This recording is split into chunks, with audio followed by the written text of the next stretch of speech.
Chapter 1. The elder brother takes a concubine. Upon returning to the general's residence, Jiang Chuyue beheld a delicate pink sedan chair being carried through the side entrance. Inquisitively, she asked the steward, "Who is inside the chair?" The steward replied respectfully, "Esteemed second miss, this is the general's newly acquired ninth concubine. The ninth concubine possesses exceptional skill in playing the pipa, and the general was captivated at first sight." Jiang Chuyue felt an icy chill settle in the depths of her heart. The ninth one. This marked her brother's ninth concubine. Her personal maid, Baozhu, pouted and, clutching Jiang Chuyue's arm, muttered, "Is being able to play the pipa truly remarkable? Among all the noble ladies in the capital, only our miss excels." Jiang Chuyue gently reproached, "Do not speak such nonsense." Baozhu sulkily fell silent. The influx of new concubines seemed endless. Jiang Chuyue lowered her eyelids, concealing the bitterness that welled within. She entered the general's residence through the main gate, making her way to Shoan Hall to pay her respects to the matriarch, old Madame Xiao. Within Shoan Hall, the scent of sandalwood lingered in the air. Old Madame Xiao was perusing a thick stack of portraits. Upon noticing Jiang Chuyue, she joyfully beckoned, "My dear granddaughter, you have finally returned. Was your prayer at the Shijing temple successful?" Jiang Chuyue knelt to pay her respects, responding, "Everything went smoothly. I have requested 2 talismans for safety, one for grandmother and one for my brother. Baozhu, please present the talisman to grandmother." Baozhu respectfully offered the talisman. Old Madame Xiao accepted it with care, then pointed to a pile of portraits on the table. Speaking kindly to Jiang Chuyue, "You have reached the age of marriage. It is time to choose a suitable husband. Here are portraits of the eligible young gentlemen in the capital. Each is distinguished. Do take a look and see if any catch your fancy." Jiang Chuyue had no desire to marry. Not a single one of the handsome young gentlemen in the capital could compare to her brother, Xiao Ji, even with just a finger. This unspoken affection lay buried deep within her, hidden from the world. Jiang Chuyue nestled against old Madame Xiao, playfully saying, "Grandmother, I wish to accompany you for a few more years." Old Madame Xiao gently caressed Jiang Chuyue's back, smiling, "What kind of girl does not marry? While I can protect you for a time, I cannot shield you for a lifetime. I only hope you find a worthy partner soon." Reluctant to disappoint her grandmother, Jiang Chuyue accepted the stack of portraits, saying, "Then I shall take these back to select." Only then did old Madame Xiao reveal a satisfied expression. Jiang Chuyue bid farewell with grace. As she passed Xiao Ji's courtyard, she hesitated, intending to give him the talisman she had prayed for at the temple. After kneeling for 3 days at Shijing Temple, Jiang Chuyue had fervently prayed for Xiao Ji's lifelong safety. All her heartfelt wishes resided within that small talisman. However, a servant at the entrance of Xiao Ji's courtyard blocked her path, awkwardly saying, "Second miss, perhaps you should visit the general tomorrow. He is currently unavailable." Jiang Chuyue, puzzled, replied, "It is still early. What could possibly render him unavailable?" As soon as the words left her lips, soft, playful giggles from a woman and the muffled sounds of a man's heavy breathing emerged from within the courtyard. Inside, revelry ensued. Jiang Chuyue stood frozen, the talisman slipping from her grasp and falling to the ground. The servant scratched his head awkwardly and murmured, "Second miss, the newly acquired ninth concubine is attending to the general. Perhaps you should return for now." Jiang Chuyue's smile faltered, her heart gripped by a multitude of sharp pangs. She picked up the fallen talisman, retreating a couple of steps in embarrassment and dismay. She returned to her chamber in a daze. The moon hung low over the willow branches, and Jiang Chuyue found herself restless, unable to sleep. She repeatedly reminded herself that Xiao Ji, known for his numerous concubines, would be spending the night in the embrace of yet another alluring beauty. Such matters were of no consequence to her. After all, she was merely the nominal second miss of the Xiao household. A night passed without her closing her eyes. The following day, while wandering in the garden, admiring the spring blossoms, her mind was elsewhere. A sharp voice pierced the air from behind. "Oh, which sister is this?" The ninth concubine, adorned in vibrant attire, approached with a swaying golden silk fan, exuding a flamboyant charm. She scrutinized Jiang Chuyue's visage with evident hostility, deliberately lowering her neckline to reveal a conspicuous love bite on her neck. the ninth concubine flaunted her favored status. With a feigned curiosity, she raised her delicate phoenix eyes and inquired, "I am the new ninth concubine. How shall I address you, sister?" Jiang Chuyue remained silent. This scene was all too familiar to her. Whenever a new concubine was introduced to the Xiao household, they invariably regarded her as a rival upon their first encounter. The maid, Baozhu, expressed her displeasure, informing the ninth concubine, "This is the second miss of the general's residence. You must not be disrespectful." Upon learning Jiang Chuyue's identity, the ninth concubine's demeanor shifted instantly. With a humble expression, she performed a graceful curtsy. "Ah, so you are the second Mississippi. I am newly arrived and did not mean to offend. I hope you will not take it amiss." Jiang Chuyue, unperturbed, simply asked, "I have heard you are skilled in playing the pipa?" At the mention of the pipa, the ninth concubine could hardly conceal her pride. "I have played the pipa since childhood, mastering exquisite tunes. Thanks to the general's favor, I have the honor to serve in the Xiao household."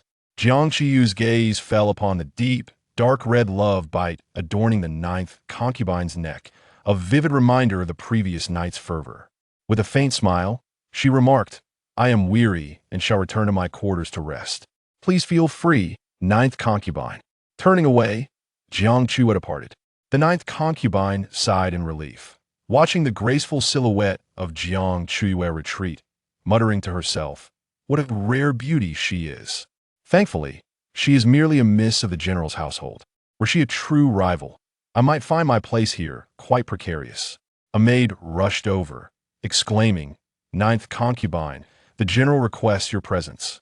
With a beaming smile, the ninth concubine replied, "I shall come right away.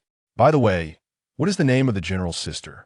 The maid responded, "Her surname is Jiang, given name Chuyue." The ninth concubine paused, her curiosity piqued. "Surname Jiang? Shouldn't it be Xiao?" The maid explained, "Years ago, the second Miss parents perished on the battlefield, leaving her as an orphan.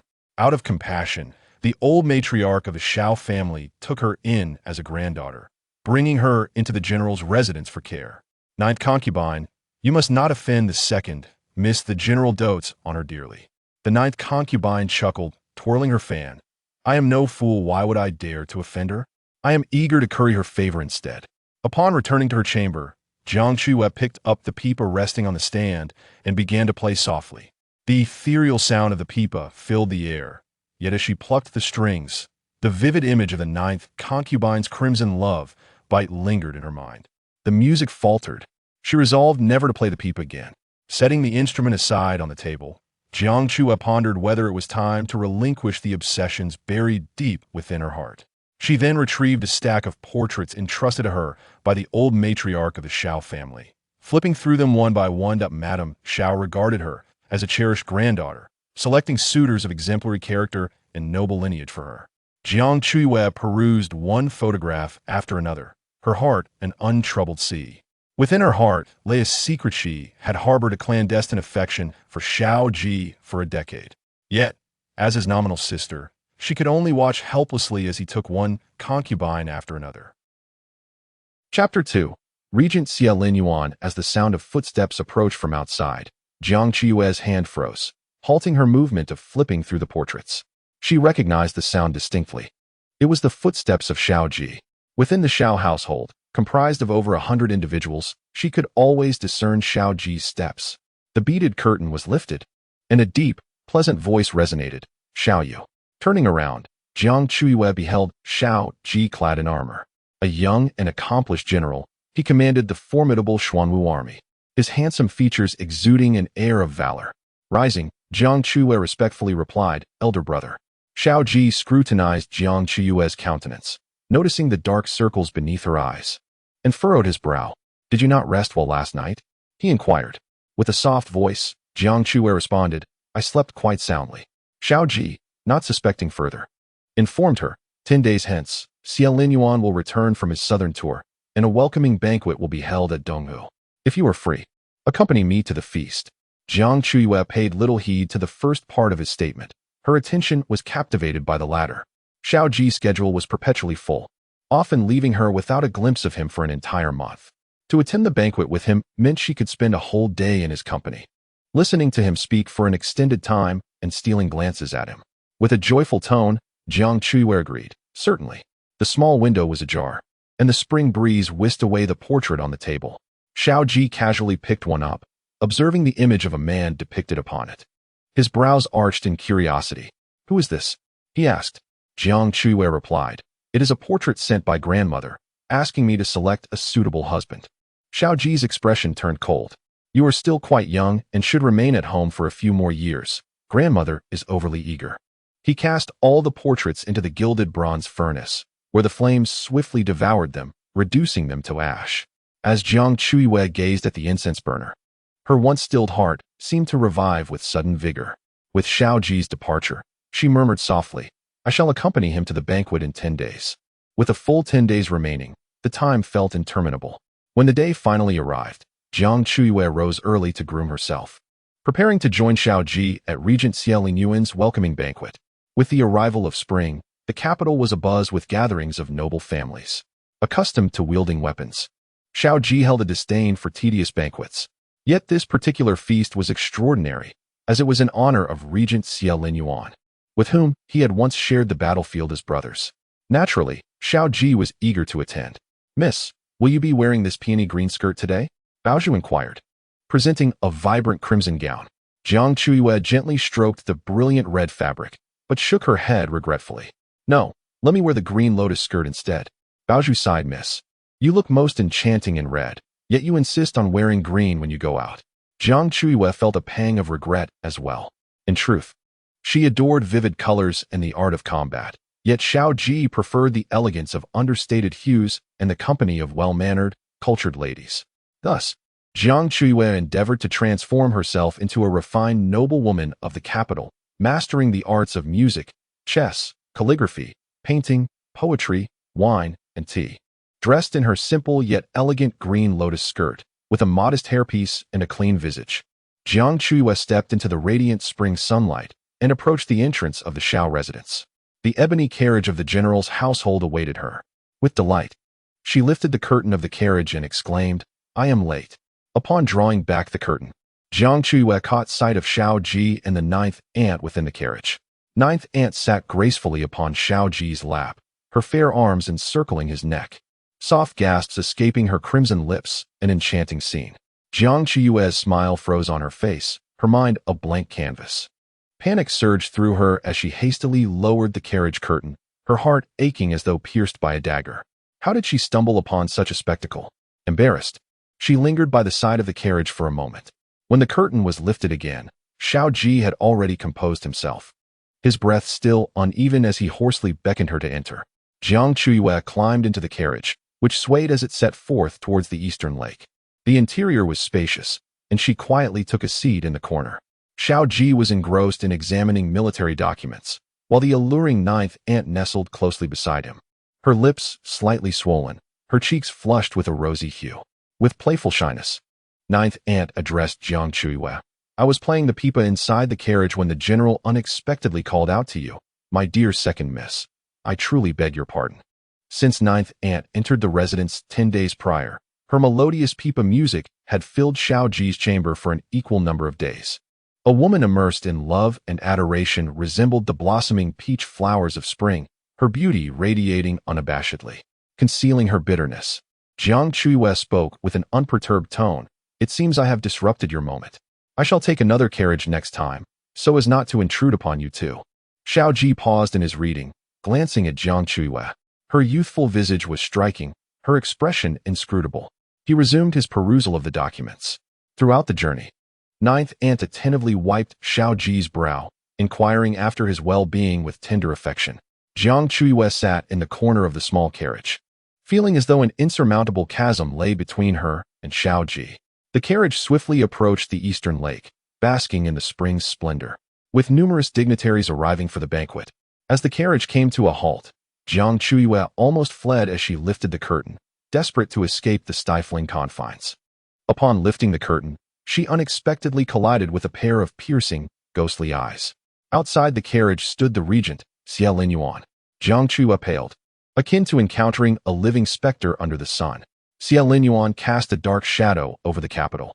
Known for burying 80,000 rebels alive and slaughtering half of the court officials, the count of lives lost at his hands was incalculable. The common folk whispered behind closed doors, referring to him as the ghostly Yama, possessing an unnaturally handsome visage and a ruthlessness that matched his dark reputation. In a flurry, Jiang Chuyue descended from the carriage, but misstepped and stumbled, nearly falling into Xie Linyuan's embrace. Her maid, Baozhu, gasped, "Miss." Jiang Chuyue's heart raced at the thought of collapsing into his arms. She had heard tales of Xie Linyuan's aversion to women. The daughter of the Right Chancellor had once deliberately thrown herself at him, only to have her arms severed as a consequence. How could Jiang Chuyue dare to fall into his embrace? Gritting her teeth, she forcefully shifted to the side to evade him, landing with a thud on the grassy ground. The soft, verdant grass of spring cushioned her fall, akin to a green velvet mat. Jiang Chuyue felt no pain, her gaze slightly dazed, catching a glimpse of the imposing, stern regent, who seemed poised to catch her.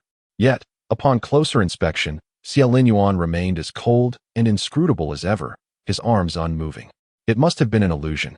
Surely, the regent would not extend his hand to catch her. Xiao Ji swiftly dismounted from the carriage, gently assisting Jiang Chuyue with a concerned inquiry. "Did you sustain any injuries?" His large, powerful left hand firmly grasped her wrist. The thin fabric of her spring attire allowed the warmth of his palm to seep through, enveloping her wrist in a comforting heat. They stood uncomfortably close. Close enough for Jiang Chuyue to catch a whiff of the faint sandalwood scent that lingered on him. A tremor coursed through her heart, and her cheeks flushed softly. Lowering her gaze to suppress the fluttering of her heart, she replied, "I am unharmed." Xiao Ji shot a glare at Xie Linyuan, his voice tinged with irritation. "You, Xie Linyuan, saw my little you fall from the carriage and did not even offer a hand." Xie Linyuan casually glanced at Jiang Chuyue's wrist, a smirk playing on his lips as he replied ambiguously, "She did not wish for my assistance." Chapter 3. A missed appointment upon reuniting with an old friend. Xiao Ji exchanged a few pleasantries with Xie Linyuan before drawing his sword, eager to engage in a martial contest with him. One was a promising young general, while the other was a regent known for his exceptional combat skills. Their duel was fierce and merciless. Jiang Chuyue stood anxiously outside the training grounds, her heart racing as Xie Linyuan's strikes were relentless, the blade narrowly grazing Xiao Ji's sleeve on several occasions, as if intent on ending his life. The sight left her trembling with fear. After a grueling half-hour, they finally ceased their sparring. Xiao Ji's sleeve had been severed, and a small cut marred his left palm. While minor injuries are commonplace in such contests, Jiang Chuyue's heart ached for him. Frustrated and upset, she shot a furtive glare at Xie Linyuan, who was busy cleaning his sword.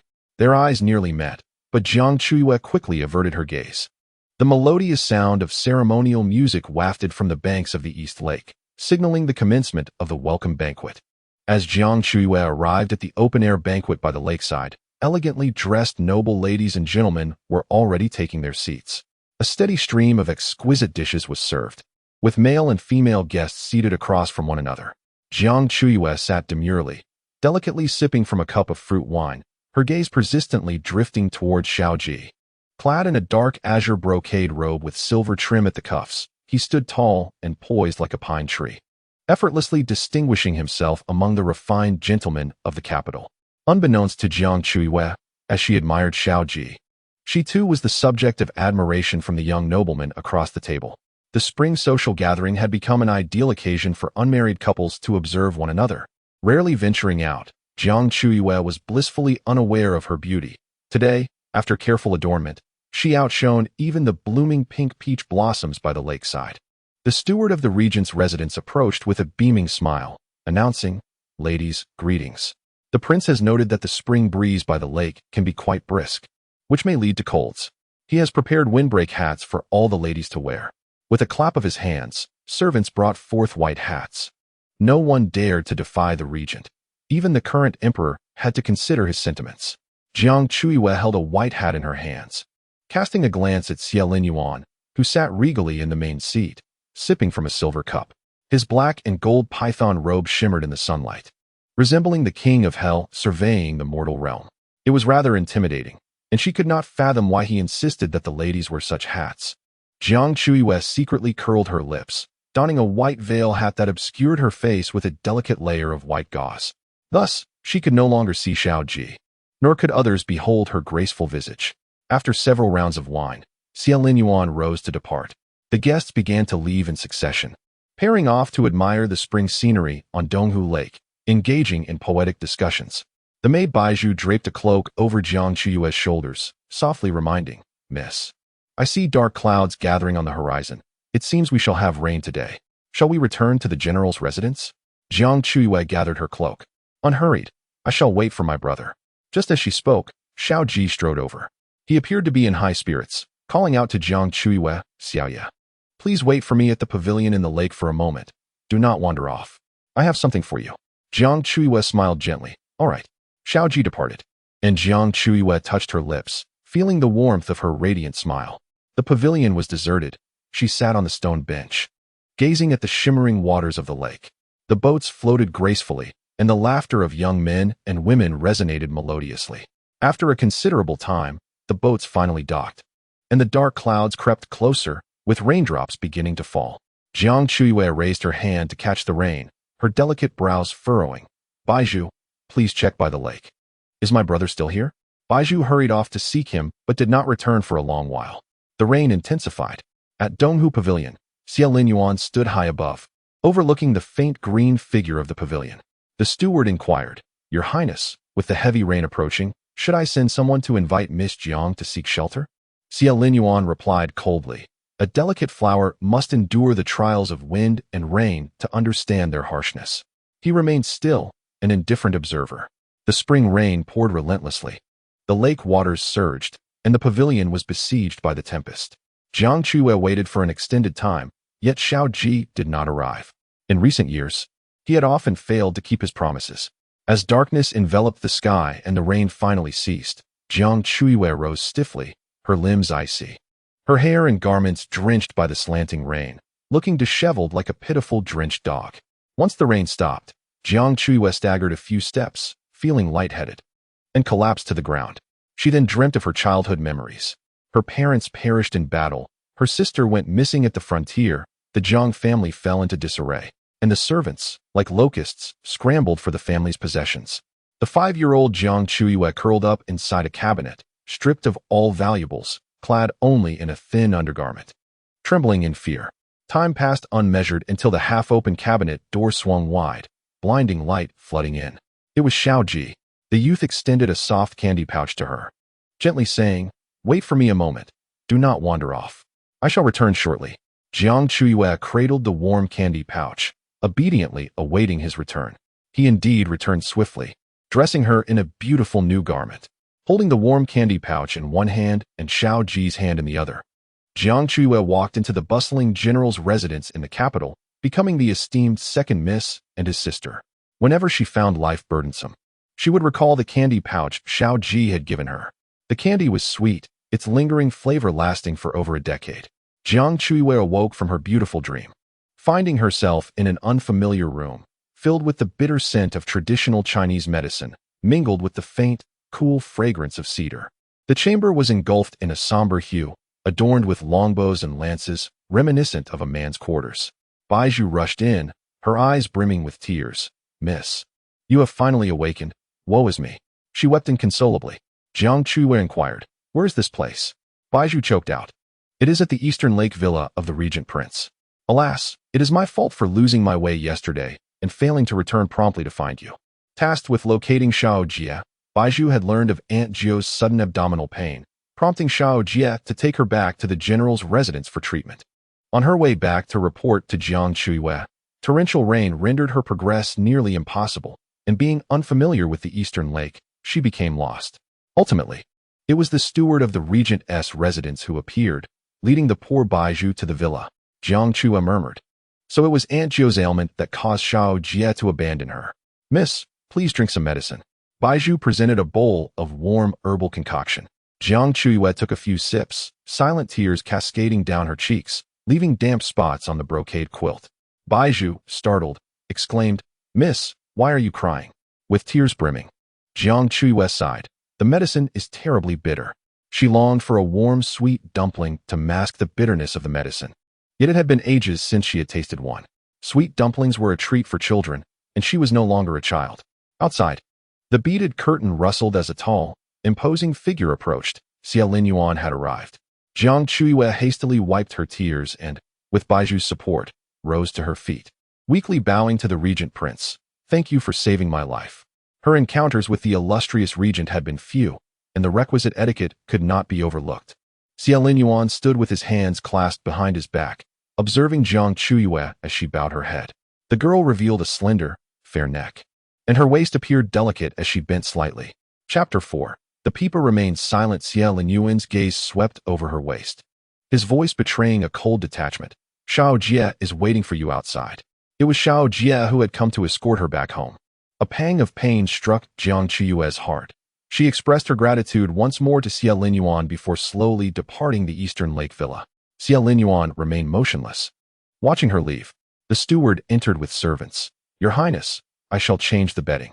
Jiang Chuyue had slept in Xia Linyuan's bed the previous night, wrapped in his golden silk quilt. Xia Linyuan replied, "There is no need to change it." The steward, puzzled yet unwilling to contradict, could only respond respectfully, "Yes, Your Highness." Outside the Eastern Lake Villa, Xiao Ji hurriedly arrived, beads of sweat glistening on his forehead. Spotting Jiang Chuyue, he hastened towards her. "Xiao Ji," observing her pale complexion. A look of remorse crossed his handsome features. "Yesterday, Aunt Gio suffered unbearable pain, and I took her back for treatment." "You foolish girl. Why did you not find a place to shelter from the rain?" The wind by the lake was fierce.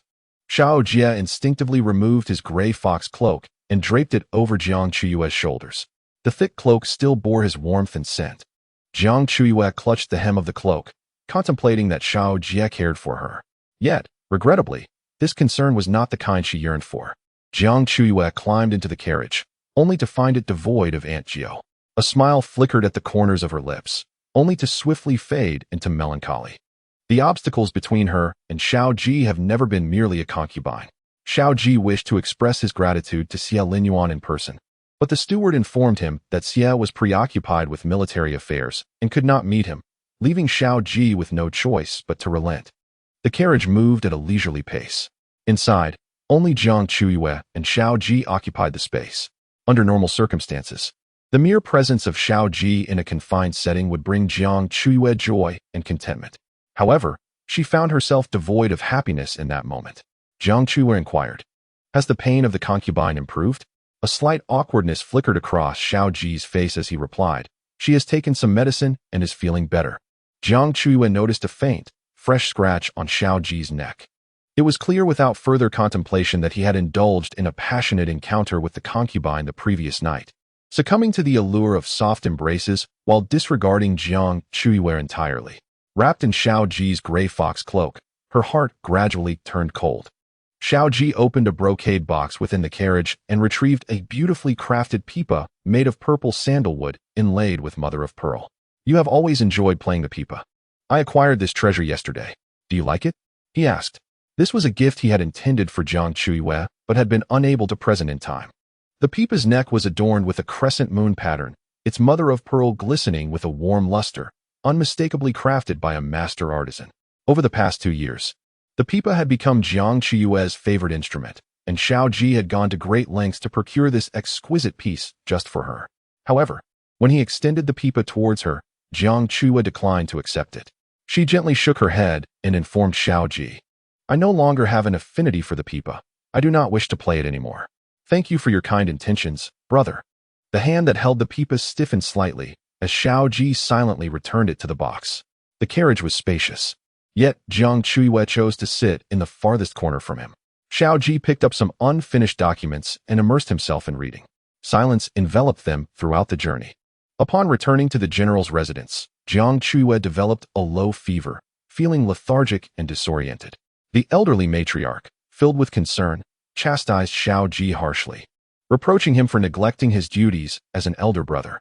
Aware of his shortcomings, Xiao Ji voluntarily went to the ancestral hall to kneel in penance. It was only as dusk approached that Jiang Chuyue's fever subsided. The matriarch sat at her bedside, compassionately holding Jiang Chuyue's hand. "My dear child, you have suffered greatly. That boy Xiao Ji is truly foolish, preoccupied with pampering the concubine while neglecting you by the lakeside." A servant brought in the prepared medicine. The matriarch tested the temperature of the bowl and personally fed Jiang Chuyue. Grandmother, I can manage on my own, Jiang Chuyue politely declined.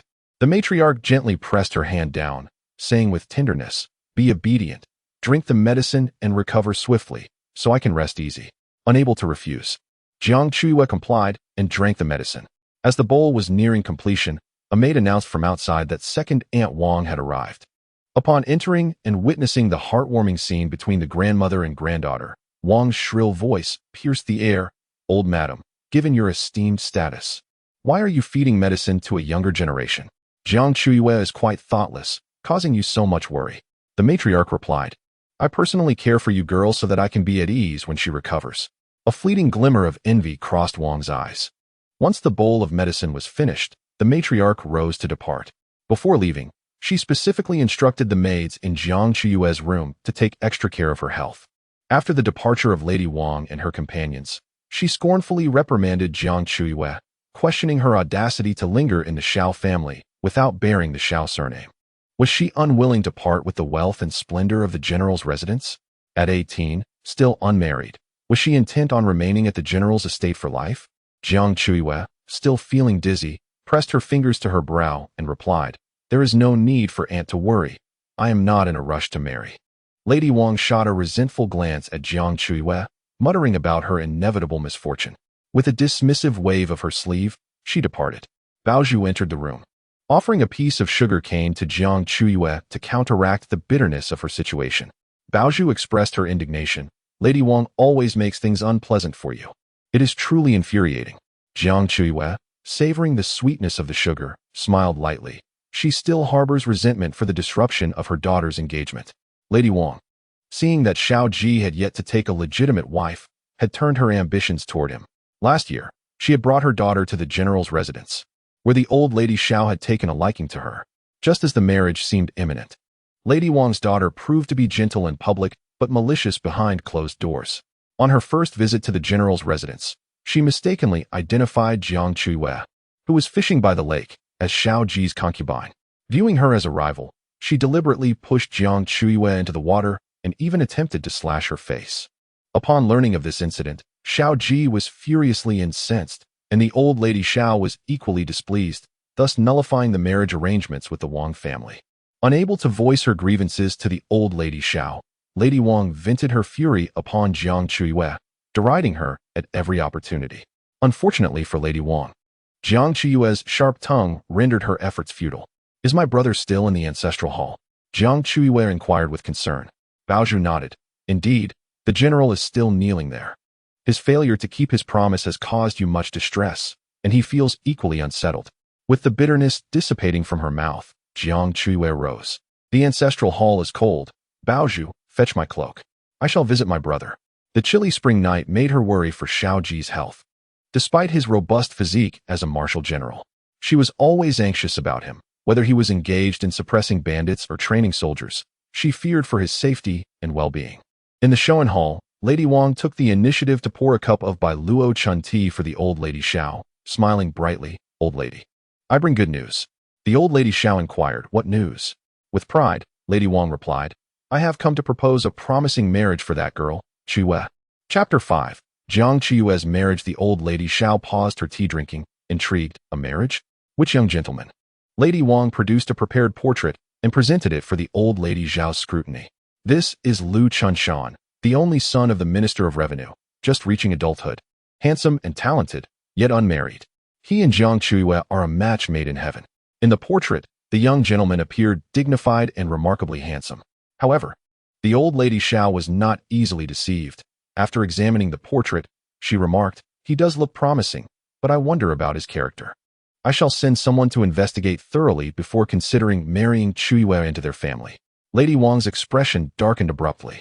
Jiang Chuyue, an outsider without parents, like a drifting reed, unexpectedly garnered the affection of the venerable Lady Xiao, enjoying the opulence of the general's residence, mastering the arts of music, chess, calligraphy, and painting, her reputation soaring high. In stark contrast, the daughter of the Wang family could only marry a man of humble standing. This disparity was indeed a source of resentment. The Wang matriarch, fearful of voicing her grievances, merely smiled and echoed, "What the old lady says is true. Knowing one's background is essential for settling a marriage." After exchanging pleasantries, the Wang matriarch respectfully took her leave. Once beyond the gates of the general's residence, the smile on her face vanished like mist. The only son of the Liu family, a deputy minister, was a gilded faade hiding a corrupt and debauched character. Should Jiang Chuyue marry him, she would be akin to a lamb entering a den of wolves, destined to endure torment in her married life. Yet, the meticulous Lady Xiao insisted on investigating the Liu scion's character first. If the inquiry proved thorough, this marriage proposal would be rendered null and void. Gritting her teeth, the Wang matriarch instructed her maid, "Go and inform the Liu heir to take the initiative. Once Jiang Chuyue and the Liu heir have consummated their union, even if Lady Xiao disapproves, she will have no choice but to see Jiang Chuyue wed." Unbeknownst to Jiang Chuyue, who was currently walking under the moonlight towards the ancestral hall, the Wang matriarch's machinations were already in motion. The spring night was chillingly brisk. The flickering candlelight within the ancestral hall cast a dim glow, where Xiao Ji knelt on the mat, his back erect as a pine tree. Before him stood rows of ancestral tablets, including those of the Xiao family ancestors, Jiang Chuyue's parents, and numerous war heroes. Clutching a thick cloak, Jiang Chuyue was about to enter the hall when a figure clad in emerald green darted ahead of her. It was concubine Jiao. She bore a cloak as well, draping it over Xiao Ji and softly lamenting, "General, it is my fault. I should not have clung to you last night," causing the second young lady to fall ill for no reason. Jiang Chuyue halted in her tracks. Xiao Ji's voice was gentle as he reassured concubine Jiao, "Do not blame yourself. It is Xiaoye who is overly stubborn." With tears wiped away, concubine Jiao knelt beside Xiao Ji, their silhouettes closely aligned in the dim candlelight. The night breeze sent chills through Jiang Chuyue. In a daze, she felt akin to a jester in a painting. Xiao Ji was the pillar of the general's household, surrounded by those who adored him. He lacked for love. Lowering her eyelids, Jiang Chuyue quietly said, "Baozhu, you should return." Baozhu, innocent and unaware of Jiang Chuyue's true feelings, supported her hand and murmured, "This is sacred ground. A concubine should not enter so freely." How could the general allow concubine Jiao into the ancestral hall? Jiang Chuyue tightened her cloak and stepped into the cold wind as she returned home. Inside the Xiao ancestral hall, Xiao Ji remained kneeling, steadfast and diligent. The weathered, darkened tablets on the offering table resembled countless eyes scrutinizing him, instilling a sense of vigilance against transgressing the chasm within his heart. After some time, concubine Jiao's knees began to weaken, yet she persisted in her vigil. She murmured, "My dress is wrinkled from kneeling." Xiao Ji glanced at her. With a playful smile, concubine Jiao asked, "General, do you find this green dress appealing?" Having attended to Xiao Ji each night, she gradually discerned that he seemed particularly fond of understated colors. Pale green, pure white, and soft silver were among his favorites.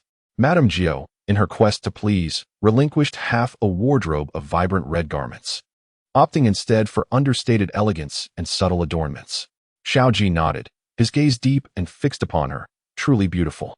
With a smile gracing her lovely eyes, Madame Jiao responded, "This evening, may I grace the general with a performance on the pipa?" After a moment of contemplation, Xiao Ji replied, "There is no need." The flickering candlelight in the ancestral hall danced as the crescent moon ascended the night sky, casting a chilly glow. Madame Jiao enjoyed 10 days of favor, only to swiftly lose it, a fleeting blossom. No matter how enchanting the pipa's melodies or how refined her appearance, it could not compel Xiao Ji to linger. Jiang Chuyue, having recently suffered a mild illness, had scarcely ventured outside in recent days. Reclining upon the opulent chaise of the imperial consort, she perused a newly released novel from Fan Lu. Baozhu, standing beyond the screen, announced, "Miss, Madame Jiao has arrived." Jiang Chuyue set her book aside. "Let her enter." After a few days apart, Madame Jiao appeared significantly haggard, resembling a once vibrant peony deprived of its sole admirer. Her colors faded. Upon entering, Madame Jiao immediately knelt, and Jiang Chuyue hurriedly assisted her. "No need to kneel. Baozhu, prepare a pot of tea." With reddened eyes brimming with tears, Madame Jiao lamented, "Second miss, I implore you for guidance. I truly do not understand what has displeased the general. He has not visited me for 5 days." Jiang Chuyue felt a pang of sympathy. In truth, Madame Jiao's fate had been sealed upon her arrival at the residence. Over the years, one concubine after another had been brought into the general's household. They experienced fleeting moments of glamour, only to swiftly descend into obscurity. Even Jiang Chuyue found it difficult to decipher Xiao Ji's preferences. He seemed to revel in beauty. Yet he would not accept the charming courtesans presented to him by other officials. His concubines were those whom he had chosen with a mere glance, whom he then brought home to shower with affection. Softly, Jiang Chuyue remarked, "I am uncertain how I may assist you. Please have some tea first." Madame Jiao cradled the teacup, tears cascading down her cheeks as she lamented, "I believed I was a singular woman. The general once treated me with such kindness, holding me close, our hands entwined as we played the pipa together, only to suddenly turn his heart away." The concubines of the general's residence, upon their arrival, all believed themselves to be unique. Yet reality proved them to be no different from one another. Jiang Chuyue was at a loss on how to aid Madame Jiao, as she herself felt like a crumbling ruin. In the past, other discarded concubines had sought her out, hoping she might intercede on their behalf to persuade Xiao Ji to visit them. Jiang Chuyue had obliged, but when she broached the matter with Xiao Ji, he calmly replied, "Xiaoya, this is a private matter of mine." After uttering these words, Xiao Ji departed the residence for 3 months, returning with a new concubine skilled in the art of chess. From that moment on, Jiang Chuyue refrained from meddling in Xiao Ji's personal affairs. Gradually, she came to realize that, as she did not bear the Xiao surname, she was ultimately an outsider.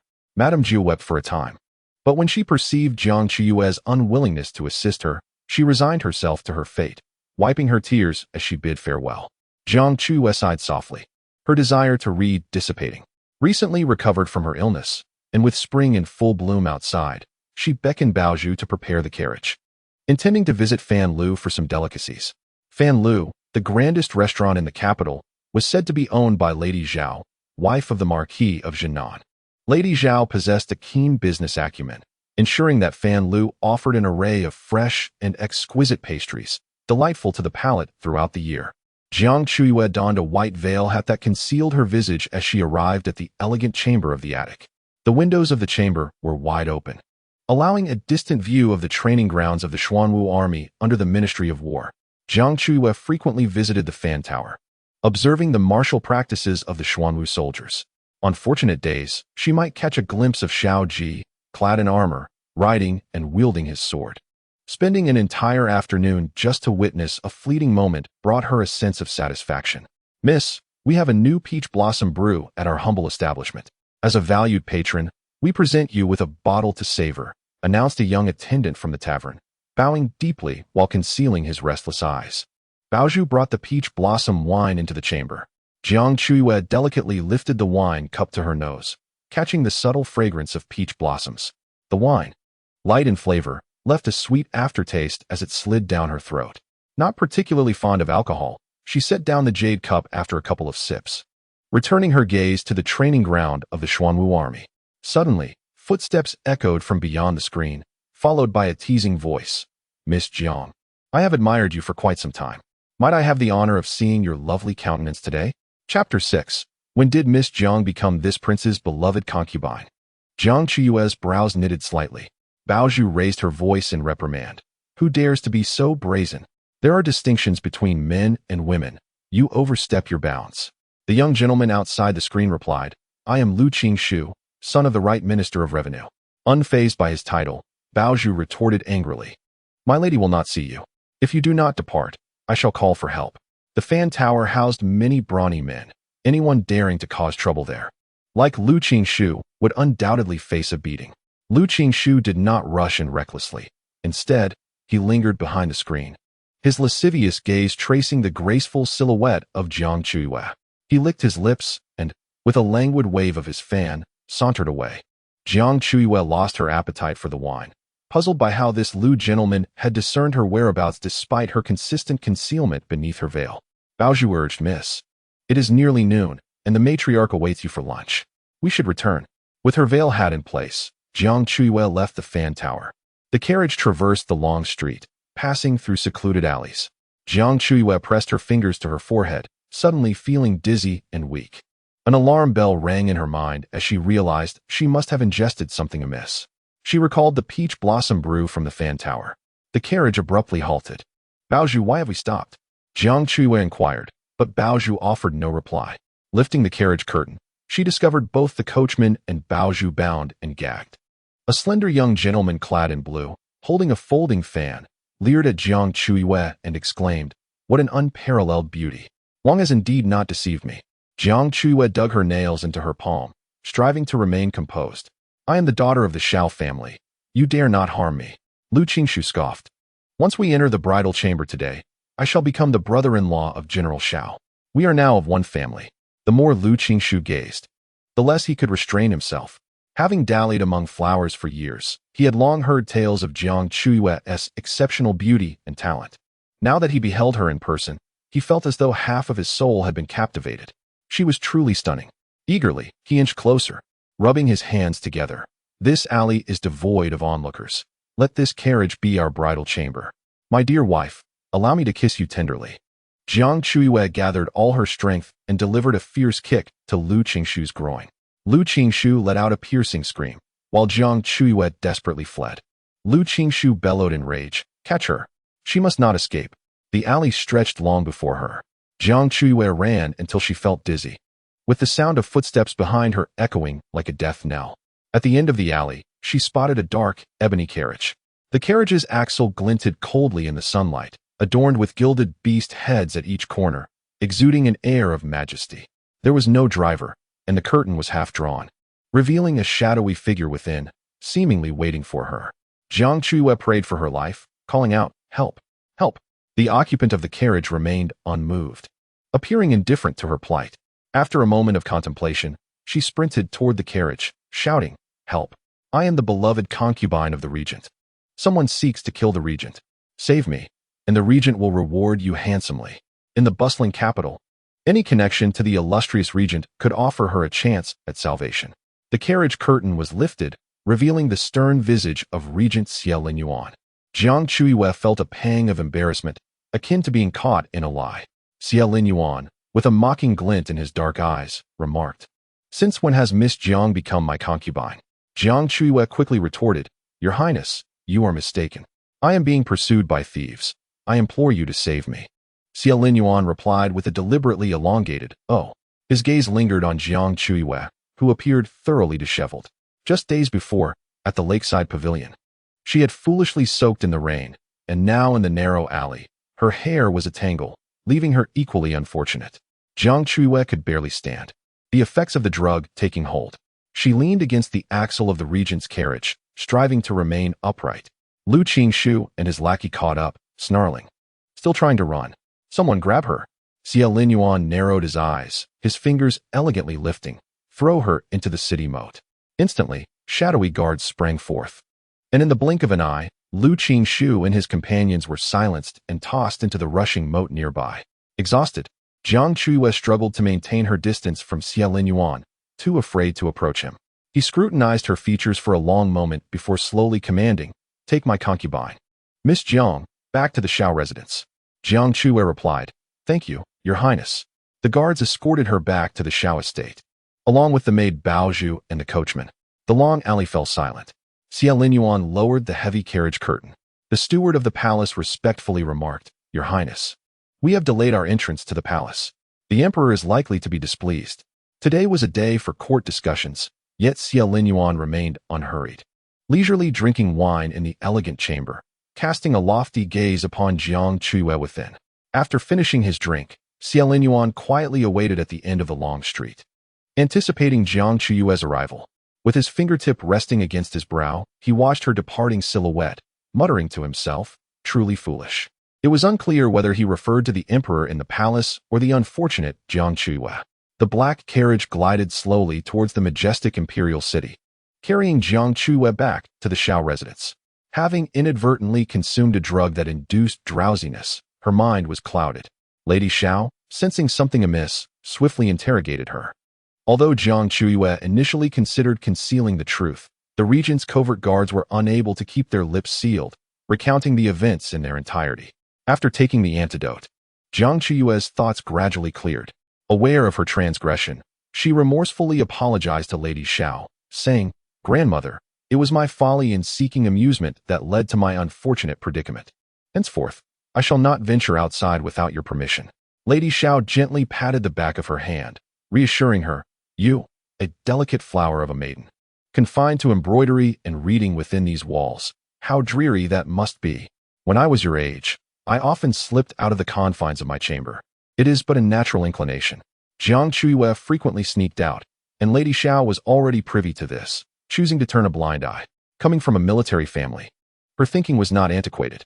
Lady Xiao remarked, "Next time you wish to venture out, I shall assign 2 skilled attendants to accompany you." Jiang Chuyue's nose tinged with emotion. "Thank you, grandmother." However, after a moment of careful contemplation, Lady Xiao sensed that the matter was more intricate than it appeared. She pondered, in the past. Your clandestine outings did not expose your identity. How did Lu Qingshu come to know of your whereabouts? Perceiving something amiss, Lady Xiao promptly summoned all the servants who had ventured outside that day for questioning, employing both kindness and authority. Before long, a young servant knelt in distress, weeping as he confessed to delivering messages. He pleaded for mercy, saying, "It was Madame Wang who offered me 5 taels of silver, instructing me to inform Lu Shirlang whenever the young lady ventured out." Lady Zhao's expression darkened as she ordered the young servant to be sold off, then called for the instigator, Madame Wang. Madame Wang arrived tardily. Stepping into Shoan Hall, her sharp eyes darted around, and upon seeing Jiang Chuyue unharmed, she felt a twinge of disappointment, realizing that Lu Qingshu had not succeeded. Lady Xiao slammed her hand on the table, angrily rebuking, "You, Madame Wang, to conspire with the Lu family and conspire against members of the Xiao household." Madame Wang fell to her knees, crying out in protest, "Old madam, I too was deceived by Lu Qingshu. He professed his infatuation for Miss Yu, declaring he would marry no one else. Seeing his lovesick state, I thought to aid in a beautiful union, never suspecting such sordid intentions." Lady Xiao retorted, "Do you take me for a fool? I would believe such nonsense." Madame Wang repeatedly begged for forgiveness, asserting her ignorance of Lu Qingshu's vile character. Wiping her eyes with feigned sincerity, she shifted her tone and subtly suggested to Lady Xiao, "Though Lu Qingshu did not achieve his goal, the physical contact with Miss Yu may tarnish her reputation." Lady Xiao coldly replied, "What then shall we do?" Madame Wang confidently proposed, "Why not proceed with the marriage to him? It would quell the incessant gossip." Lady Xiao scoffed, "A delusional fantasy." Madame Wang harbored resentment. "Why should a girl without parents be favored by the Xiao family?" She indignantly asserted, "Old madam, if Jiang Chuyue remains unmarried at this age, she will inevitably become the laughingstock of the capital. If you are dissatisfied with the son of the Minister of Revenue, do you intend to send her into the palace to become a consort?" Madame Zhao's expression darkened in an instant. She summoned the steward of the estate and pointed at Mrs. Wang, declaring, "Silence this venomous woman and drag her away. She is never to set foot in the Xiao residence again. Let it be known that the Xiao family disowns this relative." Mrs. Wang was taken aback, her countenance pale. For the sake of an outsider, the Xiao family was prepared to sever ties with the Wang family? As she opened her mouth to protest, it was firmly gagged with cloth. Strong servants seized Mrs. Wang and hurled her out of the Xiao residence. She fell to the ground, disheveled, and struggled to her feet, casting a resentful glare at the resplendent gates of the Xiao estate. Ungrateful and biased old hag. A wicked plan began to form in her mind. Since Madame Xiao held Jiang Chuyue in such high regard, Mrs. Wang decided to plunge her into an abyss of despair. With a sinister smile, she thought, "Jiang Chuyue possesses an enchanting beauty. If she refuses to marry young Master Lu, then let her enter the palace and become a consort. The current emperor is notoriously lecherous, and the harem is a veritable hell, where countless virtuous girls have met their demise. Should Jiang Chuyue enter the palace, her fate would undoubtedly be sealed." "Mrs. Wang," commanded a serving girl, "fetch an artist. I require a portrait of Jiang Chuyue. If the emperor catches sight of her beauty, he will surely be captivated. Once a decree is issued, the Xiao family will have no choice but to send her to the palace. Should they resist, the entire family will suffer." In the Shoan Hall, Jiang Chuyue offered a cup of tea, saying, "Grandmother, please have some tea to calm your nerves." Madame Xiao took a sip and reassured Jiang Chuyue, "Do not heed that venomous woman's nonsense. I would never send you to the palace." Jiang Chuyue nodded gently, "I understand." Having spent long years in seclusion, she had heard whispers of the sordid affairs within the Daqing palace. The emperor was foolish, the empress envious, and that place devoured the innocent whole, claiming countless virtuous girls. In the capital, most officials with daughters of any beauty hurried to marry them off to prevent them from being taken into the emperor's harem. Madame Xiao set down her teacup with a sigh. "I am growing old and cannot protect you for much longer. My dear, You must keep your wits about you when you venture outside. Jiang Chuyue obediently replied, Yes, I understand. Madame Xiao grasped Jiang Chuyue's hand warmly. That woman speaks many falsehoods. Yet she is correct about one thing. It is time for you to consider marriage. There are many fine young men in the capital. Do you have anyone in mind? Jiang Chuyue lowered her eyelashes and gently shook her head. I have no one I am fond of. In truth, Jiang Chuyue did have someone close to her heart, but she could not voice it. Madame Xiao was a rare gem of a person, and it was precisely because of her kindness that Jiang Chuyue dared not reveal her feelings. She did not wish to burden Madame Xiao. Xiao Ji was a son she could never reach. She could only hide in the shadows, occasionally stretching out a hand to bask in the light that trickled down. Gradually, she would let go of this dark affection, marrying into another family like other noble girls in the capital, leading a mundane life of marriage and motherhood. So be it. Matters of fate are predetermined. Madame Xiao kindly said, You should return to your room and rest. In a few days, I will take you to the Shijing temple to pray for a good match. Jiang Chuyue knelt in reverence and then withdrew. Upon returning to her chamber, she felt the lingering effects of the medicine, her head still spinning. As dusk approached, Baozhu hurriedly entered the room, a bright smile adorning her face as she exclaimed to Jiang Chuyue, Miss, I just heard that General Xiao stormed into the Lu residence and gave Lu Qingshu a thorough beating. Huh, he deserves it. Jiang Chuyue was taken aback, her heart sinking like a stone, creating ripples of concern within her. Frowning, she replied, beating the son of a fifth-rank official. If this escalates to the court, could it jeopardize my brother's career? Baozhu reassured her, There's no need to worry, Mississippi. That minister of revenue dotes on his youngest son, and the complaints against the Lu family are piling up. The general's actions are widely supported. Besides, the general is an old friend of the regent. Who in the court would dare to challenge him? With this, Jiang Chuyue felt somewhat relieved. Indeed, the Xiao family shared a close relationship with the regent, who wielded immense power, making it unthinkable for anyone to provoke the Xiao residents. Resting her chin on her hand, she gazed out the window at the golden sunset. This was how Xiao Ji always stood up for her. When Jiang Chuyue first arrived in the capital at the tender age of 5, she was often mocked by the children of the Xiao family's relatives, called a cursed child without parents. Xiao Ji had rolled up his sleeves and thoroughly taught those relatives' children a lesson, ensuring that no one dared to ridicule Jiang Chuyue again. Xiao Ji was her protector, her harbor from the storm. As she matured, her youthful affections began to blossom, knowing full well the risks akin to a moth drawn to a flame, yet unable to suppress her surging emotions. Xiao Yu, came Xiao Ju's voice from outside. Turning around, she saw him stride in, clad in dark armor, the golden sunlight casting a radiant glow upon his shoulders. Xiao Ju declared, Do not fear. I have broken Lu Qingshu's right leg. Let us see if he dares to act out again. Jiang Chuyue felt as if she were a flower basking in the sun, softly replying, I am not afraid. She knew that Xiao Ju would always protect her. Xiao Ju inquired, Do you often visit Fan Lu? The pastries at Fan Lu are exquisite, Jiang Chuyue replied. He chuckled, playfully tapping her nose. You are still as greedy as you were in childhood. I will leave 2 guards in the residence. Next time you go out, let them accompany you. Chapter 8. The timid kitten Xiao Ju gifted her a small dagger embedded with jewels, delicate and sharp, meant for self-defense. After exchanging pleasantries and confirming that Jiang Chuyue was unharmed, he departed to attend to the internal affairs of the Xuanwu army. Understanding that she had been frightened, the usually busy Xiao Ju took a day off specifically to stay at the residence with Jiang Chuyue and the elderly matriarch of the Xiao family. They shared breakfast, lunch, and dinner together, and the brief day felt like a beautiful dream. Jiang Chuyue felt as though she had fallen into a pot of honey, cherishing every moment spent together, wishing that time could stand still. Yet, time continued its relentless march. The following day, Xiao Ju returned to the Ministry of War, leaving the Grand Xiao residence feeling desolate once more. Jiang Chuyue, hesitant to venture outside for the time being, confined herself to her chamber, engrossed in her reading. As she leafed through her book, her thoughts began to drift, and suddenly she recalled the regent, Xiao Yuan. He had come to her aid on 2 occasions, and although she had expressed her gratitude verbally, she had never visited to thank him in person. Should she pay him a visit? Yet, as she contemplated Xiao Yuan's ghostly visage, a shiver ran down her spine.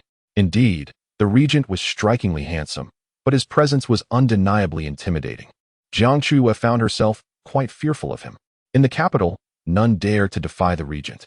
After much contemplation, Jiang Chuyue instructed Baozhu to retrieve the black jade ring from the storeroom and deliver it to the regent's residence, stating that it was a humble token of gratitude for the Lord's kindness.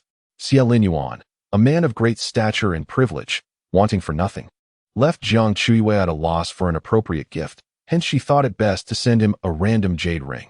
The black jade ring had originally been purchased as a birthday gift for Xiao Ji, but due to his martial pursuits, he found it impractical to adorn his fingers. Thus it had remained untouched in storage. Rather than let it gather dust, she preferred to offer it to someone else. Baozhu was swift in her duties, quickly delivering the token of appreciation to the regent's residence. Upon receiving the gift box, the steward inquired with genuine concern, "Thank you, Mississippi. May I ask how Miss Jiang is faring?" Baozhu replied, "My lady is in good health. She is grateful for the Lord's life-saving grace, but, mindful of propriety, has sent me to convey her thanks." After bidding farewell, the steward returned to the study, holding the gift box. Xiao Ji had not attended court for several days, anticipating a visit from Jiang Chuyue to express her gratitude. Unfortunately, he received only the somewhat meager black jade ring. As he toyed with the antiquated piece, a smile graced his lips, a timid little cat. He raised his hand and slipped the ring onto his left thumb, finding it a perfect fit.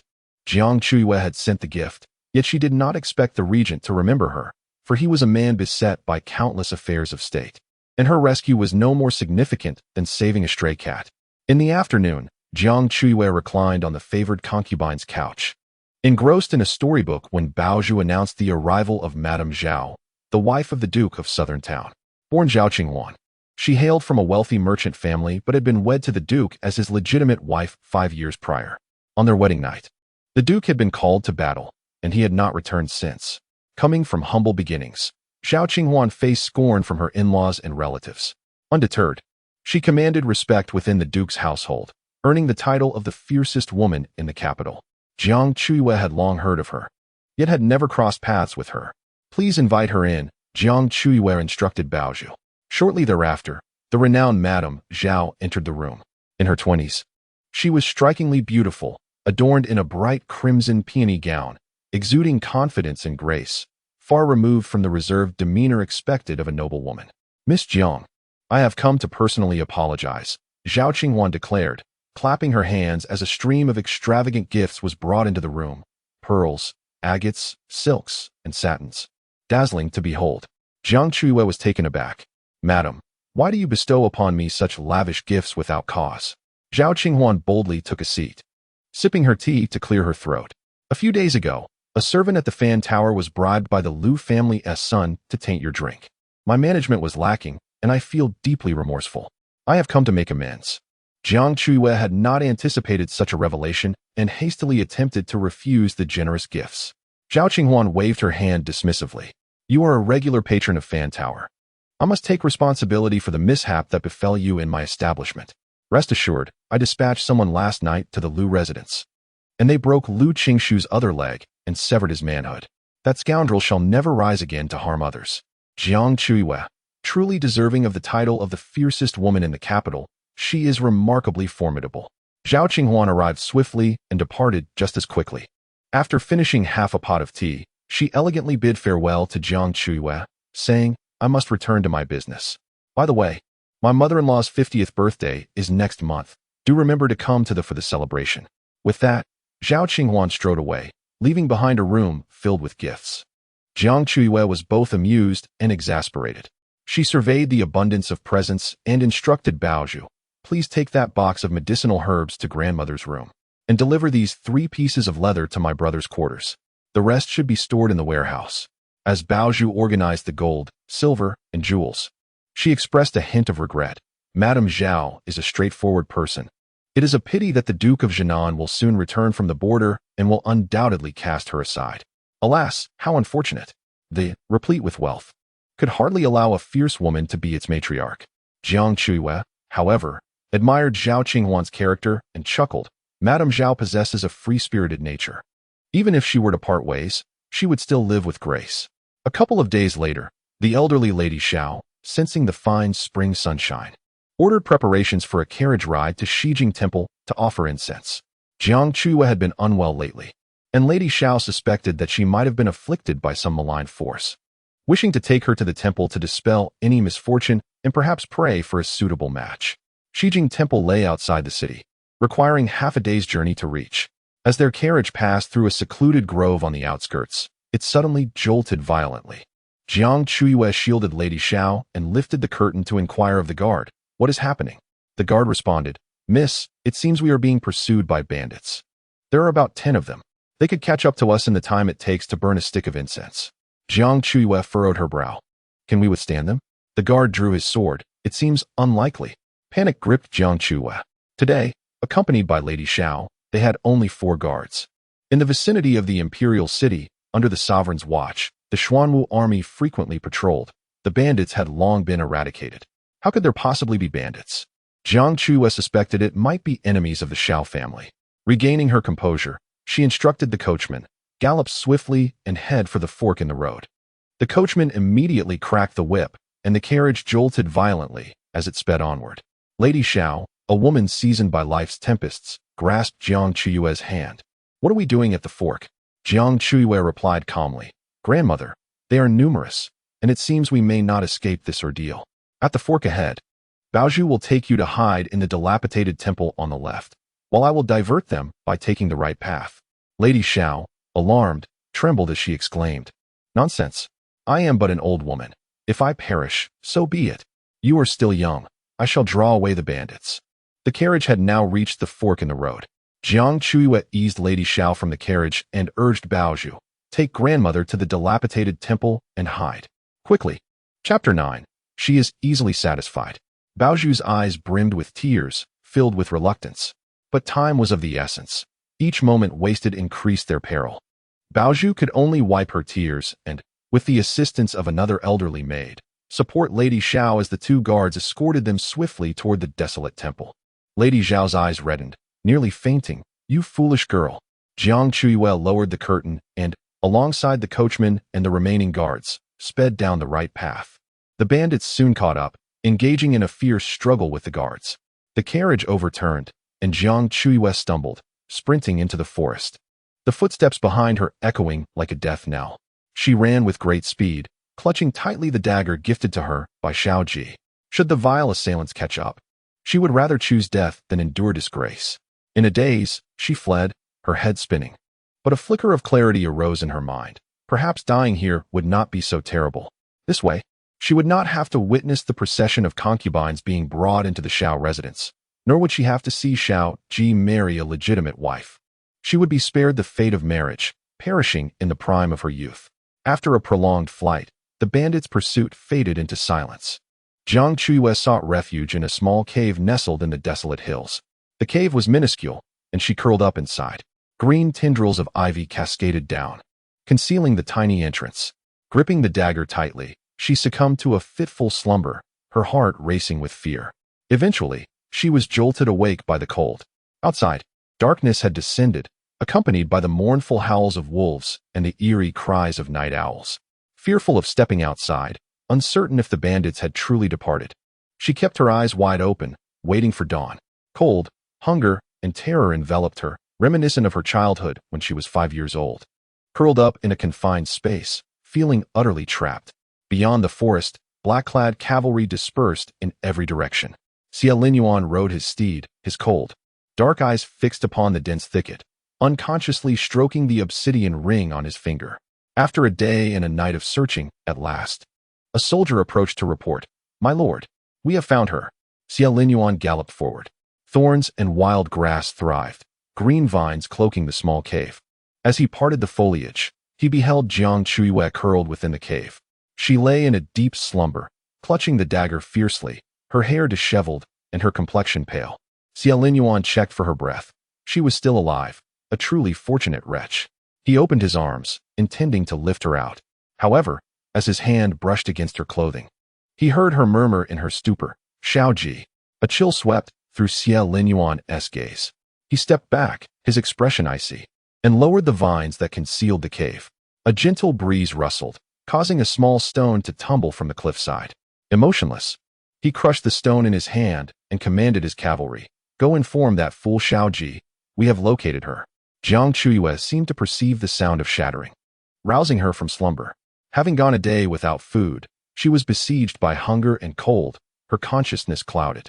As she opened her eyes, she glimpsed sunlight filtering through the deep green vines. Dawn had arrived. The sound of hooves echoed outside, instantly triggering alarm bells in her mind. She feared the bandits had returned. Gripping her dagger tightly, she listened intently to the commotion outside. The deep green vines shielding the cave entrance were swept aside. With all her might, Jiang Chuyue thrust the dagger forward, only for it to clink against heavy armor, producing a sharp metallic sound. "Xiao Yu, it is I," came Xiao Ji's voice. Jiang Chuyue's grip slackened, and the dagger fell into the soft earth. Xiao Ji shielded her from the blinding sunlight, extending his hand toward her gently, just as he had many years prior. A wave of emotion washed over Jiang Chuyue, her nose tinged with the salt of unshed tears. The tears she had long suppressed could no longer be contained, cascading down like scattered pearls. She lunged forward, sobbing uncontrollably. "I thought I was going to die." Xiao Ji gently caressed her back, reassuring her, "Do not fear, I am here." The carriage was already prepared, and Xiao Ji led the shaken Jiang Chuyue back to the Xiao residence. The carriage rolled along the official road, gradually fading into the distance. Xie Linyuan watched from afar, his handsome face shadowed by a frown. The steward of the Wang residence rushed over, panting and wiping the sweat from his brow. "My lord, the emperor is furious in the palace and has summoned you for questioning." In recent days, Xie Linyuan was expected to attend court, yet he had spent a day and night searching in desolate mountains. Indifferently, he glanced at the inked jade ring on his finger. Let the emperor remain angry. I am weary and shall return home to rest. Upon her return to the Xiao residence, the elder matriarch had been waiting at the entrance. Seeing Jiang Chuyue covered in dirt, she embraced her tightly, exclaiming, "Thank the Buddha, thank the Buddha. Thank goodness you are safe." The royal physician had been summoned, warm water prepared, and medicine and food would soon arrive. After consuming her medicine, bathing, and changing, Jiang Chuyue transformed back into the elegant and beautiful second young lady. Starved, she was advised by the physician to start with some rice porridge, which she eagerly devoured, finishing 3 bowls in one go. Holding up her bowl, she implored, "Grandmother, may I have another bowl?" With tears in her eyes, the elder matriarch handed her a warm bowl of porridge. "Eat slowly, do not choke." Once Jiang Chuyue had her fill, warmth gradually returned to her once icy limbs. She finally felt a sense of revival. Xiao Ji accompanied her for lunch and noticed a grain of rice stuck at the corner of her mouth. He smiled and said, "Hold still." Jiang Chuyue obediently froze in place. Xiao Ji reached out, his calloused fingertip gently brushing against her lips. Jiang Chuyue felt as if her soul had nearly departed. Her heartbeat quickening, warmth blooming across her cheeks, lingering with the sensation of his touch. Not a child anymore, with rice lingering at the corner of her mouth while eating. Xiao Ji wiped his fingertip with a handkerchief, a gentle smile adorning his face. Jiang Chuyue hastily lowered her head, mumbling, "I haven't had rice water all day and ate a bit too quickly. That's why there's rice on my lips. Please do not mock me." It is said that after enduring hardship, sweetness follows, and blessings and misfortunes are intertwined. After enduring a series of trials, Jiang Chuyue was rewarded with a touch of sweetness from Xiao Ji. It was truly delightful. Xiao Ji rose, "Grandmother, there are affairs in the Ministry of War that require my attention. The bandits who pursued you the other day belong to the Lu family. Rest assured, they will surely meet their demise within 3 months." The Lu family, particularly Lu Qingshu, was a solitary remnant. Lu Qingshu had bullied Jiang Chuyue, first being tossed into the city moat and nearly drowning. Subsequently, Xiao Ji had broken one of his legs, and in the dead of night, bandits had broken his other leg, even castrating him. Lu Qingshu was utterly ruined. The Lu family, unwilling to accept this, resorted to a desperate measure, disguising their servants as bandits in an attempt to kill the elder matriarch and Jiang Chuyue to avenge Lu Qingshu.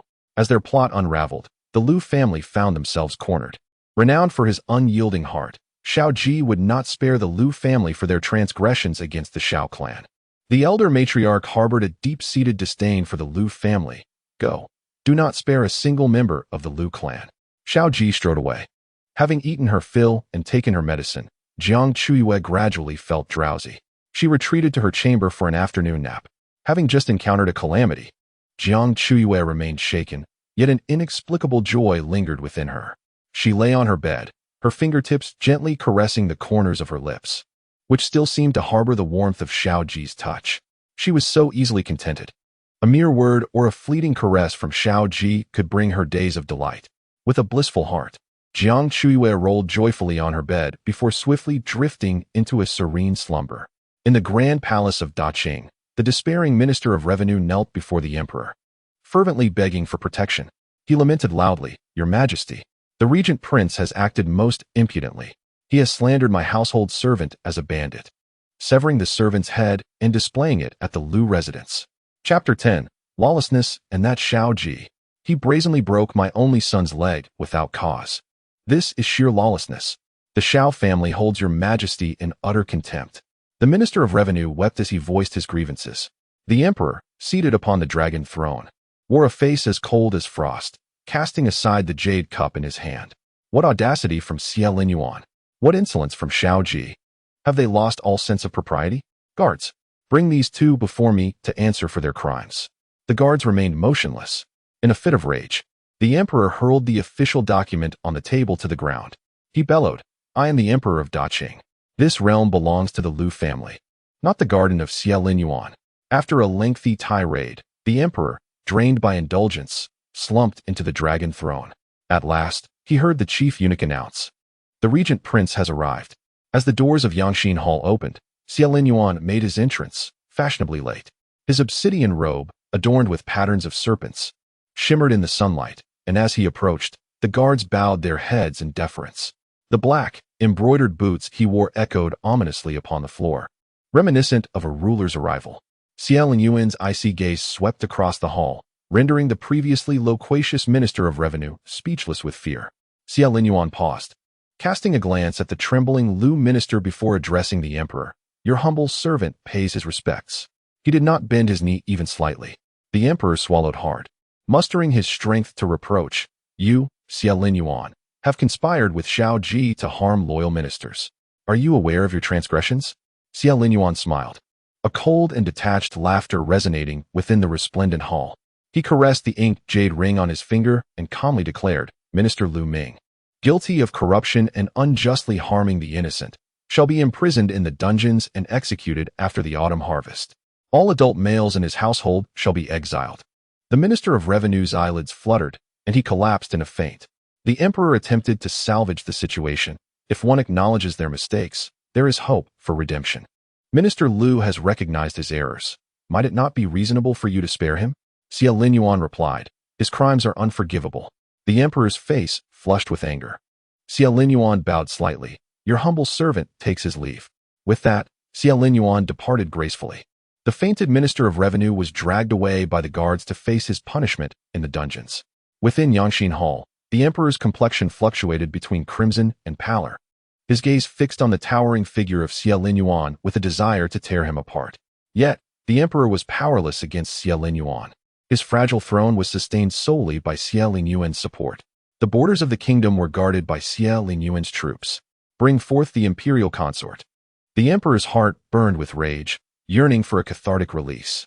In the realm ruled by the regent, the court belonged to him, with only a small corner of the harem remaining as the emperor's domain.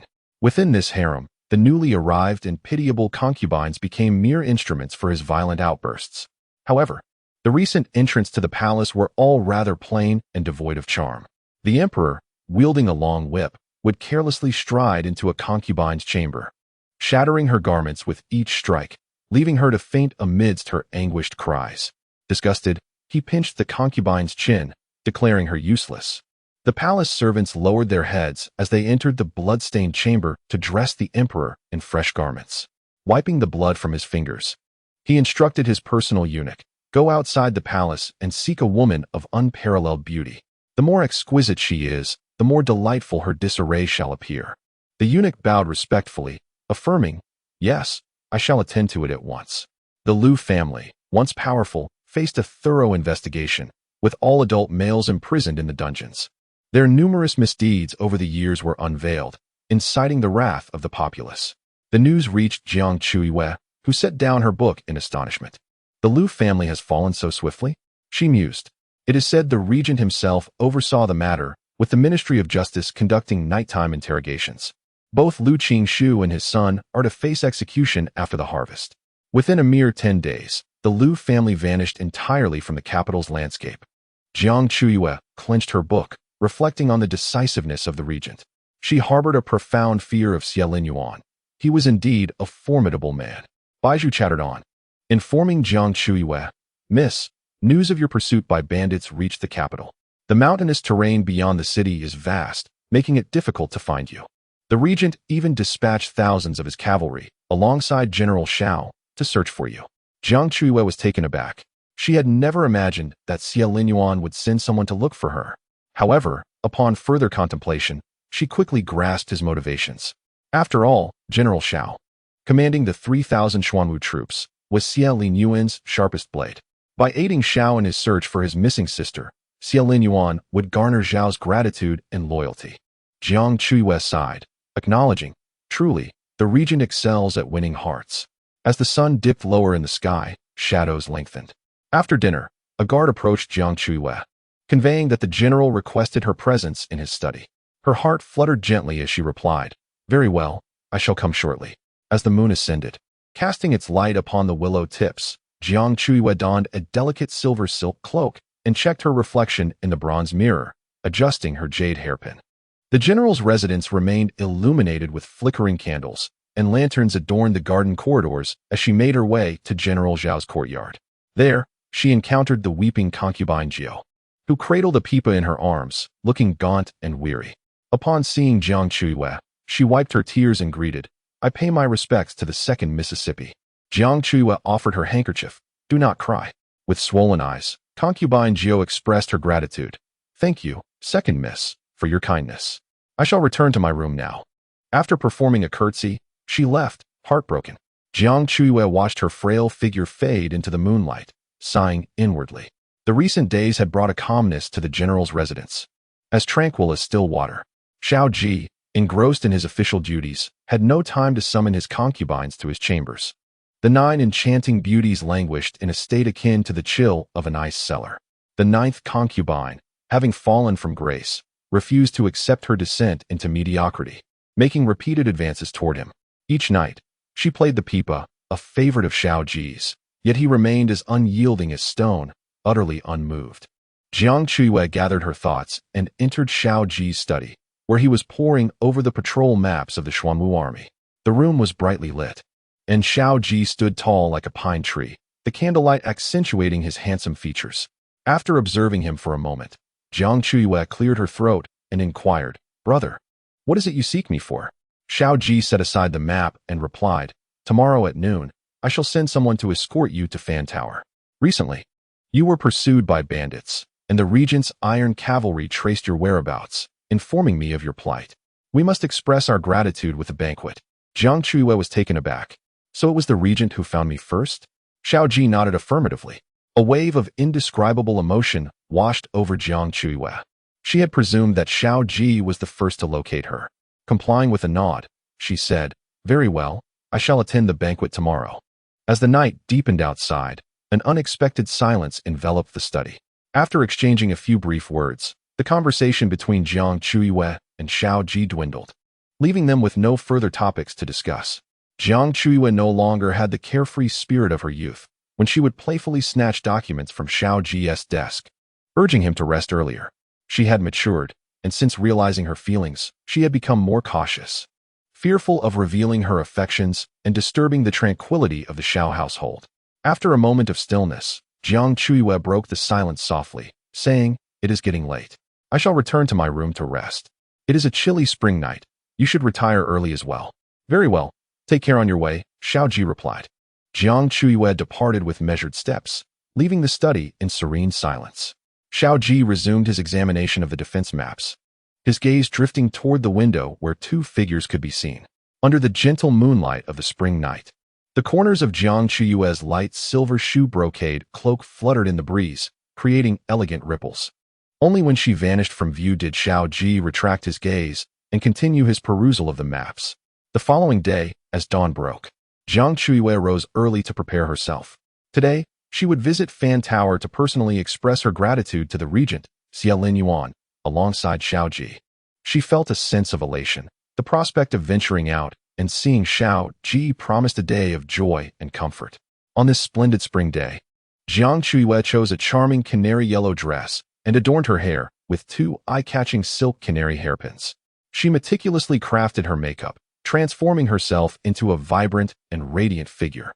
Baizhu, her maid, gazed at her with shining eyes, showering her with compliments. As noon approached, Xiao Ji dispatched a carriage to the Xiao residence for her.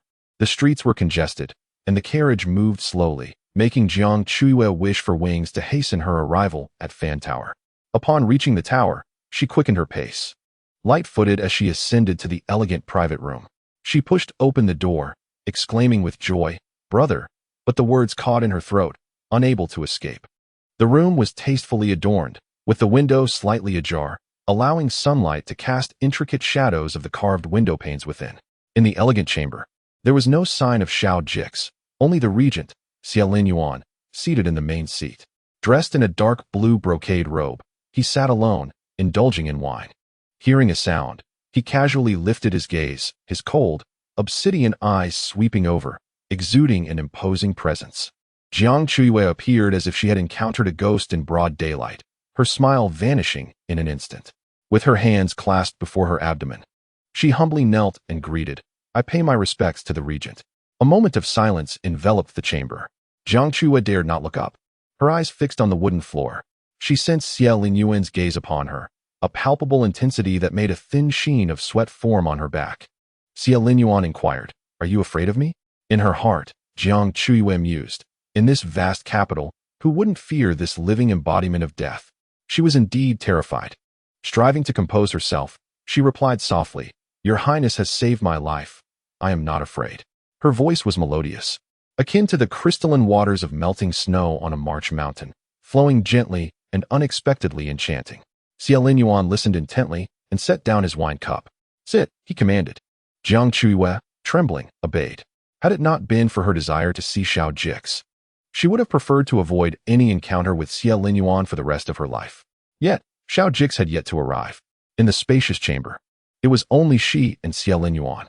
Jiang Chuyue sat rigidly, refraining from speaking, her gaze lingering on the white jade wine cup on the table. Even in the absence of conversation, the unspoken pressure from Xiao Ji weighed heavily upon her. Footsteps echoed from outside. Xiao Ji broke the stillness. "Is General Xiao here?" Jiang Chuyue perked up her ears for a moment and shook her head gently. "It is not his footsteps." Xiao Ji paused, surprised that she could discern Xiao Ji's steps. The door to the chamber opened, revealing Xiao Ji's subordinate, who presented a confidential document and then swiftly exited. After a while, footsteps approached once more. Jiang Chuyue's expression brightened, her eyes sparkling as she gazed at the doorway. Unbeknownst to her, Xiao Ji observed her every move with a dangerous glint in his half-closed black eyes. The door swung open, and indeed, it was Xiao Ji who entered. Jiang Chuyue joyfully called out, "Brother." Xiao Ji nodded. "I was delayed due to matters at the Ministry of War." He took his seat, and the maidservants from the restaurant brought in a variety of exquisite dishes, filling the room with enticing aromas of food and wine. Xiao Ji and Xiao Ji shared a cordial relationship, addressing each other with familiarity. Raising his cup, Xiao Ji expressed, "Brother Lin Yuan, I am grateful for your assistance in searching for my sister. She is not fond of drinking. I will drink this on her behalf." Xiao Ji casually lifted his wine cup. It was merely a trivial matter. The two clinked their cups and drank. Jiang Chuyue sat obediently to the side, appearing courteous. However, upon witnessing Xiao Ji consume 3 consecutive cups of wine, she frowned inwardly. Drinking excessively could harm his stomach. In a gentle voice, Jiang Chuyue cautioned Xiao Ji, "If grandmother learns of your excessive drinking, she will surely admonish you." Xiao Ji chuckled, "Very well, then let us eat." Xiao Ji cast a deep glance at Jiang Chuyue, an observer's clarity revealing that from the moment Xiao Ji entered, her attention had been entirely devoted to him. Jiang Chuyue outwardly presents herself as a delicate and refined noble lady of the capital, well-versed in literature and propriety, flawless to the point that one could scarcely find a single fault. Only in the presence of Xiao Ji does she experience the slightest emotional stir. Xiao Ji lifted his cup and drank it in one gulp. As the thank-you banquet drew to a close, Xiao Ji's guard approached with a report. "General, Master Zhang is looking for you. He is waiting downstairs and has matters to inquire." Xiao Ji set down his cup and said to Xiao Ji, Brother Lin Yuan, I shall return shortly. Xia Lin Yuan replied casually. At your leisure. Xiao Ji descended to meet his subordinate, leaving Jiang Chuyue alone with Xia Lin Yuan in the elegant chamber. Jiang Chuyue picked up a piece of crisp peach blossom pastry, feigning interest in the delicacy. Sitting by the window, she enjoyed a splendid view, catching glimpses of the bustling street outside and of Xiao Ji below. He conversed with a robust man in his 30s at the entrance of the building. Jiang Chuyue bit into the pastry, secretly admiring Xiao Ji's tall figure, her heart swelling with a gentle joy. Merely being able to observe him from a distance was a source of satisfaction. However, this joy was short-lived. Help! My lord, save me! A young girl in a green gown stumbled into view, pursued relentlessly by several thugs. Realizing Xiao Ji's distinguished appearance, akin to a high-ranking official of the capital, the girl fell to her knees, pleading, My lord, I beg you to save me. Xiao Ji, known for his integrity and willingness to assist others, promptly helped her to her feet. As she raised her head, her exquisite face was revealed, unadorned, with beautiful, innocent almond-shaped eyes that easily evoked sympathy. Upon seeing her visage, Xiao Ji momentarily froze. He immediately dispatched men to protect the girl and apprehend the thugs for the authorities. Jiang Chuyue, sitting by the window, slowly set down the peach blossom pastry. It felt as if a bucket of cold water had been thrown over her, her heart gradually growing colder. She knew that soon the 10th concubine would arrive at the Xiao residence. Chapter 12. The 10th concubine gains favor before long. Xiao Ji returned to the elegant chamber. The thank you banquet was nearing its conclusion, and Xia Lin Yuan lazily rose to take his leave. Xiao Ji informed Jiang Chuyue, You may return home first. I have official business at the Ministry of War. Jiang Chuyue clenched the handkerchief in her grasp, wanting to inquire about the girl's fate. Yet, her lips parted without a sound. She ultimately refrained from asking. She felt she had no right to do so, merely an outsider. As Xiao Ji rode away, Xia Lin Yuan lingered, slowly approaching Jiang Chuyue and softly remarked, Miss Jiang seems preoccupied. Might there be something on your mind? Jiang Chuyue forced a smile. What worries could a sheltered girl like me possibly have? Xia Lin Yuan's dark eyes glinted with mischief as he leaned closer.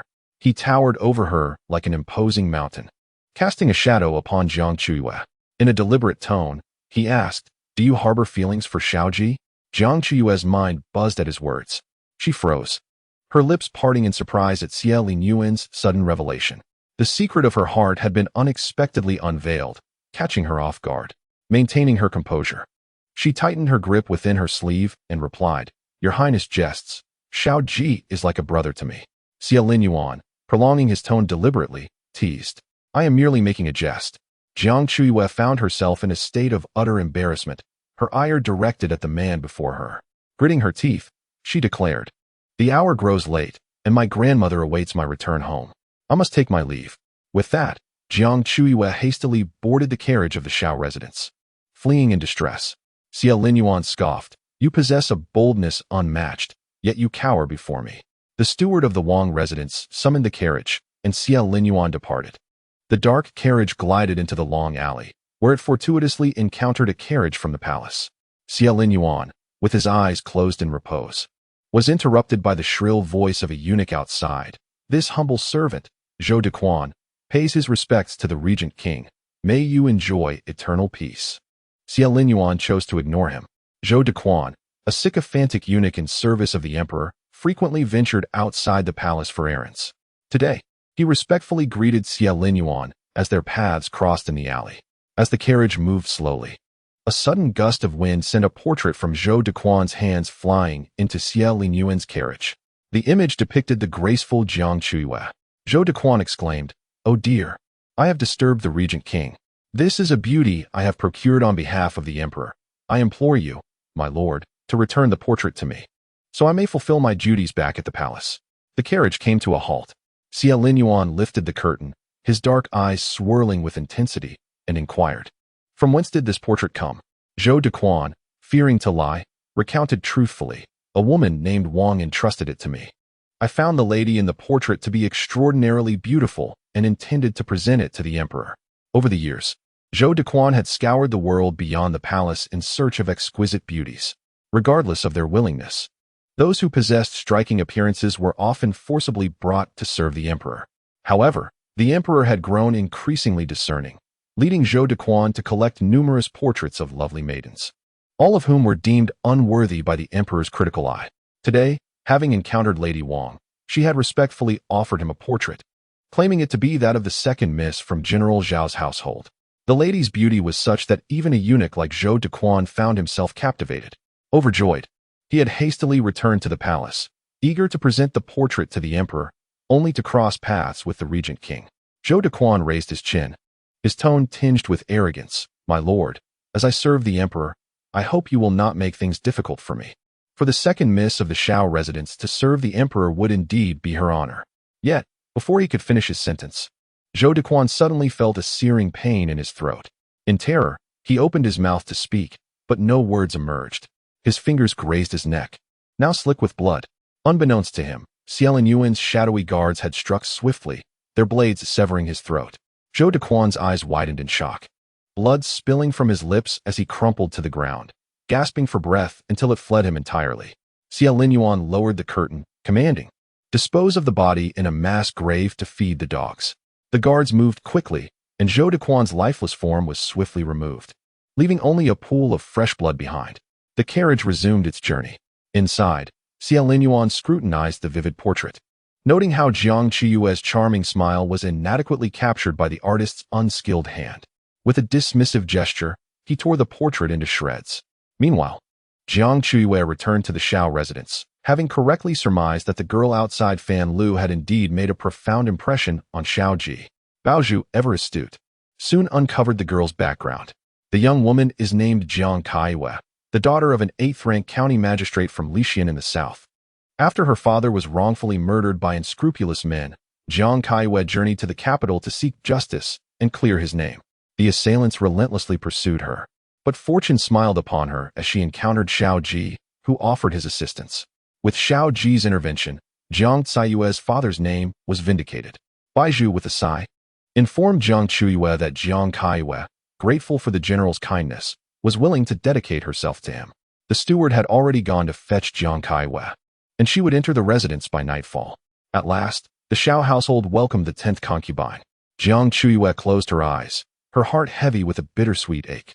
Yet, she could do nothing, daring not to reveal even the slightest emotion. The young girl's secret woes were like the blossoms of spring, blooming and fading, ultimately turning to dust. The 10th concubine, Lady Jiang, entered the estate, capturing Xiao Ji's affection. After attending to official duties, Xiao Ji spent several consecutive nights in her courtyard.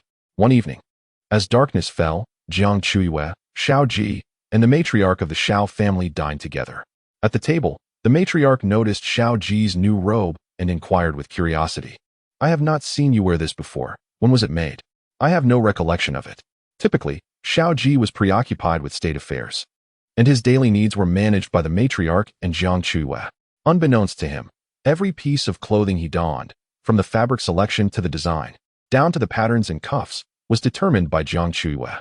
However, the frost-colored narrow-sleeved attire he wore today was unfamiliar to him. Xiao Ji replied, "Grandmother, this is a new garment made for me by Lady Jiang." The matriarch nodded approvingly, remarking, "Lady Jiang is virtuous and compliant, far more astute and considerate than your previous concubines. Do refrain from taking another concubine. Our household can scarcely accommodate any more."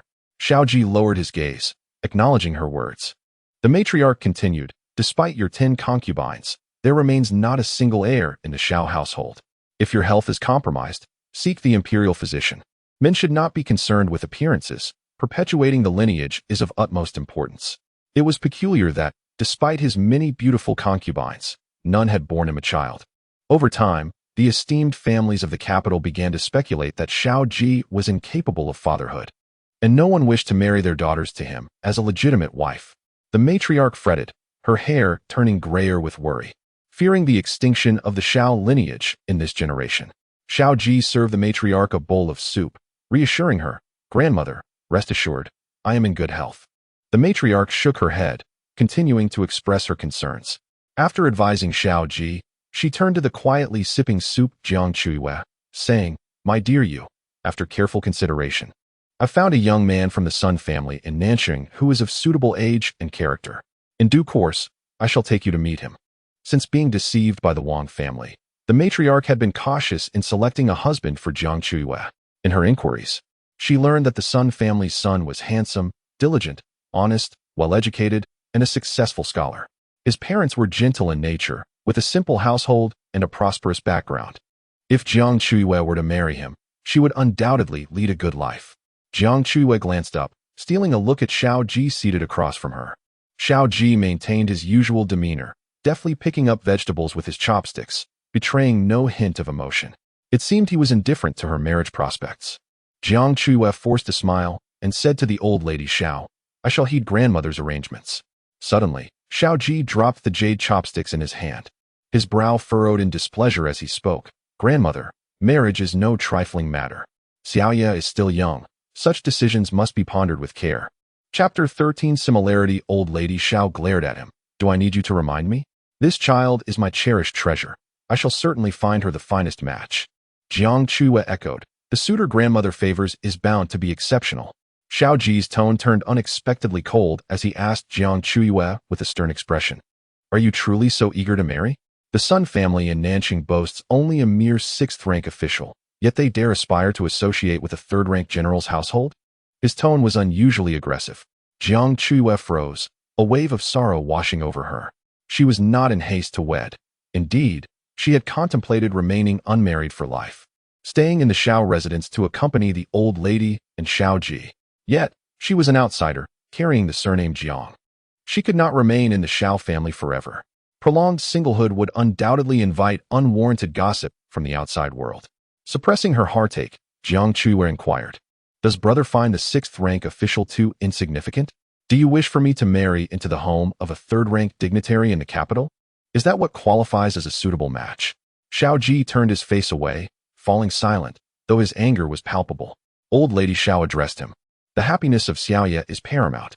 As long as her husband is kind and considerate, even a 6th-rank official would suffice." Xiao Ji rose with a stern expression. "Grandmother, I have had my fill. I shall return to my study to attend to official matters. Please continue your meal without concern for me." The dishes on the table remained largely untouched, and he had barely eaten a few bites of rice, yet he turned to leave. Old lady Xiao sighed in resignation. Concerned that Jiang Chuyue might overthink, she gently advised, "My dear child, do not heed your brother's reckless words. The upper echelons of the capital are fraught with complexities. Marrying into such a family may bring you misfortune."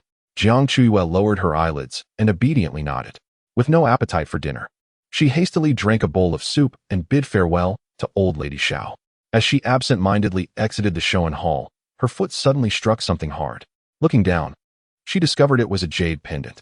This pendant belonged to Xiao Ji, a treasured item passed down from his deceased parents. He must have dropped it in his haste. Gripping the pendant, Jiang Chuyue contemplated returning it to Xiao Ji and proceeded towards his courtyard. Xiao Ji's courtyard was spacious, with rows of weapon racks lined up on the platform. As she approached his study, she suddenly heard the dulcet tones of a woman's teasing laughter emanating from within. The courtyard was silent, and this playful sound resonated sharply. "General, this is quite improper for the study. Don't move. You are always so disobedient." Inside the study were Xiao Ji and his concubine, Madame Jiang. Jiang Chuyue stood rigidly for a moment, the sounds within growing increasingly loud. Clutching the jade pendant, her heart felt as though it shattered into fragments once more. She shook her head in self-derision, wondering why fate always conspired to place her in such circumstances. Numb to her surroundings, Jiang Chuyue left, stepping over the frost-kissed ground. The small alcove within Xiao Ji's study was illuminated by the bright glow of a glass lamp. As an intense affair came to an end, a delicate blush adorned Jiang's cheeks. She furrowed her brow and inquired, "General, who has displeased you?" Xiao Ji, pressing her gently, traced the elegant contours of Jiang's brows and eyes with his fingertips, as if observing her, yet gazing beyond her at another. In a hoarse whisper, he called out, "Where? Do not leave me." Jiang soothingly replied, "Rest assured, General, I shall always be yours." Xiao Ji's eyes glistened with unshed tears. He held Jiang's slender waist tightly, leaning in closer until the night grew deep and their embrace finally ceased. Recently, Xiao Ji had begun to grow busier. Ever since their last quarrel, he had seldom sought out Jiang Chuyue. Jiang Chuyue mused that perhaps this was for the best. With fewer encounters, she would gradually acclimate to a world devoid of Xiao Ji, slowly extricating him from her heart. In the future, when she married, it would at least be less painful. In the radiant spring, the peach blossoms in the garden bloomed vividly, akin to clouds of color. Jiang Chuyue preferred not to venture outside. She sat by the waterside pavilion, idly holding a fishing rod. Baizhu sat nearby, chattering away. "Miss, Wang has brought misfortune upon herself. I hear she has received her comeuppance." Ever since Wang had been expelled by the old lady Xiao, Jiang Chuyue had not seen her again. She inquired, "What misfortune has befallen her?" Baizhu giggled. "A few days ago, Wang fell down the stairs, injuring her head and breaking an arm. After committing so many wrongs, heaven has delivered justice. She deserves it." Jiang Chuyue smiled softly, acknowledging that evil deeds indeed meet with retribution. After spending most of the day fishing without a single catch, Jiang Chuyue rested her chin on her hand, gazing at the shimmering water, her thoughts involuntarily drifting to Xiao Ji. She wondered what he had done that day, whether he had taken his lunch. "Miss, the 10th concubine has arrived," Baizhu reminded her.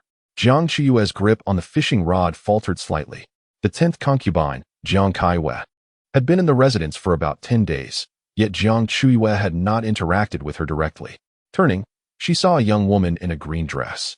Jiang Chuyue possessed a strikingly graceful appearance, her features refined and radiant, with eyes that sparkled like apricots, and a figure as slender as willow. "Greetings, I am Jiang Chuyue. Honored to meet the second young lady," she greeted softly. Jiang Chuyue replied with a faint smile, "What brings you to the garden today?" Jiang Chuyue responded, "The peach blossoms are splendid. I wish to gather a few to adorn my room.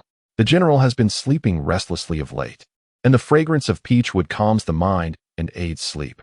Jiang Chuyue remarked, "You are quite thoughtful, 10th aunt." Jiang Chuyue gently advised, "The wind by the water is strong. You should wear a coat, second young lady." Jiang Chuyue acknowledged, "I understand. Thank you for your concern." After exchanging pleasantries, Jiang Chuyue did not linger long, taking her maid to gather peach blossoms in the garden. Resting on a chaise, Jiang Chuyue observed Jiang Chuyue's figure moving gracefully through the grove of peach blossoms across the pond. In truth, when Jiang Chuyue first arrived, Jiang Chuyue had harbored a rather unkind thought, wishing that the 10th concubine might be a woman driven by vanity. That way, Jiang Chuyue could confidently declare that the 10th concubine was unworthy of Xiao Ji. However, Jiang Chuyue did not exhibit any such vanity. From a young age, Jiang Shi received meticulous nurturing from her father. She is gentle, virtuous, well-educated, and possesses striking beauty, excelling in the arts of music, chess, calligraphy, and painting. She is a paragon of femininity, and apart from her humble origins, she is otherwise a perfect match for Xiao Ji. Even the usually stern old Madame Xiao has spoken highly of Jiang Shi, intending to entrust her with some of the household affairs of the Xiao residence. Jiang Chuyue has a premonition that her aunt Jiang Shi will take deep root in the Xiao household. Just moments ago, Baizhu had been secretly observing Jiang Shi and couldn't help but remark to Jiang Chuyue, "Miss, I believe Jiang Shi bears a remarkable resemblance to you, particularly in her eyes." Chapter 14, Poisoned. From afar, as she watched Jiang Shi approach, Baizhu thought she was seeing her own mistress. Jiang Shi's demeanor and appearance were indeed reminiscent of Jiang Chuyue, and even their names were quite alike. Jiang Chuyue smiled dismissively. "You are mistaken. There is no similarity between us." Baizhu tilted her head, scrutinizing Jiang Chuyue's features. Today, Jiang Chuyue wore her hair in a flowing cloud bun adorned with jade and emerald hairpins, her complexion radiant as the moon, her elegance surpassing that of the blooming peach blossoms in the garden. Baizhu nodded in agreement. Indeed, Jiang Shi is but a modest beauty, lacking your allure. In the entire capital, one could hardly find a maiden more beautiful than you. Jiang Chuyue's eyes sparkled with delight. "You flatter me, sweet-talking me all day long." Baizhu muttered, "I am not flattering you." Mississippi suddenly, the fishing rod that had remained still all afternoon began to sway, diverting Baozhu's attention as she exclaimed, "Miss, the fish is on the line." Jiang Chuyue snapped back to reality, lifting her rod to reel in a splendid crucian carp. In the garden south peach blossom grove, Jiang Shi was trimming the branches while inquiring of her close maid, "Duan, our second miss is 18 and has yet to find a suitor." Duan, who had served Jiang Shi since childhood, was her loyal confidant. She replied, "I have heard that the old madam is already seeking a husband for the second Mississippi. It seems she will soon be wed." Jiang Shi sighed. She is indeed unfortunate, with her parents perishing in battle and her sister missing. She drifts through the Xiao residence like a rootless weed. Duan pouted, her tone laced with a hint of envy. I do not find the second Miss pitiable at all. As an outsider in the Xiao household, she lives a life of luxury, enjoying comforts that surpass those of the princesses in the palace. When she marries, the old madam and the general will certainly provide a generous dowry. An outsider like her is truly fortunate, which is quite enviable. Jiang Chuyue furrowed her brows slightly, patiently admonishing Duan, you always love to gossip. I have told you countless times to refrain from speaking ill of others. The general has treated me with immense kindness, and I intend to serve him faithfully for life. His sister is naturally my sister as well. Duan sulkily closed her mouth. Jiang Chuyue caressed her flat abdomen, saying now, I only hope to bear a child for the general soon. Jiang Chuyue had heard rumors in the capital that General Xiao was incapable of procreation. However, her recent experiences revealed that General Xiao was robust and vigorous, far from the notion of being unable to fulfill such a role. Jiang Chuyue secretly prayed for the blessing of a healthy child soon, for she possessed nothing else. The general's residence was her sole sanctuary for the remainder of her life. 2 more days passed. In the afternoon, Jiang Chuyue was engrossed in painting in her chamber when a maid entered to announce the arrival of Auntie Jiang. Jiang Chuyue entered, carrying a food box, her face beaming with joy. Second miss, today I made 2 boxes of mung bean cakes. Knowing your fondness for them, I specially brought you a box. Jiang Chuyue was deft and resourceful, skilled in the arts of music, chess, calligraphy, and painting, as well as in the creation of delectable pastries. Jiang Chuyue, holding a brush, replied with a warm smile, please, have a seat and enjoy some tea. Once I finish this painting, I shall sample your culinary skills. Jiang Chuyue promptly took a seat. This was her first visit to Jiang Chuyue's private quarters, and as her eyes discreetly surveyed the room, she felt a sense of astonishment. Truly, as the favored daughter of the esteemed old lady Xiao, Jiang Chuyue's chamber was adorned with exquisite treasures. The precious carved jade screen, the finest writing implements on the table, and even the curtains were made of soft silk worth 100 taels. Jiang Chuyue hailed from a small southern town and had only read about such opulent items in books. A hint of envy flickered in her eyes. I have completed my painting, Jiang Chuyue announced. Jiang Chuyue lifted her gaze to behold Jiang Chuyue's artwork, which depicted carp leaping over the dragon gate, with golden fish leaping from the water, capturing a pink lotus petal in its mouth. The painting was vivid and lifelike. What exquisite brushwork! Jiang Chuyue exclaimed. Though Jiang Chuyue hailed from humble beginnings and had been nurtured in the arts by her father, she was renowned in her own county as a talented young woman, admired by many promising suitors. Yet, upon arriving in the capital, she realized there were greater talents beyond her own.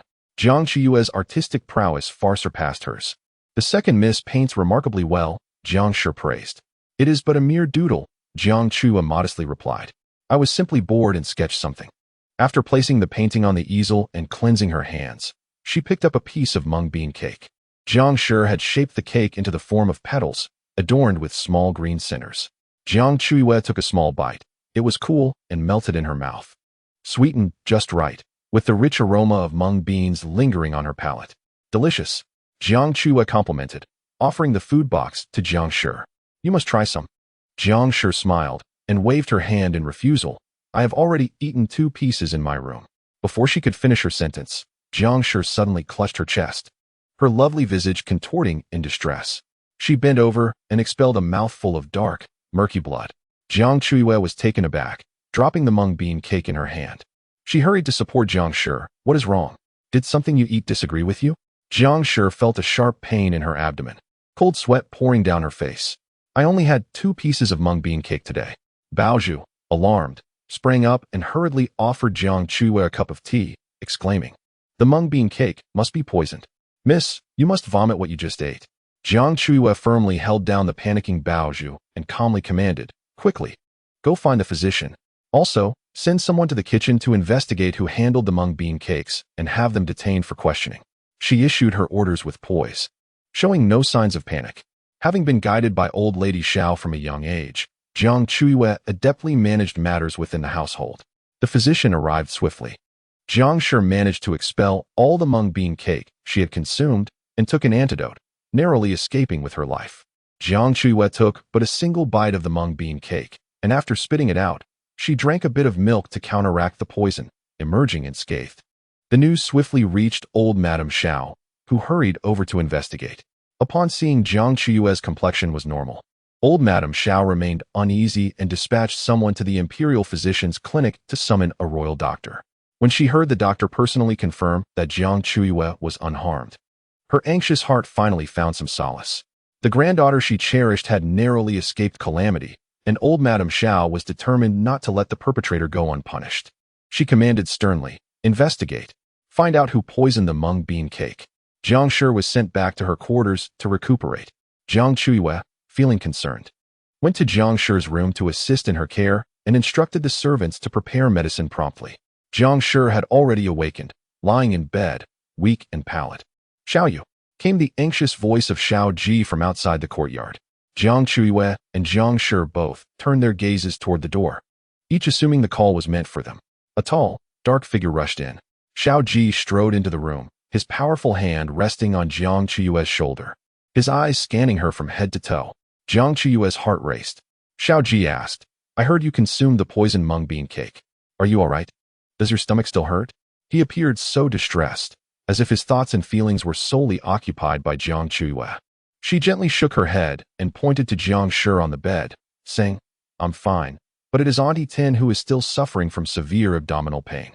Xiao Ji, upon entering the room, focused entirely on Jiang Chuyue, scarcely casting a glance at the more gravely poisoned Jiang Shi.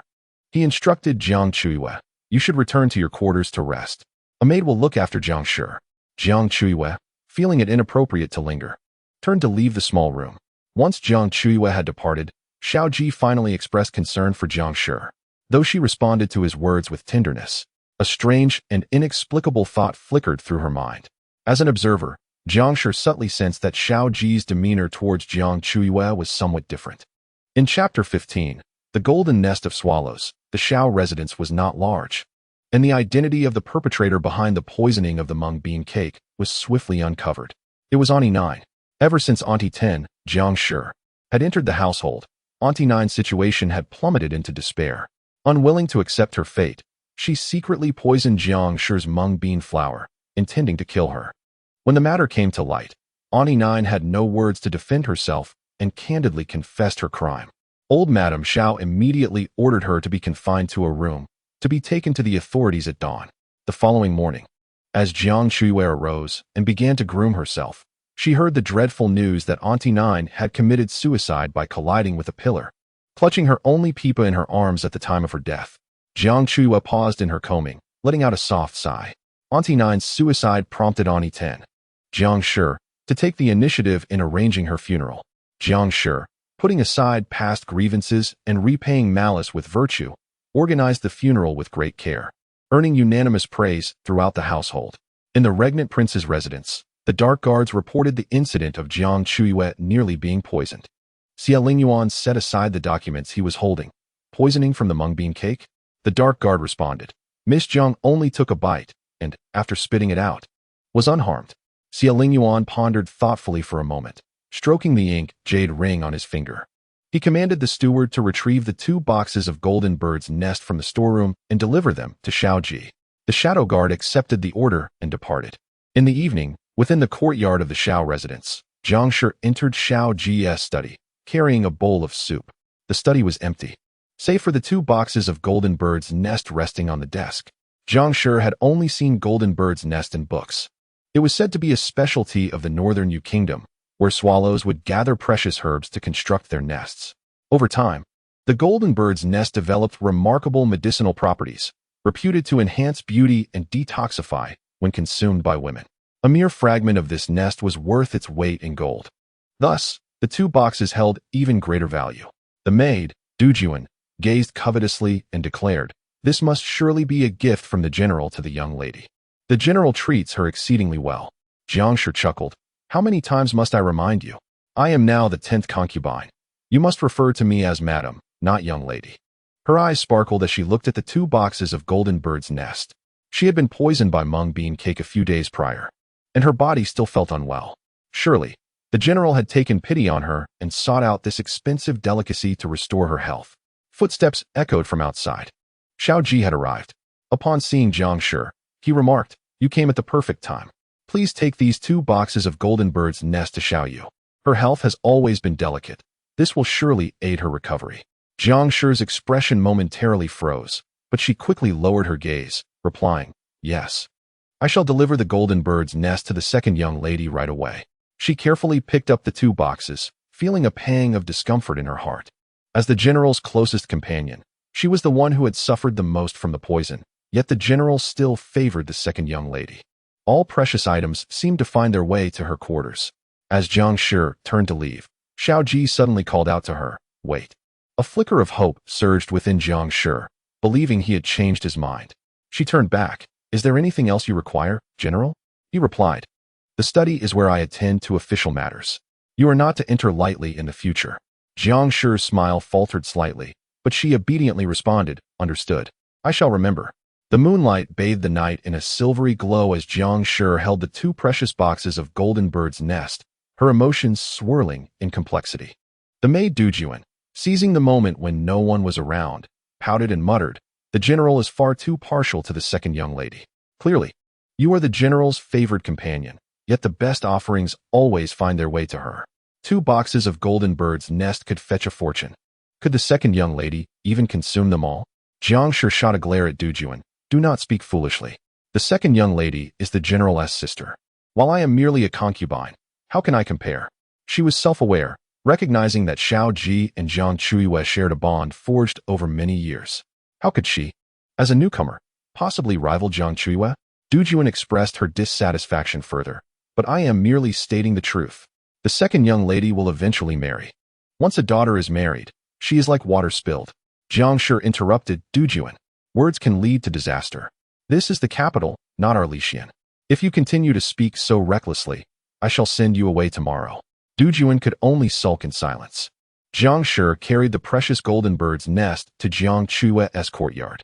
The courtyard was serene and elegant, adorned with clusters of blooming begonia flowers, resembling a fairyland. The Jiang family resides in a modest and secluded courtyard, starkly contrasting with Jiang Chuyue's splendid abode. A fleeting hint of envy flickered in Jiang's eyes as she glanced at the begonia blossoms bathed in moonlight. Jiang Chuyue was absent from the house, having gone to Shoan Hall to accompany the elderly matriarch, Madame Xiao. Jiang entrusted a box of golden bird's nest to Baizhu, the maidservant of Jiang Chuyue. Baizhu expressed her gratitude, saying, "Thank you, 10th aunt, for bringing the bird's nest." Jiang replied with a warm smile, "It is but a trifling effort." However, her maid, Dujun, who had an uncontainable tongue, interjected, "Sister Baizhu, my lady was poisoned some days ago, and this golden bird's nest has beautifying and detoxifying properties. Might we trouble you for an additional box?" Baizhu furrowed her brow, replying, "2 boxes of golden bird's nest, one for the young lady and the other for the matriarch." Dujun muttered under her breath, "How stingy." Jiang hastily seized Dujun's hand, casting a warning glance to silence her. Jiang then graciously smoothed over the situation. "Dear Baizhu, my maid speaks thoughtlessly. Do not take offense. The hour grows late, so I shall take my leave." The 2 departed swiftly. Baizhu, holding the 2 boxes of golden bird's nest, watched the retreating figures of the lady and her maid, murmuring to herself, "10th aunt is indeed gentle and virtuous. How curious it is that she keeps such a loquacious maid by her side. Birds of a feather flock together. I sense that this 10th aunt Jiang is not as simple as she appears." Days passed, and as Jiang and Dujun traversed the main courtyard, Jiang's peripheral vision caught sight of a striking beauty at the entrance. Startled, she initially believed a new concubine had arrived at the Ho residence. Upon closer inspection, she realized it was Jiang Chuyue. Today, Jiang Chuyue had made a special effort to adorn herself, donning a lotus-hued skirt with cloud patterns and exquisite pearl earrings. Exuding an ethereal elegance and gentle demeanor, Jiang Chuyue was engaged in conversation with the steward of the Xiao household. She instructed, "I shall return at dusk. Please ensure the maid keeps an eye on the pigeon soup in the kitchen and have it delivered to grandmother once it is ready." The steward respectfully assured her, "Rest assured, second miss, I will remember." Jiang inquired, "You look truly lovely today, second miss. Are you going out?" Jiang Chuyue nodded. "I am to attend a banquet at the Zhen Nanho residence. A few days ago, they sent an invitation for the celebration of old Madame Li's 50th birthday. As Madame Xiao has been unwell lately and cannot venture outside, and with Xiao Ji occupied with official duties, it falls upon me to attend the banquet." After a few more instructions to the steward, Jiang Chuyue took her leave in a carriage. As Jiang Chuyue's carriage receded into the distance, Dujuan craned her neck in admiration. The steward, exasperated, remarked, "Dujuan, what are you gazing at?" Dujuan, filled with envy, responded, "The banquet at the Zhen Nanhou residence must be quite lively." "Steward, might my lady also have the opportunity to attend such an event? The Zhen Nanhou residence is truly a prestigious family." Dujuan longed to witness the grandeur of the Hou residence firsthand. The steward frowned and admonished, "Do not speak foolishly. What sense is there in a concubine attending a banquet at the Hou residence? Such gossip would be the source of ridicule. The Zhen Nanhou's birthday celebration will host only the most esteemed nobles, the daughters and sons of affluent families. Allowing a concubine to attend would bring shame upon the entire Xiao household. Even the most favored concubine is but a servant." In the Xiao residence, there were only 3 masters: Xiao Ji, the old matriarch, and Jiang Chuyue. Jiang spoke up hastily, "Xiao steward, it is my failure to properly educate my maidservant. I shall take her back." With her amiable demeanor, the steward refrained from pursuing the matter further and headed to the kitchen to oversee the preparation of the unmade pigeon soup. Jiang paused in the main courtyard of the Xiao residence, gazing at the heavy door that slowly closed, and with a self-deprecating smile mused, "Indeed, I am merely a concubine now." Chapter 16. The inked jade ring concubines in the Xiao household were akin to servants, lacking the qualifications to partake in the grand feasts of the capital's elite.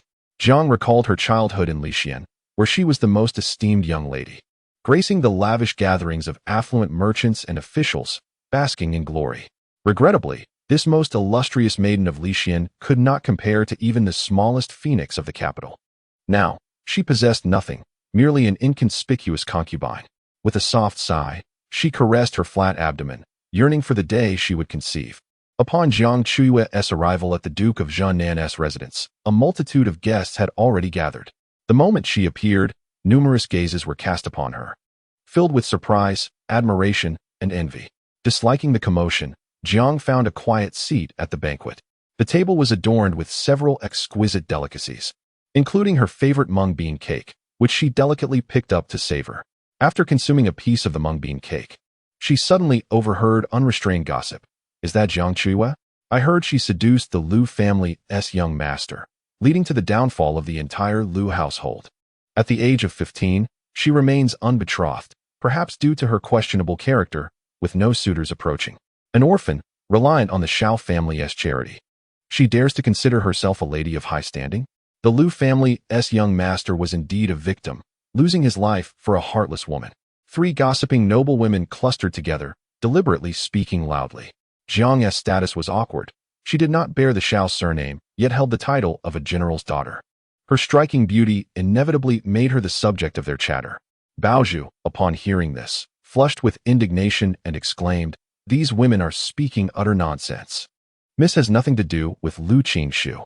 The more Baozhu fumed, the more audacious the 3 noblewomen became. "I suspect the Xiao family's fortune is cursed. General Xiao has married 10 concubines, yet still has no offspring. Jiang Chuyue has been of marriageable age for 3 years without a suitor. Alas, will the Xiao family cease to exist?" They laughed derisively. Jiang Chuyue set down the mung bean cake. Slowly, she rose and approached the trio of noblewomen, who held significant status, with the highest among them being the current empress's sister. Upon seeing Jiang Chuyue, the empress's sister feigned surprise, exclaiming, "Oh, is this not Miss Jiang of the Xiao residence? Rarely seen outside. What brings you here today?"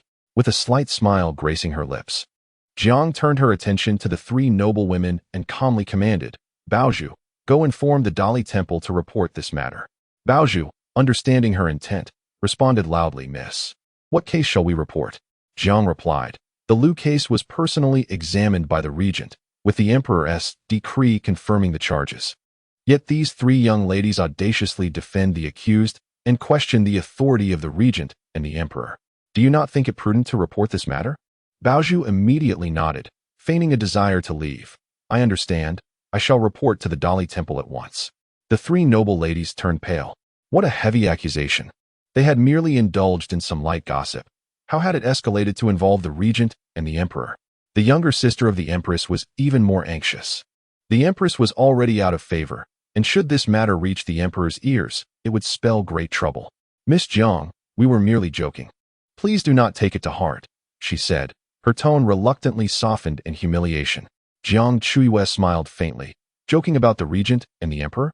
Your audacity is remarkable. Just then, a resounding voice announced, the regent has arrived.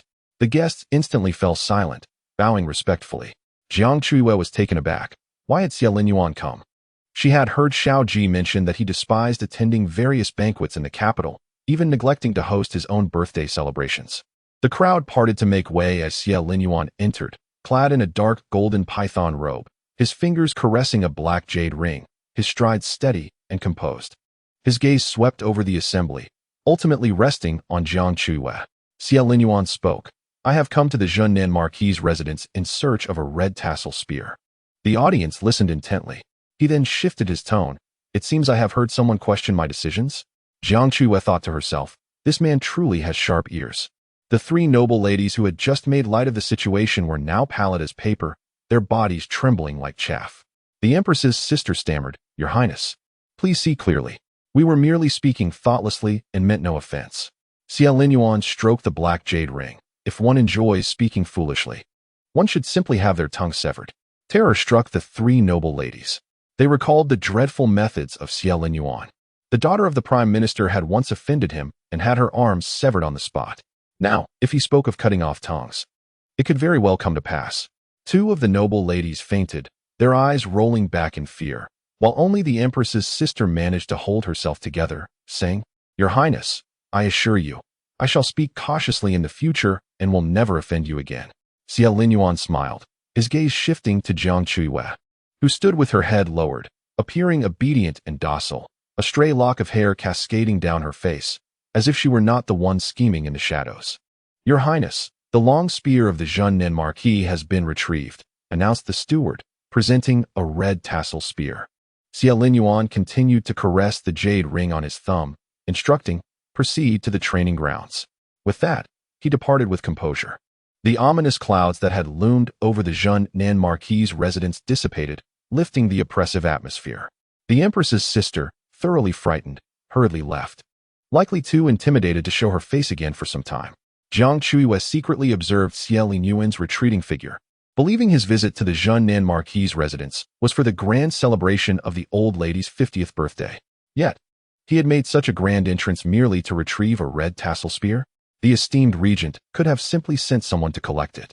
Why had he come in person? Was he so idle?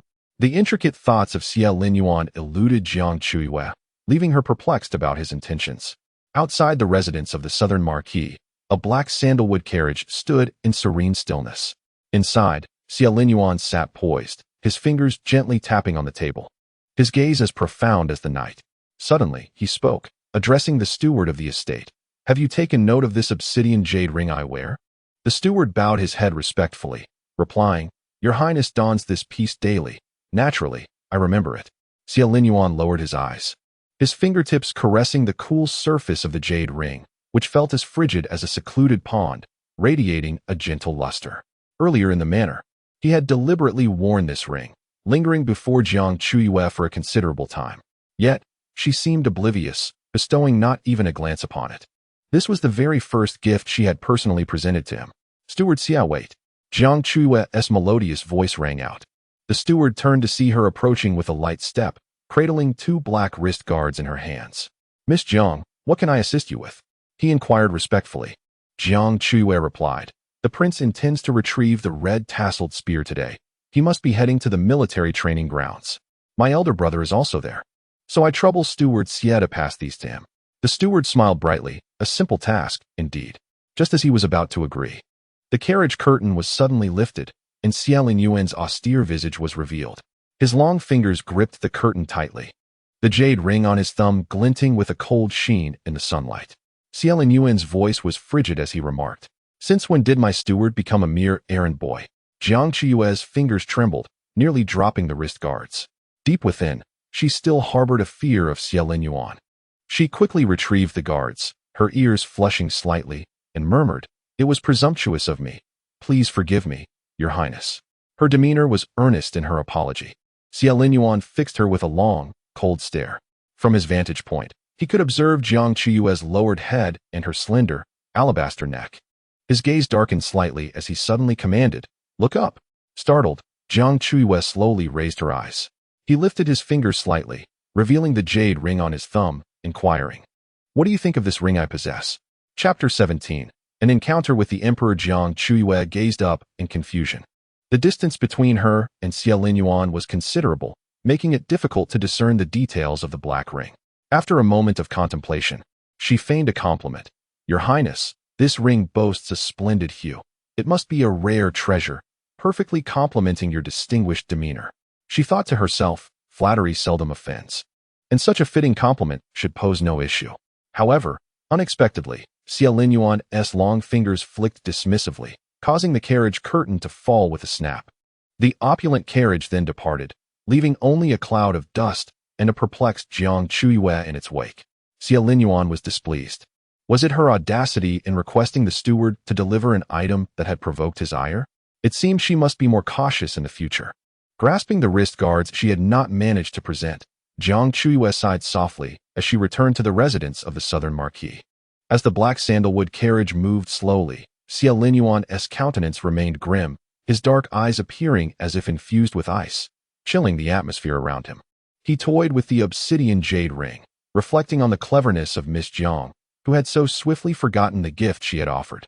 "Your Highness," the steward of the Wang residence inquired, "the palace has sent word that the Emperor is out on a covert inspection today. Should we dispatch someone to protect him in secret? The current Emperor, indulgent and foolish, still holds some utility. Thus it is not yet time to eliminate him." Xiao closed his eyes briefly and replied, "No need. He deserves his fate." Jiang Chuyue returned to the Zhen Marque residence for a banquet. The estate was adorned with colorful lanterns, filled with laughter and toasts, and tables overflowed with exquisite delicacies, presenting a scene of opulence and grandeur. However, the matriarch, old Lady Li, seated at the head of the table, bore a rigid expression, several times attempting to rise, but shrinking back under the light gaze of the Marquis' wife. Xiao Ji. She could only clench her sleeves tightly, forcing a smile while her eyes betrayed a mix of resentment and restraint. Jiang Chuyue observed this scene keenly, inwardly lamenting Xiao Qinghuan's remarkable prowess in managing the vast estate with such authority. As the banquet concluded, guests began to take their leave. Xiao Qinghuan personally escorted Jiang Chuyue to the entrance, her smile radiant as she said, "With so many guests today, if there was any oversight, I hope Miss Jiang will forgive us." Jiang Chuyue replied with a gentle smile, "Madam, you are too kind. The dishes at the birthday banquet were delightful." Xiao Qinghuan's eyes sparkled. "The new delicacies from Fan Lu are quite exquisite. I shall send some to you soon." Before she could finish, a sharp voice interrupted, "Elder sister-in-law, why did you not share those 2 bolts of Jiangnan brocade with me? You hoarded them all." A young girl, the third miss of the Marquis household, stormed in, her embroidered dress billowing. Barely of marriageable age, she was spoiled and now pointed an accusing finger at Xiao Qinghuan, her face flushed with indignation. Xiao Qinghuan raised an elegantly arched brow. "I purchased that brocade with my own money. Why should I give it to you?" The third miss retorted defiantly, "I am a distinguished young lady of the Marquis house, the biological sister of your husband. Do you believe that when my brother returns to the capital, I will have him dismiss you?" Xiao Qinghuan swiftly raised her delicate hand, fingers poised. "Do you see my palm?" The third miss's expression shifted dramatically. Xiao Qinghuan warned, "If you raise your voice again, it shall imprint upon your face." The third miss's cheeks flushed crimson, feeling deeply wronged, and she ran away in tears, wiping her face. Xiao Qinghuan turned to Jiang Chuyue with a gentle smile, her tone casual. "I apologize for the display, Miss Jiang. These idle pests only know their limits when chastised." Jiang Chuyue marveled inwardly at the formidable authority of the Marquis matriarch. After bidding farewell to Xiao Qinghuan, Jiang Chuyue climbed into her carriage.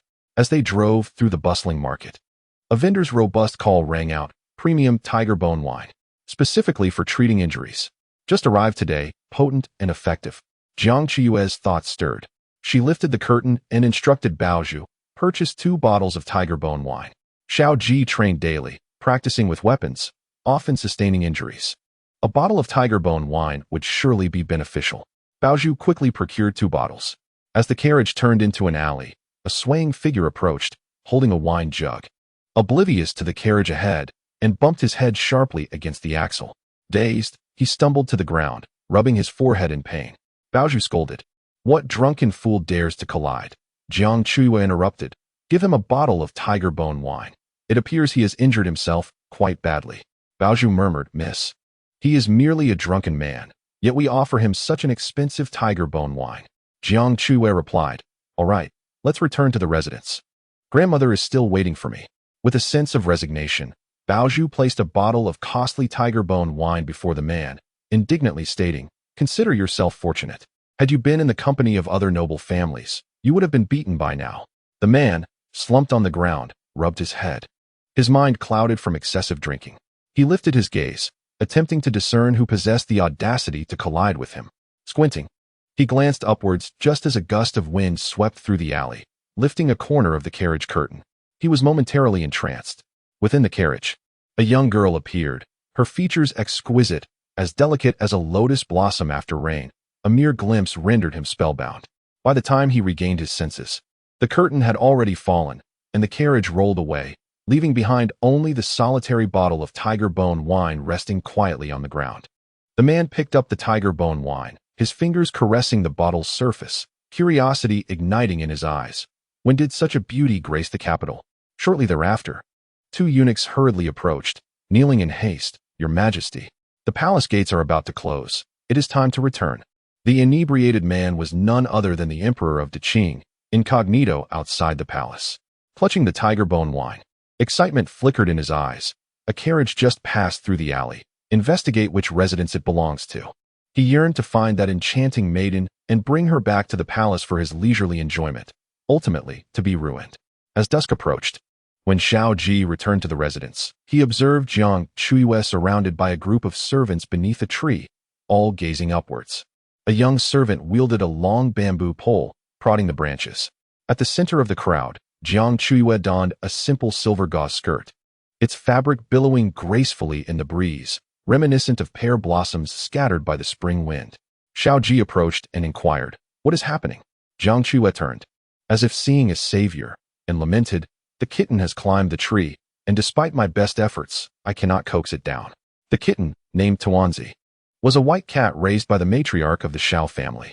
In the twilight, it had slipped out of the matriarch's courtyard, audaciously climbing the tree to catch birds. However, the tree was too tall, and in fear, it clung to a branch, mewing pitifully. Xiao Ji chuckled, I shall assist. He leaped gracefully, his toes finding purchase on the trunk, and in an instant, he scaled the branches. Amidst the swaying shadows of the tree, he deftly retrieved the furry little creature, landing softly without disturbing a single leaf. Jiang Chuyue's heart fluttered at the sight. She praised, You are truly remarkable, brother. Xiao Ji handed the cat to the elderly maid beside the matriarch, his gaze lingering on Jiang Chuyue's smiling face for a fleeting moment. Have you dined? Yes, she nodded, then seemed to recall something and added, The kitchen has prepared a delightful pigeon soup. It is exquisite. You must have a couple of bowls later. Having said this, Jiang Chuyue presented Xiao Ji with a bottle of tiger bone wine and a pair of wrist guards. These are for you, brother, as training with the Xuanwu army can lead to injuries. Xiao Ji's eyes brightened, his voice low. Thank you, Xiaoya. Chapter 18. Seeking a good match as night enveloped the Xiao residence, Xiao Ji found himself lodging in the quarters of his concubine, Madame Jiang. She had donned a scarlet nightgown, her long hair cascading over her shoulders, her cheeks adorned with a shy blush. The room was illuminated by a dim candlelight, casting a warm glow as Jiang gracefully approached, her delicate features appearing even more exquisite under the flickering light. Xiao Ji sat at the edge of the bed, a bottle of tiger bone liquor in hand. General, let the tiger bone liquor be set aside. Allow me to assist you in changing your attire first, Jiang said, her fingers brushing against Xiao Ji's waist. He grasped her hand, his gaze lingering on the crimson nightgown she wore. Change into another nightgown, he instructed, for he disdained ostentatious colors. Jiang's expression faltered slightly, but this was gifted to me by the matron. Be obedient and change, Xiao Ji insisted. With a subtle pout, Jiang retreated to a side room to don a pale, silver nightgown. Having served Xiao Ji for many days, onlookers assumed he held her in high favor. Yet only Jiang understood that despite their nightly encounters, true affection from Xiao Ji remained elusive. She diligently attended to him, careful not to defy his wishes. Once she emerged in the silver nightgown, Xiao Ji indeed made no further comments. Jiang assisted him in removing his outer robe, revealing his well-defined physique, a testament to years of martial training. His muscular chest and robust arms were evident. Stealing glances at his arms and torso, memories of their passionate encounters caused a blush to rise upon her cheeks. "General, you have bruises. May I apply some tiger bone liquor to them?" Jiang, perceptive as ever, noticed Xiao Ji's persistent grip on the bottle and offered to help him with the medicinal application. Xiao Ji nodded in agreement. The liquor was potent, and upon contact with his bruised skin, it stung slightly. As he turned to the side, he caught sight of Jiang's delicate, silvery fingertips gliding along his arm. His gaze followed her fingers upward, landing upon her familiar visage. In the dim candlelight, Jiang in her silver nightgown appeared enchanting. Xiao Ji's throat tightened as he found himself captivated by her for an extended moment. "General, why do you gaze at me so?" Jiang inquired, her cheeks flushed. Xiao Ji caressed her face. "You are beautiful." He was moved. The bottle of tiger bone liquor toppled to the floor, its rich liquid soaking the ground, the scent overwhelming. Xiao Ji swept Jiang into his arms and carried her back to the bed. The soft bed curtains cascaded down, and a sound akin to suppressed weeping emanated from the depths of the bedding. Perhaps due to the intensity of the liquor, Xiao Ji felt slightly intoxicated. Holding Jiang's waist, he murmured hoarsely, "You look splendid in silver." Jiang submissively replied, "As long as the general is pleased." Xiao Ji was somewhat reckless that night, continuing until the late hours. The following morning, Jiang Chuyue was engrossed in a book in her chambers when Baozhu entered to announce the arrival of concubine 10. Jiang entered the room and said, "Second miss, I seek your guidance regarding the bottle of tiger bone liquor you presented to the general yesterday. Or might I acquire another?" Jiang Chuyue set her book aside and replied, "I purchased it in the East Alley." "Why, has the tiger bone liquor run out?" A bottle of tiger bone liquor typically lasted 2 to 3 months, and it had only been one night. Jiang's face flushed with shyness as she spoke softly, "Last night. The general accidentally spilled the liquor everywhere. Seeing its efficacy, I wished to procure a few more bottles." Lowering her head, her neck bore distinct marks of kisses, and her lips were slightly swollen, indicating a night of fervent intimacy with Xiao Ji. "Thank you for revealing the source of the tiger bone liquor," she expressed gratefully. In the confines of her quarters, there were numerous trivial matters for her to attend to, prompting her to take her leave. Jiang expressed her gratitude with respect before turning away. Jiang Chuyue set aside the book in her hands, her thoughts drifting to the crimson mark on Jiang's neck, causing her gaze to lower and her heart to ripple with a pang of bitterness. It felt as though she was enduring a protracted torment, unable to attain a swift resolution. After Jiang learned of the origins of the tiger bone wine, she departed from Jiang Chuyue's chamber. Upon reaching the entrance, she unexpectedly spotted a maid carrying freshly laundered garments. Jiang inquired, "Is this the second young lady's attire?" The maid confirmed, "Indeed. Yesterday, the second young lady caught the old lady's cat, soiled her dress, and sent it to the laundry in the back courtyard for cleaning. The dress was exquisitely crafted from luxurious cloud silk, resembling the blooming of snow-white pear blossoms." As Jiang gazed at the garment, a sudden thought struck her, recalling how Xiao Ji had urged her to change into silver-white nightwear the previous evening. A startling notion pierced through her mind, leaving her frozen in place. Could it be that the general harbored such feelings for the second young lady? Jiang clenched her handkerchief, her heart a tumultuous storm. 2 days passed, and Xiao Ji found himself at home on a day of rest. The steward approached him with news that the old lady wished to see him in the ancestral hall. Upon his arrival, he was greeted by the somber gray of the hall, filled with an array of ancestral tablets. The old lady inserted a stick of incense into the offering table and beckoned Xiao Ji, "Come, pay your respects to our ancestors, and may they bless the Xiao family with enduring descendants." The prolonged absence of children in the Xiao household weighed heavily on the old lady's heart, prompting her to seek divine intervention. Xiao Ji accepted the incense with a sigh, replying, "Grandmother, matters of progeny are determined by fate." The old lady shot him a disapproving glance. To bear offspring, one must have the right timing, location, and harmony among people. None of these can be overlooked. Do not linger. Offer incense to our ancestors. Thus, Xiao Ji complied and presented the incense. The ancestral hall also housed the tablets of Jiang Chuyue's parents and sister, who had once served as subordinates to Xiao Ji's parents. In the heat of battle, Jiang Chuyue's parents had bravely thwarted the advancing forces of Beiwei, ensuring the safe escape of Xiao Ji's father. The Jiang family had rendered a significant favor to the Xiao family, a debt of gratitude that could never be forgotten. The old lady approached the tablets of Jiang Chuyue's parents, offering incense with heartfelt sincerity. Rest assured, dear ones, that my Yu girl is flourishing in the Xiao residence. I shall care for your child as you once protected mine, ensuring that she finds a worthy match and lives a life of peace and fulfillment. Upon hearing the phrase find a worthy match, Xiao Ji's handsome features momentarily stiffened. He raised his gaze, locking eyes with the tablets of Jiang Chuyue's parents.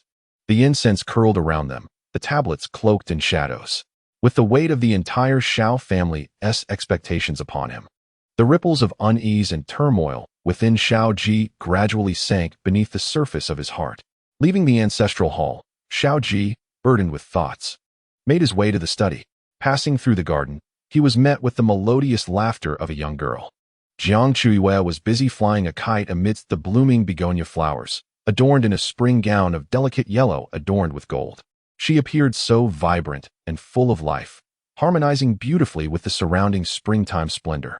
From a distance, Xiao Ji watched her, the words of his grandmother echoing in his mind. May you girl find a worthy match, living in peace and prosperity.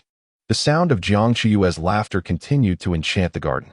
Xiao Ji remained silent for a moment, his fingers tightening and then relaxing, caught in a tumultuous dance of emotions. Behind her, a gentle call from Jiang reached his ears. General, I have prepared a bowl of chicken soup from the small kitchen for you. Clad in a simple yet elegant spring gown of pale yellow, Jiang gazed at him with soft, affectionate eyes.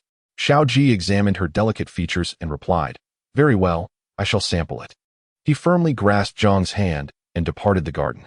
Chapter 18. The reduction of expenditures. Recently, Jiang Chuyue had keenly sensed Xiao Ji's growing distance from her.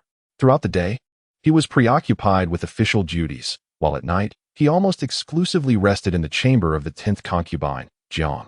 On the rare occasions they encountered one another within the estate, he merely exchanged perfunctory pleasantries with her, lacking the intimacy they once shared. It appeared he held a particular affection for Jiang. Not only did he spend every night in her company, but he also suggested to the matriarch that Jiang be allowed to manage the household affairs. The matriarch, curious to assess Jiang's capabilities, temporarily entrusted her with the responsibilities of the housekeeper. With the authority bestowed upon her, Jiang managed the household matters rather adeptly, demonstrating a commendable ability in domestic management, much to the satisfaction of the matriarch. One day, with nothing pressing to occupy her time, Jiang Chuyue took Baozhu to fish by the garden's pavilion. The lake shimmered gently, with a few crucian carp swimming lazily. Baozhu, perusing newly delivered fabrics nearby, furrowed her brow and murmured, Miss, the recent deliveries to the estate have diminished significantly. We had agreed to procure 3 bolts of shimmering silk for you, yet only 1 has arrived. Furthermore, the daily supply of bird's nest for you has also been considerably reduced. As she spoke, Jiang's personal maid, Duan, happened to pass by. Noticing Jiang Chuyue fishing at the pavilion, Duan subtly curled her lip before formally greeting her. This servant pays her respects to the second young lady. Baozhu intercepted her, demanding, Duan, how does your mistress manage the household? According to the matriarch's rules, 3 bolts of shimmering silk should be purchased in spring. Yet only 1 has been acquired. Is the 10th concubine deliberately targeting our young lady? Duan, feeling a sense of triumph within, put on a facade of helplessness and spread her hands, saying, Sister Baozhu, you jest. The 10th concubine is tirelessly occupied with household matters. How could she possibly have the leisure to target the second young lady? She merely seeks to conserve some silver for the Xiao household. Upon hearing this, Baozhu's anger intensified. Conserve silver? Why must it come at the expense of our young lady? If the 10th concubine were capable, why does she not save for the matriarch and the general instead? Standing tall, Duan boldly retorted, Sister Baozhu, the 10th concubine is also considering the future of the Xiao household.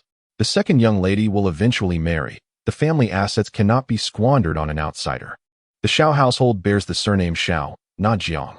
Since Jiang assumed control of the household, Duan, as her personal maid, had basked in the glory, adopting an air of superiority within the estate.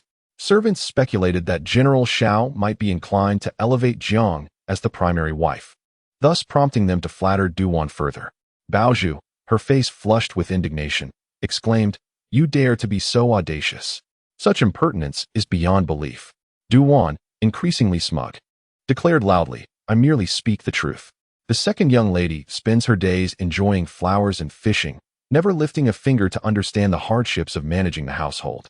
Originally seated in tranquility, Jiang Chuyue, upon hearing their exchange, slowly set down her fishing rod and lifted her gaze. Unfazed, Duan stood tall, exuding an air of unshakable confidence. Jiang Chuyue maintained a calm demeanor as she addressed Baozhu, instructing her to summon the steward. Baozhu complied promptly, returning shortly with the steward in tow. The steward bowed respectfully, inquiring, "Second miss, what is your command?" Jiang Chuyue cast a glance at Dujuan and remarked, "This maid has spoken out of turn. Take her away and administer 10 strokes as punishment, and withhold her monthly wages for a year."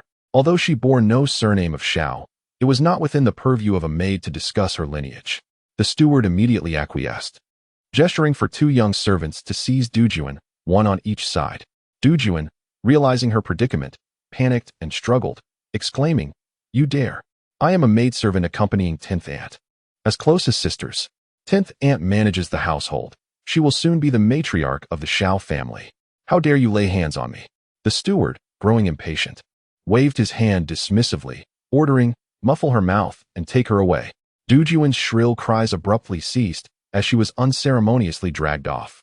The waterside pavilion finally regained its tranquility. Jiang Chuyue, losing interest in fishing, instructed Baozhu to pack the fishing gear in preparation to return to the courtyard. At that moment, an elderly matron, who served the old matriarch, hurried over, respectfully stating, "Second miss, the old matriarch requests your presence in the Showan Hall." Jiang Chuyue nodded slightly, replying, "Very well." In the Showan Hall, the old matriarch welcomed her with a warm smile, saying, "You arrived just in time. A fresh batch of fine spring tea has come from Jiangnan. Let us enjoy it together." The fragrant aroma of the tea wafted through the air as Jiang Chuyue took a delicate sip, exclaiming, "This is splendid tea." The old matriarch chuckled, "If you like it, drink more. I shall have 2 boxes sent back with you later." Jiang Chuyue sipped her tea thoughtfully, sensing that the old matriarch's invitation was likely not solely for the purpose of enjoying tea. Indeed, before long, the elderly matron ushered Jiang Chuyue into the Showan Hall. Since taking charge of the household, Jiang Chuyue had been relentlessly busy, and Jiang Chuyue had not seen her for quite some time. Today, Jiang Chuyue was dressed simply, her attire modest and unembellished, adorned only with a plain silver hairpin, devoid of any extravagance. She bowed respectfully, saying, "I pay my respects to the old matriarch and greet the 2nd Mississippi. May I inquire as to the reason for your summons?" The old matriarch, seated in the main position, questioned coldly, "I previously instructed that 3 bolts of floating light brocade be purchased for the 2nd miss this spring. Why have you only procured 1? Jiang Chuyue, maintaining her composure, replied gently, in response to the old matriarch, "I have been taught to be diligent and frugal from a young age. Recently, as the steward, I observed excessive extravagance in the household and thought it prudent to curtail unnecessary expenses to save some silver for the general." The old matriarch took a measured sip of tea, her tone laden with meaning. "Have you also reduced the swallow's nest allowance in the 2nd Mrs. Courtyard? Is this your method of economizing?" Jiang Chuyue lowered her gaze submissively, stating, "Old matriarch, please see, I do not intend to target the 2nd Mississippi.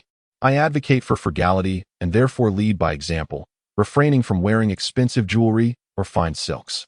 She had anticipated that reducing Jiang Chuyue's allowances would incite the old matriarch's displeasure. Hence, she had prepared her justifications in advance. Indeed, in recent days, Jiang Chuyue had become somewhat carried away with her newfound authority. With the reins of the Xiao household in her grasp and Xiao Ji's affection, indulging in nightly pleasures, she had almost convinced herself that she was the mistress of the Xiao estate. Xiao Ji no longer showed the same concern for Jiang Chuyue as in the past, which led Jiang Chuyue to mistakenly believe she had completely captured his heart. She was unwilling for Xiao Ji's gaze to rest upon Jiang Chuyue any longer, and even less inclined to see the wealth of the Xiao family squandered on a woman of another surname. Thus, she indulged Duwan's reckless behavior outside, intending to test Jiang Chuyue's limits. Jiang's expression was earnest as she addressed the old matriarch. "Esteemed matriarch, my sole intention is to consider the interests of the Xiao family. I hope for your understanding." The old matriarch of the Xiao family slowly set down her teacup and nodded. Frugality is indeed a virtue. Jiang's heart swelled with delight. She was certain that this strategic move was astute, and her reputation for diligence would earn her the matriarch's praise. However, the matriarch swiftly shifted her tone, coldly stating, It is a pity that your little schemes will not escape my scrutiny. Indulging the maidservants in gossip and depriving the second young lady of her necessities is an affront to my granddaughter. How could I remain indifferent? Chapter 19. Support suddenly. Jiang Chuyue, who had been quietly seated, lifted her gaze towards the old matriarch, her emotions swirling in complexity. Jiang was taken aback, completely unprepared for the revelation that her intentions had been discerned by the matriarch. She hastily knelt on the ground, her eyes reddening as she defended herself. Matriarch, please see clearly. I come from humble beginnings and have been cautious ever since entering the household. I have never intended to target the second young lady. I merely sought to save some silver for the general.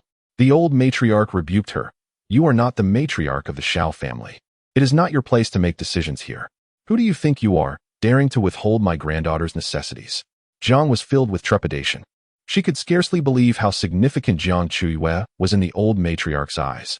Jiang opened her mouth to argue further, but the matriarch interrupted. As a concubine, your focus should be on serving your lord and ensuring the continuation of lineage. Kneel in the courtyard for 3 hours, from now on. You shall have no authority in the Xiao household. Jiang dared not speak further. She understood that any attempts at justification could very well lead to her expulsion from the general's residence. With tears brimming, she knelt in the courtyard. The authority of steward, which she had only just grasped, was snatched away before she could even warm it in her hands. Jiang closed her eyes, her heart a tumult of emotions. Within the Shoan hall, the old matriarch held Jiang Chuyue's hand, her tone gentle and kind. Child, you are the sole lady of the Xiao family, of noble status. If you feel wronged, do not bury it within. Speak to your grandmother. Jiang Chuyue softly replied, Grandmother, I do not feel wronged. The silk brocade is expensive, and bird's nest is not cheap. Using less certainly saves a considerable amount of silver. The old matriarch disagreed, advising Jiang Chuyue, goodness invites deceit. If you take a step back today, you will find yourself with nothing tomorrow. Life is but a fleeting century. Your own happiness is what truly matters. Jiang Chuyue felt a sudden sting at the bridge of her nose and gently nodded. I shall remember, grandmother. The old matriarch continued. Jiang comes from a humble background. Her vision is limited. She is not fit to manage the household. Child, you shall take on the role of steward from now on. Jiang Chuyue was taken aback. Me? The old matriarch chuckled. You have studied the art of calculation since childhood and are familiar with the workings of the Xiao residence. Managing the household will come naturally to you. Moreover, you will soon be betrothed, and you will need to manage a household then as well. It is wise to accumulate experience now. Jiang Chuyue lowered her head. Very well. Outside the hall, Jiang knelt in the courtyard. As late spring transitioned into summer, the sun grew increasingly warm, and Jiang knelt on the bluestone slabs of the Shoan hall's courtyard, her knees beginning to throb with pain. The pain in her knees finally made her realize that she was no longer the cherished daughter of the county magistrate in Li County. She was merely a concubine in the general's residence, and a careless word from the elderly Lady Xiao could shatter all her pride and dignity. Jiang raised her head and, through the intricately carved window, beheld Jiang Chuyue and Lady Xiao in the Shoan hall. Jiang Chuyue reclined gracefully on a soft couch, poring over account books. Her delicate features and fair complexion resembled a peony nurtured to perfection, radiant and exquisite. Lady Xiao sat beside her, occasionally smiling as she offered Jiang Chuyue a dainty pastry, which Jiang Chuyue obediently accepted. The scene was warm and delightful. Jiang's fingers clenched tightly around her sleeves, her nails nearly piercing her palm. She understood that the noble ladies of the capital were cherished from a young age, yet she could hardly fathom how Jiang Chuyue, an outsider, could be so beloved by Lady Xiao. Both had lost their parents. Why did Jiang Chuyue's fate appear so fortunate, while she was left to kneel on the stone pavement? Stripped of pride and dignity? Fate was indeed cruelly unjust. Grandmother, came the call of Xiao Ji from outside Shoan hall. Xiao Ji had returned. As soon as he entered the Xiao residence, the maidservant Dujuan rushed to Jiang's side in distress. Dujuan was in tears, pleading for Xiao Ji's help, claiming that Jiang had been punished to kneel. Upon entering Shoan hall, Xiao Ji indeed found Jiang kneeling in the courtyard. Jiang's appearance bore a striking resemblance to Jiang Chuyue, and from a distance, he momentarily mistook her for Jiang Chuyue. His heart tightened, and he hurried closer, only to realize it was Jiang. Jiang lifted her face, damp strands of hair clinging to her pale cheeks, her eyes red and glistening with tears, looking at him with a pitiful gaze. General, she said, a grim smile touching her lips. Xiao Ji furrowed his brow. Get up. Jiang shook her head with a mournful smile, her voice trembling. I have erred and willingly accept punishment. I shall rise once the old lady's anger has subsided. Xiao Ji's expression hardened as he stepped into Shoan Hall. Upon entering, he glanced at Jiang Chuyue, who was still reviewing the account books, then turned to Lady Xiao. Grandmother, Jiang has always been delicate. Even if she has erred, her punishment should be light. Lady Xiao replied sternly. Jiang intends to mistreat Chuyue. Let her kneel. I want everyone in the Xiao residence to know that anyone who dares to mistreat my granddaughter shall not go unpunished. Xiao Ji remarked. Kneeling for too long can injure her knees. If Jiang is hurt, it may hinder her duties. Lady Xiao dismissed him, saying, let Chuyue take charge. She will marry eventually and may as well learn to manage the household now. The mention of marriage pierced Xiao Ji's heart like a dagger. It was then he realized Jiang Chuyue was holding an account book.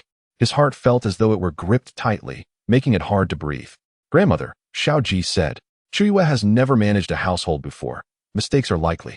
Lady Xiao waved her hand with a smile. What noble girl begins as a capable housekeeper? She will learn gradually. Jiang Chuyue sensed a hint of dissatisfaction in Xiao Ji's voice.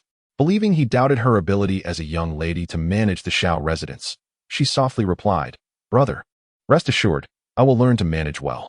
Xiao Ji's knuckles turned white, his eyes darkening. At that moment, a maid's startled voice broke the tension. Old lady, the 10th concubine has fainted. Hearing this, Xiao Ji strode purposefully into the courtyard. Jiang had already collapsed on the ground, her delicate visage pale and pitiful. Xiao Ji bent down to embrace Jiang, casting a deep, cold glance at Jiang Chuyue. Is this the despicable means you employ to seize the position of steward? Chapter 20. Never compromise your dignity. His gaze was chilling, as if Jiang Chuyue had committed some unspeakable act. Jiang Chuyue twisted the hem of her garment, her heart pierced by a sharp blade of anguish. Xiao Ji, cradling Jiang, strode away with an air of indifference. The elder matriarch of the Xiao family displayed her dissatisfaction. Gently patting Jiang Chuyue's hand, do not take your brother's words to heart. Focus on managing the household. If there is anything you do not understand, feel free to ask your grandmother. Jiang Chuyue lowered her eyelashes, casting a shadow over her eyes, and replied, Yes, I understand. As night descended, after attending to his official duties, Xiao Ji returned to Jiang's chamber to rest. The room was illuminated by candlelight, where Jiang sat by the desk, perusing an account ledger. Xiao Ji lingered at the doorway, observing her silhouette for a long while. When Jiang sensed the movement at the door, she lifted her enchanting eyes and joyfully exclaimed, General, you have returned. As Xiao Ji entered, he glanced at the ledger in Jiang's hands. Are you still reviewing the accounts? Jiang replied gently, I am checking for any discrepancies in this ledger, intending to deliver it to the second miss tomorrow. It is her first time managing the household. I wish to assist her secretly. Xiao Ji nodded in agreement with Jiang's intentions. Jiang's eyes flickered slightly as she feigned a sigh. General, this is indeed my fault. I merely wished to save some silver for the general's residence, yet it has drawn the old matriarch's ire. Jiang intentionally portrayed herself as the aggrieved party, depicting Jiang Chuyue as a lavish young lady. She sought Xiao Ji's support, believing that her reductions in Jiang Chuyue's expenses were solely to benefit him, an irrefutable rationale. A man, encountering a woman who constantly considers his needs, would typically be moved. However, to her astonishment, Xiao Ji stated, You are indeed at fault. Jiang's eyes widened in disbelief. Xiao Ji continued, Xiao Yu lost her parents at a young age and is utterly alone. Whether it be 3 or 10 horses of fine silk, if she desires, the general's residence can provide. Jiang instinctively tightened her grip on the ledger. She had not anticipated that not only the elder matriarch favored Jiang Chuyue, but even her own husband, with whom she shared a bed, would also wholly favor Jiang Chuyue. Jiang felt a surge of discontent. Why did Jiang Chuyue deserve such abundant affection? Despite the turmoil within, Jiang maintained a facade of compliance. Nodding gently, what the general says is true. I shall not err in this way again. The candlelight flickered brightly, as Jiang's beautiful eyes gazed submissively at him. Xiao Ji, half closing his dark eyes, could not help but reach out to caress Jiang's lovely face. Jiang understood his intentions all too well. She set aside the ledger and affectionately called out, General. Xiao Ji swallowed hard, leaning down to kiss Jiang. As the candle burned, the ledger lay quietly on the desk, while the wooden bed creaked for a long time. The following day, at dawn, Xiao Ji departed for court, and after grooming herself, Jiang went to the side room to visit Dujuan. Yesterday, the cuckoo was struck with a rod and now lies in her chamber, nursing her wounds. Upon seeing Madame Jiang, she wept and complained, "Madam, the second miss is exceedingly cruel. She nearly beat me to death with 10 strikes. You must stand up for me." Madame Jiang sighed. "I am merely a concubine. How can I advocate for you? From now on, tread carefully and refrain from speaking indiscriminately."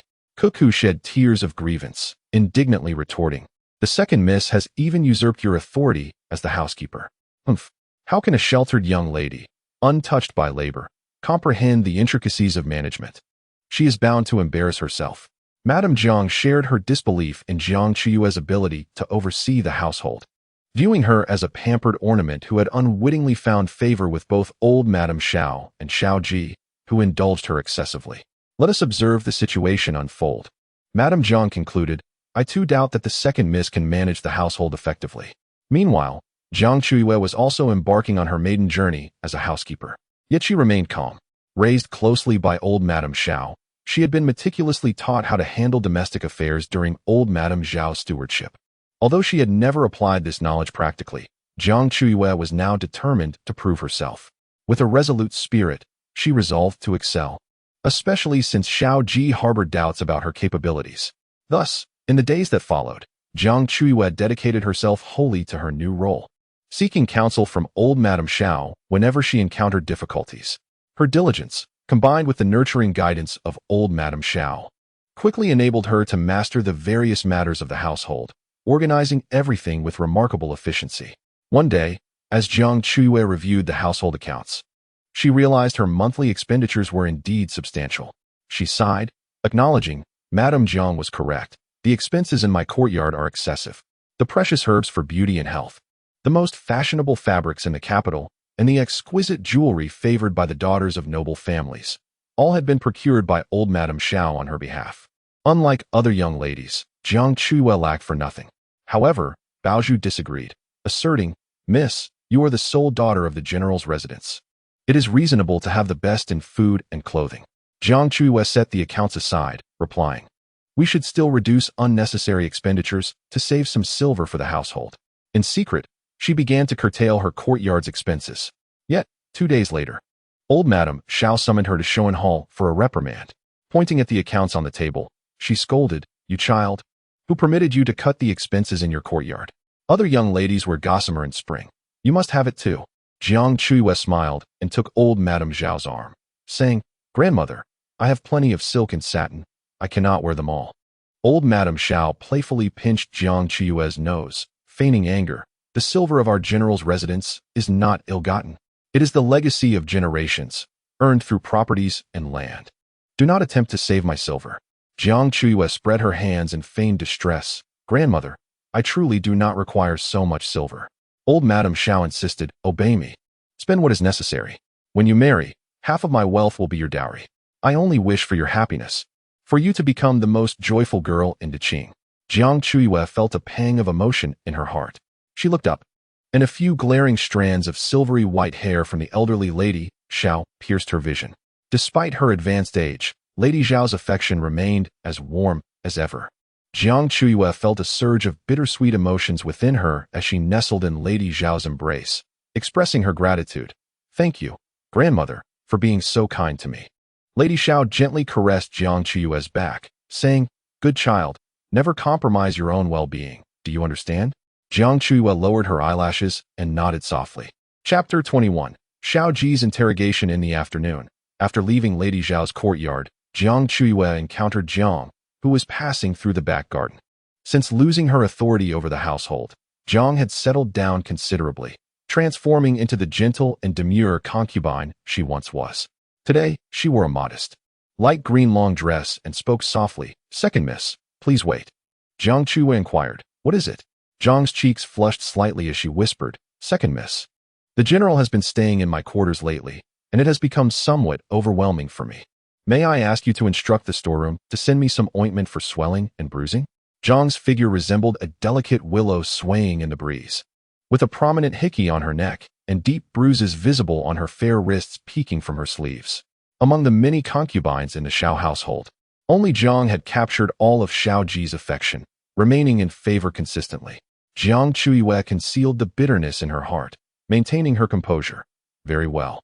I shall inform the storeroom. Jiang's eyes sparkled as she replied, Thank you, Second Mississippi. I will certainly take good care of the general and strive to bear him a child. While saying this, Jiang's gaze remained fixed on Jiang Chuyue's eyes, hoping to catch a glimpse of jealousy. Unfortunately, Jiang Chuyue's eyes were calm and untroubled, as if she were entirely indifferent to Jiang's favored status. Jiang Chuyue departed directly. Jiang remained rooted in place, her beautiful eyes locked onto Jiang Chuyue's retreating figure. In recent days, Jiang had been imitating Jiang Chuyue in every aspect, mimicking her demeanor, her attire, and even the scented oil she used. Unsurprisingly, Xiao Ji was particularly fond of Jiang, spending every night in tender embrace with her. Beside them, Duwan muttered in dissatisfaction, Madam, I did not expect the second miss to possess such capabilities. She seems quite adept at managing the household. Both Duwan and Jiang believed Jiang Chuyue to be a pampered young lady incapable of handling the complexities of the inner household. Little did they know, Jiang Chuyue was quite proficient in management, keeping the Xiao residence in impeccable order. She was gracious and never treated Xiao Ji's concubines harshly, ensuring they received their due allocations and even gifting them with new fabrics and jewelry. Jiang had no choice but to acknowledge that Jiang Chuyue was far superior to her. Jiang Chuyue was the true daughter of a noble family, her vision and methods far surpassing those of Jiang, who hailed from Lixian. Taking a deep breath, Jiang reassured herself, What is there to fear? The second miss will eventually marry, and the old lady will pass away. I will have my opportunity to become the mistress of the Xiao family, having tasted the sweetness of wielding authority in the Xiao residence. Jiang was unwilling to relinquish it easily.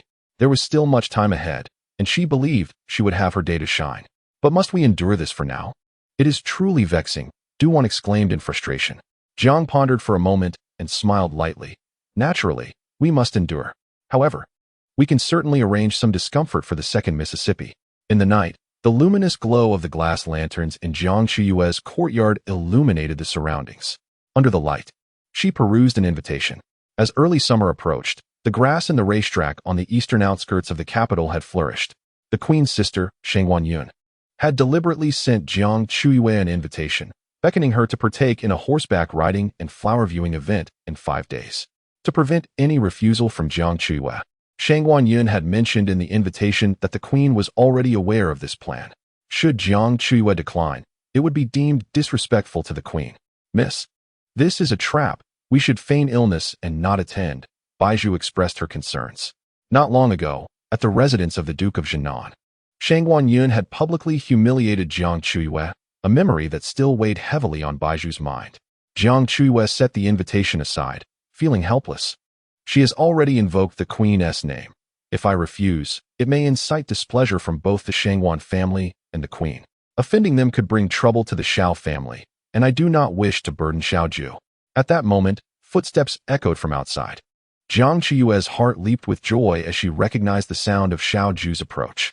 It had been a long time since he had visited her courtyard. Brother, she exclaimed, joyfully stepping out of her room, her skirt billowing gracefully in the night breeze. Xiao Ji arrived bathed in moonlight, his handsome face partially shadowed.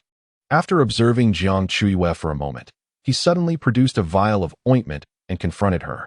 The ointment you sent to Annie Ten today has caused her wrist to swell and fester. All her joy dissipated in an instant. Furrowing her brow, she extended her hand. Let me see. Xiao Ji handed her the ointment. As she twisted open the lid and reached in to examine the contents, the vial was abruptly knocked from her grasp by Xiao Ji, shattering on the ground and releasing a potent herbal aroma.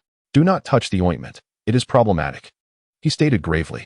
After a pause, his voice turned icy. You have recently assumed managerial responsibilities, yet your oversight has resulted in this incident.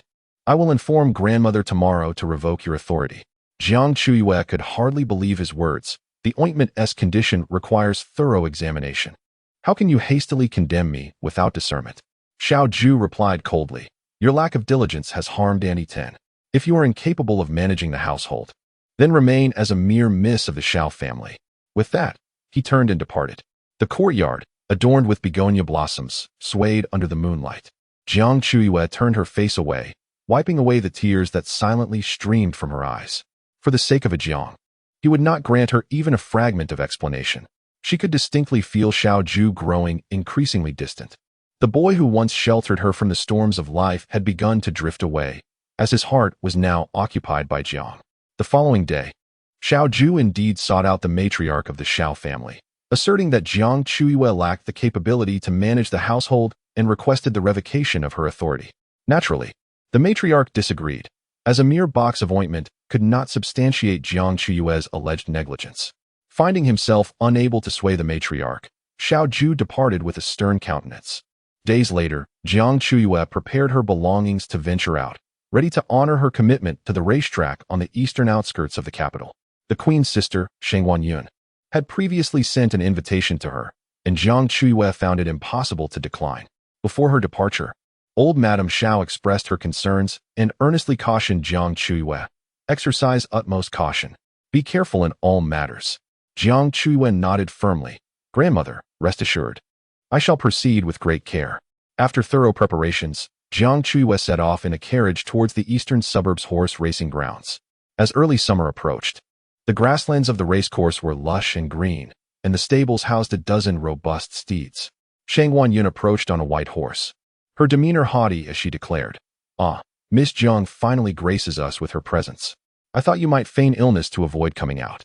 There was a glint of malice in Xiang eyes. Jiang Chuyue, maintaining her composure, replied, "It is hard to refuse such a warm invitation. Naturally, I shall honor Miss Xiang's request." Playing with the riding whip in her hand, Xiang taunted, "I have heard that Miss Jiang excels in the 6 arts. Today, let us compete on horseback." Having trained in equestrian skills from a young age, Xiang prowess on horseback was equal to that of her male peers. After being outdone by Jiang Chuyue at the Zhengnan Marquis' residence, she was eager to confront her rival and vent her frustrations. She scrutinized Jiang Chuyue, noting her slender frame and delicate appearance, clearly a flower nurtured in seclusion. Confident in her abilities, Xiang was determined to assert her dominance over the Xiao family today. Jiang Chuyue, however, gladly accepted the challenge. "Very well, let us compete." The expansive racecourse was filled with anticipation as Jiang Chuyue donned a light red riding outfit, her long hair elegantly tied up, exuding grace and vigor. A stable boy brought forth a magnificent black steed, but Jiang Chuyue did not rush to mount. Instead, she summoned the accompanying veterinarian, who was from the Xiao household, having been brought along intentionally. With great expertise, the veterinarian meticulously examined the black stallion, leaving no detail overlooked, even inspecting the horse's hooves. After what felt like an eternity, he respectfully informed Jiang Chuyue, "Miss, this horse is in perfect condition." Only then did she feel a sense of relief. Beside her, Xiang was taken aback, her fair complexion tinged with annoyance as she questioned, "What do you mean? Jiang Chuyue, do you suspect I would tamper with the horse you ride?" Jiang Chuyue smiled lightly. "One must always be vigilant." Turning to her 2 bodyguards, she instructed, "Stay vigilant at the edge of the racecourse to prevent anyone from sabotaging my mount." The bodyguards responded in unison. "Yes." Mississippi flushed with anger. Xiang retorted, "Jiang Chuyue, you are truly a petty person, assuming ill intent. I would never resort to such underhanded tactics to win." Jiang Chuyue mounted her horse, reiterating her stance, "One must always be vigilant." As the horn sounded, Jiang Chuyue and Xiang spurred their horses towards the distant finish line. Though she was a lady of the boudoir, Jiang Chuyue's equestrian skills rivaled those of men. In her youth, Xiao Ji had personally taught her to ride, and under his careful tutelage, she had mastered the art of horsemanship. Galloping towards the finish, she effortlessly surpassed Xiang, claiming victory. Unsatisfied, Xiang insisted, "Let us rest for a moment before we compete again." Jiang Chuyue replied, "Very well." Jiang Chuyue dismounted gracefully from her steed, handing the magnificent black horse to the stableman, instructing, "Keep a vigilant watch over this horse. Allow no outsiders to approach. I harbor concerns that someone may attempt to poison it." The stableman responded with utmost respect, "Rest assured, miss, I shall keep a diligent eye." On the other hand, Xiang was rendered speechless by her fury. The outside world painted the second miss of the Xiao general's residence as gentle and compliant, yet Xiang felt the rumors were misguided. Jiang Chuyue was as cunning as they come. Beside the horse training grounds stood a shaded pavilion for respite, where Jiang Chuyue seated herself to wipe away her sweat and quench her thirst with a sip of tea. Naturally, the tea was of her own provision, for she dared not drink from the offerings of the training grounds. Who could tell if Sheng Guanyun would secretly lace it with poison? Witnessing this scene, Sheng Guanyun seethed, Jiang Chuyue, this tea is of the finest Amei Yunding. How can you fail to appreciate it? Jiang Chuyue sipped her tea with serene composure. One must always be cautious of treachery. Sheng Guanyun's fury nearly caused her to shatter the teacup. As the sun climbed higher in the sky, Jiang Chuyue enjoyed 2 cups of tea, and with a casual glance, she suddenly beheld a familiar tall figure, Xiao Ji. It dawned on her that adjacent to the horse grounds lay the training field of the Xuanwu army. Xiao Ji, on a day of leisure, must have come to practice martial arts. However, her joy was short-lived as she noticed Jiang, who was elegantly attired and holding a silver fan, merrily trailing beside Xiao Ji, occasionally fanning him. Their intimacy was unmistakable. Xiao Ji approached, his gaze lingering on Jiang Chuyue for a moment as he stated, I heard you were here, so I came to see. Jiang Chuyue replied, Brother, please take a seat. Xiao Ji and Jiang entered the pavilion, which instantly felt cramped. Jiang Chuyue shifted to the corner to accommodate Xiao Ji. Just as she was about to settle down, a chilling voice interrupted. What? No invitation for this prince to sit? Jiang Chuyue looked up in astonishment. She had been so focused on Xiao Ji that she had overlooked the dark figure of Regent Prince Xiao Linyuan beside him. Such a significant presence had eluded her notice. Quickly regaining her composure, she responded, neither servile nor haughty. This humble girl greets the prince.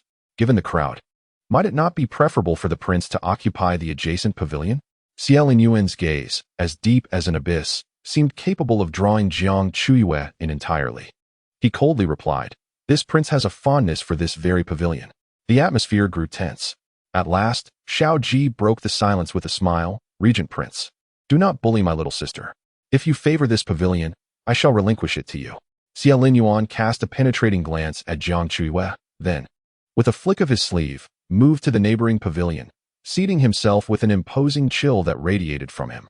The stable hands nearby hastily retreated, avoiding the presence of this formidable figure. As the break came to an end, Sheng Guanyun rode over to challenge Jiang Chuyue to another equestrian contest. Jiang Chuyue mounted her horse and pointed towards Xiao Linyuan in the pavilion. Miss Shangguan, the Regent Prince is here to observe today. Do not entertain any underhanded thoughts. Fuming, Sheng Guanyun retorted, Jiang Chuyue, I intend to win you fair and square. I will not tamper with your horse. Jiang Chuyue simply replied, one must always be cautious of treachery. Sheng Guanyun was nearly driven to exasperation. The horn sounded once more. Jiang Chuyue wielded a riding whip, her legs exerting strength as the sleek black steed galloped like lightning. The horse sprinted with remarkable speed, her hair dancing in the wind, vibrant and radiant, exuding an aura of grace. In the cool pavilion, Xiao Ji took a sip of spring tea, his keen gaze lingering on Jiang Chuyue at the riding grounds.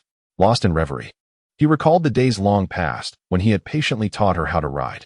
Time had flown, and the innocent little sister had blossomed into a striking young lady. She was a delicate butterfly, destined to flit away from the Xiao residence. General, Jiang called out to Xiao Ji repeatedly, yet received no reply. Noticing his unwavering attention on Jiang Chuyue, a pang of melancholy struck her heart. The day was beautifully clear, and she requested to accompany him for a stroll. Xiao Ji, ever accommodating, led her to the training grounds, unaware that he would encounter Jiang Chuyue there. Jiang, not well versed in equestrian skills, watched Jiang Chuyue gallop with such vitality that it was difficult to tear her eyes away. A sense of bitterness crept into her heart, for she knew she could never rival Jiang Chuyue. As yet another equestrian competition concluded, Jiang Chuyue emerged victorious once more. Sheng Guanyun, having lost 2 consecutive matches, sat in the pavilion, furiously gulping down tea to quell her frustration. Xiao Yu, your riding skills have become increasingly superb, Xiao Ji praised. Jiang Chuyue took a seat beside him and replied, it is all thanks to my brother's excellent instruction. The heat of the day intensified as Baozhu brought forth the prepared chilled dessert and placed it on the table. Upon tasting a bite, Jiang Chuyue suddenly noticed Jiang covering her mouth and nose, appearing distressed as if about to retch. Xiao Ji inquired, do you not enjoy the chilled dessert? With a soft glow in her eyes, Jiang replied to him, General, I have been with child for a month and cannot partake in such sweet delicacies. Xiao Ji, who had previously been indifferent, abruptly lifted his head, incredulous as he asked, "Are you truly with child?" Jiang's cheeks flushed, and glancing subtly at Jiang Chuyue nearby, she gently affirmed, "I consulted the physician last night. I am indeed with child, and I would not dare to deceive you." Chapter 23. Sprained ankle. Jiang Chuyue felt a whirlwind of emotions within her. She was happy for Xiao Ji, yet sorrowful for herself. The unrequited love she harbored deep within her heart was ultimately destined to be buried beneath the harsh realities of life. She forced a smile and congratulated him. "Congratulations, brother." Xiao Ji's expression darkened. He had been intimate with Jiang during this time without offering her any contraceptive measures, and he was taken aback to learn she was expecting. He turned to Jiang Chuyue and asked, "Xiao Yu, are you truly happy for me?" Jiang Chuyue's demeanor revealed no cracks as she smiled and replied, "Children are innocent and delightful. I adore them."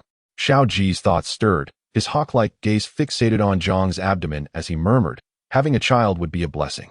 Suddenly, a cold arrow was released, striking one of the leisurely grazing horses in the field, sending several horses into a frenzied panic. Someone cried out, "There are assassins!" The horses collided chaotically. One injured steed, moving with incredible speed, charged toward the pavilion where Jiang Chuyue stood.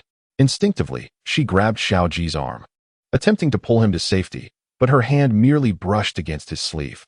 As Jiang Chuyue turned her head, she noticed Xiao Ji had already embraced the pregnant Jiang, and she swiftly dashed out of the pavilion.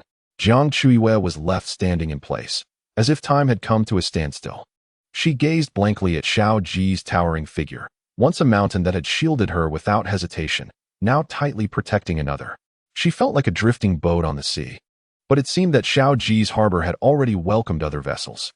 A sudden crash echoed as an injured horse collided with the wooden post of the pavilion. Nearby, Xie Linyuan swiftly intervened, dispatching the frenzied horse with a single strike. Meanwhile, the pavilion where Jiang Chuyue stood collapsed, the heavy sunshade falling and trapping her beneath the debris. Enveloped in darkness, she longed to succumb to the shadows. Yet, in the next moment, the oppressive sunshade was lifted and blinding light poured in, dispelling the darkness surrounding her. Xie Linyuan, with a stern expression, pulled aside the sunshade and commanded, "Come out." Jiang Chuyue clumsily crawled out, her hair disheveled and her face smeared with dust. Xie Linyuan cast a cold glance at her. Xiao Ji hurried over, his handsome brow furrowed, seemingly surprised that Jiang Chuyue had moved so slowly and found herself trapped under the wreckage. He inquired, "Xiao Yu, are you injured?" Jiang Chuyue shook her head, forcing a somewhat awkward smile. "No, I'm fine." Xiao Ji seemed eager to ask more, but just then, Jiang clutched her abdomen, fainting like a willow in the wind. Without further ado, Xiao Ji instructed Jiang Chuyue, "Jiang is pregnant and has been startled today. I will take her back to the residence. You should return home as well." Jiang Chuyue heard herself respond, "All right." Clearly, Xiao Ji was preoccupied with Jiang, cradling the unconscious woman as he hurried into the carriage, swiftly departing the Xiao residence. Disappearing into the crisp sunlight of early summer, Jiang Chuyue yearned to return to her carriage, but after taking 2 steps, she felt a sharp pain in her right ankle. Baozhu supported her, concern etched on her face. "Miss, has your ankle twisted?" The pain radiated through her ankle as if thousands of needles were piercing her bones, rendering her unable to move. Jiang Chuyue managed to sit on a nearby wooden chair, trembling fingers lifting her pant leg to reveal a severely swollen and misaligned ankle. Cold sweat beaded on her forehead. "Baozhu, please go to the stable and see if anyone can set bones." Baozhu nodded fervently. "Miss, wait here. I will find someone right away." As Baozhu hurried off to seek help, Jiang Chuyue gently closed her eyes, her long lashes casting shadows over her cheeks. The pain in her ankle was excruciating, yet the ache in her heart was far more profound. Immersed in her melancholic thoughts, she was suddenly overshadowed by a tall figure blocking the light before her. Startled, she looked up to find Xie Linyuan standing before her, his golden black robes accentuating his tall, upright stature, his features stern and resolute. Jiang Chuyue widened her eyes slightly, momentarily forgetting her pain. "Your Highness? What brings you here?" Baozhu stood nearby, beads of sweat on her forehead as she stammered, "Miss, I just went to ask who could set bones." The prince heard and said he could. Jiang Chuyue. Xie Linyuan cast a glance at her, his thin lips pursed, his tone resolute and unyielding. I happen to have some leisure time and shall assist Miss Jiang. Jiang Chuyue instinctively wished to decline, yet the excruciating pain in her ankle rendered her incapable of standing, and ultimately, she could only murmur, I apologize for the trouble. Your Highness. Xie Linyuan uttered no further words, directly crouching down. The sumptuous hem of his black robe spread upon the ground, nearly brushing against the edge of her skirt. His elongated fingers reached forth, the obsidian ring upon his thumb glinting coldly, as his distinctly knuckled hand gently grasped her riding boot. Locate the dislocated bone. It may hurt a bit. Endure it, Xie Linyuan instructed. Jiang Chuyue recoiled slightly, giving a faint nod. Xie Linyuan exerted a firmer pressure. Crack. The bone returned to its rightful place. Contrary to her expectations of intense pain, the agony in Jiang Chuyue's right ankle subsided significantly. She softly expressed her gratitude. Thank you, Your Highness. Xie Linyuan caressed the obsidian ring on his thumb, his gaze heavy with contemplation. Each time Jiang Chuyue encountered him, she felt akin to a mouse before a cat, perpetually lowering her head, which was rather disconcerting. The assassin who had struck from the shadows had been apprehended, and Xie Linyuan proceeded to interrogate him. Baozhu supported Jiang Chuyue back to the carriage, where she, weary in both body and spirit, reclined upon the soft divan inside to rest. Shangguan Yun galloped forth on horseback, eager to see Jiang Chuyue. Baozhu intercepted the horse, patiently explaining, My young lady has sprained her foot and needs to return home for treatment. Shangguan Yun, vexed, retorted, Her foot is sprained, not by my doing. I too was nearly injured by a horse. With concern for Jiang Chuyue, Baozhu's tone grew firmer. Perhaps Miss Shangguan is merely feigning sympathy? Unable to match my young lady's equestrian skills, she resorts to underhanded tactics. Shangguan Yun gritted her teeth, feeling not only was Jiang Chuyue sharp-tongued, but her maid was equally venomous. The carriage carrying Jiang Chuyue gradually departed. Shangguan Yun, perched upon her horse, grasped the reins in agitation, her eyes betraying a distinct malice. Relying on her equestrian prowess, she dares to look down upon me. I shall show her what I am capable of. After leaving the horse grounds, Shangguan Yun directly entered the inner palace to seek her elder sister, the queen. Sister, you must stand up for me, she implored, collapsing into the queen's embrace. The queen chuckled. Who dares to bully my sister? Shangguan Yun, indignant, replied, Who else could it be? That Jiang Chuyue from the Xiao residence. She recounted the events of the day at the horse grounds in their entirety to the queen. It was not us of the Shangguan family who orchestrated the ambush against the horses, yet Jiang Chuyue dares to accuse me of feigning injury. The queen fell silent for a moment. The cold arrow that harmed the horse was indeed orchestrated by the Shangguan family, she stated. Shangguan Yun's complaints abruptly ceased. The queen's maternal lineage, the Shangguan clan, was a venerable family with deep roots in the state of Qing. In recent years, the Xiao family and the Regent had colluded, continually encroaching upon the Shangguan family's influence. The previous case involving the Liu family, condemned to imprisonment, had also been backed by the Shangguan clan. The annihilation of the Liu family appeared more as a catalyst, igniting the conflicts between the Regent and the Shangguan family. The queen pressed her fingers to her temples, her expression laden with worry. The Xiao family grows increasingly formidable, truly a daunting adversary. Even you have not gained any advantage from Xiao Ji's sister. Shangguan Yun's mind raced, and she suddenly conceived an ingenious scheme to deal with Jiang Chuyue. Shangguan Yun eagerly approached the empress with a suggestion. Sister, Jiang Chuyue possesses a beauty that rivals the moon and flowers. Why not propose to the emperor that she be brought into the palace as a consort? Chapter 24. The unattainable favor. Once one enters the depths of the imperial harem, it is akin to plunging into an abyss. The emperor has long harbored a profound disdain for the regent and the Xiao family. Should Jiang Chuyue enter the palace, it is certain she would face relentless torment, leading to her early demise. To torment Jiang Chuyue would be tantamount to indirectly tormenting the Xiao family. The empress pondered for a moment before nodding in agreement. Feasible. As night fell, the empress dispatched someone to escort Shangguan Yun out of the palace. The atmosphere of the Qing kingdom's harem was steeped in an eerie chill. Seated in the palanquin, Shangguan Yun gazed at the foreboding palace walls and maliciously thought to herself that if Jiang Chuyue were to enter, this harem would become her grave. A satisfied smile graced Shangguan Yun's face, but as she chuckled, she suddenly rested her chin on her hand and murmured, Yet, Jiang Chuyue is rather innocent. She bears no connection to the Xiao family and suffers in vain. Moreover, Her equestrian skills are genuinely remarkable. This thought flickered across her mind. But she quickly shook her head and muttered to herself, the Shangguan and Xiao families are sworn enemies. I cannot feel sympathy for her. That very night, the Empress visited the Emperor. Under the shroud of darkness, the sound of muffled weeping from a distressed concubine echoed within the Emperor's chamber. Soon, a disheveled and breathless concubine was carried out by the eunuchs. The Empress cast a cold glance at the fainted concubine, who had been mercilessly tortured to the brink of destruction. A smirk of derision crossed the Empress's lips as she entered the Emperor's chamber.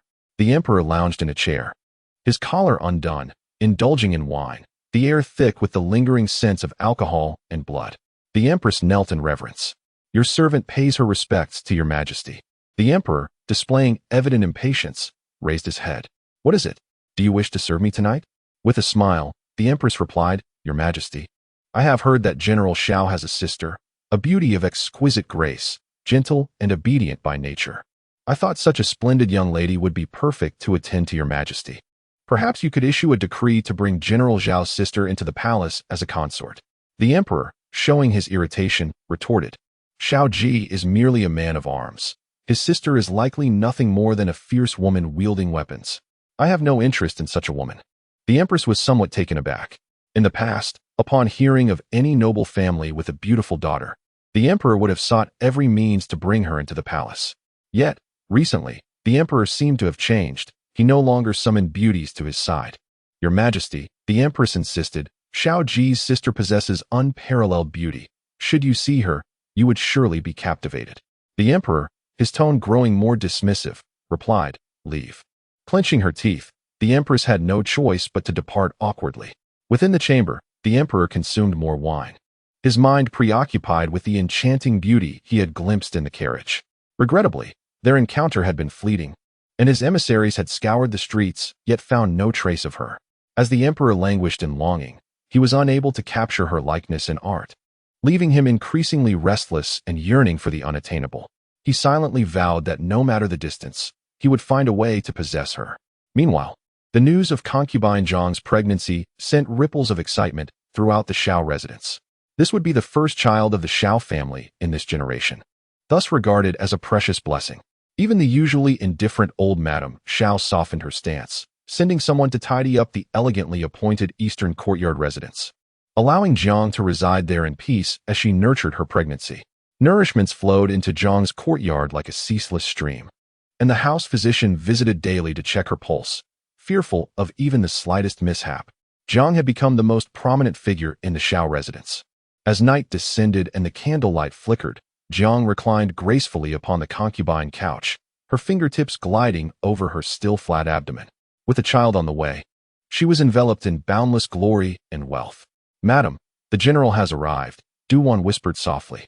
Jiang feigned an intention to rise, but Xiao Ji had already entered with purposeful strides, his warm hand gently pressing down on her shoulder.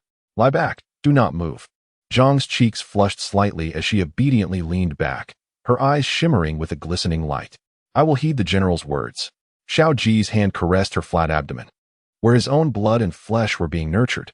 A peculiar, almost unfamiliar emotion spread within him, leaving him momentarily dazed. The candlelight illuminated Jiang's long, dark hair cascading over her shoulders, and her pale silver nightgown accentuated her snow-like skin, her features bearing a resemblance to someone from his past. Xiao Ji's gaze darkened, as a rather absurd thought suddenly arose in his mind. He tightened his grip on Jiang's hand, his voice hoarse. Promise me, ensure the safe delivery of this child. Jiang smiled tenderly, her fingertips clasping his. I understand, and I will certainly bear a lively child for the general. Outside the window, a crescent moon hung in the night sky, its luminous glow spilling onto the window frame. Xiao Ji held Jiang tightly in his embrace. Yet his gaze lingered on the moonlight outside, his thoughts drifting far away. Jiang Chuyue still held the authority of the housekeeper.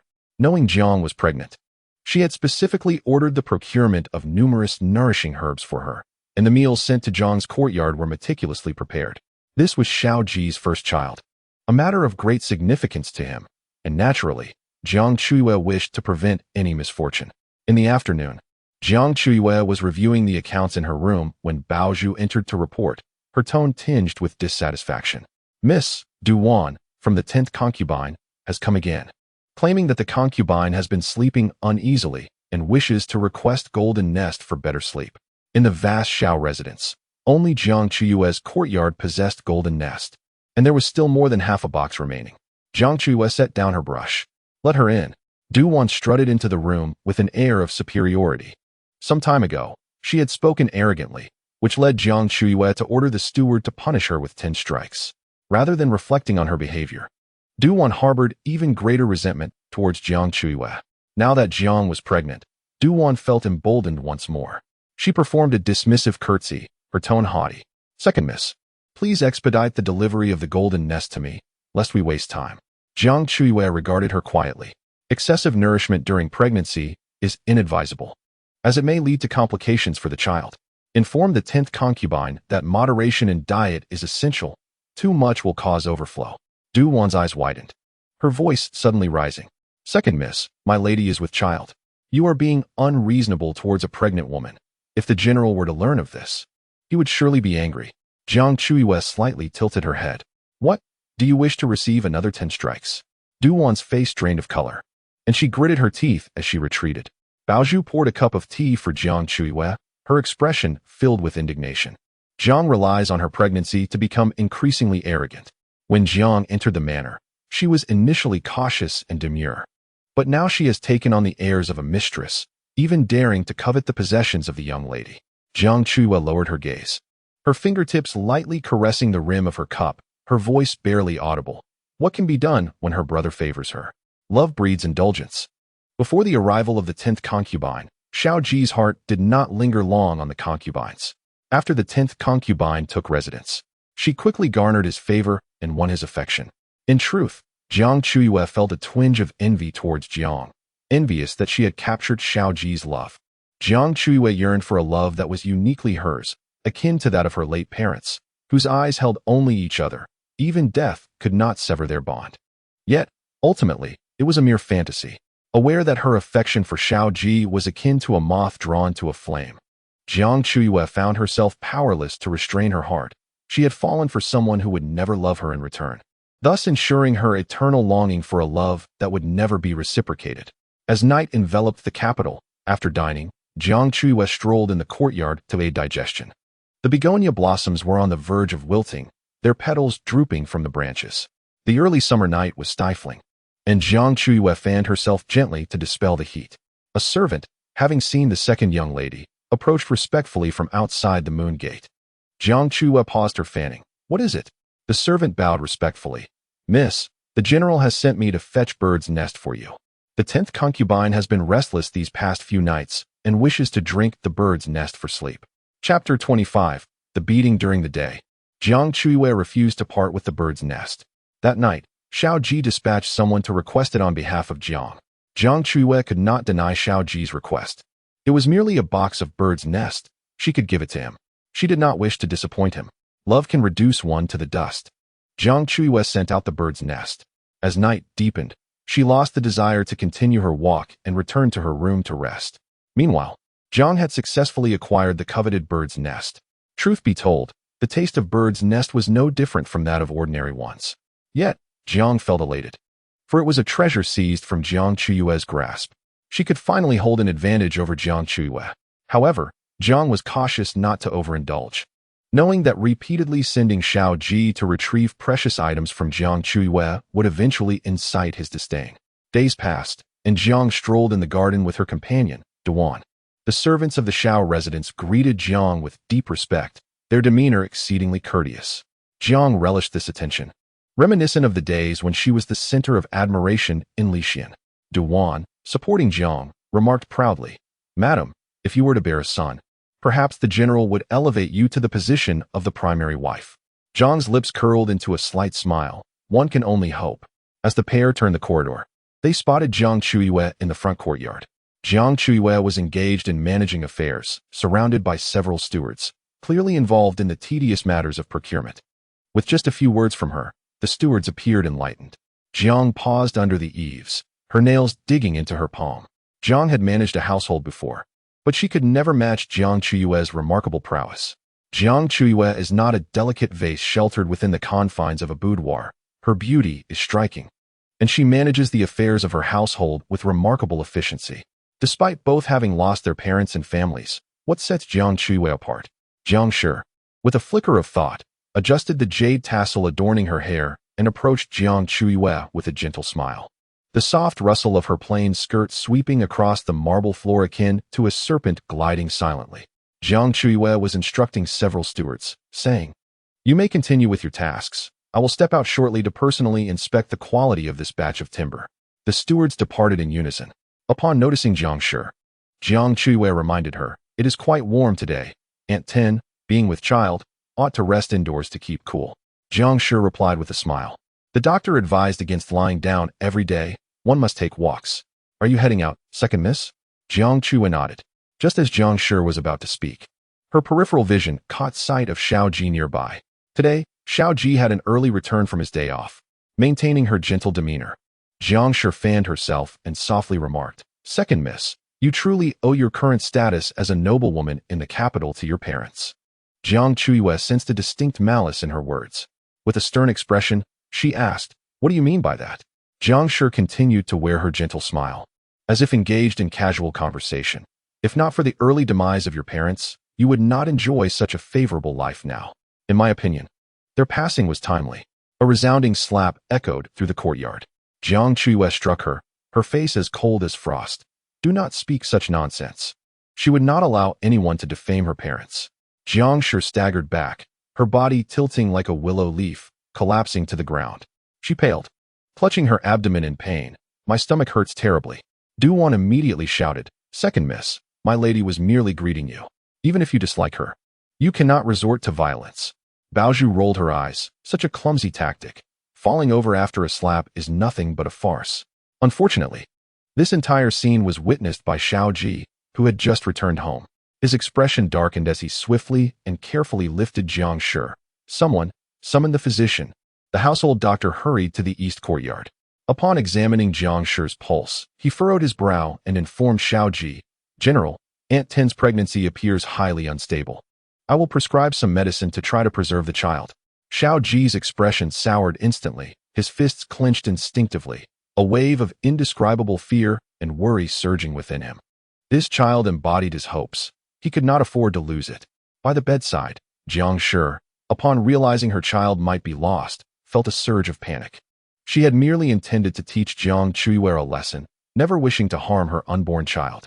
Tears streamed down her face as she sorrowfully questioned Jiang Chuyue, "Second miss, even if you dislike me, you must consider the child I carry." Jiang Chuyue coldly retorted, "Your defamation of my parents makes a mere slap insufficient." The sound of Xiao Ji's slap rang out before Jiang Chuyue could even blink. Both Jiang Chuyue and Xiao Ji stood in stunned silence. The room fell into a hushed stillness. Jiang Chuyue felt as if something precious within her had been shattered by that sudden blow. Xiao Ji lowered his gaze to his numbed hand, his mind consumed with the thought of the child's impending loss. This child of the Jiang family embodied Xiao Ji's clandestine hopes. He yearned for the infant's arrival into the world. Thus, when he heard Jiang Chuyue confess to her transgressions, a fiery wrath ignited within him, and before he could comprehend the situation, his hand had already struck Jiang Chuyue's face. A dull ache pierced his heart as he attempted to explain, "Little Chuyue, I did not intend to."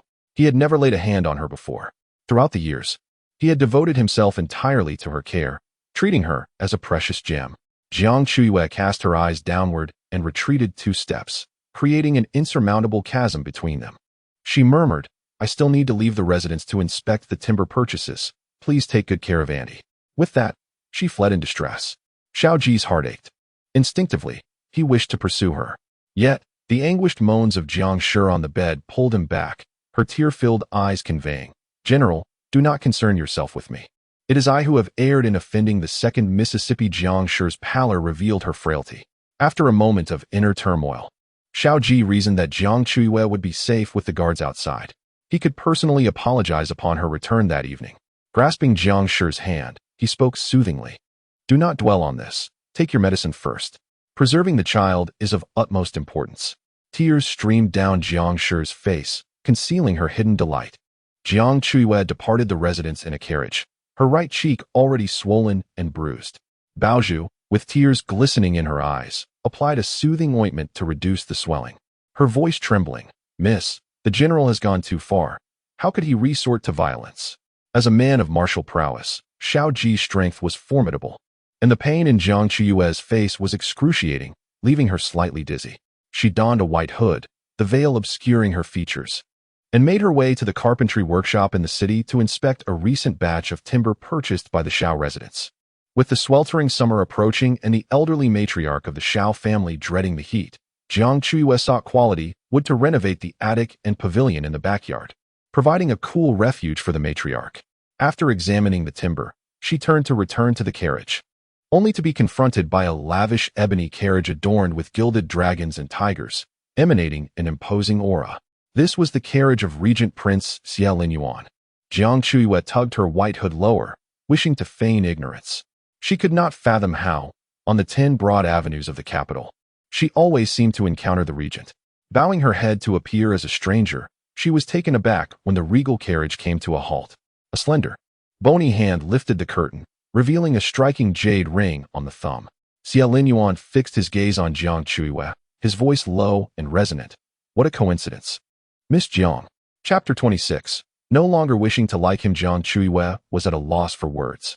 Despite her white hood concealing her visage, how could Xiao Ji recognize her so easily? She feigned decorum and greeted him. "This humble girl pays her respects to the prince." A gentle breeze swept through the alley, lifting the veil of her hood. The vivid imprint of a red slap mark on her right cheek left a profound impression in Xiao Ji's dark, penetrating gaze. As the wind passed, the veil slowly descended, once more veiling her countenance. Jiang Chuyue remarked, "The young lady has family matters to attend to, so I shall take my leave." Xiao Ji's voice betrayed no emotion, merely stating, "As you wish." Jiang Chuyue swiftly returned to her carriage, which hastily departed the alley. Within the long corridor, the regent's ebony and sandalwood carriage remained stationary, with Xiao Ji seated in the concealed darkness. Jiang Chuyue's complexion was fair, which accentuated the vivid red handprint upon her face. Xiao Ji absently stroked the ink jade ring on his thumb and suddenly spoke, "Investigate who struck her." The shadow guard arrived silently, responding with respect, "Yes." The carriage of the Xiao family moved slowly. Baozhu tilted her head in contemplation, the image of the ink jade ring on the regent's thumb surfacing in her mind. The ink jade ring was a token of gratitude that Baozhu had personally delivered to the regent's residence. It was surprising that such an unremarkable ring was still worn by the regent. Baozhu could not help but exclaim, "Miss, it seems the regent truly cherishes the gift you bestowed upon him." Jiang Chuyue paid little heed to the regent. She lifted the carriage curtain and instructed the coachman to Nanshan Tomb. The coachman adjusted the direction, steering the carriage toward the Nanshan Tomb in the capital. Nanshan Tomb served as the final resting place for the gallant generals who sacrificed their lives for the nation. Having been struck by Xiao Ji's hand earlier, Jiang Chuyue felt a heavy heart and desired to visit her parents. The mountain breeze caressed her, and the lush grass stretched endlessly. She instructed Baozhu to wait outside while she ambled to her parents' gravestone. The Jiang family's parents were interred together, sharing a single tombstone. In their final moments, they valiantly fought to protect Xiao Ji's father during his escape, returning only 2 incomplete bodies. Jiang Chuyue knelt beside her parents' grave, her forehead tenderly resting against the stone, reminiscent of her childhood when she would snuggle in their embrace. Leaning against the gravestone felt akin to hugging her beloved father and mother once more. Her eyes glistened with tears as she softly murmured, "Father, Mother, I truly wish to no longer harbor feelings for him. He has found a beloved, and soon a child will follow. In his heart, I am merely the sister he tends to with care. Mother, I still remember when I was very young. You held my hand and pointed to father practicing swordplay in the courtyard. You told me that when I grew up, I must find a man as noble as father to marry. I fear I shall never find such a man. I am so distressed, so tormented. Why must I be drawn to him?" The mountain breeze swept through Nanshan Tomb, rustling the leaves. Jiang Chuyue sat desolately by her parents' gravestone, speaking to herself. "I miss you both dearly. Why do you not visit me in dreams? Do you not wish to see me? Or are you still searching for my sister's remains in this world?" With tear-filled eyes, Jiang Chuyue felt a heavy ache in her heart. The birds of the mountain could return to their nests when weary. Aunt Jiang was weary, but still had Xiao Ji. Yet, Jiang Chuyue seemed to possess nothing. The Jiang family was left with only her. She could only silently sever her love for Xiao Ji with a blade, confiding her innermost thoughts to the cold gravestone. With no one else around, Jiang Chuyue wept quietly for an extended period. In her tear-blurred vision, she suddenly heard faint footsteps. She lifted her head, and through the misty green grass, she discerned a shadow approaching. Not clearly seeing, she instinctively called out, "Mother?" As the figure drew closer, Jiang Chuyue finally discerned the identity of the person. It was the silver-haired matriarch, Madame Xiao. Hastily wiping away her tears, Jiang Chuyue stumbled to her feet, exclaiming, "Grandmother." Madame Xiao gently touched the swollen right cheek of Jiang Chuyue, her murky old eyes glistening with tears, her voice hoarse and choked with emotion. "My dear child, you have endured so much hardship. The winds and the mountains are fierce. Come, let us return to the manor." Grasping Jiang Chuyue's hand, Madame Xiao offered a comforting pat.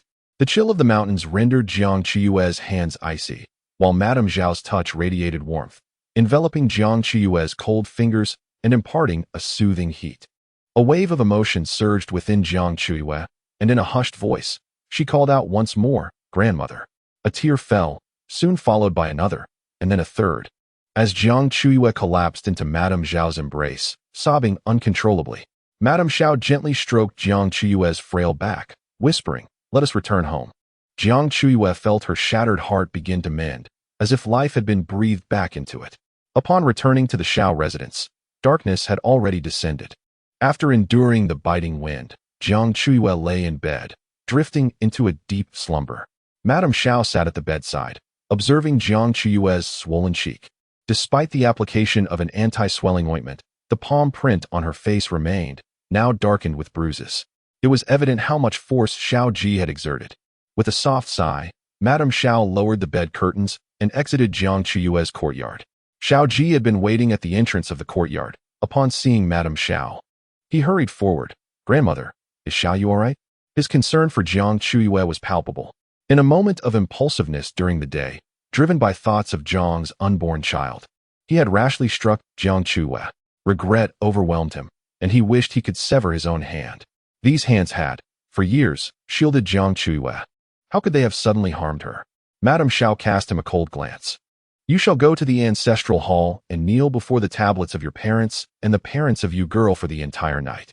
Xiao Ji clenched his fists, responding softly, "Grandmother, I shall confess my sins before the spirits. But before that, I wish to see her." He yearned to apologize in person, not wanting to distance himself from Jiang Chuyue. Madame Xiao said, "You girl has already retired." With no other choice, Xiao Ji gazed at the darkened courtyard, where the delicate pink blossoms of the begonia were gradually falling, a tumult of emotions surging through him as he proceeded to the ancestral hall to kneel. An elderly maidservant, attending to Madame Xiao, inquired, "Madam, the hour is late. Allow me to assist you back to Shoan Hall for rest." Madame Xiao shook her head to the east courtyard. As night enveloped the surroundings, the east courtyard was permeated with the bitter scent of medicine. Thanks to the physician's efforts, Jiang's unborn child was finally safe. Leaning against the embroidered quilt, Jiang placed her fingertips gently on her abdomen, her heart still racing with anxiety. "My dear child, thank goodness you are unharmed." After the commotion of the day, a rift had undoubtedly formed between Xiao Ji and Jiang Chuyue. The esteemed young lady had suffered a slap in front of all. A most humiliating experience. Duwan entered, carrying a copper basin, unable to suppress a smirk. "Madam, you should have seen the second Mrs. face. It was so swollen that blood trickled from her mouth. She deserves it. She is not even a Xiao, yet she reaps so many benefits." Jiang remained silent, smiling faintly. Duwan continued, "The general dotes on the madam and values the child in her womb. The position of the matriarch of the Xiao family is destined to be yours. My lady, today, Xiao Ji's slap has led Jiang to believe that she can indeed become the legitimate wife." Suddenly, a servant announces from outside the courtyard, "The old matriarch has arrived." Chapter 27. A warning to Jiang. The smile on Jiang's face vanished, replaced by a sense of foreboding. Why would the old matriarch come at such a late hour? Deep down, Jiang harbored a profound fear of the old matriarch, whose astute and imposing presence loomed over her like a towering mountain. Du Juan softly reassured Jiang, "My lady, do not fret. You carry the only child of the Xiao family, who is also the old matriarch's beloved grandson. In my humble opinion, the old matriarch has come to visit you and may even bring an abundance of nourishing provisions. Jiang felt a slight relief. She caressed her abdomen. Indeed, carrying the precious offspring of the Xiao family should compel the old matriarch to treat her with kindness. Upon entering the room, Jiang feigned an attempt to rise in greeting. The old matriarch calmly instructed, "Stay lying down." Jiang's heart leaped with joy as she obediently replied, "I have managed to protect the child within me with great difficulty. The family physician has advised against any movement. I am deeply grateful for your understanding, my lady." An elderly maid brought in a rosewood chair, and the old matriarch sat by the bedside, her shrewd, clouded eyes scrutinizing Jiang, who appeared pale and frail. The old matriarch remarked, "As you carry the flesh and blood of the Xiao family, you ought to be dutiful and strive to ensure the child's safe arrival. Yet, you have chosen to use your unborn child as a tool to slander and humiliate my granddaughter." Jiang's face stiffened. Beside her, Du Juan fell to her knees, fervently defending, "My lady, it was the second young miss who struck our mistress today with great force, causing her to fall and nearly jeopardizing the unborn child. The servants in the household witnessed it and can testify." Tears of grievance streamed down Jiang's cheeks as she sobbed, "My lady, I know you harbor disdain for me. Yet today, I genuinely suffered a blow from the second young miss." The old matriarch displayed her impatience, commanding silence. The room fell into an immediate hush. With a frosty countenance, she addressed Jiang, "You were born in Lixian, where your father diligently taught you to read and discern right from wrong. When he died unjustly, you traveled thousands of miles to seek justice for him, an act of courage that is commendable. How is it that upon entering the Xiao family as a concubine, you have transformed into a jealous and scheming person?" The old matriarch had once inquired about Jiang's background upon her arrival and felt sympathy for the brave and kind-hearted girl, even considering her fit to be the matriarch of the Xiao family. However, Jiang proved to be disappointing. As time passed in the Xiao residence, her inherent jealousy, vanity, arrogance, and pride gradually surfaced. She mistakenly believed that with a few cunning tactics, she could easily manipulate the Xiao family. The old matriarch's disappointment was palpable. "If your father were aware of your transformation into such a jealous and calculating being, would he not rest in peace?" Jiang's delicate face turned ashen as she recalled her father, who had died unjustly. The old matriarch's words rang true. Her father had always taught her to discern right from wrong. Yet, upon arriving in the opulent capital and dwelling in the affluent Xiao family, Jiang had gradually succumbed to the allure of wealth and status. Humans are never easily satisfied. Having gained one thing, they always yearn for more. As the situation took a turn for the worse, Du Juan, in desperation, prostrated herself and cried out in protest, "Madam, you have truly misunderstood my lady." It was the second young miss who, old Madame Xiao interjected sharply, "seized this insolent servant and cast her out to be sold. My Xiao residence shall not harbor a proud and disrespectful slave." Du Juan was engulfed in terror. She could scarcely believe that old Madame Xiao intended to sell her. She repeatedly bowed her head in supplication, "Madam, please forgive me. I have recognized my faults. Auntie, please save me. I have been by your side since childhood." Jiang, wishing to intercede, caught sight of the icy gaze of old Madame Xiao and could only stifle her frustration. Du Juan was dragged away, her wails of despair echoing throughout half of the Xiao residence. In the eastern courtyard, the candlelight flickered brightly. Old Madame Xiao rose, stating, "You girl has been nurtured by my own hands. I know her character well. She would not strike you without provocation. You must have offended her first." Jiang clenched her sleeves tightly. Old Madame Xiao continued, "Cast aside any inappropriate thoughts. Should you dare to transgress again, I shall certainly expel you from the Xiao residence." Jiang felt as if she had plunged into an icy abyss. Rigidly leaning against the bed, Jiang remained in silence after old Madame Xiao's footsteps faded away. In the vast chamber, only the sound of dripping water remained, each drop mocking her predicament. Jiang choked back tears, tilting her head to the void as if conversing with her deceased father, the county magistrate. "Father, the teachings of poetry and propriety you imparted cannot sustain me in the Xiao residence. I aspire to rise above. I do not wish to be at the mercy of others." No one answered her. Jiang closed her eyes, resolving to bide her time until she bore her child, after which she would devise a plan for the future. Exiting the eastern courtyard, old Madame Xiao pressed her fingers to her temples in exhaustion. She instructed the old matron, "Send 2 maidservants to the eastern courtyard to keep a close watch on Jiang. If she behaves herself, the Xiao residence will retain her. Should she dare to conspire against the second young miss, she shall be expelled without hesitation. The old matron supported old Madame Xiao, expressing her concern. But she is carrying the general's child. Old Madame Xiao coldly replied, there are many women who can bear children. We do not lack for one. To use an unborn child to frame others is truly unworthy of motherhood. The old matron sighed in agreement. You speak the truth, madam. Yet, old Madame Xiao still felt unsettled. Aware of her advancing years, she understood that she could not protect Jiang Chuyue indefinitely. A girl must eventually marry, finding a dependable family to safeguard her for a peaceful future. After a moment of contemplation, she inquired of the old matron. I have heard that the Sun family's young master has returned to the capital? The old matron nodded. I inquired a few days ago. He has indeed returned. Old Madame Xiao concluded, once you girls' injuries have healed, take her to visit the Sun family. If they find each other agreeable, let us arrange the marriage swiftly. 5 days later, the imprint of a slap had finally faded from Jiang Chuyue's face, revealing smooth, delicate skin akin to frost. Yet, she knew that while the marks on her face had disappeared, the scars within her heart would remain forever. Miss, the general has come to see you, reported Baozhou. Jiang Chuyue set aside her book. Since the day she had endured a slap from Xiao Ji, she had sequestered herself within her chamber to recuperate. Xiao Ji had come several times, but she had turned him away each time. Today, however, it seemed unnecessary to reject him once more. She and Xiao Ji were both in the Xiao residence, often crossing paths without much need for fixation. Xiao Ji strode into the room, and Jiang Chuyue looked up to see the right side of his face swollen, as if he had been struck. His gait was peculiar, suggesting a possible injury to his waist. Alarmed, Jiang Chuyue inquired, brother, are you hurt? Who would dare to strike the commander of the Xuanwu army? Xiao Ji waved his hand dismissively, settling into a chair to sip tea. Today, I encountered the Inspector Xie Linyuan at the training grounds. He insisted on sparring with me and inadvertently injured me. Chapter 28. Discussing marriage. Jiang Chuyue's lips pressed together, her fingertips digging into her palm as a wave of mild anger surged within her. Once again, it was Xie Linyuan, whose blows were truly indiscriminate.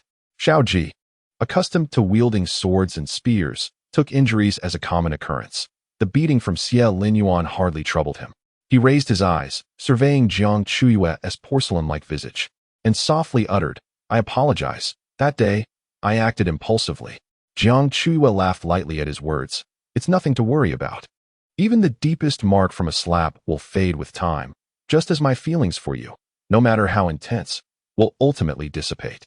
She understood that she could not remain in the Xiao residence forever, just as Xiao Ji could never wholly belong to her. Suddenly, Xiao Ji raised 3 fingers, his gaze earnest as he vowed, that day was my fault. I swear, for the rest of my life, I shall never harm you again. I will protect you always.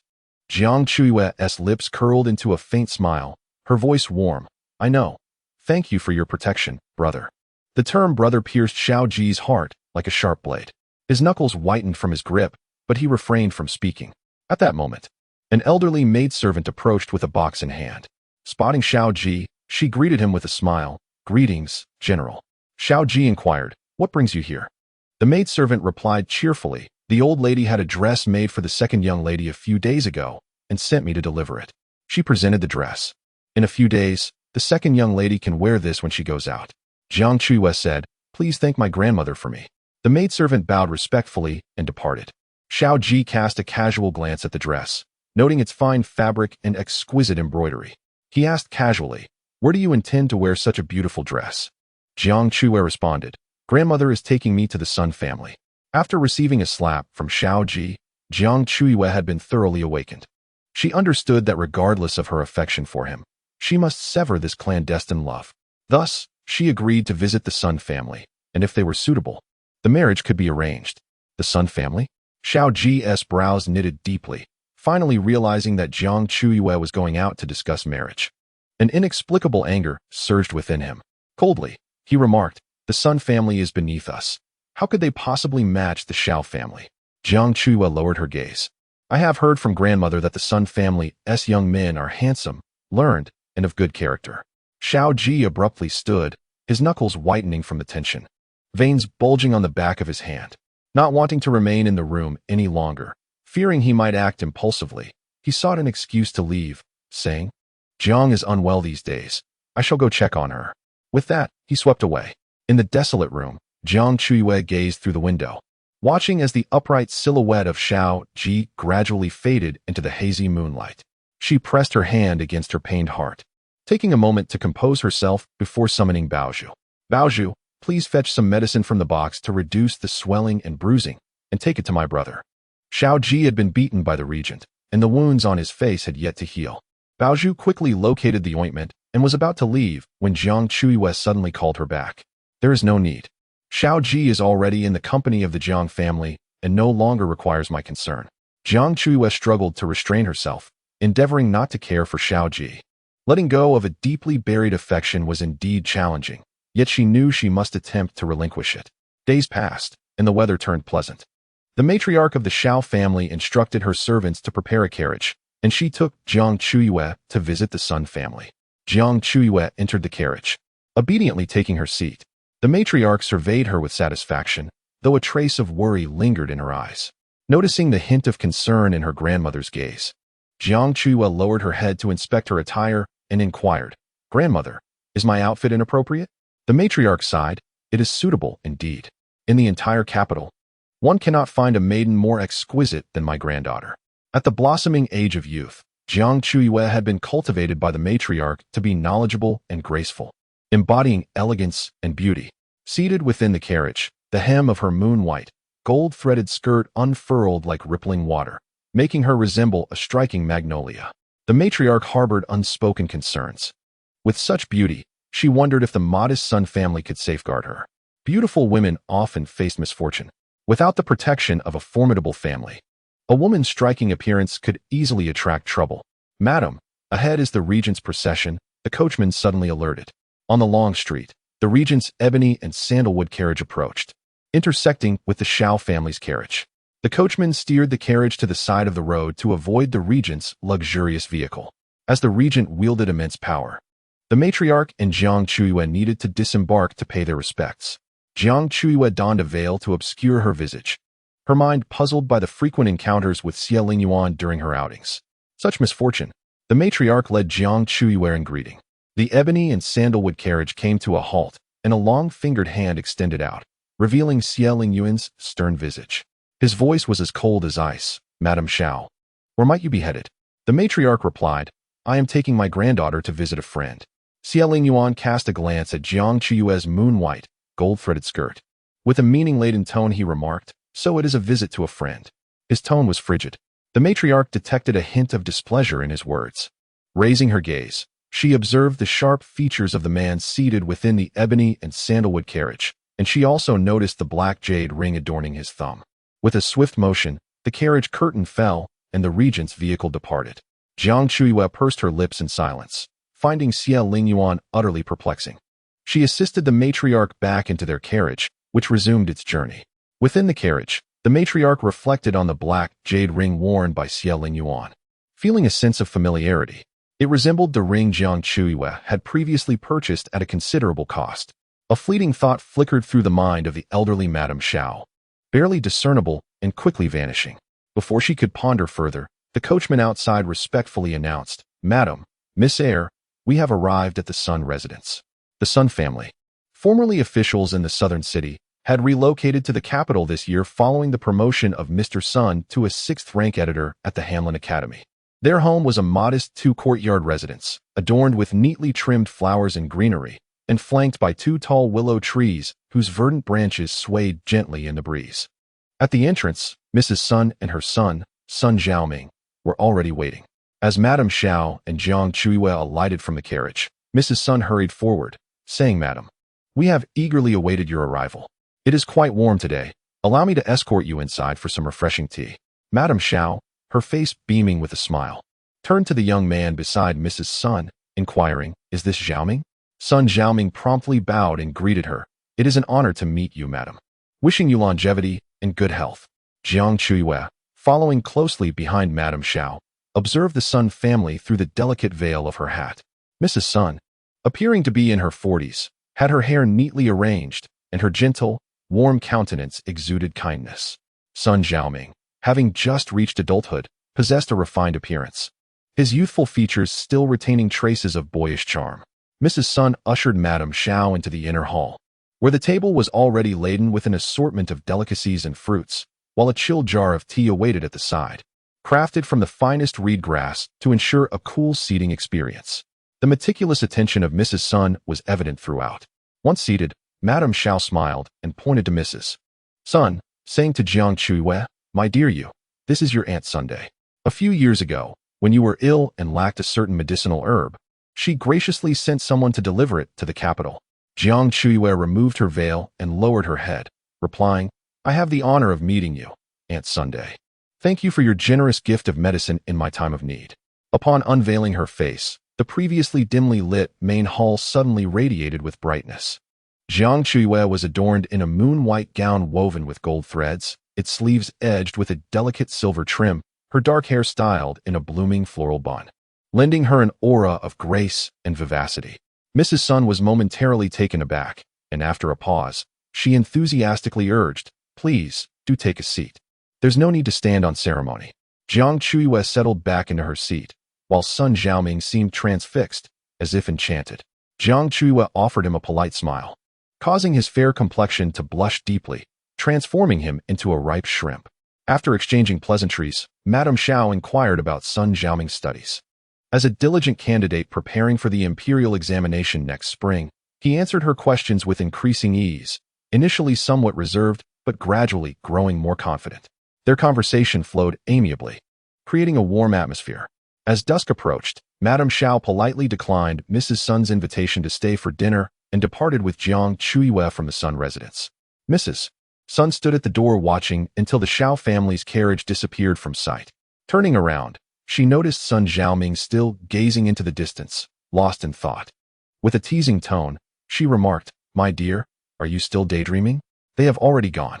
Sun Xiaoming, awakening from his reverie, felt his ears flush crimson as he exclaimed, "Mother, does Madame Xiao truly intend for our families to be united? That would be a connection to a third-rank general's household." Today, I beheld the eldest daughter of the Xiao family, Sun Xiaoming, who seemed to have lost half of his soul. I could scarcely believe that such a celestial beauty would become his wife. Sun's mother, with discernment, spoke gently. "Though our Sun family may not be of noble lineage, we maintain a respectable demeanor. You should concentrate on your studies, and when you achieve success in the imperial examination next year, with the support of the Xiao family, what worries could you possibly have about your future?" Sun Xiaoming felt his cheeks flush as the radiant visage of Jiang Chuyue danced in his mind, causing his heart to race uncontrollably. Yet, a shadow of concern clouded his thoughts. "Mother, the daughter of the Xiao family is of noble birth. Will she disdain our humble circumstances?"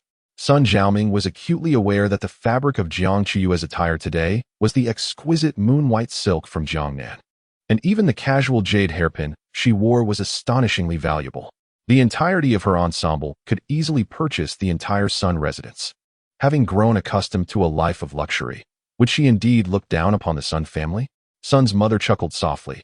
"Silly child, if that young lady truly thought little of us, would she have accepted the invitation to come today? I find her demeanor elegant. She is a well-mannered and gracious girl." Sun Xiaoming felt a mixture of joy and trepidation. The prospect of marrying a lady of high birth exhilarated him. Yet he feared his modest origins would render him unworthy in the eyes of the Xiao family. He gazed towards the prosperous capital, a whirlpool of mixed emotions swirling within him.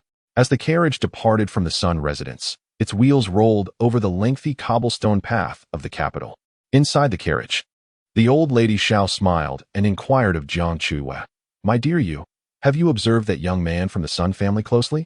Jiang Chuyue's fingers curled slightly as she replied, "The young master of the Sun family possesses an admirable demeanor and eloquence." The old lady Xiao pressed further, "Do you find him to your liking?" Jiang Chuyue's breath caught, as if her mouth and nose were shrouded by thick silk, rendering her unable to breathe. Her lashes fell, and she whispered, "I will heed grandmother's guidance. Regardless, marriage is marriage. Does it truly matter whom one marries? Grandmother is of advanced age and has often fretted over my marriage in recent years. If I can settle my engagement early, it would ease her worries and fulfill my filial duty." Observing her demeanor, the old lady Xiao sighed. "Grandmother merely wishes for you to marry into a family with whom you have a connection, so that you may not suffer after marriage." After a pause, she continued, I just tested the Sun young man's knowledge, and he replied quite aptly, indicating he is a learned individual and appears to be honest. Once he succeeds in the imperial examination next spring and receives our Xiao family's support, his future will undoubtedly be boundless. The old lady Xiao knew that Jiang Chuyue did not harbor affection for Sun Zhaoming. However, in this world, how can every union be perfect? Mutual affection is, after all, a rarity. Between spouses, mutual respect is already a significant achievement. In time, when Jiang Chuyue has children, her energies will be devoted to their upbringing, and her later years will also hold promise. Jiang Chuyue smiled gently and nodded. Grandmother, I understand. The carriage made its way back to the Xiao residence. The night having fallen, Jiang Chuyue first escorted the old lady Xiao back to Shoan Hall to rest before taking her silk lantern to her own courtyard. The summer nights were growing increasingly sultry, with fireflies dotting the grass in the Xiao courtyard and the chorus of frogs resonating from the pond. Beneath the moon gate, a tall figure was faintly visible. As Jiang Chuyue approached, she realized it was Xiao Ji. It was unclear how long he had stood there. The night breeze stirred his dark satin robe, half of his face cloaked in shadow. Brother? Jiang Chuyue suppressed her astonishment and softly inquired. Is Aunt Jiang in need of some supplements again? Xiao Ji's gaze was as profound as an abyss. It is not for the Jiang family, he replied. Suddenly, he stepped forward, his towering figure casting a shadow over Jiang Chuyue. Her heart quivered. Xiao Ji, looking down at her with a stern expression, remarked, I have heard that you visited the Sun family with your grandmother today. That Sun family scion is but a frail scholar without any accolades to his name. He is hardly a suitable match. Jiang Chuyue tightened her grip on the lantern's handle and responded. Grandmother said that the Sun family has a reputable lineage and a simple household, so I would not suffer if I married there. Xiao Ji's face hardened, and suppressed anger flickered in his eyes. Do you wish to marry him? Jiang Chuyue's breath hitched as she gazed up at Xiao Ji's cold, stern brow, utterly perplexed by his sentiments. Did he disdain the Sun family and wish for her to wed into a prominent family to pave the way for the Xiao clan? Unsure how to respond, she softly stated, My marriage is entirely at my grandmother's discretion. No sooner had the words left her lips than Xiao Ji abruptly turned away, his dark robes swirling, creating a fierce gust of wind that nearly extinguished the candle in her hand. Jiang Chuyue stood frozen, his imposing figure vanishing into the hazy moonlit night. She pressed her hand to her heart, a silent bitterness saturating her being. Outside, the frogs croaked, and the silvery moonlight filtered through the window's gauze. That night, Jiang Chuyue tossed and turned, unable to find rest until dawn broke, and she finally dozed off in a haze. In the east courtyard of the Xiao residence, after being severely chastised by the old matriarch, Jiang Chuyue had settled down considerably. Focusing on her pregnancy and no longer daring to provoke Jiang Chuyue, Xiao Ji returned to her room to rest once more. Having consumed a copious amount of wine before bed, he lay in a deep slumber, intoxicated. Jiang Chuyue lay beside him, aware that Xiao Ji was brooding over Jiang Chuyue's marriage. No matter how noble you are still marrying into a minor official's family, she thought with a smug satisfaction, a sense of exhilaration washing over her. She had always believed that someone of Jiang Chuyue's stature would wed a prince or a marquis, becoming a prominent matron. Who would have imagined that the old matriarch intended to marry Jiang Chuyue off to such a family? It was simply a tremendous joke. A subtle smile graced Jiang Chuyue's lips as the pent-up resentment within her finally dissipated. She could not help but caress her already swelling abdomen, yearning to bear a lively and healthy son, destined to become the matriarch of the Xiao household, forever overshadowing Jiang Chuyue. Days later, Sun Zhaoming sent an invitation through a messenger, inviting Jiang Chuyue to the fan tower in 2 days to sample the newly made lotus flower pastries. Baozhu, holding the invitation, expressed her dissatisfaction. This Sun gentleman truly lacks decorum. The marriage is not yet settled, and he brazenly invites you to a banquet. Will you accept this invitation? Chapter 30. Insecurity. After a moment's contemplation, Jiang Chuyue shook her head. My grandmother wishes to facilitate this marriage. I cannot refuse. However, the delicacies at Fan Tower are quite expensive. Let us meet at the Donghu Tower instead. She recalled her visit to the Sun residence a few days prior, where the decor was modest, and even the teacups were the most ordinary white porcelain. Sun Zhaoming's father was an honest official, and their household was not affluent. A meal at Fan Tower would likely equate to half a month's expenses for the Sun family. The Donghu Tower was also a well-regarded establishment, with tea and pastries considerably cheaper than those at Fan Tower, making it a more fitting choice. Baozhu, prepare the ink and brush. Jiang Chuyue dipped her brush in ink. Deliberately selecting the most inexpensive stationery from her study, her characters restrained yet elegant. Meanwhile, Sun Xiaoming swiftly received Jiang Chuyue's reply. With delight, he unfolded the letter, her neat and graceful handwriting coming to life on the page. Having been well-versed in literature since childhood, he prided himself on his own calligraphy. Yet he was taken aback to discover that the script of a young lady from the capital surpassed his painstaking practice of over a decade. Donghu Tower? Sun Xiaoming furrowed his brow. As a newcomer to the capital, he had heard that the noble ladies often frequented Fan Tower for delicacies. Thus, he aimed to cater to her tastes by inviting Jiang Chuyue to join him. However, he harbored a subtle ulterior motive. A meeting between young men and women would significantly advance their engagement, allowing him to announce the impending union of the Sun family and the Xiao household. To his surprise, Jiang Chuyue suggested a different venue. Why the change? The attendant beside him chuckled and enlightened him. Young master, Miss Xiao is considering your interests. The delicacies at Fan Tower are exquisite yet exorbitant. A plate of lotus flower pastries can fetch 5 taels of silver. 5 taels, Sun Xiaoming gasped, his voice altered by astonishment. Having grown up in the southern city, he had never indulged in such expensive treats. His father's monthly salary was a meager 5 taels. As he swallowed hard, his voice dry, he reflected on her thoughtfulness. Yet amidst his admiration, a tinge of embarrassment welled within him.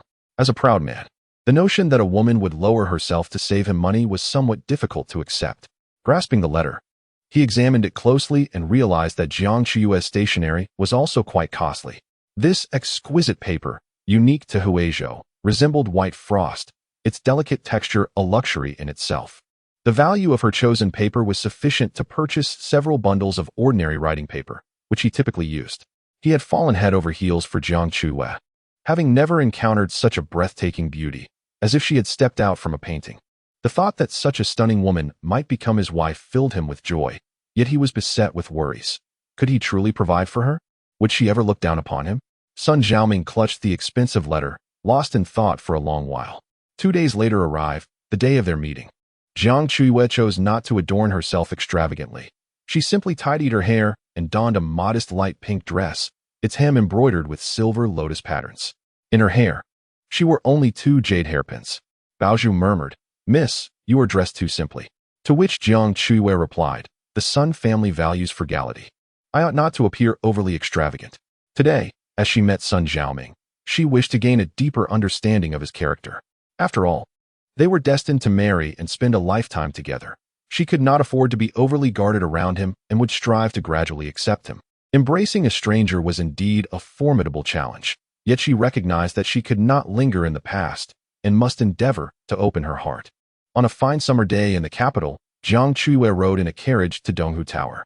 Upon arriving, she found Sun Xiaoming waiting eagerly at the entrance. As he beheld the fine carriage she arrived in, a fleeting sense of inferiority crossed his mind. He swiftly adjusted his mindset, respectfully clasping his hands before Jiang Chuyue. "Miss Jiang." Supported by a pearl-like companion, Jiang Chuyue alighted from the carriage, lifting the white veil of her hat to return his greeting, "Young Master Sunday." The Donghu Tower, nestled near East Lake, was adorned with blooming lotus flowers in the summer. Sun Xiaoming gazed at Jiang Chuyue, mesmerized, feeling that she surpassed the beauty of the blossoms by the lakeside. His heart raced as he respectfully stated, "The private room on the 2nd floor is ready. I invite Miss Jiang to ascend for a drink." Jiang Chuyue readily agreed and entered the Donghu Tower.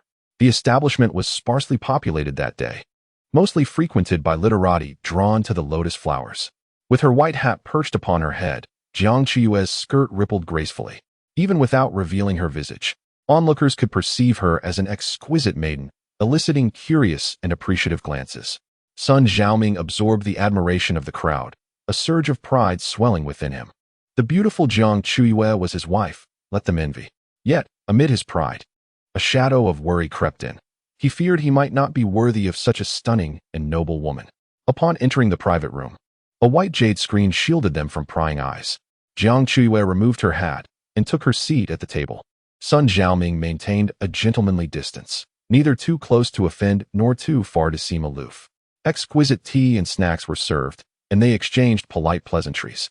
Sun Xiaoming, aware of his family's lesser status compared to Jiang Chuyue's, relied on his extensive knowledge to engage her in discussions of the 4 books and 5 classics, as well as national affairs.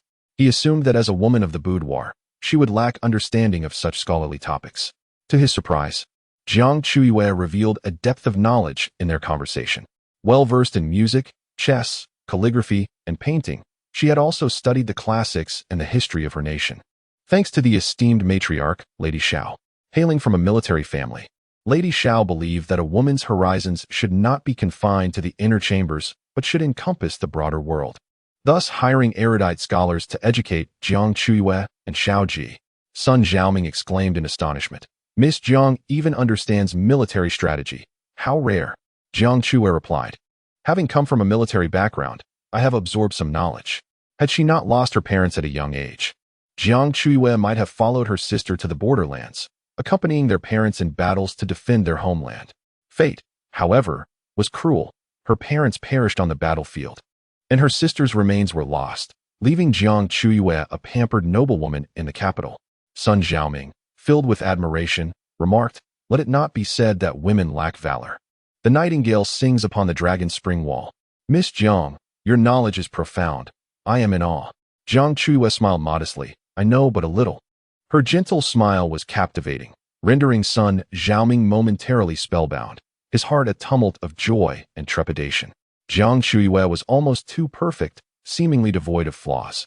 She maintained proper decorum throughout, never once displaying disdain towards Sun Xiaoming. He struggled to believe such fortune had befallen him.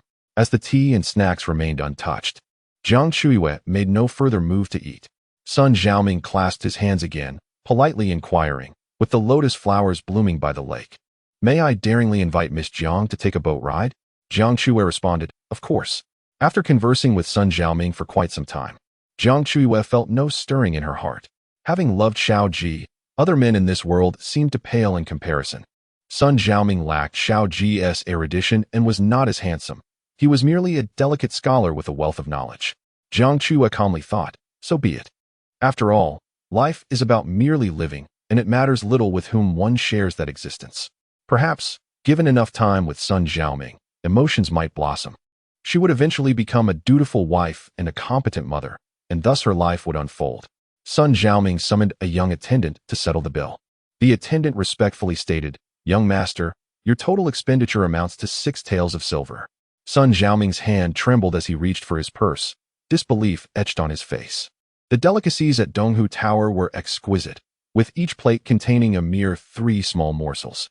He had ordered only 3 plates of the signature snacks and a pot of lotus flower wine, and yet it had cost him 6 taels. A total of 6 taels. He had not brought enough money with him. The atmosphere became somewhat awkward. Sun Xiaoming felt his ears burn, as if he had been slapped in the face. The attendant, noticing Sun Xiaoming's hesitation, inquired, "Shall I put it on credit, young master?" Sun Xiaoming's face turned crimson with embarrassment. Jiang Chuyue, perceiving the situation, was about to ask Baozhu to pay when a slightly teasing, bright voice chimed in. "Oh, is that not General Zhao's sister?" The door to the adjacent private room swung open. Shang Yun, the queen's sister, appeared, fanning herself with a silk fan, delighting in the misfortune. Coincidentally, she had also come to Donghu Tower for tea and, having heard the commotion next door and Jiang Chuyue's voice, had come to investigate. Upon seeing the disheveled Sun Xiaoming, she feigned surprise.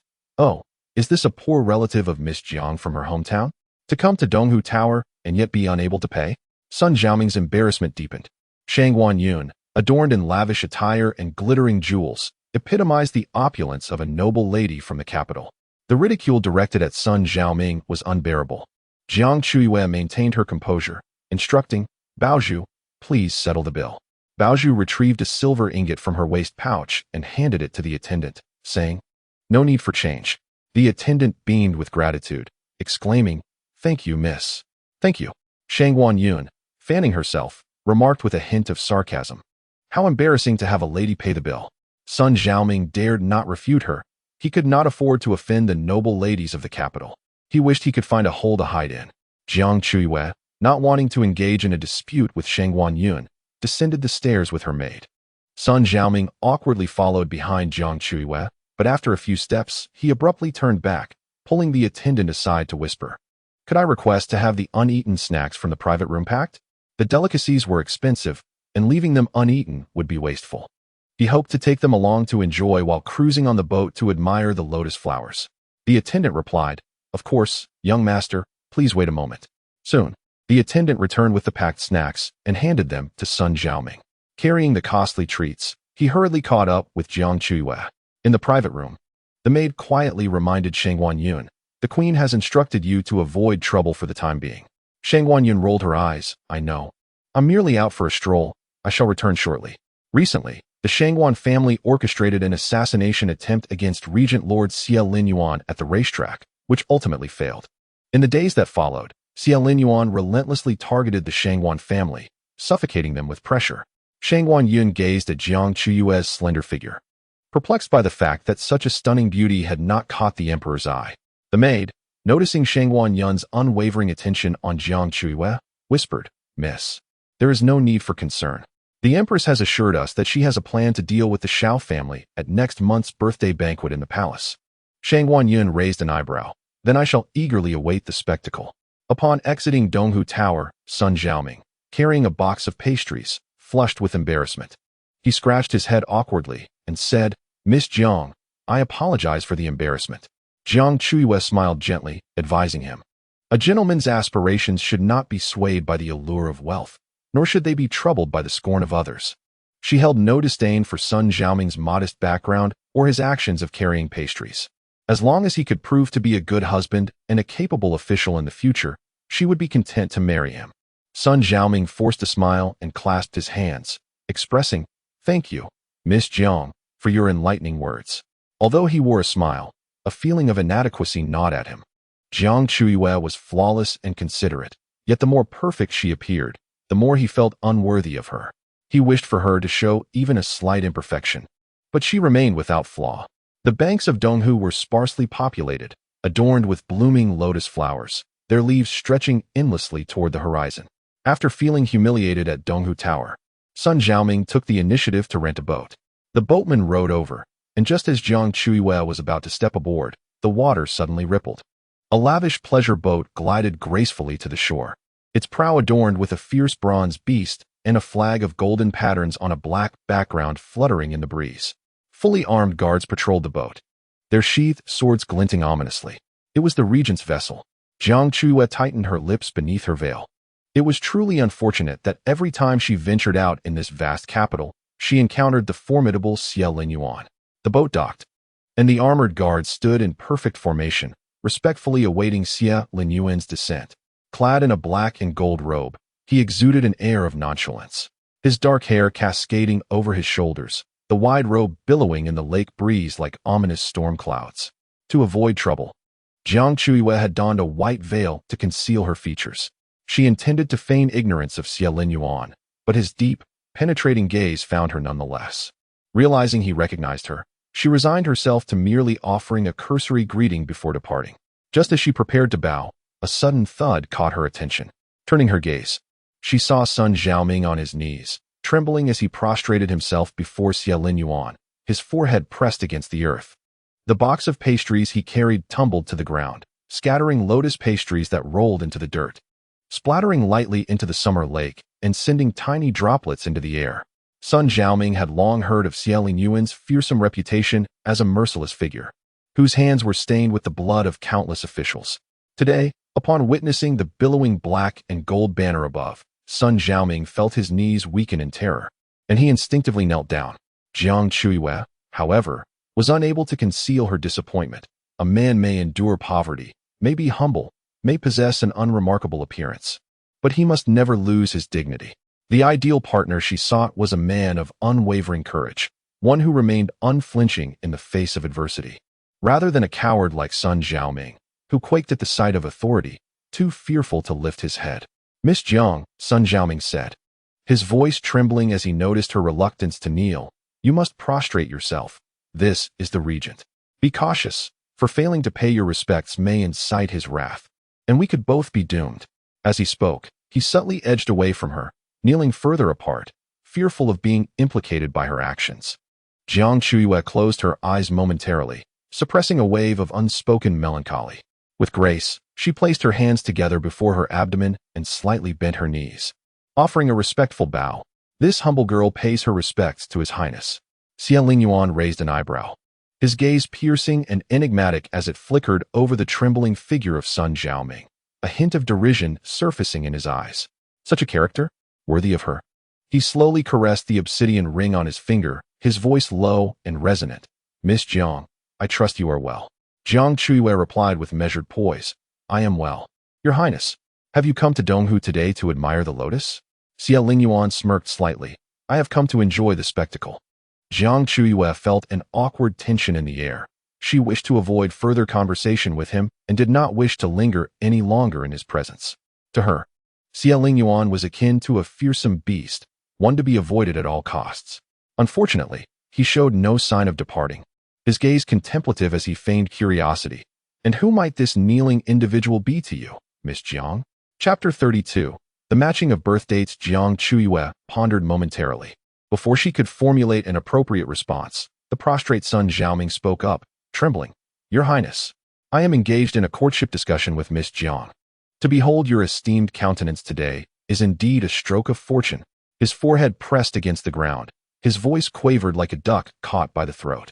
Xia Lingyuan suddenly chuckled lightly, a sound that felt like a poisoned dagger slicing through Jiang Chuyue's earlobe. Ah, I see, he said nonchalantly, pausing before adding with a significant tone, Miss Jiang has quite discerning taste in suitors. Jiang Chuyue keenly detected the mockery in his words, but dared not retort. As Xia Lingyuan smoothed the creases of his black and gold robes, his imposing guards followed behind him, a formidable procession as they departed. Though he left, the oppressive aura remained. Sun Xiaoming stood up, still trembling, feeling as if his legs were made of jelly. He wiped the sweat from his brow and asked Jiang Chuyue, Miss Jiang, why did you not kneel before the Regent? Are you not afraid of incurring his wrath? Jiang Chuyue replied, The Regent is a friend of my elder brother. There is no need for such formalities. Sun Xiaoming's face flushed crimson. How was he to know this?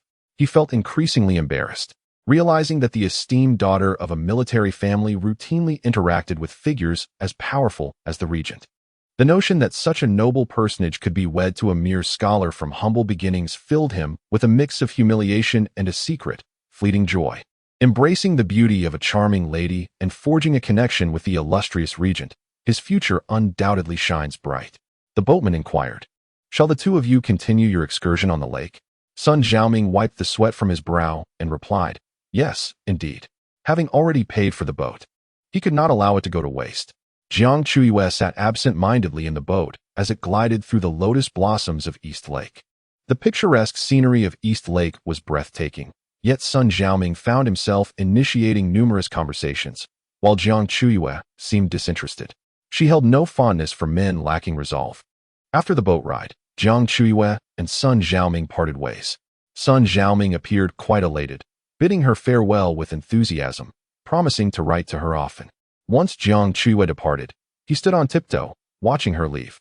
A young servant sent to escort him home approached with a teasing remark, Young master, are you back to your senses? Sun Xiaoming sighed. Miss Jiang is flawless. I truly feel unworthy of her. The servant consoled him, Young master, do not overthink it. The 7 fairies are the daughters of the Queen Mother, yet when they descend to the mortal realm, they must still shoulder the responsibilities of a husband and family. Once she joins the Sun family, Miss Jiang too will have to lower her head and lead a life devoted to nurturing the family. Sun Xiaoming pondered this for a while, reassured. Since ancient times, the husband has been the head of the household. Once she becomes mine, she must regard me as her sky. Meanwhile, Jiang Chuyue returned to the Xiao residence, her mind elsewhere. As dusk approached, she passed through the garden of the Xiao manor and noticed Xiao Ji and Jiang Chuyue strolling together. Xiao Ji carefully supported Jiang Chuyue's waist. Their heads bowed in whispered conversation. Occasionally, his hand brushed over her slightly rounded abdomen, revealing their affection for one another. Jiang Chuyue gazed at them for a moment before lowering her head with a bitter smile. The husband she wished to marry resembled Xiao Ji, tall, dignified, and possessing a sense of responsibility, unyielding even in the face of formidable foes. Alas, her fortune was unkind, and she was destined never to encounter such a man. Second miss, the old matriarch requests your presence for dinner in the Shoan Hall, announced an elderly matron. Jiang Chuyue nodded, I shall go at once. In the Shoan hall, exquisite and delectable dishes were laid out, all of which Jiang Chuyue adored. The old matriarch invited her to sit down, inquiring with a smile, "How was your visit with the son of the Sun family today? Did you get along well?" The image of Sun Xiaoming trembling on the ground flashed through Jiang Chuyue's mind. He was weak, devoid of any semblance of masculinity. Yet, one could hardly blame him. Anyone confronted by the fearsome regent would inevitably feel their knees weaken, trembling in fear. Jiang Chuyue lifted her gaze to find the old matriarch regarding her earnestly. Not wishing to disappoint her grandmother, she forced a smile and said, "Grandmother, I conversed with young Master Sun about poetry and literature. He is indeed quite learned." The old matriarch nodded with satisfaction. "That is splendid. You have studied poetry and prose since childhood. You will surely have topics to discuss with him in the future. The Sun family's son is honest and straightforward. He will not mistreat you. As long as there is communication between husband and wife, life can be lived well. Affection develops gradually through companionship." The old matriarch grew increasingly cheerful. "In a few days, we will exchange your birth dates with that of young Master Sun to match the astrological signs. If they align favorably, this marriage can be settled." When noble families arrange engagements, it is customary to first harmonize the birth charts. The two parties exchange their birth dates and place them upon the ancestral altar of each family. If, within 3 days, no disturbances arose in the household, it would signify the approval of the deities and ancestors regarding the marriage. Jiang Chuyue lowered her gaze, her voice softly resonating. "Let grandmother decide." Just after the evening meal, Xiao Ji strode into Shoan hall. The matriarch, Xiao Furen, instructed her servants to set another pair of chopsticks. Her eyes sparkling with uncontainable joy as she relayed the news of the matched birth dates to Xiao Ji. She further remarked that after the spring examination results were announced next year, it was likely that the Sun family's son would attain a position in court. "When that time comes, you should lend him a hand, as he will be our Xiao family's in-law," she added. Xiao Ji's countenance darkened. He rapped his knuckles against the edge of the table, questioning Jiang Chuyue. "You have only met that Sun boy twice. What makes you think so highly of him?" Jiang Chuyue cast her eyes down to the white porcelain bowl of soup beside her, its surface glistening with a film of oil. She replied softly, "Such matters of marriage are best left to grandmother's discretion." No sooner had her words fallen than Xiao Ji slammed his jade chopsticks upon the table, producing a resonant sound. He abruptly rose, his robes stirring a chill in the air. "Jiang's family has been experiencing instability in pregnancy. I must return to the eastern courtyard to check." With that, he strode away. A dull ache gripped Jiang Chuyue's heart. Every mention of the Sun family elicited a frigid response from Xiao Ji, who clearly regarded them with disdain. It was evident he looked down upon their family status. Ever since their meeting at Donghu Tower, Sun Xiaoming had wholly regarded Jiang Chuyue as his betrothed. His letters fluttered onto her desk like snowflakes, initially cautious and somewhat formal, but gradually revealing his true nature. The thick stationery was densely filled with details of the Sun family's estate, his academic progress at the Guozijian, and even a comprehensive list of household duties Jiang Chuyue would be expected to manage after their marriage. The envelope was substantial, brimming with words. In addition to his correspondence, Sun Xiaoming also gifted her 2 books, Lessons for Women and the Classic of Filial Piety, hoping she might find leisure to read them. These tomes loomed over Jiang Chuyue like 2 oppressive mountains, leaving her breathless. With a frown, she commanded, "Baozhu, burn these 2 books." Baozhu promptly cast them into the copper incinerator outside, and as the flames licked at the pages, dark smoke spiraled into the air. "Miss, shall I respond to young Master Sun?" Baozhu inquired. Chapter 33. The incident involving Xiao Ji suppressing her distaste. Jiang Chuyue opened another letter from Sun Xiaoming. His handwriting was neat yet rigid, immediately catching her eye.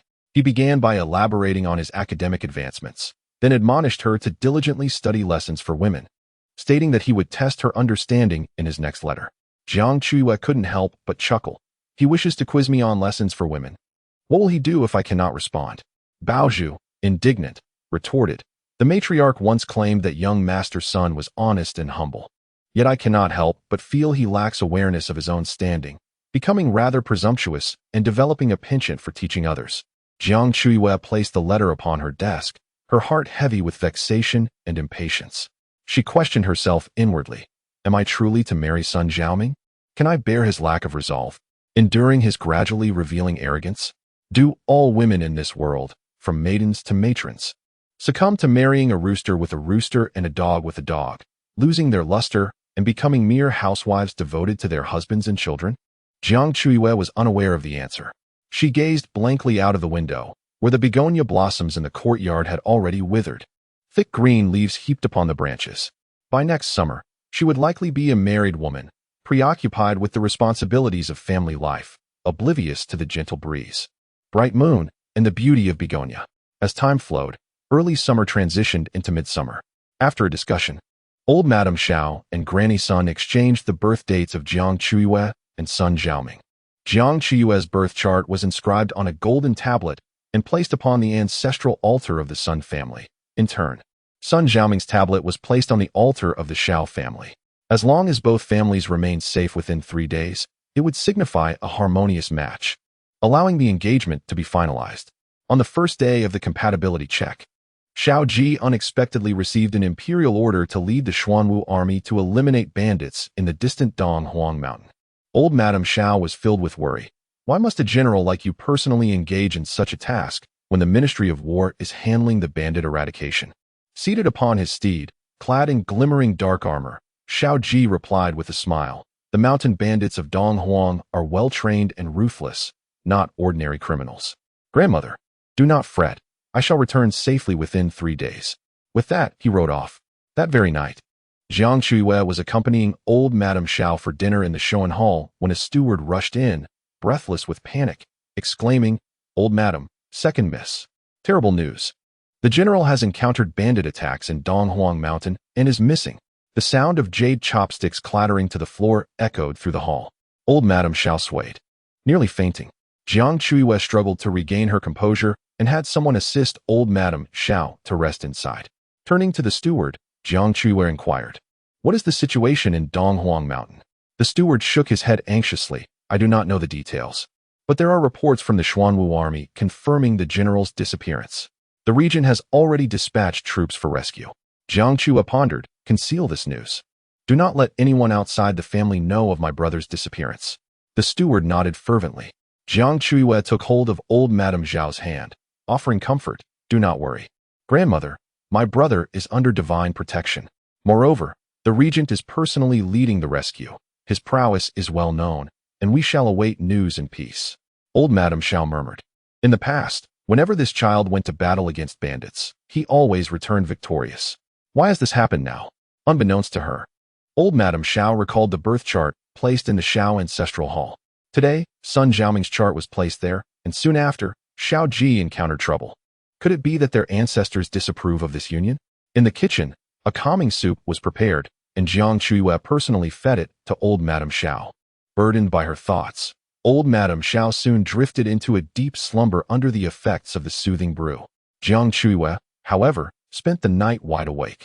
The following day, there was still no word from Donghuang Mountain regarding Xiao Ji. Jiang Chuyue was restless, her mind incessantly conjuring dreadful scenarios. She feared that Xiao Ji might fall victim to the bandits' blades, terrified that he would meet the same fate as her parents, leaving no trace behind. The ache in her heart was unbearable. Jiang Chuyue harbored feelings for Xiao Ji. She had never imagined a day when he might perish in the prime of his life. Xiao Ji is the pillar of the Xiao family. Should he fall, the entire estate would tremble in turmoil. As time trickled away like sand slipping through one's fingers, it felt akin to enduring a prolonged torment, an unbearable agony. In the afternoon, Jiang Chuyue, weary of waiting, swiftly donned a set of male attire and darkened her face. She instructed Baozhu, "I shall venture to Donghuang Mountain to seek my brother. You and the steward must maintain order in the household. I shall return shortly." Baozhu, with tears brimming in her eyes, pleaded, "Miss, Donghuang Mountain is perilous.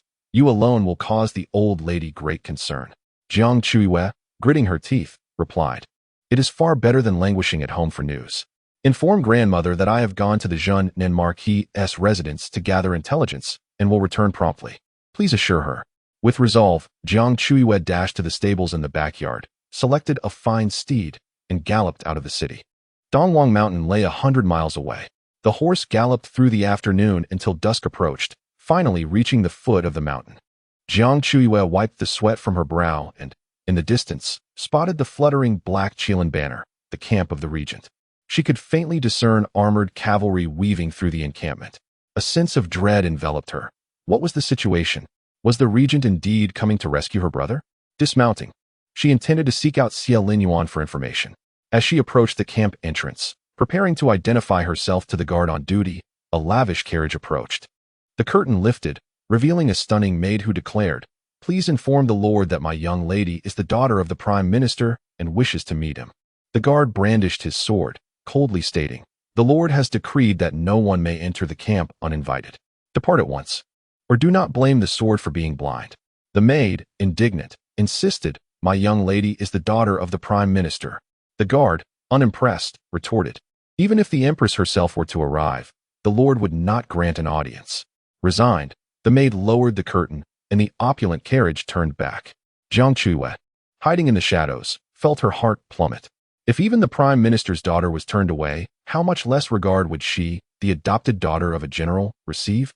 As night descended, the sun dipped below the horizon, and the oppressive darkness loomed like a tidal wave. While contemplating how to save Xiao Ji, she heard the rustling of footsteps, and an armored guard approached. The guard, parting the underbrush with his sword, discovered Jiang Chuyue hidden within. Their eyes met, and she thought, "It's over. I've been found." She attempted to explain, "I am." The guard bellowed, "What are you doing here, lad? Aren't you in the kitchen preparing hot water? Get back inside. The lord requires hot water for his bath tonight." Jiang Chuyue was taken aback. She glanced down at her attire. Dressed as a man in fine clothing, she hardly resembled a mere kitchen servant. Yet, the guard, seemingly oblivious, continued to bark. "What are you waiting for? Hurry and fetch hot water." Clenching her teeth, Jiang Chuyue decided to play along. "I shall fetch it at once." Fortune smiled upon her. She had been mistaken for a camp servant. Successfully infiltrating the regent's camp under the cover of night, she found herself amidst numerous tents illuminated by the flickering torches. Bewildered, she gazed around, uncertain of where the kitchen tent lay or which of the tents housed Xie Linyuan. The guard leading her into the camp cleared his throat and pointed to a small tent on the right. "Go fetch some hot water from there." He then gestured towards the largest, most opulent tent. "Deliver the water to the prince's tent without delay. Do not hinder his bathing." Jiang Chuyue complied. Chapter 34. The bathing. Jiang Chuyue sensed something amiss. Her entry into the regent's encampment was surprisingly smooth, almost too seamless to be believable. However, the urgency of the situation left her no time for contemplation. Following the guard's directions, she swiftly picked up a bucket of hot water and headed towards the tent of Regent Xie Linyuan. The tent where Xie Linyuan resided was grand and luxurious, brightly lit within, and she could vaguely discern a figure. Jiang Chuyue felt a surge of anger. Xiao Ji, tasked with suppressing bandits, was missing, and this Xie Linyuan still had the leisure to bathe. What a heartless and indifferent man. Straining under the weight of the bucket, she entered the tent. The interior was vast, divided by a black and gold screen. To the east lay the bed where Xie Linyuan rested, adorned with a thin golden silk quilt that struck her as oddly familiar. To the west, a steaming bath barrel exhaled clouds of vapor. "Your Highness, the water has arrived," Jiang Chuyue said, lowering her voice. From behind the screen came Xie Linyuan's languid voice, "Bring it in." With a deep bow, she stepped forward, carrying the bucket. The mist enveloped her, and she noticed his black and gold robe draped carelessly over a rack. Xie Linyuan was reclining in the bath, his powerful arms resting on the edge. His bare torso glistening with droplets of water cascading down his sculpted chest. The flickering candlelight illuminated him, resembling a languid wolf. Jiang Chuyue hastily averted her gaze, hesitating on whether to reveal her identity. However, she heard Xie Linyuan command, "Scrub my back." "Your Highness, is it reasonable for a noble prince to have a mere water fetcher attend to such a task? Moreover, who bathes in hot water on a summer night? Isn't it too warm?" Noticing Jiang Chuyue's hesitation, Xie Linyuan raised his voice slightly. "Shall I have to repeat myself?" Reluctantly, she gritted her teeth, picked up a plain towel from the rack, and silently approached him from behind. Xie Linyuan, having trained in martial arts and fought on battlefields, bore numerous scars on his back. Jiang Chuyue gripped the towel, suppressing her discomfort, and gently began to scrub his back. She continued for quite a while. With a deep sigh, Xie Linyuan remarked, "Miss Jiang, you possess great courage but surprisingly little strength." Jiang Chuyue was taken aback. "Your Highness recognizes me." Leaning against the edge of the bath, he replied, "To sneak into my camp at night, It is only natural that someone would take notice. Jiang Chuyue pursed her lips, feeling a twinge of embarrassment at being toyed with. Yet, she quickly regained her composure and pressed on. Might your highness inform me of my brother's whereabouts? Xiao Linyuan toyed with the jade ring on his thumb. I shall tell you once my back is scrubbed. Jiang Chuyue was astonished by his audacity. There are distinctions between men and women. Xiao Linyuan raised an eyebrow. Miss Jiang, do you not recall the distinctions when you intruded into my tent at night? Jiang Chuyue found herself at a loss for words. She could not decipher Xiao Linyuan's intentions. His actions were utterly unpredictable. Upon reflection, Jiang Chuyue could only grit her teeth and reluctantly take up the white cloth to assist him in his ablutions, seeking to alleviate the awkwardness. Her gaze dared not linger upon him, turning instead to the dark screen within the tent. The surroundings fell into a hushed silence. Save for the faint rustle of the cloth against skin, Xiao Linyuan remarked, Miss Jiang, do you intend to wear away the skin on my back? Jiang Chuyue felt an overwhelming urge to strangle him with the very cloth she held. She refrained from looking at his back, anxious that her gaze might inadvertently wander to sights best left unseen. Turning her head away, she focused intently on the screen, her hand shifting cautiously towards Xiao Linyuan's shoulder. Alas, her eyes were averted, causing her hand to stray too far, and in a moment of carelessness, the cloth brushed against his chest instead, precisely at that sensitive spot. Xiao Linyuan's body tensed suddenly, his breath growing heavy. He looked down, noting the delicate fingers of the fair maiden mere inches from his slightly tanned chest, presenting a stark contrast. Unbeknownst to Jiang Chuyue, she continued to scrub vigorously. Xiao Linyuan's Adam's apple bobbed as he rasped, You have erred in your target. Upon hearing this, Jiang Chuyue's gaze darted towards the bathing tub, realizing with sudden embarrassment that she had inadvertently strayed forward. Her face flushed crimson with a mix of shame and indignation. A sense of being mocked washed over her, compounded by her recent worries for Xiao Ji, which had rendered her unable to eat for 2 days. Having traversed 100 miles in search of him, only to be subjected to the ridicule of the insufferable Xiao Linyuan, was profoundly humiliating. With a slight quiver in her voice, she bit her lip and asked, Might your highness enlighten me on my brother's whereabouts? I am genuinely concerned for him. There was a subtle hint of vulnerability in her tone that Xiao Linyuan discerned. He turned his gaze, his dark eyes studying her fair visage. Worried for Xiao Ji? Jiang Chuyue lowered her eyelashes in affirmation. Just as Xiao Linyuan was about to respond, a guard outside announced, Your Highness, General Xiao requests an audience. Jiang Chuyue's heart leapt as she glanced towards the tent entrance. The curtain was drawn, revealing a familiar tall figure, and she instantly recognized it to be Xiao Ji. Overwhelmed with joy, she thought, He is safe. Just as she was about to call out, Xiao Linyuan, with a hint of amusement, cautioned, What? Do you wish for Xiao Ji to see you in this state? Jiang Chuyue's face turned a shade deeper with embarrassment. Disguised as a man, she had secretly infiltrated Xiao Linyuan's tent, disregarding the propriety of gender to assist him. Should Xiao Ji catch sight of her, misunderstandings would undoubtedly ensue. Xiao Linyuan, displaying remarkable understanding, urged, Hide well, and do not make a sound. Jiang Chuyue nodded fervently. Rising from the tub, Xiao Linyuan swiftly dried himself and donned a long black and gold robe. The tent was small, leaving few places to conceal oneself. Jiang Chuyue quickly scanned her surroundings. Realizing there was no room behind the screen, candlelight would betray her presence, nor could she hide in the bathing tub, as she had no desire to soak in Xiao Linyuan's bathwater. In a considerate gesture, Xiao Linyuan pointed towards the desk, suggesting, Conceal yourself here. The desk, broad and adorned with a heavy black embroidered cloth, offered an ideal hiding spot. Jiang Chuyue, like a nimble cat, slipped beneath the desk and curled up. Xiao Linyuan sat at the desk, addressing the figure outside the tent, Come in. Jiang Chuyue was concealed beneath the desk. Her ears pricked as she listened to the steady footsteps of Xiao Ji, whose gait was resolute and powerful, indicating he bore no injury. A sigh of relief escaped Jiang Chuyue's lips. As long as Xiao Ji was unharmed, her heart felt at ease. She held her breath, striving to remain undetected by him.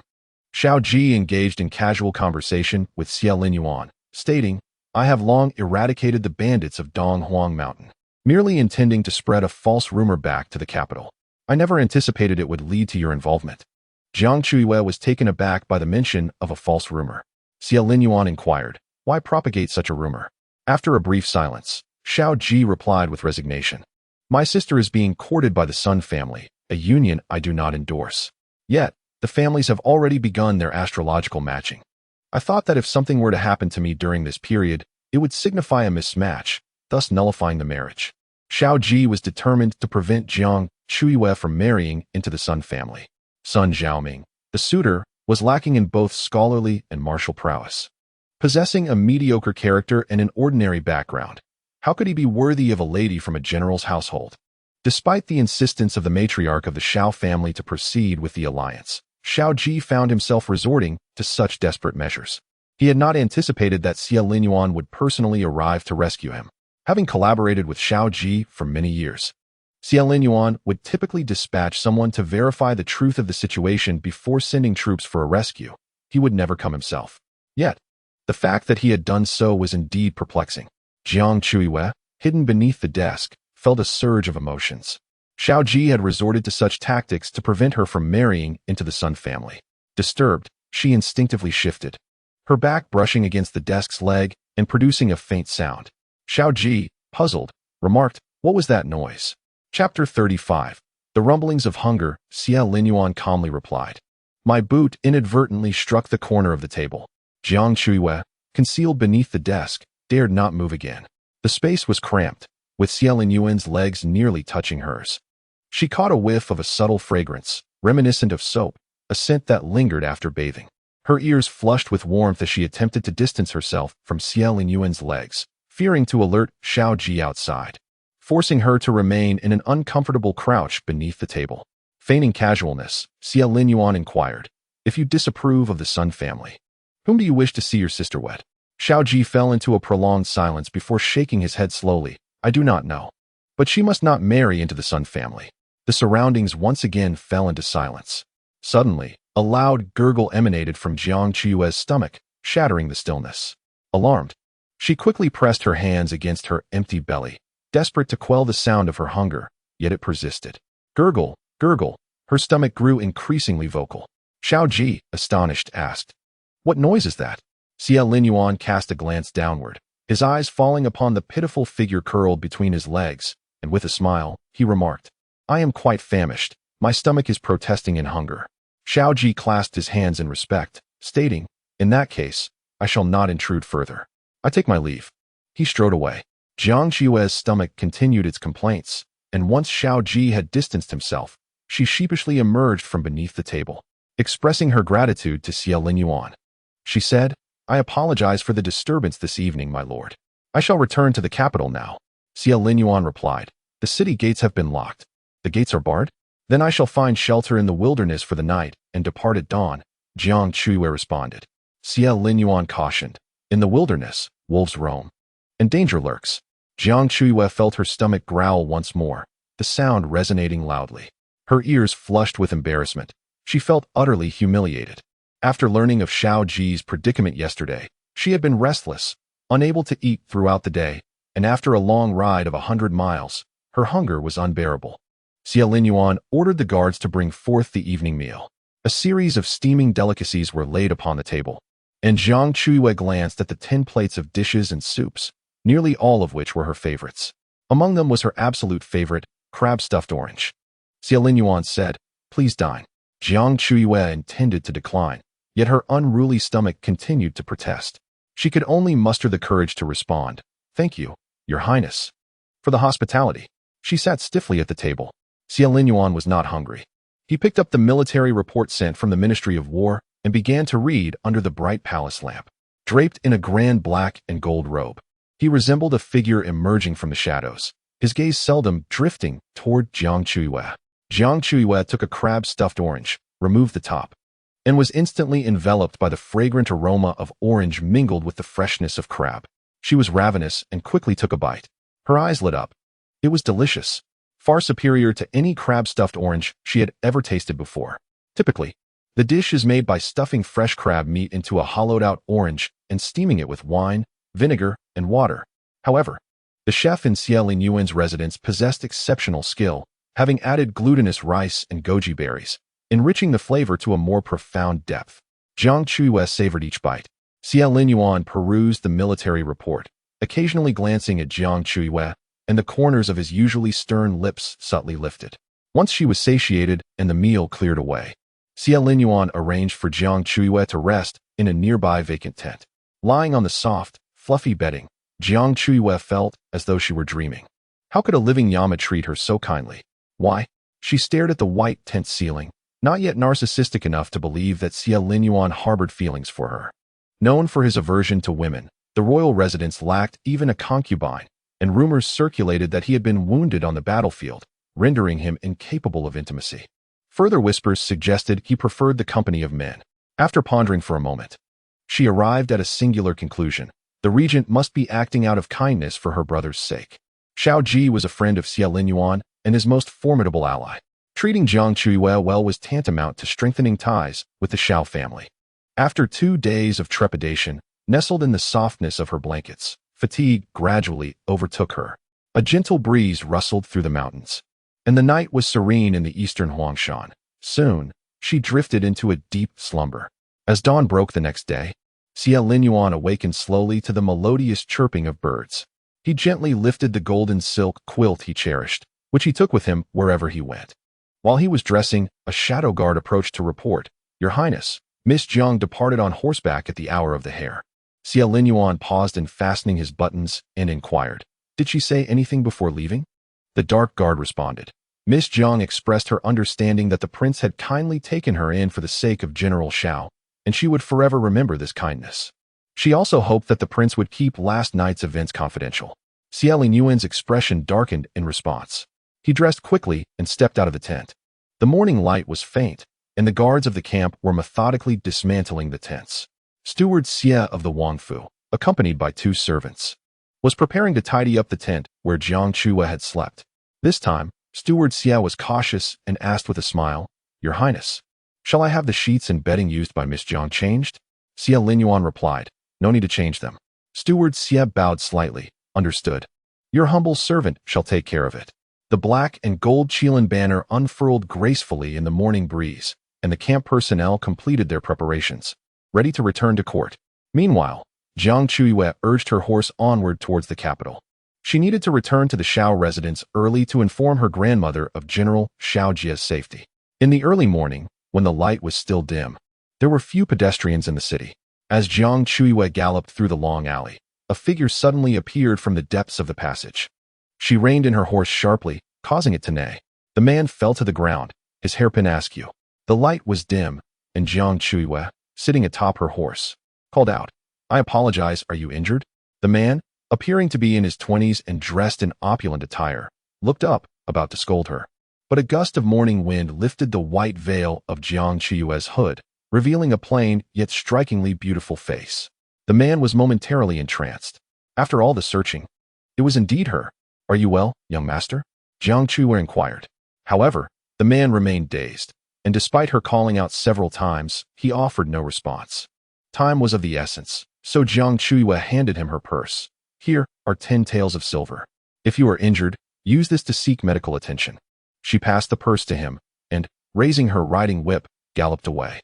The cold wind blew through the alley, snapping the man back to reality.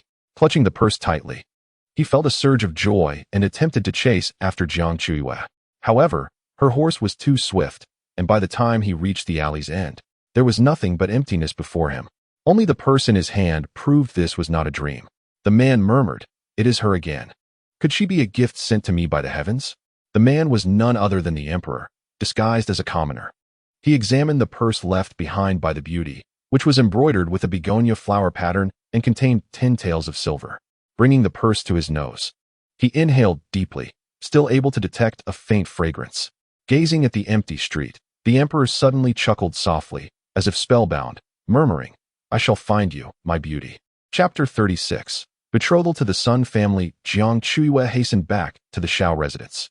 With the assistance of Baozhu, she concealed her absence well, and the matriarch, Lady Xiao, remained unaware that Jiang Chuyue had not returned all night. Jiang Chuyue proceeded to Shouan Hall to convey the news of Xiao Ji's safety to Lady Xiao. The matriarch, lying in bed, grasped Jiang Chuyue's hand tightly. "Is it truly so?" Jiang Chuyue nodded and gently replied, "Grandmother, this morning I encountered the steward of the regent's manor, and he said that my brother is safe."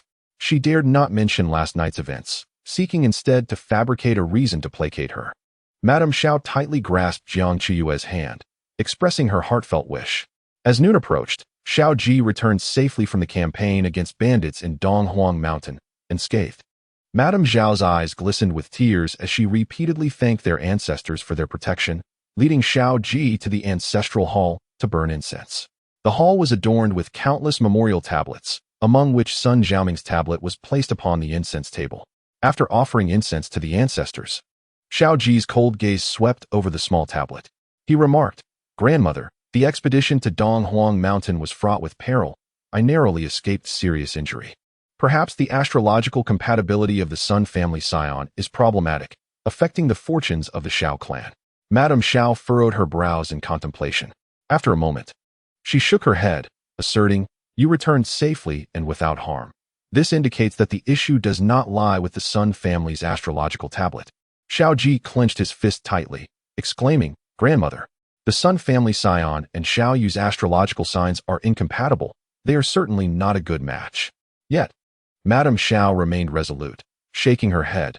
"Tomorrow, the Sun family will come to propose marriage, and this union shall be finalized." Upon leaving the ancestral hall, Xiao Ji stood alone in the vast space, his posture as upright as a pine tree. His gaze fixated on the incense table's tablet, his fists whitening from the pressure. The Xiao and Sun families had harmonized their astrological signs, and it appeared that Sun Xiaoming and Jiang Chuyue's signs were somewhat compatible. The following day, Jiang Chuyue rose early to prepare herself and went to Shouan Hall to meet Madame Xiao. Today, Sun's mother would bring Sun Xiaoming to the Xiao residence to discuss the specifics of their impending marriage. "Grandmother," Jiang Chuyue greeted respectfully. Madame Zhao's eyes fell upon Jiang Chuyue, her brows knitting together. "Such a flower-like young lady. Why have you adorned yourself so plainly?" Jiang Chuyue was dressed in a pale green summer gown, as delicate as spring willows, with silver willow leaf embroidery at the collar. She wore no makeup, her ebony hair styled in a single twist, secured with 2 golden hairpins. It was a simple yet elegant appearance. Jiang Chuyue explained, "The Sun family values simplicity. If I dress too ostentatiously, I fear it may displease them." Madame Xiao felt a pang in her heart as she grasped Jiang Chuyue's hand. "Grandmother's wish for you to marry into the Sun family does not mean you must compromise your dignity. You must continue to wear the finest fabrics and most exquisite jewelry. Becoming a wife does not equate to living a life of hardship." Jiang Chuyue smiled gently and nodded obediently. "Your granddaughter understands." In the morning, Sun's mother and Sun Xiaoming arrived at the Xiao residence to discuss the marriage proposal, even seeking a Taoist priest to determine an auspicious date. While the elders busily calculated the dates, Jiang Chuyue led Sun Xiaoming to a pavilion in the garden to enjoy tea. The Xiao residence was grand and luxurious, with pavilions, towers, and a garden lush with trees and flowers. Sun Xiaoming was seeing such an expansive estate for the first time. Even a corner of the garden surpassed the entire Sun residence in size. A sense of inferiority surged within him as they settled in the pavilion to rest. A maidservant brought exquisite Junshan silver needle tea. Jiang Chuyue politely offered, "Young master Sun, please enjoy the tea." It was Sun Xiaoming's first experience with Junshan silver needle tea. Its rich flavor lingered on his palate. However, he felt a sense of discomfort. With fine tea at hand, a flawless fiancée before him, and surrounded by the opulence of the general's residence, he was overwhelmed with mixed emotions, his cheeks flushing. Jiang Chuyue was simply too perfect, a perfection that made him feel inadequate. Traditionally, the husband is regarded as the sky, and Sun Xiaoming did not wish to forever remain beneath Jiang Chuyue's brilliance. Clearing his throat, he deliberately adopted an inquisitive tone and inquired of Jiang Chuyue, "Miss Jiang, some time ago I specifically delivered to you the lessons for women in the classic of filial piety. Have you perused them?" Jiang Chuyue paused momentarily in her tea drinking. Feeling a twinge of discomfort within, she calmly replied, "I have read a few passages." Sun Xiaoming assumed the posture of a scholar from the Guozijian and asked, "Since you have read lessons for women, allow me to test your knowledge. What constitutes a woman's virtue?" Beside them, the servant Baizhu displayed visible dissatisfaction, maintaining her composure. Jiang Chuyue patiently responded, "Lessons for Women states that a woman should be serene and steadfast, uphold her integrity, act with modesty, and conduct herself with propriety. This is what is meant by a woman's virtue." Sun Xiaoming's expression brightened with satisfaction. The exchange of questions and answers between them fostered a sense of superiority within him. Though his lineage could not rival that of the Xiao family, his scholarly acumen surpassed that of Jiang Chuyue. Sun Xiaoming pressed on. Let me pose another question. What is the essence of filial piety?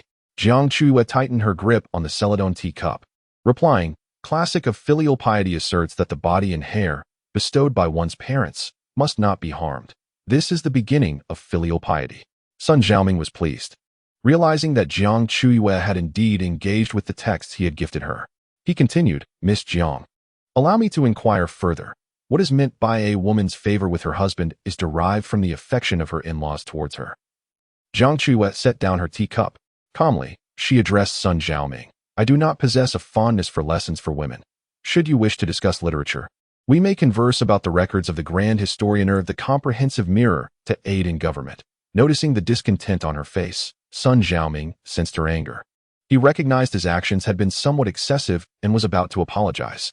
However, a fleeting thought crossed his mind. Mu Qing was already in discussions with the elderly matron of the Xiao family regarding their betrothal, a union that was all but sealed, leaving no room for negotiation. Why should he humble himself before Jiang Chuyue? Jiang Chuyue was indeed beautiful, of noble birth, and possessed profound knowledge, a rare gem destined to marry him. He must find a way to assert his dominance. Should he fail to do so, he would forever remain at a disadvantage within the marital dynamic. A man of stature could not be subservient to a woman. Thus, Sun Xiaoming swallowed his words of apology. Exercising restraint, he informed Jiang Chuyue, historically, the husband is the head of the wife. When you marry me, your duties will include supporting your husband, educating your children, and serving your parents-in-law. Reading the comprehensive mirror to aid in government is futile. It would be more beneficial for you to study lessons for women in the classic of filial piety. I am confident you will become an exemplary wife. Jiang Chuyue turned her gaze away, focusing on the garden filled with lotus flowers. A gentle breeze stirred the water, creating ripples that mirrored her tumultuous thoughts. She struggled to suppress the anger within her. Was she truly destined to marry a man like Sun Xiaoming? While she could fulfill the roles of a devoted wife and dutiful daughter-in-law, she could never forsake her true self and passions.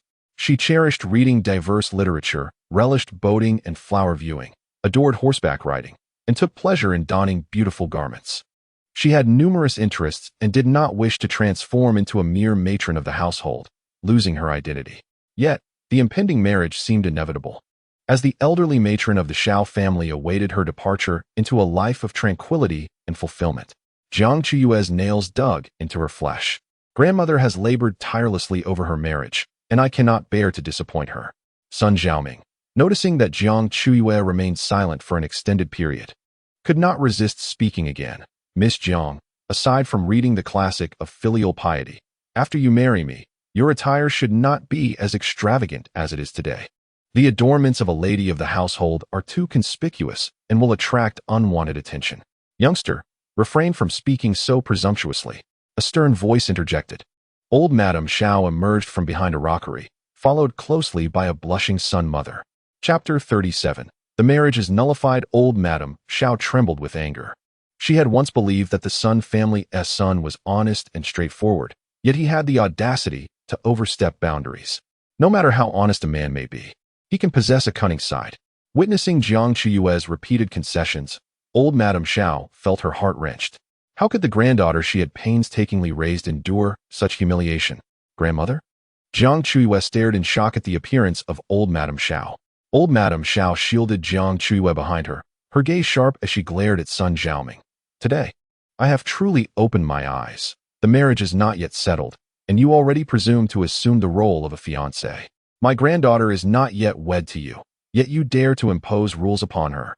Sun Xiaoming turned pale, attempting to justify himself. Old Madam, please understand. I am not imposing rules upon Miss Jiang. Historically, women, upon marrying, are expected to honor their parents-in-law. I merely wished for Miss Jiang to learn in advance. Old Madame Xiao, furiously laughing, retorted, My granddaughter has no desire to learn the lessons for women. She may study whatever she pleases, and it is not your place to instruct her. She can wear whatever she chooses, financed by the wealth of my military household, not a single copper coin of yours. Sun Xiaoming, utterly embarrassed, was at a loss for words and could only cast a pleading glance at Sun Mother. Sun Mother, greatly distressed, had merely accompanied old Madame Xiao for a stroll in the garden, unaware that her son would utter such foolishness. A distinguished daughter of a general's family marrying into the Sun household should be treated with utmost care. This foolish boy dared to impose rules upon the daughter of a general. He was utterly oblivious to the gravity of the situation. Sun mother hastily stepped forward with a conciliatory smile. "Old madam, please forgive my son. He speaks nonsense, but will amend his ways. Your granddaughter, whom you have raised with such care, will be well cared for by our family. We would never dare to mistreat her." However, old Madame Xiao would not hear Sun Mother's defense. She found Sun Xiaoming utterly disagreeable. A mere scholar of modest means and appearance had secured a splendid match, yet failed to cherish it, audaciously attempting to dominate over the military household. Such presumption was intolerable. Old Madame Xiao declared loudly, "The threshold of the Sun family is too high.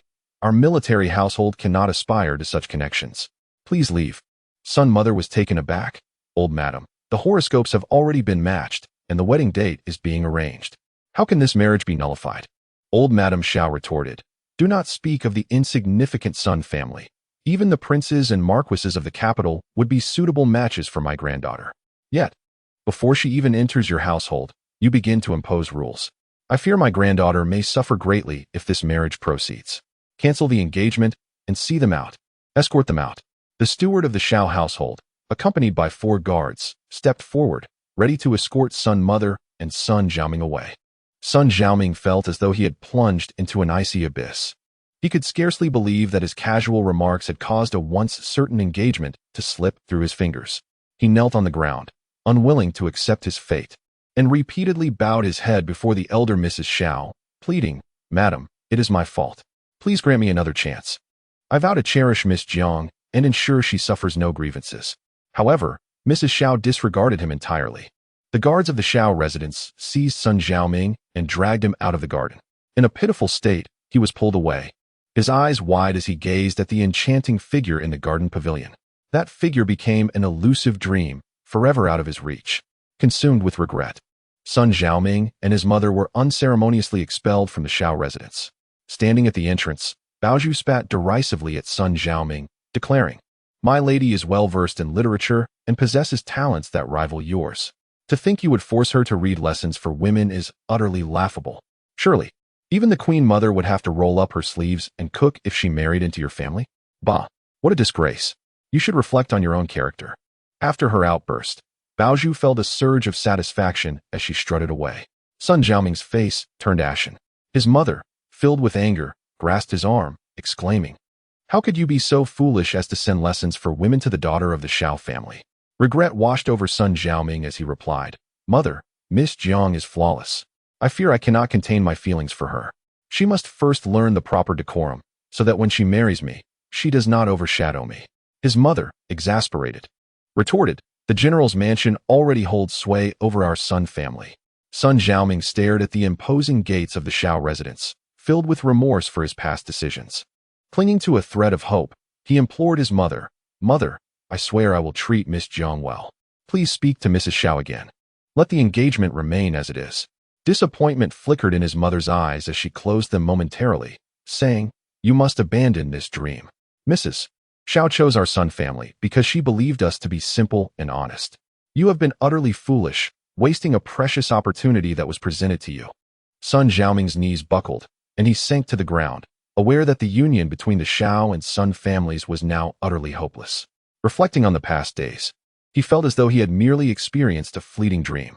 Upon waking, he found himself once again an impoverished scholar. It's time to go home. His mother, recognizing the futility of the engagement and the enmity they had incurred with the general's mansion, felt a profound sense of helplessness.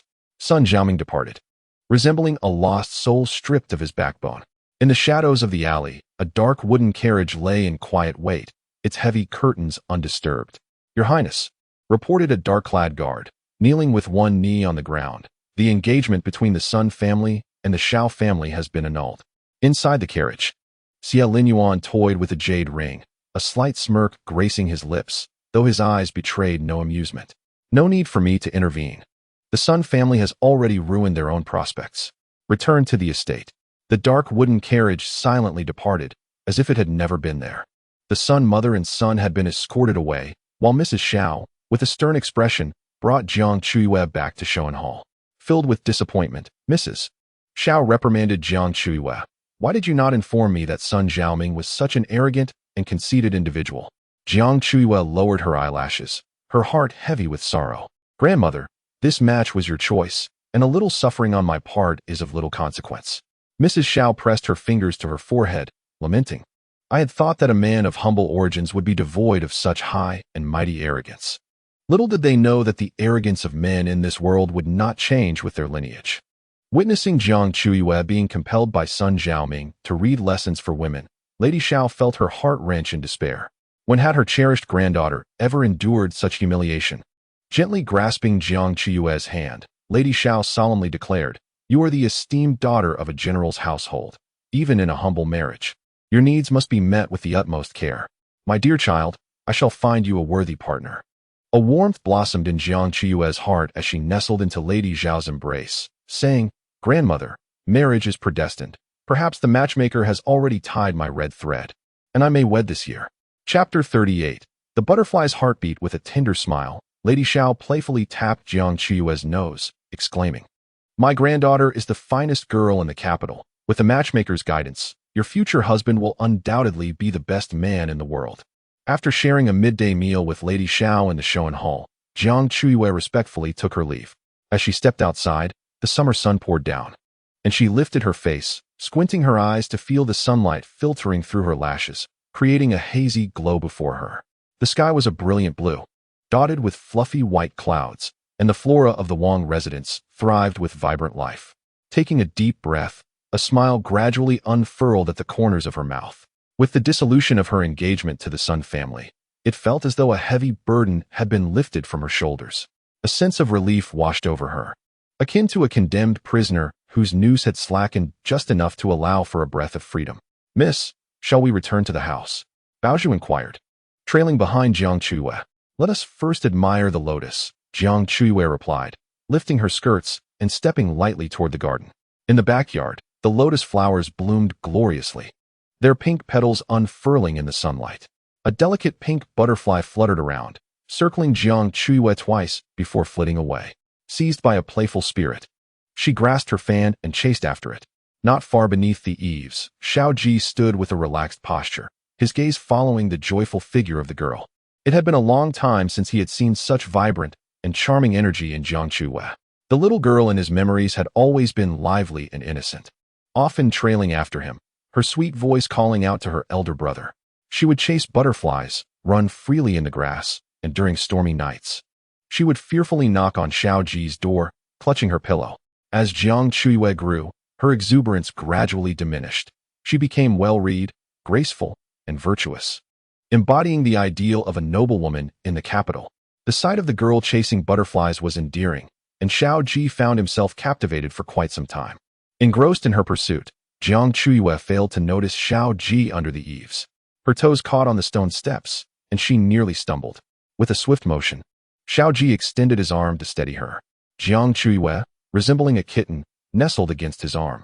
A faint fragrance wafted from her, lingering at Xiao Ji's nose, causing his throat to tighten slightly. The spot where her fingers had brushed against him felt inexplicably warm. Brother, I was not watching where I was going, she said. Her cheeks flushed, hastily retreating a couple of steps. Xiao Ji teased, What a grown young lady you are, still chasing butterflies. Jiang Chuyue lowered her head in silence, and Xiao Ji noticed the pink hue blooming at her ears. Her ears, as white as jade, bore a hint of ruby red, making her all the more adorable. Xiao Ji spoke softly. You have broken off the engagement with the Sun family. This is indeed a fortunate turn of events. You are still young, so there is no need to rush into marriage. Even if you were to reside in the Xiao residence for a lifetime, I would be able to provide for you. Jiang Chuyue's heart skipped a beat. She smiled gently. Thank you, elder brother. Although she recognized Xiao Ji's words as jest, a sense of joy enveloped her. Jiang Chuyue inquired, Elder brother, are you not going to the training grounds today? Xiao Ji replied, I will head there shortly. By the way, I have something to inform you. Half a month from now is the Empress's birthday, and she has sent a decree requesting that I bring you and Jiang Shi to the palace to celebrate. Jiang Chuyue was puzzled. The Empress wishes you to bring Jiang Shi? It is uncommon for a noble to escort a concubine into the palace. especially since Jiang Chuyue is with child and should remain at home to nurture her pregnancy, not wander about. This decree was indeed peculiar. Xiao Ji sighed. The empress has not been blessed with a child for many years. She wishes to see a pregnant woman from a loyal subject's household, and I cannot refuse her command. With that, he reached out, gently brushing his hand through Jiang Chuyue's hair. She felt a slight stiffness in her body. His proximity brought her joy, causing her heart to race irregularly. Standing beneath the eaves, she smiled as she watched Xiao Ji's receding figure. The summer sun cast its golden light upon his tall silhouette, standing proud like a pine tree. No matter how many times she beheld him, her heart would still flutter. Yet, as she continued to smile, the brightness slowly faded from the corners of her mouth. Her rationality reminded her that Xiao Ji was the sun that did not belong to her, forever unreachable. She remained conscious of her own despair, awaiting the day she might drown in it. In the eastern courtyard of the Xiao residence, that night, Jiang Chuyue learned that the empress had personally decreed her presence at the birthday banquet. Jiang Chuyue was taken aback and could not help but ask again, "General, is this truly the case?" Xiao Ji chuckled. "Of course it is true." Jiang Chuyue paused for a moment, then feigned modesty as she lowered her head. "But I am merely a concubine." Xiao Ji wrapped his arm around her waist, saying, "The child you carry is the first in the Xiao family. Perhaps the empress wishes to bestow you with a reward." Jiang Chuyue's heart swelled with joy. Nestled against Xiao Ji's broad chest, her mind began to wander. To receive a personal invitation from the empress, the mother of the nation, as a mere concubine was an extraordinary honor. Jiang Chuyue even began to indulge in fanciful thoughts, imagining that the empress intended to elevate her to the status of the matriarch of the Xiao household. Within the room, a delicate fragrance lingered as Xiao Ji looked down at Jiang Chuyue, who was obediently nestled in his embrace. Since her pregnancy, she had adopted a modest appearance, and the pale silver nightgown she wore accentuated her ethereal beauty. Her gown was adorned with a few dancing butterflies embroidered at the collar. Xiao Ji's fingers gently caressed the butterflies, and visions of them fluttering vividly filled his mind, causing his throat to involuntarily move. Jiang Chuyue sensed something unusual. Her gaze flickered over Xiao Ji's legs before rising to meet his dark, passionate eyes. Her cheeks flushed, and she shyly said, "General, I am with child. The physician has advised against." The candlelight flickered dimly as Xiao Ji's elegantly defined fingers reached out, caressing Jiang Chuyue's smooth, fair chin. His fingertip pressing gently against her crimson lips. Having spent countless days and nights together, Jiang Chuyue understood Xiao Ji's intentions. The candles continued to burn, and moonlight spilled through the window. Yet Xiao Ji did not look at Jiang Chuyue. His gaze remained fixed on the moonlight, breathing heavily. The candles burned down to half their height. With a blush adorning her cheeks, Jiang delicately rinsed her mouth with tea. Xiao Ji, eyes closed, slowly absorbed the emotions stirred by the fluttering butterflies. He gently embraced Jiang, his hand caressing her slightly rounded abdomen, and in a husky voice, he urged, "Take good care of the child. We must ensure a safe arrival." Jiang nodded tenderly. With the general's protection, the child will surely be safe. Inside the Kunning Palace, the palace lamps shone brightly. The empress sat at her vanity, removing her makeup. As she took off her earrings, she inquired of her attending maid, "Where will the emperor be staying tonight?" The maid replied, "The emperor has not summoned any consorts and is spending the night alone in the Zhengde Hall." The empress placed her earrings on the dressing table, her expression clouded with confusion. In times past, when the emperor was in high spirits, he would call upon 5 or 6 consorts in a single night. Lately, he has been behaving rather peculiarly, seemingly losing interest in women. Yet the empress harbored no concerns. After years of marriage, she understood the emperor's inherent weakness for beauty all too well. At the birthday banquet 2 weeks hence, she would devise a way for the emperor to meet the exquisite Jiang Chuyue, the eldest daughter of the Xiao family. With beauty surpassing that of the palace consorts, a mere glance from the emperor would surely prompt him to find a way to bring Jiang Chuyue into the harem. As the maid styled the empress's hair, she expressed her confusion. "Your Highness, I do not comprehend. If you summon Jiang Chuyue to the palace to pressure her into becoming a consort, why do you also invite Jiang? As a mere concubine, what right does she have to attend your birthday banquet?" The empress's crimson lips curled into a serpent-like smile. Though Jiang is a concubine, she carries Xiao Ji's only child. With Xiao Ji colluding with the regent, I shall ensure he has no heirs. Eliminating the child in Jiang's womb will leave the Xiao family with dwindling prospects. Even with the regent's support, they shall have no future. The empress smiled with malevolence. I am eager to see if the Xiao family's daughter becomes an imperial consort, whether the regent will still place his trust in them. Without their sole offspring, will Xiao Ji dare to continue his dependence on the regent? The maid bowed respectfully. Your Highness is astute. Chapter 39. Introducing her to the emperor? Time flew swiftly, and soon the empress's birthday arrived. The elderly matriarch of the Xiao family, unable to move easily, entrusted Xiao Ji with bringing Jiang Chuyue and Jiang to the palace. Before their departure, the matriarch, filled with concern, tightly grasped Jiang Chuyue's hand, her frail fingers turning pale. The empress hails from the Shangwan family, and there has been long-standing animosity between our families. This evening's banquet feels more like a trap. You must be exceedingly cautious. Jiang Chuyue nodded. Grandmother, do not worry. The matriarch sighed as she adjusted Jiang Chuyue's hair and cautioned, this is Jiang's first time in the palace, and she is with child. Keep a close watch on her. Do not let her embarrass herself. Jiang Chuyue assured, Grandmother, I will do my utmost to protect the child within Jiang. As time pressed on, Jiang Chuyue bid farewell to the matriarch. The matriarch stood at the entrance of the Showan Hall, her heart heavy as she watched Jiang Chuyue's slender figure depart, an uneasy feeling gnawing at her. The sultry summer night was thick with humidity, the sky overcast, as if a storm were brewing. As dusk fell, the carriage awaited at the Xiao family entrance. Jiang Chuyue approached the carriage joyfully, her fingers just grazing the curtain when she suddenly halted. Memories of the last encounter flooded back, Xiao Ji and his concubine entwined within the carriage, lost in passion. Quickly withdrawing her hand, she called from outside, Brother, I have arrived. Xiao Ji lifted the curtain of the carriage. He extended his hand towards Jiang Chuyue, beckoning her to come up. Jiang Chuyue, taken aback, hesitated momentarily before reaching out her hand. Xiao Ji grasped her wrist gently yet firmly, drawing her into the carriage. Inside, the carriage was spacious, with Jiang Shi sitting decorously beside Xiao Ji. Upon seeing Jiang Chuyue, a perfectly measured smile blossomed on Jiang Shi's lips. Second miss, I hope you are well. Ever since the recent reprimand from the old Madame Xiao, Jiang Shi had refrained from targeting Jiang Chuyue, maintaining a facade of politeness.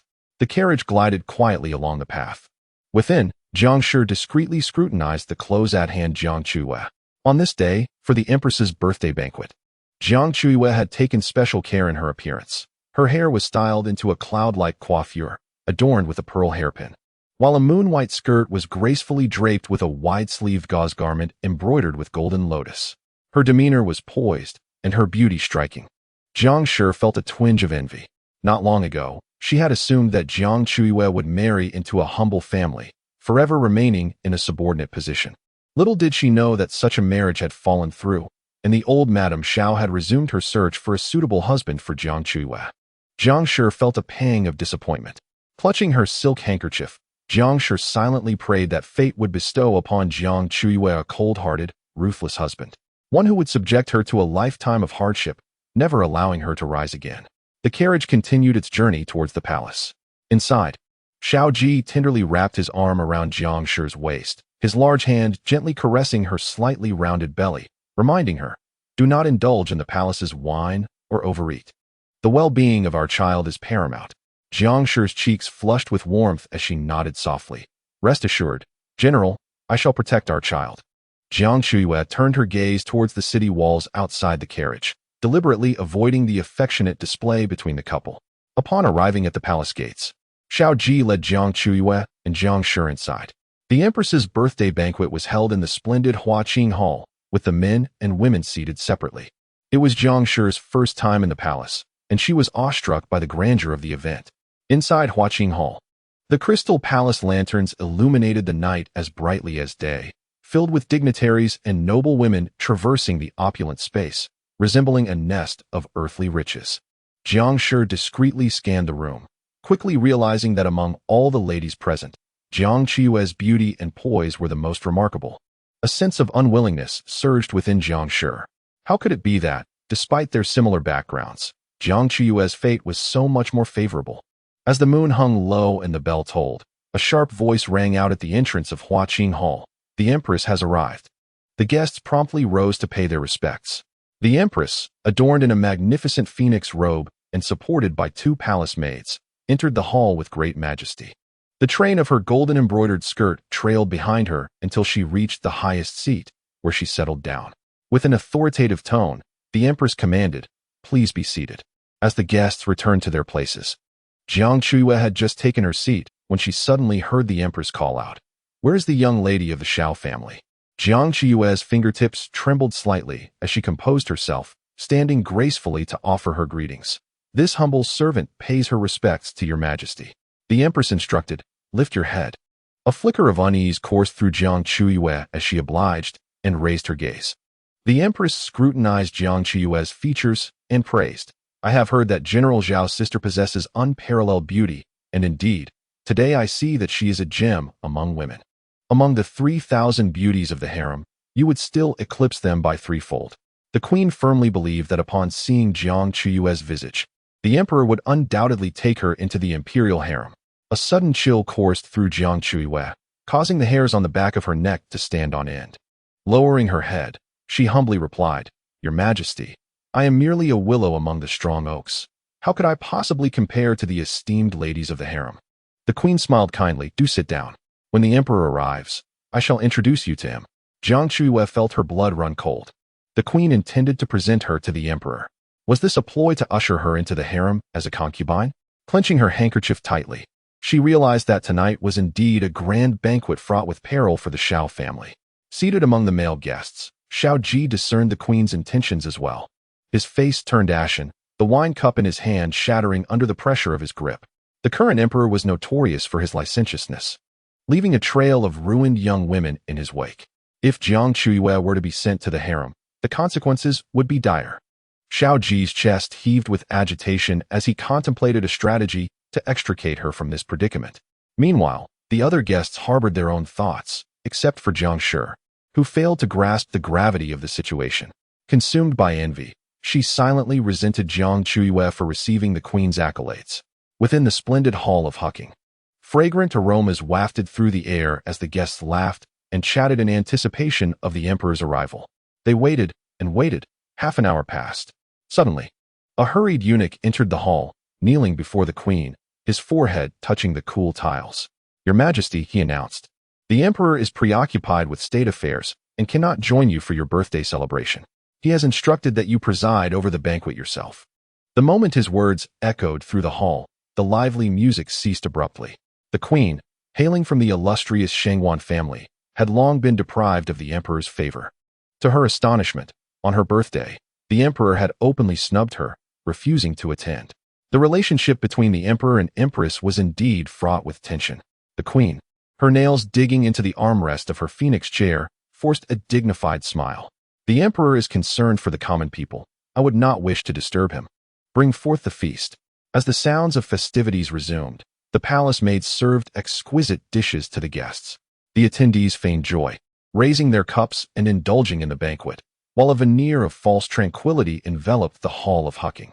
The queen's gaze fixed upon Jiang Chuyue among the noble women. Her beauty set her apart from the rest. Yet, the emperor's absence threatened to thwart the queen's designs. Unwilling to accept defeat, she summoned another eunuch, instructing him to inquire once more at the emperor's side. Meanwhile, in the emperor's chambers, incense wafted from a beast-shaped censer as he reclined lazily on his dragon bed, his attire disheveled, and several wine flasks scattered about. The eunuch dispatched by the queen entered respectfully. "Your Majesty, the queen's birthday banquet has commenced. Will you not attend?" The emperor belched dismissively. "I have no desire to go." The eunuch persisted. "Your Majesty, numerous distinguished ladies are present, each more beautiful than the last. Especially General Xiao's sister. She is truly a celestial being descended to earth." The emperor remained unfazed. What of General Xiao's sister? Can she compare to the enchanting maiden in the veil? His thoughts were consumed by the memory of that exquisite woman, whom he had only encountered twice. He had dispatched individuals to seek her out, yet her whereabouts remained elusive. The young eunuch attempted to persuade, "Your Majesty, the Empress is, after all, the mother of the nation.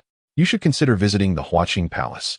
The emperor, impatient, drew his long sword and pierced the eunuch's abdomen. With a cold smirk, he declared, "I am fully aware of the Empress's schemes. If she wishes to use me as a weapon, she must first weigh her own capabilities." The eunuch fell to the ground in terror, his life extinguished. The palace attendants carried away the unfortunate eunuch. The emperor raised a cup of wine to his lips, gazing dreamily out at the moonlight, murmuring, "My beloved, I shall find you one day." Upon hearing of the eunuch's demise, the empress tightened her grip on the sleeve of her phoenix robe. After years of marriage, he refused to grant her even a modicum of dignity. Unwilling to accept this, her gaze lingered momentarily on Jiang Chuyue, seated among the female attendants. The young girl slightly bowed her head, revealing her delicate, fair neck, reminiscent of a lotus stem poised to be plucked from a summer pond. This enchanting maiden boasted extraordinary beauty, and it was said that both Xiao Ji and the matriarch of the Xiao family favored Jiang Chuyue greatly. To ruin Jiang Chuyue would be tantamount to crippling the Xiao household. Yet, the emperor remained obstinately disinclined to meet her.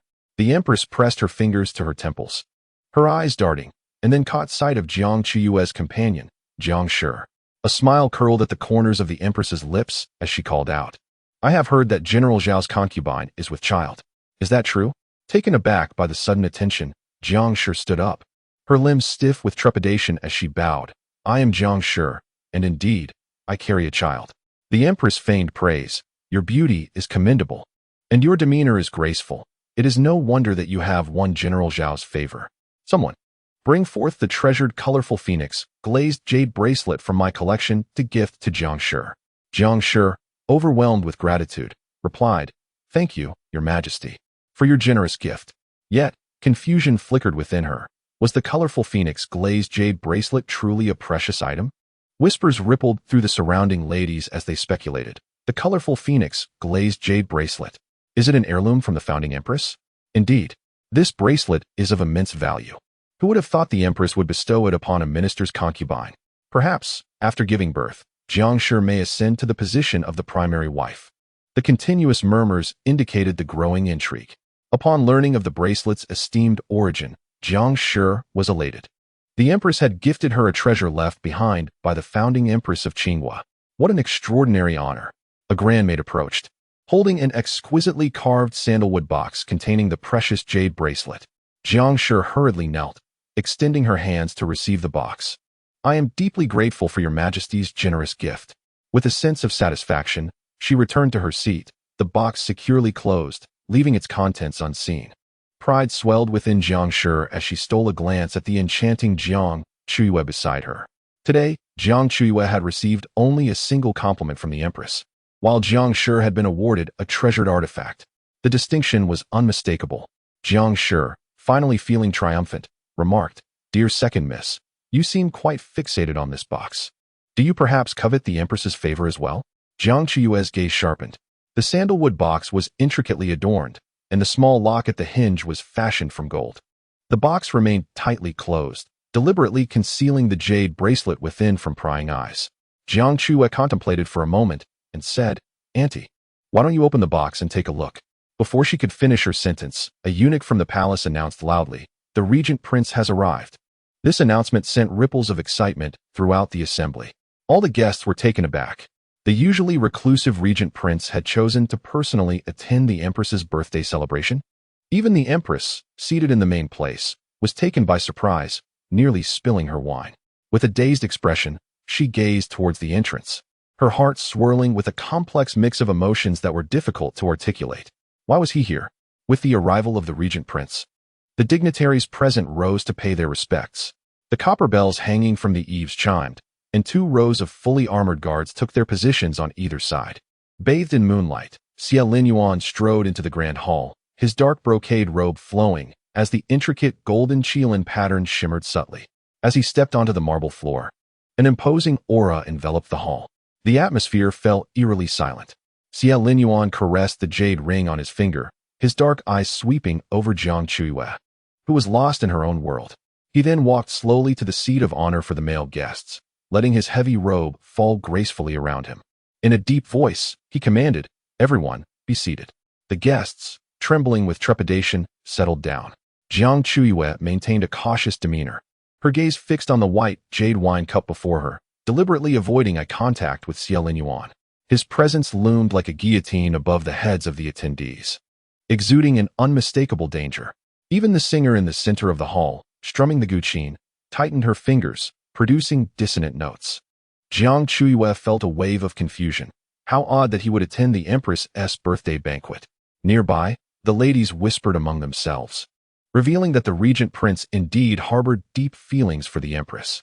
It was said that the prince's courtyard was filled with the peonies that the empress adored. When the empress entered the palace, all the peonies in the royal residence were cut down. Originally, the empress was to be betrothed to the Xie family, but the Shangwan family had a last-minute change of heart, sending her into the palace and tearing apart this pair of lovebirds. The regent prince, who even skipped the emperor's birthday banquet, had come solely for the empress's celebration. It was no wonder he remained unmarried all these years. It seemed he had someone in his heart. "Hush, speak quietly, lest the regent prince hears," the ladies murmured. Jiang Chuyue's beautiful eyes widened in disbelief, as if she had heard a fantastical tale. Xia Linyuan had actually been engaged to the empress? She dared to glance at the empress seated at the head of the hall, the regal figure sipping her wine, her beautiful eyes occasionally darting towards Xia Linyuan. Filled with intricate emotions, Jiang Chuyue was taken aback by the tangled relationships at play. With the regent prince gracing them with his presence, the empress inquired, "What gift has the prince prepared for me?" Xia Linyuan raised an eyebrow. He was not one for festivities. His attendance at the birthday banquet was merely to catch a glimpse of Jiang Chuyue, the cunning yet endearing cat. As for presenting a gift to the empress, that had never crossed his mind. Fortunately, Xia Linyuan had a capable steward by his side. The steward, a man over 50, retrieved a box and respectfully presented it, saying, "The prince has prepared this gift for the empress. I hope she will accept it graciously." The treasury of the royal residence was filled to the brim with gold and silver, and the steward had simply grabbed a hairpin from the storeroom to present as a gesture. The box was placed upon the empress's table. As she opened the wooden box, she found a delicately crafted peony hairpin. The petals of the peony were layered, with tiny pearls embedded at the center. The empress picked up the hairpin. Her heart stirred. Xia Linyuan had indeed remembered her fondness for peonies. Chapter 41. Framed in the pursuit of her family's grandeur. Empress Shangwan resolutely chose to break off her engagement with Xia Linyuan, ascending to the esteemed position of the nation's matriarch, thereby transforming him into her adversary. The empress vividly recalled the day she donned her phoenix crown and colorful robes to enter the palace. Xia Linyuan had, that very night, ruthlessly pruned all the peonies in the garden. Over the years, Xia Linyuan had shunned the company of women, maintaining a residence devoid of even a single concubine. Clutching the peony hairpin in her hand, the empress found herself lost in thought. Could it be that Xia Linyuan still harbored feelings for her? If he had truly forgotten her, how could the inherently aloof Xia Linyuan have possibly graced her birthday banquet? How could he have gifted her the peony hairpin she cherished most? A bittersweet pang filled her heart, mingled with a fleeting joy of being favored. As the birthday banquet reached its zenith, the palace maids served exquisite wine. While pouring for Jiang Chuyue and Jiang Shi, a maid's hand trembled, causing half a pot of wine to spill, drenching the skirts of both ladies. "Wretched servant. Miss Jiang, please forgive me." The maid immediately knelt in apology. The commotion caught the attention of the empress at the main table. Affecting a tone of feigned anger, she remarked, "How clumsy you are to have soaked the skirts of our esteemed guests." She then swiftly shifted her tone, instructing her trusted maid, Chunlan, "Escort Miss Jiang and Jiang Shi to the Chunhua Hall to change." The maid complied. This servant obeys. With the empress personally intervening, Jiang Chuyue could hardly refuse. Two senior maids approached to guide them, reminding Jiang Shi, "Miss Jiang, do remember to bring the colorful phoenix glass jade bracelet bestowed upon you by Her Majesty. It is precious and must be kept close." Jiang Shi hurriedly picked up the Zeton wood box containing the bracelet and followed the maids to the side hall to change. As Jiang Chuyue and Jiang Shi departed, the empress discreetly sipped her wine, suppressing the icy smile at the corners of her lips. Today, both Jiang Chuyue and Jiang Shi must survive. As the night enveloped the Chunhua Hall, the maids led Jiang Chuyue and Jiang Shi inside, announcing, "The garments are ready. Please enter to change." Baozhu, following closely behind Jiang Chuyue, wished to enter as well. However, the maid obstructed her, stating, "Only the two esteemed guests may enter. You, a lowly maid, must remain outside." Frowning, Baozhu protested, "I need to assist my mistress in changing." The maid replied, "That is not permitted." Gritting her teeth in frustration at such absurd palace rules that forbade a servant from aiding her master, Jiang Chuyue restrained Baozhu's hand, whispering, "Wait by the back window. If I need you, I will call." Reluctantly, Bao Zhu nodded in agreement. Once inside the Chunhua Hall, the maid directed, "The garments are in the wardrobe. Please proceed to change at your convenience." The maid retreated, closing the heavy door behind her.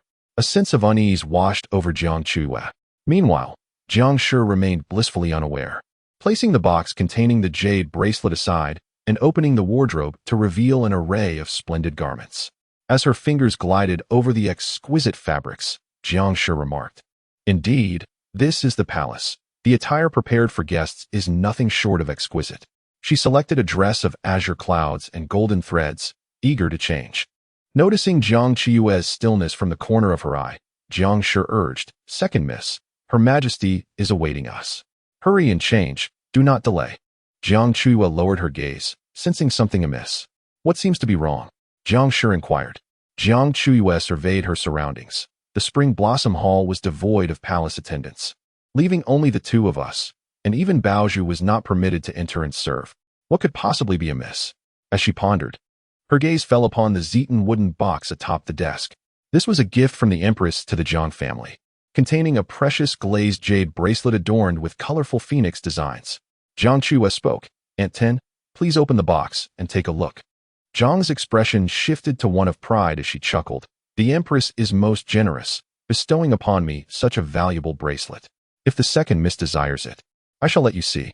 Upon opening the Zeton box, however, Jiang's countenance turned ashen. The bracelet, once a symbol of grace, lay quietly within, shattered into two pieces.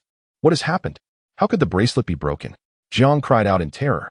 Quickly, Jiang Chuyue covered her mouth, hushing her. "Hush, no sound." Outside, a palace maid inquired, "Esteemed guests, have you changed your garments?" Jiang Chuyue replied with clarity, "Not yet." The maid pressed further, "Please hurry, the Empress awaits." Inside the room, Jiang's face was a pallid mask of fear. She gazed blankly at the shattered bracelet, a flicker of hope stirring within her. How could a perfectly fine bracelet be broken? Jiang Chuyue stated, "The bracelet was already in pieces when it was entrusted to you." Jiang, bewildered, asked, "Why would the Empress gift me a broken bracelet?" Jiang Chuyue, having deduced the implications, informed her, "The Empress never intended for you to leave the palace alive. To have shattered the founding Empress's bracelet is a grave offense, one that warrants severe punishment, at the very least, a beating. The punishments in the palace are no trifling matter. A single strike could leave one gravely wounded or even lifeless." Jiang collapsed onto the ground, tears streaming down her face as she grasped Jiang Chuyue's hem, pleading, "Second miss, please save me. I carry the child of a general. I cannot die. Will you help me take the blame? You are the daughter of the general's household. The Empress surely would not harm you." Jiang Chuyue steadied herself and quietly moved to the rear of the hall, opening the back window. Indeed, Bao Zhu was crouched in the corner, and upon hearing the commotion, hurried over. "Miss, what is your command?" Jiang Chuyue instructed her, "The Empress has falsely accused Aunt Ten of breaking the founding Empress's bracelet. You must seek assistance from your brother. I will find a way to buy us some time." Realizing the gravity of the situation, Bao Zhu nodded vigorously, "Yes. I shall find the general at once." Jiang Chuyue closed the back window. In the front hall, Chunlan, a maid beside the Empress, continued to knock at the door. With a hint of malicious glee in her tone, Chunlan asked, "Esteemed guests, have you changed your garments?" Jiang's face was pale with dread. She resolved inwardly that if the Empress sought to hold her accountable, she would lay all blame upon Jiang Chuyue. Jiang Chuyue approached the front hall, calmly opening the door to address Chunlan. "Miss Chunlan, I kindly request that you bring 2 more sets of garments. Aunt Ten is with child, and her belly has rounded. None of the clothes in the wardrobe fit her." Chunlan squinted, observing the anxious expression on Jiang's face, and replied in a mocking tone, "Then please wait a moment. Miss Jiang, I will send someone to fetch new attire." With that, the hall door closed once more, sealing Jiang Chuyue and Jiang inside. Meanwhile, Bao Zhu hurriedly found Xiao Ji, relaying the predicament of Jiang Chuyue and Jiang. Xiao Ji's expression darkened. The colorful phoenix-glazed jade bracelet left by the founding Empress is of immeasurable value. The shattering of this royal treasure means that the Jiang family cannot escape calamity. Xiao Ji cannot bear to witness the demise of the Jiang clan, especially since they carry the hopes of the Xiao family within them. Time is of the essence. He must devise a way to safeguard the Jiang family. Gazing at the moon above, its reflection shimmering in his wine glass, he drinks deeply, as if consuming the moon itself. Thus, A long-buried thought gradually surfaces in his heart. Chapter 42. Forcing her to marry the regent. The hall of Huaqing is filled with harmonious melodies and joyous revelry. Xiao Ji lifts his wine glass and approaches Xie Linyuan, sitting beside him and feigning a desire to drink. As he offers the exquisite wine, Xiao Ji lowers his voice. Brother Linyuan, I beseech you for a favor. Xie Linyuan raises an eyebrow. What is it? Xiao Ji replies succinctly, informing Xie Linyuan of the shattered jade bracelet. The music fills the palace, and guests are engaged in lively conversation. Xie Linyuan toys with his wine glass, a hint of amusement in his expression. To have shattered the jade bracelet of the founding empress is a crime that warrants punishment. You wish to protect a concubine by marrying my sister? Xiao Ji responds quietly. Jiang is with child. She cannot perish. The only solution is to let Xiao Yu bear the blame for the shattered bracelet. If she marries you, she will become the regent's wife, and the empress will not dare to pursue justice. Brother Linyuan, if you can assist me, the Xiao family shall forever be your sharp blade, ever at your service. The music grows louder within the hall. Xie Linyuan, gripping the white jade cup, smirks slightly. Is your sister agreeable to this? Xiao Ji's expression darkens, his resolve hardening. Regardless of her willingness, this is the only viable strategy. The empress intends to send her to the palace as a consort. By marrying you, she can evade that fate. Forcing Jiang Chuyue to wed Xie Linyuan is the most prudent course of action. Firstly, it extinguishes the empress's ambition to place Jiang Chuyue in the palace. Secondly, it preserves the pregnant Jiang. Thirdly, it strengthens the bond between the Xiao family and the regent's household. Fourthly, it satisfies Xiao Ji's long-hidden desires. Xiao Ji's gaze grows solemn. Brother Linyuan, I know you are not fond of women. Once Xiao Yu enters the royal household, please do not touch her. When the crisis has passed, you may part ways with her. Xie Linyuan chuckles, his voice low. Have you considered that a woman who has divorced is likely to find it difficult to remarry? For common folk, a divorced woman can still wed anew. Yet, a woman divorced from the regent? No one in the realm would dare to take her. Xiao Ji lowers his eyes, revealing the thought buried deep within. It matters not. I can provide for Xiao Yu for a lifetime. A woman divorced from the regent shall find no suitor. This gives me the perfect excuse to keep Jiang Chuyue by my side forever. Once Jiang gives birth, and after she and Xie Linyuan part ways, I shall bring her back to the general's residence to care for her. He will nurture her for eternity. The child of Jiang will be akin to his own and Jiang Chuyue's. The melodies within the hall of Huaqing grow ever more vibrant, the enchanting songstress weaving her dance. Xie Linyuan, a smile playing on his lips, taps the rim of his cup. I shall agree to marry your sister. On the wedding night, if she is unwilling, I shall act with the utmost respect. Should she seek a divorce in the future, I shall not impede her. Xiao Ji breathes a sigh of relief. Raising his wine glass, a gentleman's word is his bond. Xie Linyuan's smile held a deeper significance as he clinked glasses with him, proclaiming, a team of 4 horses cannot chase after it. The two raised their cups, the rich and exquisite wine flowing down, sealing their deal. Xie Linyuan summoned the steward of the royal residence, instructing him to procure a decree for marriage from the Huqing Palace. This king shall take General Zhao's sister as my bride. The steward's eyes lit up, and he promptly nodded. This servant shall attend to it at once. Halfway through the birthday banquet, Jiang Chuyue and Jiang Shi had yet to return after changing. Xiao Ji feigned concern and stood up, addressing the empress. Your Majesty, I wish to go to the Chunhua Palace to fetch my younger sister. I humbly seek your permission. The empress, seated at the head, smiled and replied, General Xiao, please feel free. It is getting late. You should bring her back soon. Xiao Ji hurriedly departed. The empress reveled in her mischief, knowing that tonight, Xiao Ji must choose between his sister and his concubine. Should he let his sister perish, or sacrifice the pregnant concubine? Regardless of who met their end, it would strike a devastating blow to the Xiao household. The empress sipped her fine wine, eagerly anticipating the unfolding drama. In the Chunhua Palace, Jiang Chuyue and Jiang Shi had donned their attire but lingered, delaying their exit. It was only when a palace maid announced Xiao Ji's arrival that Jiang Chuyue's face lit up with joy.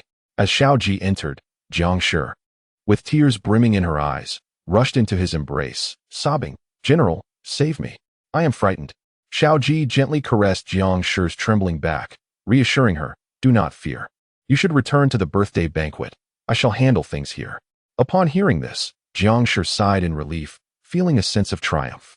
It seemed that Xiao Ji still stood by her, choosing to protect her and forsake Jiang Chuyue. Wiping away her tears, Jiang Chuyue swiftly departed the Chunhua palace. With no one else around, Xiao Ji opened the rosewood box on the table, revealing a shattered jade bracelet within. He closed the box and handed it to Jiang Chuyue, saying, "Xiao Yu, you must take the blame for Jiang Chuyue." Jiang Chuyue's hand trembled as she grasped the rosewood box. To safeguard his beloved concubine, Xiao Ji was willing to have her take the blame. Xiao Ji continued, "Jiang Chuyue carries my child. I cannot stand idly by." He then reassured her, "Do not worry. I have a plan to protect you." Jiang Chuyue, bewildered, asked, "What plan?"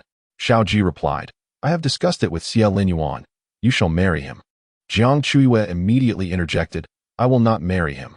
A flicker of joy crossed Xiao Ji's heart. However, given the urgency of the situation, Jiang Chuyue's willingness to marry was no longer a consideration for him. He grasped her shoulders firmly, speaking patiently, "Listen, the Empress intends to send you to the palace as a consort and wishes to eliminate the pregnant Jiang Chuyue. Marrying Xie Linyuan will resolve all predicaments." Jiang Chuyue felt a pang in her heart, as if the vibrant essence of her being, which had thrived for over a decade, was gradually extinguished under Xiao Ji's pressing voice. Xiao Ji spoke solemnly, "Marrying into the royal residence is merely a temporary measure. I have arranged with Xie Linyuan that he will not touch you after our marriage. You will remain pure. Once the storm has passed, you may divorce him." Tears cascaded down Jiang Chuyue's face as she clutched Xiao Ji's sleeve, her eyes filled with despair, pleading, "Brother, I do not wish to marry. Let us consider other ways to save Jiang Chuyue, shall we?" She was resolute in her refusal to wed Xie Linyuan. Xiao Ji had not contemplated her feelings at all. Jiang Chuyue felt as though she were merely a commodity displayed for sale, weighed and measured. The one she cherished most was forcing her into another's arms. Still, they insisted it is for her benefit. It is a rare sight for Xiao Ji to witness Jiang Chuyue in tears. He closed his eyes, suppressing the pangs of his heart, yet maintained his resolute demeanor. "Xiao Yu, be more understanding. Marrying Xie Linyuan is the most effective strategy to resolve this predicament." Jiang Chuyue choked back her sobs, suggesting, "There are other alternatives. For instance, applying some rice paste to cover the damaged part of the bracelet. A slight concealment might allow us to evade detection." Xiao Ji gazed deeply. "No, the risk is too great."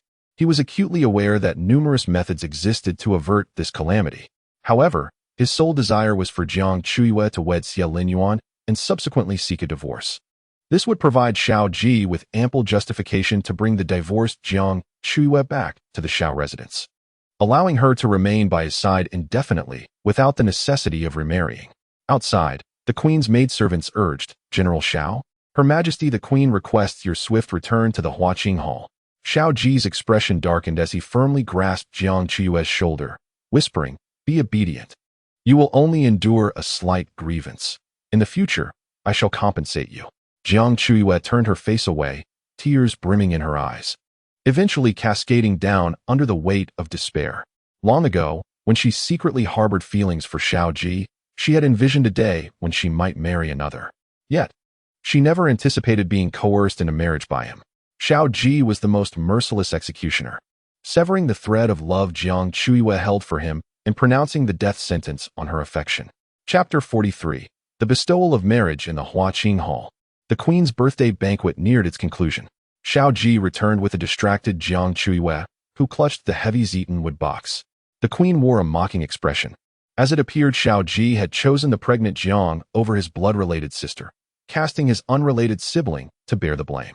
The queen smiled sweetly. "Ah, you have finally returned. Oh, the colorful phoenix glass bracelet I bestowed upon Jiang has ended up in Miss Jiang's hands." She shifted her tone. "Miss Jiang, none present have yet seen the founding queen's colorful phoenix glass bracelet. Open the box, and let everyone behold." Jiang Chuyue's grip on the Zeton wood box tightened, her fingers turning pale. Jiang sat nearby, relishing the unfolding drama. When Jiang Chuyue unveiled the box, revealing the shattered bracelet, the queen would undoubtedly punish her. The light punishment might involve a beating, while the severe could lead to death. Jiang secretly reveled in the thought, eagerly anticipating the queen's decree for Jiang Chuyue's demise. Gritting her teeth, Jiang Chuyue prepared to open the Zeton wood box, only to hear the voice of the chief eunuch proclaiming, "The imperial edict has arrived." Gasps filled the room. As the banquet approached its conclusion, why had the emperor sent forth a decree? The queen seated at the head of the table was riddled with suspicion, sensing that events were slipping beyond her control. The chief eunuch, clad in a deep purple official robe, held the bright yellow edict and stepped into the center of the hall. Smiling as he surveyed the guests, "I request the regent and the daughter of the Xiao family to receive the edict." Guests exchanged bewildered glances, unable to discern the unfolding intricacies. Jiang Chuyue, still holding the Zeaton box, approached the center of the hall, dressed in a black and gold robe. Xiao Yuan regarded her with piercing black eyes. As Jiang Chuyue prepared to kneel and receive the edict, Xiao Yuan firmly grasped her arm, stating, "No need to kneel." He never bowed to receive an imperial decree. Jiang Chuyue gritted her teeth, reluctantly bending her knee in a slight gesture of respect. The eunuch gradually unfolded the imperial edict, proclaiming, "By the grace of heaven, the emperor summons Jiang Chuyue, daughter of the Xiao family, a paragon of virtue and decorum. The regent, Xiao Yuan, is loyal and diligent in his service to the nation, his contributions monumental. The two individuals are well matched in talent and virtue, a union ordained by heaven. The Ministry of Rites shall prepare the 6 ceremonial rites. The Astronomical Bureau shall select an auspicious date, and thus the marriage shall be established. So it is decreed." Upon the eunuch's conclusion, the empress nearly crushed the wine cup in her hand. Xiao Yuan's thin lips curled into a subtle smirk. "I accept the decree." Jiang Chuyue lowered her gaze, softly uttering, "I, the humble maiden, accept the decree." The eunuch presented the edict to Xiao Yuan, offering his congratulations. "Congratulations, Your Highness, and Miss Jiang, wishing you both a harmonious union for 100 years. Having delivered the edict, the eunuch elegantly departed. The guests in the Huaqing Palace exchanged glances, utterly taken aback by the emperor's sudden grant of marriage to the regent. Xiao Yuan, a figure of immense power and one who shunned the company of women, had always inspired awe in the emperor. His lack of any visible resistance to this unexpected union suggested his approval, perhaps indicating that he had sought this match himself. The astute attendees promptly raised their goblets, united in their exclamations, "Congratulations to the regent." Xiao Yuan cast a sidelong glance at the Zeaton box in Jiang Chuyue's hands, kindly remarking, "The box is heavy. Allow me to carry it for you." Jiang Chuyue silently handed the Zeaton box to him. However, in a moment of carelessness, Xiao Yuan tipped the box, causing the beautiful jade bracelet within to clatter to the ground and shatter into several pieces. Gasps of surprise filled the air, and he casually remarked, "My hand slipped." A scholar quickly clasped his hands in respect, saying, "May all broken things bring peace." Others echoed his sentiment, none daring to assign blame. The powerful regent, Xiao Yuan, could shatter not just a mere jade bracelet, but even the emperor's imperial seal without fear of reproach. Leaning closer to Jiang Chuyue, he spoke in a tone only she could hear. "Do not fear. I shall protect you for a lifetime." Jiang Chuyue, oblivious to the depth of his words, absent-mindedly replied, "Thank you, Your Highness." Noticing her distracted demeanor, Xiao Yuan felt a tinge of helplessness. "No matter. Time is on my side," he mused, determined to gradually displace Xiao Ji from Jiang Chuyue's heart.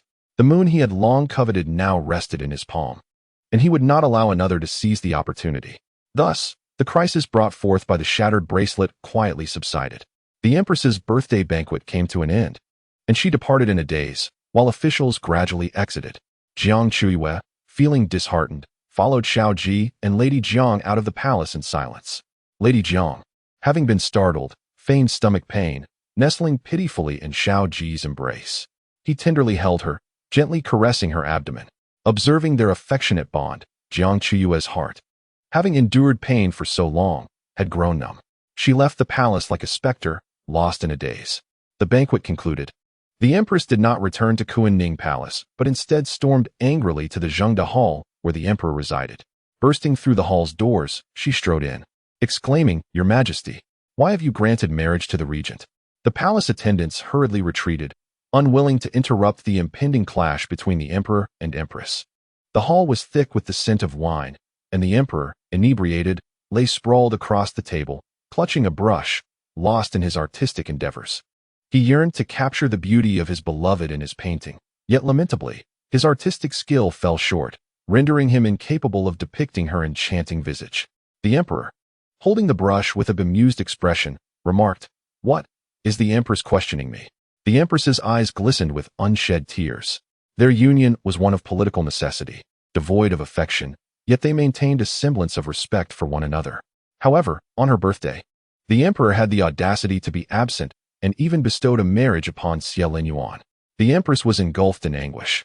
Deep within her heart, she had always cherished Xiao Ji, and now, witnessing him wed Jiang Chuyue, her heart was wrenched with despair. The empress found a reason to confront him. Your Majesty, the Xiao family colludes with the regent. By marrying them off, you only strengthen their bond. The emperor scoffed. Xiao Ji, by nature aloof, has astonishingly asked for my permission to wed. Clearly, Miss Jiang holds significance in his heart. With the regent now vulnerable, I have a means to counter him. Why should I not seize this opportunity? The emperor relished this alliance. For years, he had been stifled under Xiao Ji's dominance, who was cold and unyielding, devoid of weaknesses. Yet tonight, a faint vulnerability had surfaced, and the emperor could not afford to overlook it. When the moment was ripe, he would utilize Jiang Chuyue as leverage to gradually reclaim his power from Xiao Ji. The empress raised her voice. Your Majesty, you are entangling yourself. The emperor, in a fit of rage, cast aside the brush. His handsome features darkened with fury. He strode towards her, gripping her chin with his fingers. Shangwan, it was your shamelessness that led you to my dragon bed, and thus you have attained your current status. Remember your place. You are merely a trinket gifted to me by the Shangwan family. Tears of humiliation cascaded down the empress's cheeks. The dim candlelight flickered in the chamber, and despite her tear-streaked face, her beauty remained striking. The emperor narrowed his eyes, his fingers delicately tracing her exquisite features, his voice softening. You weep pitiably. The empress felt a chilling dread, akin to being ensnared by a venomous serpent. Chapter 44. No longer in love with him instinctively, the empress stepped back. Yet the emperor's iron grip ensnared her delicate wrist, dragging her to the table. He licked his crimson lips, surveying her lovely countenance. Today is the empress's birthday. I shall present you with a gift. The empress's eyes widened in terror as she beheld the brutal man approaching her. The candlelight danced ominously. The pearls of her phoenix crown swayed violently, and the ink upon the table began to dry. The palace attendants outside the hall of Zhengde bowed their heads, listening to the oppressive sounds from within. Time seemed to stretch indefinitely before the doors creaked open, revealing the empress, disheveled, emerging with distinct bite marks on her neck and swollen lips, bearing the signs of her torment. Exhausted, she was supported by her maid, Chunlan. As she weakly settled into the palanquin, her body trembling slightly. Bring me a bowl of medicinal soup. Chunlan replied. Yes, I shall prepare it at once. Inside the hall of Zhengde, the emperor disdainfully spat out the blood from his mouth, bending to retrieve the fallen brush. Fools who cannot play properly.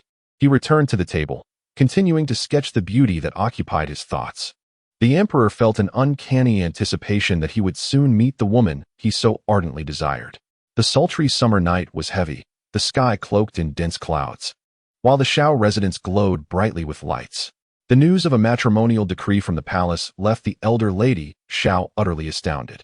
She summoned Xiao Ji and Jiang Chuyue to inquire about the matter. Upon learning that Xiao Ji had coerced Jiang Chuyue into marrying the regent to protect his concubine, the elder lady Xiao, in her fury, seized a teacup from the table and struck it forcefully against Xiao Ji's forehead, exclaiming, "This is preposterous. There are many ways to save Jiang's family. Why must you send Chuyue to the royal residence?" Blood trickled down Xiao Ji's forehead, yet he appeared oblivious to the pain, allowing it to flow as he lowered his gaze. "Grandmother, this is the best solution," he replied. The elder lady Xiao retorted sharply, "Nonsense. I see you intend to use Chuyue in a marriage alliance to solidify your standing in the court. Xiao Ji is indifferent to women and possesses a cruel nature.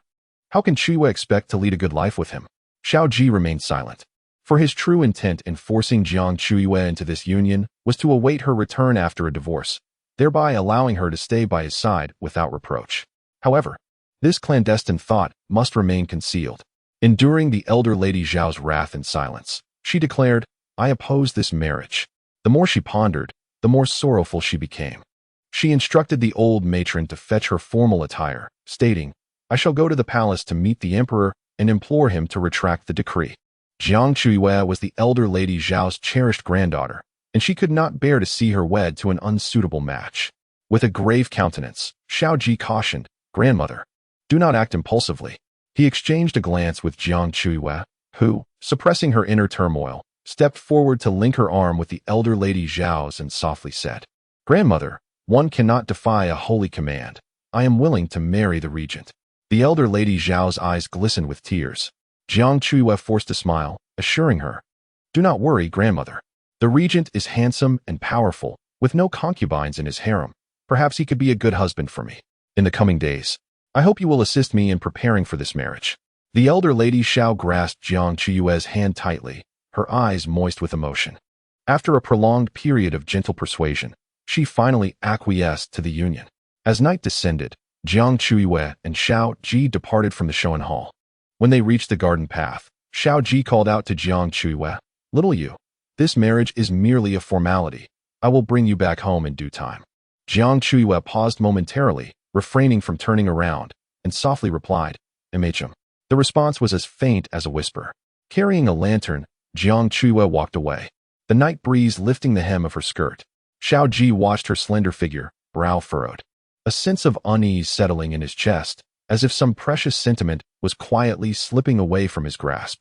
Yet, he swiftly steadied his heart, convinced that as long as everything unfolded according to his plan, he would attain his desires.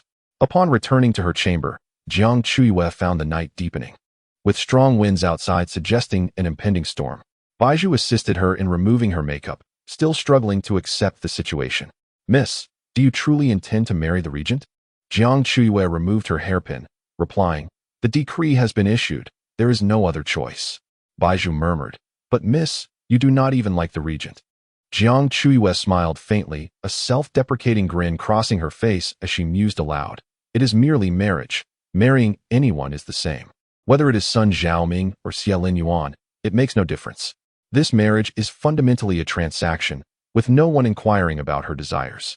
Jiang Chuyue gazes at her reflection in the bronze mirror. She can both weep and smile, for she is a living, breathing individual. However, Xiao Ji regards her not as a person, but as a mere pawn, a bargaining chip, using Jiang Chuyue's marriage to secure the safety of his concubine. Jiang Chuyue closes her eyes, suddenly overwhelmed by disappointment in herself. Why did she develop feelings for someone so cruel and selfish as Xiao Ji? He is utterly unworthy of her affection. The howling night wind pounds against the window, forcing it open. Jiang Chuyue rises from her bed, draping herself in a robe as she approaches the window. A tempest is approaching. The fierce wind dries the tears at the corners of her eyes, extinguishing the foolish hopes she has harbored over the years. It is an ordinary summer night, yet on this very evening, Jiang Chuyue resolves to seize her love for Xiao Ji. In the eastern courtyard of the Xiao residence, the rain, long anticipated, finally descends, accompanied by thunder and lightning, causing the eaves to rattle with the impact of raindrops. Jiang Shi, drowsy, suddenly feels the person beside her stir. Xiao Ji has risen. Sitting up, she gently inquires, "General, with the thunderstorm raging outside, where are you going?" Xiao Ji gazes out the window, where the summer night is illuminated by flashes of lightning. Jiang Chuyue harbors a deep fear of thunder. She wonders if she will be too frightened to sleep tonight. Xiao Ji dons his outer garment and replies, "I shall go take a look." Jiang Shi takes hold of his hand, her voice soft. "General, I am afraid of the thunder. Could you not leave?" Xiao Ji turns his head. Jiang Shi, clad in a light silver nightgown, her dark hair cascading gently over her shoulders, resembles Jiang Chuyue under the dim, flickering candlelight, evoking a sense of pity. After a moment's contemplation, Xiao Ji considers that Jiang Chuyue is accompanied by her maid and likely will not be alone.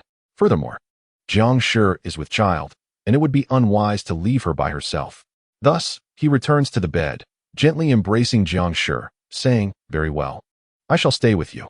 Jiang Shi nestles against Xiao Ji, secretly wearing a satisfied smile.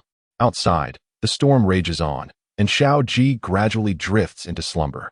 Jiang Shi, however, remains awake, her thoughts consumed by Jiang Chuyue's impending marriage.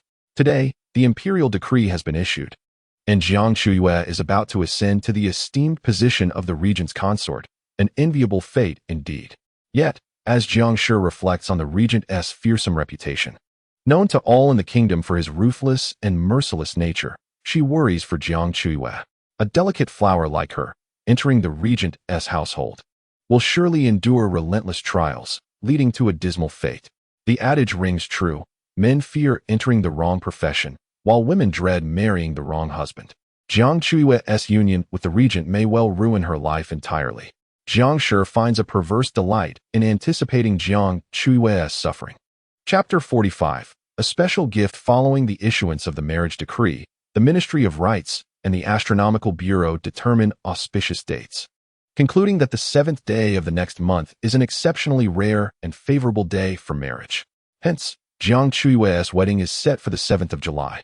According to custom, prior to the betrothal, it is necessary to match the birth dates of Xiao Linyuan and Jiang Chuyue and exchange the corresponding tablets to assess their compatibility. The tablets bearing the birth dates of Xiao Linyuan and Jiang Chuyue are exchanged and placed beneath the ancestral tablet. If all remains well for 3 days, it signifies their compatibility. At this moment, Baozhu rushes into the room, breathless, exclaiming, "Miss, I have learned that the regent has dispatched 2 guards to our family's ancestral hall for protection." Jiang Chuyue pondered the reason for such an arrangement. Baozhu shrugged, suggesting they were there to safeguard the marriage token, lest anyone dare to tamper with it. It is said that over at the regent's residence, the prince has also sent soldiers to guard the ancestral hall to prevent any interference with Mrs. Marriage token. Jiang Chuyue mused that there was truly no need for Xiao Linyuan to assign guards to the token. In all the world, who would dare touch the regent's marriage token? Even if Jiang Chuyue and Xiao Linyuan were not fated to be together, this imperial marriage had already been firmly established. With the marriage token resting in the ancestral hall for 3 days, the weather was remarkably fine, and even the number of thieves in the capital had significantly diminished. Whispers spread that the regent and the general's daughter were a match made in heaven. Time flew, and soon the wedding date approached. Xiao Linyuan, in a display of generosity, presented a betrothal gift that filled 1,000 boxes, brimming with gold, silver, jewels, silks, and antiques. These gifts piled into the storerooms of the Xiao residence, nearly overflowing, necessitating the use of an entire courtyard for storage. Even the matriarch of the Xiao family was taken aback, murmuring in disbelief at the sheer volume of gifts. Jiang Chuyue was astonished as well. For what was merely a brief marriage, Xiao Linyuan had sent an extravagant amount of gifts. The steward from the royal residence respectfully presented the list of gifts to the matriarch, stating, "The prince has declared that he shall marry but once in his lifetime, and thus cannot be perfunctory." In addition to the betrothal gifts, the prince had also sent several boxes of rare medicinal herbs to the matriarch. The matriarch replied, "Please convey my gratitude to the prince." The steward smiled warmly. "We are all one family. There is no need for such formality." As the steward departed, the matriarch gazed at the storeroom filled with gifts, pondering that even the current emperor would struggle to amass such treasures. The sincerity of the regent's intentions was overwhelming. The matriarch summoned the old nurse and instructed, "Please take stock of these gifts and add them to the second young lady's dowry list." Jiang Chuyue, linking arms with the matriarch, laughed, "Grandmother, I do not require such wealth. Please retain these gifts for the household expenses of the Xiao family." The matriarch gently patted Jiang Chuyue's hand, affectionately replying, "As you enter the royal household, there will be many expenses. I, nearing the end of my days, will not need so much." Just as the royal household is deep as the sea, the regent Xiao Linyuan wields immense power, commanding military forces and holding great merit. Such a man is both formidable and perilous. Life in the royal residence may not be easy for Jiang Chuyue. It would be prudent to have some silver on hand. As several servants busied themselves counting the betrothal gifts, Jiang Chuyue leaned against the eaves, observing the grand spectacle. Sunlight illuminated the jewels within the boxes, their brilliance dazzling. Each box of gold and silver held treasures of extraordinary value. A pang of jealousy gripped Jiang Chuyue as she clenched her handkerchief. She had entered the Xiao residence as a concubine, receiving a fixed monthly allowance, occasionally receiving some gifts from Xiao Ji.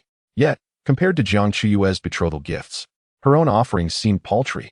She could only console herself with the thought that regardless of Jiang Chuyue's wealth, marrying the formidable Xiao Linyuan would surely lead to a life of hardship. Perhaps she would suffer torment at his hands, leading to her own demise. Before long, the eve of the grand wedding arrived. The atmosphere in the Xiao residence was jubilant, adorned with crimson silk draping from the eaves, while the servants bustled about in an orderly manner. In Jiang Chuyue's boudoir, the decor was a vivid display of red. A resplendent wedding gown hung on a rack. its golden threaded phoenix seemingly poised to take flight upon the scarlet fabric, with long sleeves embellished with pearls from the South Sea, truly magnificent. As Jiang Chuyue caressed the wedding dress, a sense of melancholy enveloped her. "Miss, the old matriarch has arrived," Baozhu announced, guiding Lady Xiao into the room. Lady Xiao dismissed the attendants, leaving only herself and Jiang Chuyue within the chamber. With keen interest, Lady Xiao examined the opulent wedding gown, her astonishment evident. Traditionally, the bride would embroider her own gown, but Xia Linyuan had sent a more exquisite creation well in advance. The intricate embroidery was such that even a simple golden red outer garment would require a year's labor from skilled seamstresses, indicating that this gown had been long in preparation. "Come here, my dear. I have a few words to share with you," Lady Xiao beckoned, pulling Jiang Chuyue to sit beside her on the bed. She produced a scroll and handed it to Jiang Chuyue. "What is this, grandmother?" Jiang Chuyue inquired. "This is your dowry list," Lady Xiao replied. "In addition to the gifts from the Regent, I have added some items to your dowry."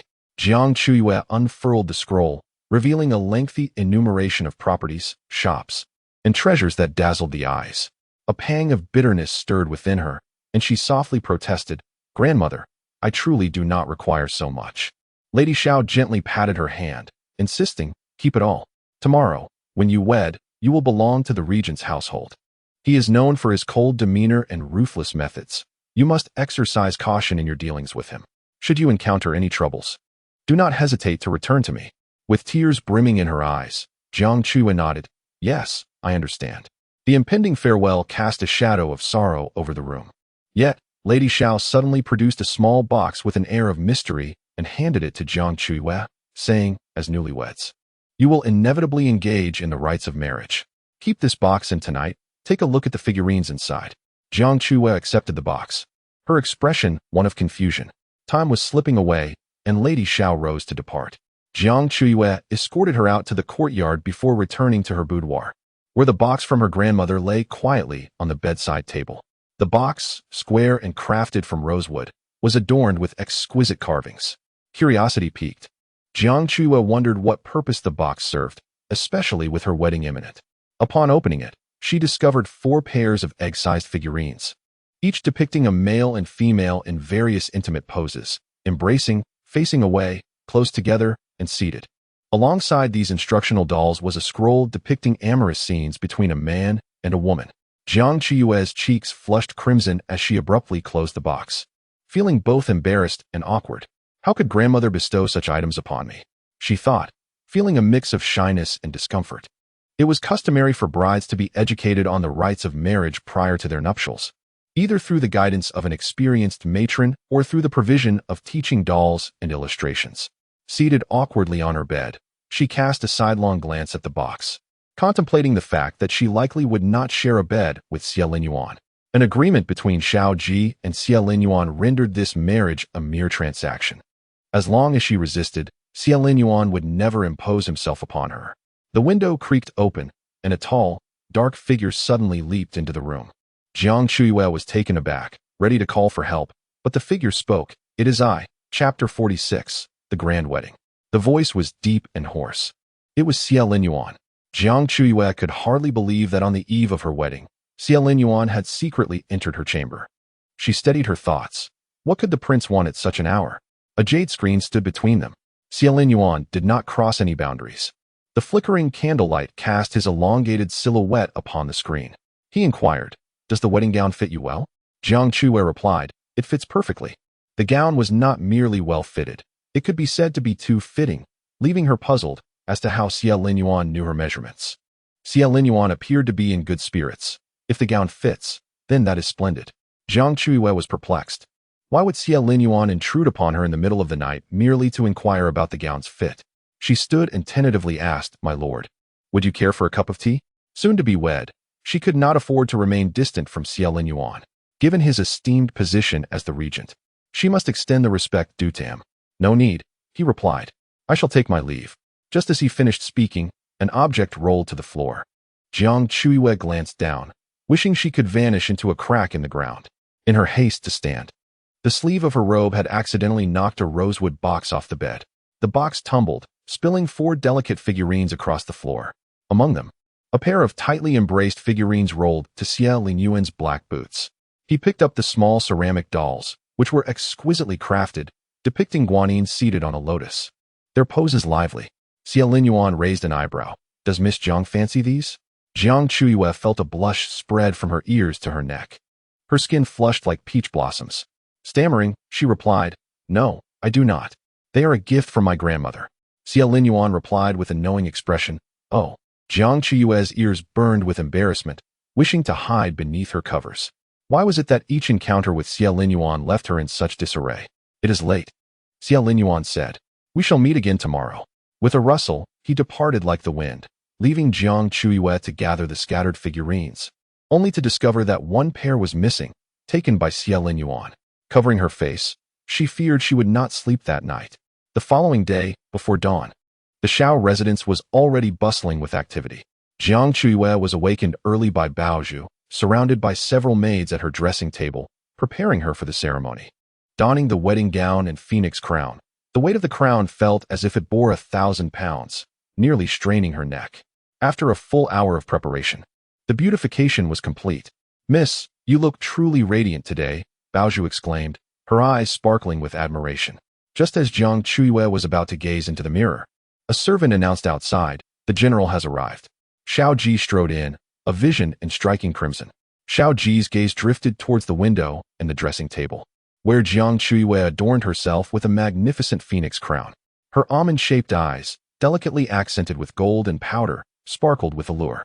The sleeves of her crimson wedding gown revealed a slender wrist, adorned with jade bangles that accentuated her snow-like complexion and delicate fingers. She was breathtaking, enchantingly beautiful in a manner that stirred one's heart. Xiao Ji found himself captivated, unable to look away for an extended period. He understood that this marriage was merely a transaction between him and the regent. Yet the sight of Jiang Chuyue preparing for her wedding stirred a pang of sorrow within him. "Brother," Jiang Chuyue called out to him. Xiao Ji shook off his reverie, offering a gentle smile. "Xiao, you look truly splendid today." Jiang Chuyue maintained her composure, her heart, once fluttering for Xiao Ji, now calm as a tranquil well. Having relinquished her love for him, she endeavored to fulfill her role as a dutiful sister. With a soft smile, she replied, "Thank you for your kind words, brother." Yet, Xiao Ji felt an unfamiliarity in Jiang Chuyue's smile. Suppressing the unease bubbling within, he assured her, "Xia Linyuan is my close friend. He will treat you well. Remain in the royal residence, and when the time is ripe, I shall bring you home." Jiang Chuyue lowered her gaze. She refrained from disclosing to Xiao Ji her intention not to return to the Xiao household. Each step forward led to an abyss, and retreating also brought the same fate. She found herself without a place to land.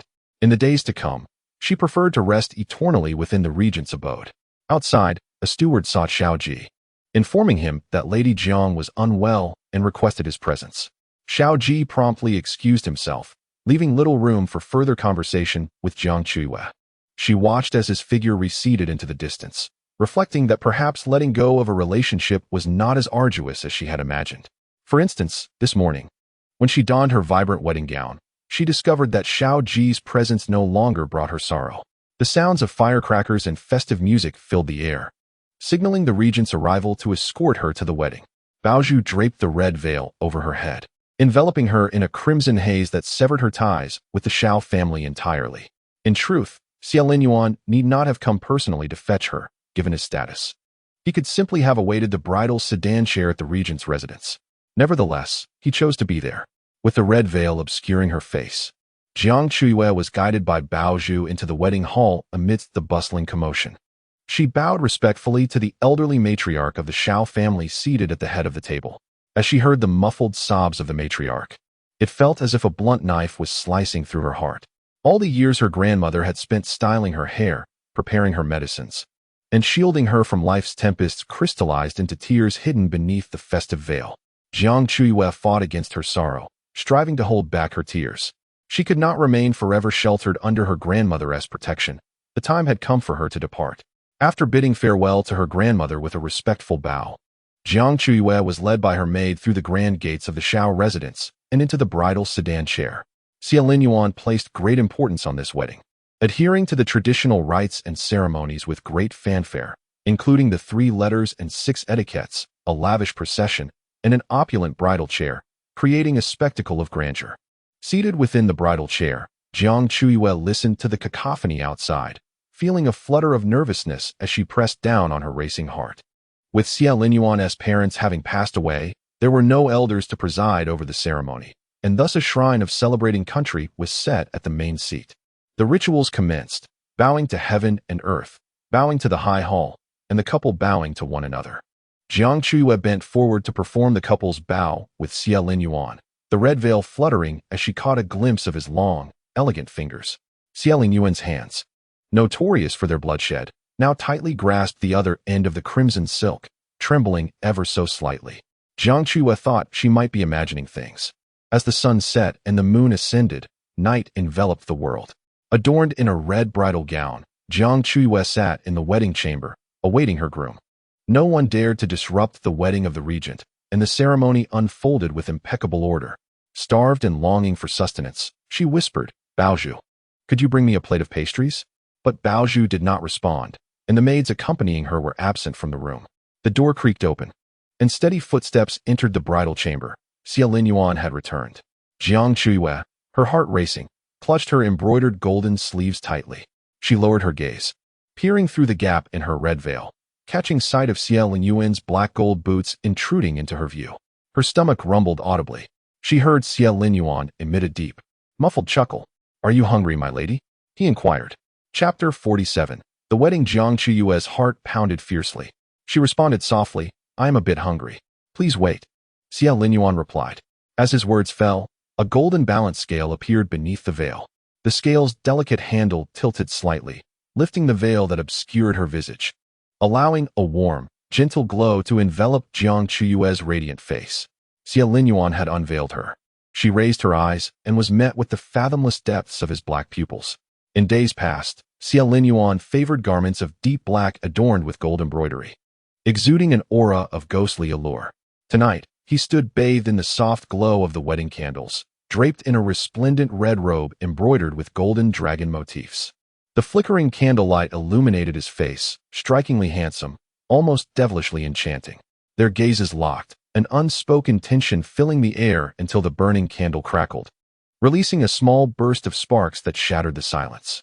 "Shall we drink the nuptial wine?" Jiang Chuyue snapped back to reality, softly inquiring. Xia Linyuan remained silent, his gaze lingering on her face. Jiang Chuyue felt a flutter of anxiety under his intense scrutiny. His eyes bore down upon her, akin to a great beast assessing its prey, as if he longed to devour her whole. She averted her gaze, timidly repeating, "My lord, shall we drink the nuptial wine?" As she spoke, her embroidered shoe discreetly nudged Xia Linyuan's leg, hoping to stir him from his reverie. A faint smile graced Xia Linyuan's lips, his voice low and husky. "Very well, bring forth the nuptial wine." The rich aroma of the wine filled the air. Jiang Chuyue delicately lifted the cup, her eyes darting towards Xia Linyuan. Their arms intertwined as they shared a cup of the robust nuptial wine. With a light tolerance for alcohol, Jiang Chuyue only dared to sip a little, her lips brushing against the rim. The wine stained her painted lips of vibrant hue. Xia Linyuan's gaze fixated on her luscious lips, his throat tightening. "Have something to eat," he urged, not in haste. He turned to retrieve a gilded food box from the table. Upon opening it, he revealed 2 pieces of mung bean cake and 2 pieces of rose pastry, delicacies favored by Jiang Chuyue. Having been preoccupied throughout her wedding day, she had scarcely found time to eat. She picked up a piece of sweet rose pastry, savoring a small bite. The chef at the regent's residence possessed exceptional skills. The petite rose pastry, with its flaky layers, revealed a blush-colored rose filling that delighted her palate, leaving an enchanting fragrance lingering in her mouth. Jiang Chuyue sampled a couple of bites, cautiously inquiring, "Your Highness, would you care to try?" She was not well acquainted with Xia Linyuan, and for a prolonged period, she harbored a profound fear of him. The regent prince, notorious for his ruthless reputation, left a trail of death in his wake wherever he roamed. What young lady would not tremble in the presence of such a harbinger of doom? Yet, fate had conspired to bind her to Xia Linyuan as her husband. For the remainder of her life, she would have to navigate her existence under his watchful gaze, compelling her to tread lightly around him. In the softly lit chamber, Jiang Chuyue kept her head bowed. Even her breaths were measured. "I am not hungry," Xia Linyuan remarked. His dark eyes narrowed as he keenly perceived the trepidation in Jiang Chuyue's gaze. She was afraid of him, much like a sparrow cowering beneath the shadow of a hawk. Lowering her head further, despite her fear, her stomach growled with hunger.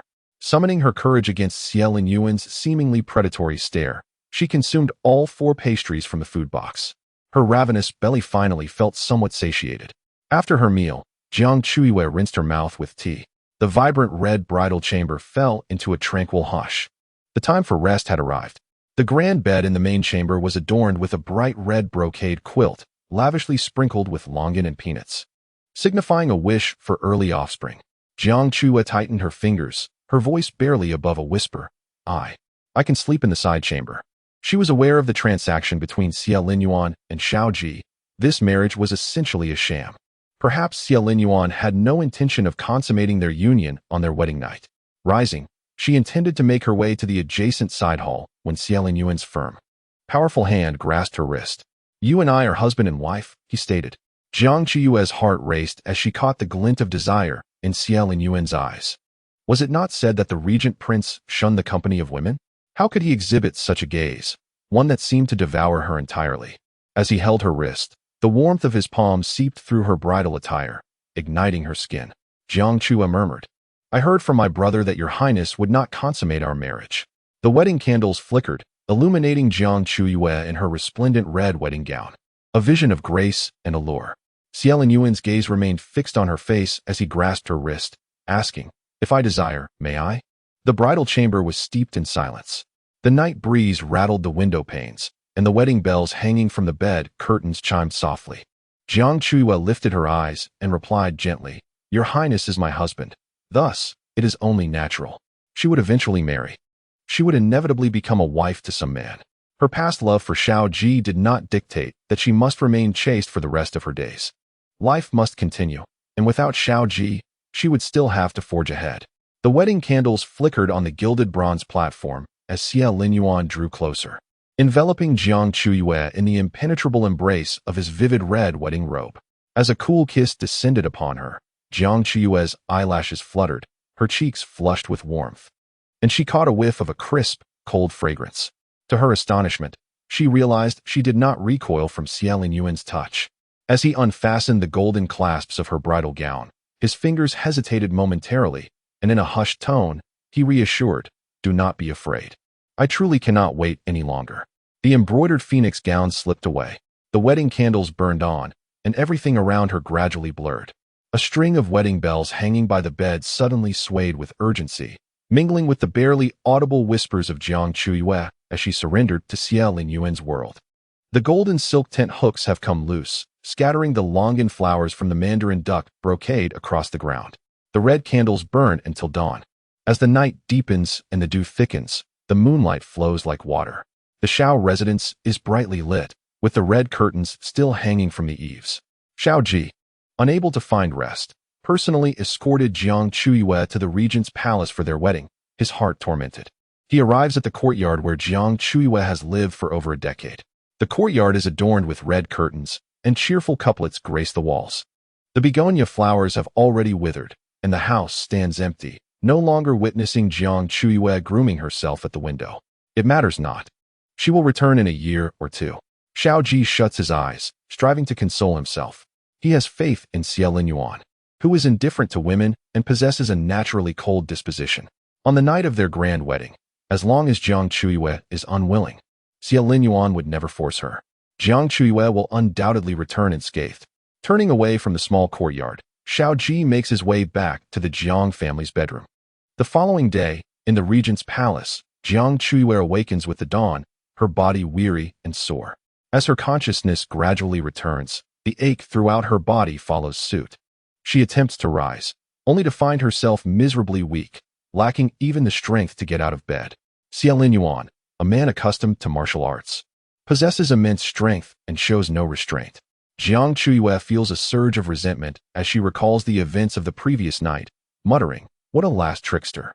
Last night, Jiang Chuyue had nearly fainted.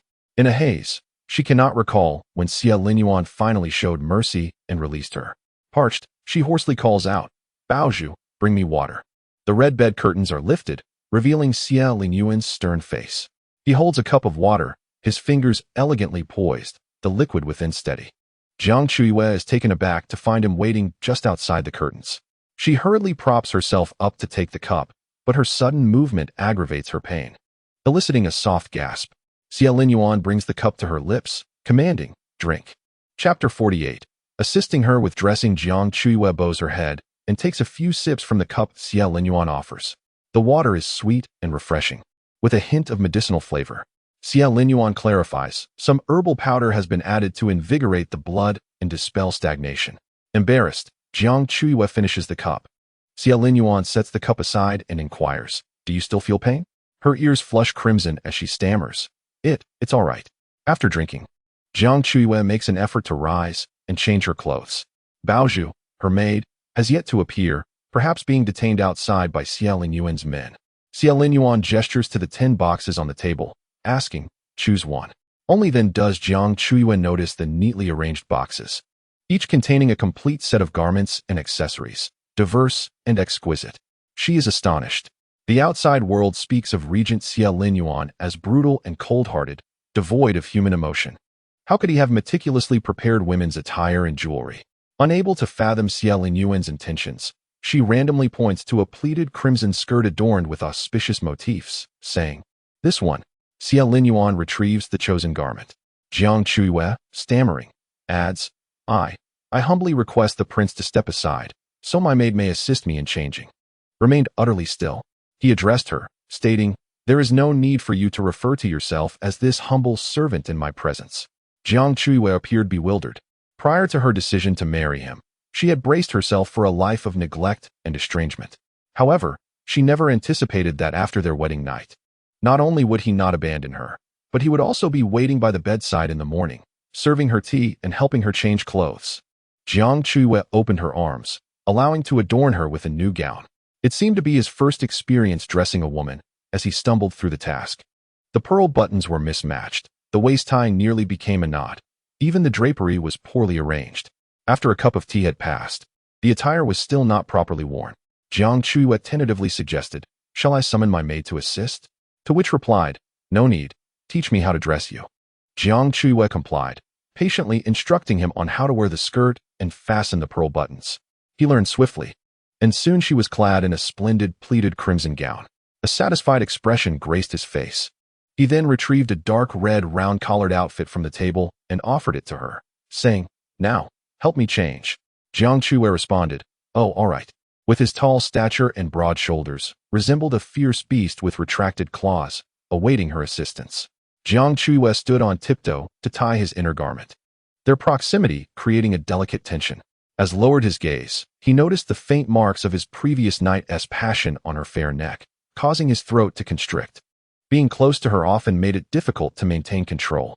When Jiang Chuyue, with her slender, pale arms, reached to fasten his belt, her wrist was suddenly captured. The belt fell to the ground. Puzzled, she inquired, "Your Highness?" Holding her wrist, leaned down, the crisp scent of cedar enveloping them. Jiang Chuyue's eyes widened as he secured her waist, a chill sweeping over her. In a husky voice, he whispered in her ear, "Are you hungry?" Nervously, she swallowed, replying, "Not particularly." His dark eyes were filled with unspoken desires as he murmured, "That is good." Having married the woman he had long yearned for, holding her in his embrace, he found it increasingly difficult to resist. The bed curtains fell, and the newly adorned pleated gown slipped from her again. The sun shone brightly, the midday heat intense. Baozhu paced restlessly at the gate, her embroidered shoes nearly worn to embers, straining her neck to glimpse the closed main door. She attempted to enter several times, but was thwarted by the guards at the entrance, who informed her, "The prince has commanded that no one may enter without permission." Frustrated, Baozhu stamped her foot, exclaiming, "How can this be? Last night we were forbidden to bring water inside, and now, even at midday, my mistress must be famished." Yet the guards remained resolute. Baozhu, distraught, began to fret, even suspecting that her mistress was suffering cruelly at the hands of the regent. Grabbing her hair in despair, she muttered, "They say the regent is a reincarnation of the king of hell. How has my mistress found herself entangled with such a tyrant?" After what felt like an eternity, the intricately carved door finally creaked open. Xia Linyuan ordered someone to bring hot water for a bath into the room. After Jiang Chuyue had bathed and changed, Bao Zhu was finally permitted to enter and serve her. Hurriedly, Bao Zhu dashed into the room, where she found Jiang Chuyue languidly seated in a chair, her long hair uncombed and cascading over her shoulders. A soft pillow supported her back as she shared a meal with Xiao Ji. The maids methodically entered the bedroom to replace the soiled mandarin duck quilt and the torn bed curtains. Before long, the once disheveled room was transformed, restored to its former glory. After lunch, Xiao Ji departed for a meeting at the Ministry of War. At long last, Bao Zhu seized the opportunity to return to Jiang Chuyue's side. Upon noticing the swollen corner of Jiang Chuyue's lips and the bruises on her neck, Bao Zhu felt a pang of sorrow, tears streaming down her cheeks as she exclaimed, "Woe is me, miss. How could the prince treat you so harshly?" Jiang Chuyue lowered her gaze, replying, "As husband and wife, it is not considered harshness." Yet, she had not anticipated Xiao Ji's unrestrained nature and intimacy. It was becoming increasingly difficult for her to endure. Jiang Chuyue instructed, "Bao Zhu, we reside in the regent's residence, so we must exercise caution. From now on, address me as Wang Fei, and refrain from speaking ill of the prince." Wiping her tears, Bao Zhu choked out, "Yes, Wang Fei." Jiang Chuyue took a sip of hot tea and added softly, "Find a way to procure some contraceptive medicine without anyone noticing. I am not yet prepared for motherhood and do not desire a child at this time. Besides, Xiao Ji mentioned that this marriage is merely a transactional farce. There is no telling when Xiao Ji may propose a divorce. I do not wish to bear an innocent child." Bao Zhu nodded vigorously. "Yes, I shall attend to it immediately." On the first day of marriage, it was customary to pay respects to one's parents-in-law. However, as Xiao Ji's parents had passed away, Jiang Chuyue was spared from this obligation. In the vast royal residence, only she and Xiao Ji remained as the sole masters. In the afternoon, the steward of the regent's estate, Xia, arrived with a multitude of servants to pay their respects. The crowd bowed deeply to their new mistress. With a beaming smile, Steward Xia presented a box containing keys, saying, "Wang Fei, from this day forth, you shall oversee the household affairs. Here are the keys to the royal treasury." There were a total of 72 keys. The weight of the keys brought a wave of melancholy to Jiang Chuyue's heart. From that moment, she was no longer the esteemed daughter of the Xiao family. She had become the lady of the royal household. Taking a deep breath, she calmly accepted her new reality. Since she had married into the royal residence, she must be a competent wife and mistress of the house until a divorce might occur. Chapter 49. Returning home overseeing household affairs was no simple task. To ensure Jiang Chuyue would not suffer, the elderly matriarch of the Xiao family had thoughtfully sent 6 capable maidens as part of her dowry, each skilled in management and calculations. Jiang Chuyue assigned them tasks and designated their roles, then proceeded to examine the royal household's accounts. As she busied herself, the day gradually faded into evening. As night fell, Jiang Chuyue and Bao Zhu were engrossed in the account books. The flickering candlelight cast shadows around them as Bao Zhu deftly manipulated the abacus beads, unable to restrain her excitement. "Wang Fei, look. The royal residence possesses 300 pearls from the South Sea alone, and the silver-threaded charcoal in the treasury exceeds that of the Xiao residence by more than tenfold." Bao Zhu was aware of the wealth of the regent's estate, but had not anticipated such an abundance. Jiang Chuyue smiled faintly. "Such vast assets are not easily managed. Tomorrow, I shall summon the steward to discuss matters further and calculate the expenses of our shops." "Very well," Bao Zhu replied enthusiastically. As she spoke, a maid outside announced the return of the regent. Jiang Chuyue set aside her brush and stepped out to welcome him. The moon hung high above the willow branches, and Xiao Ji, clad in a dark red round-collared robe, appeared with a stern expression. Jiang Chuyue knelt and greeted him. "Your Highness, you have returned." Xiao Ji grasped her wrist and lifted her to her feet, saying, "As husband and wife, there is no need for you to bow upon seeing me." Jiang Chuyue furrowed her brow, replying, "You are a prince. According to custom, I must pay my respects." Xiao Ji held her warm hand and spoke in a low voice. "You are my wife. There is no need to adhere to outdated traditions." Nearby, Bao Zhu's eyes widened in astonishment. How could the ruthless regent be so understanding? Dinner had been prepared, and Jiang Chuyue dined at the same table as Xiao Ji. Uncertain of his tastes, she presented a variety of dishes: sweet, sour, bitter, spicy, and bland. Xiao Ji mainly selected the lighter fare, even indulging in several candied plums. Jiang Chuyue was secretly astonished. The merciless king of hell had a penchant for sweets? Was this reasonable? Regardless of its reasonableness, Jiang Chuyue quietly noted his preferences. Their days together would be long, and their relationship was currently harmonious. However, Xiao Yuan's temperament was unpredictable, and she could not foresee when he might reveal his cruel side. Jiang Chuyue resolved to carefully discern his moods and serve him diligently, hoping to prolong their peaceful coexistence. After dinner, Xiao Yuan retreated to the study to attend to official matters. The powerful regent was always burdened with endless tasks. Jiang Chuyue waited for him in the main house, taking up her brush to record his preferences.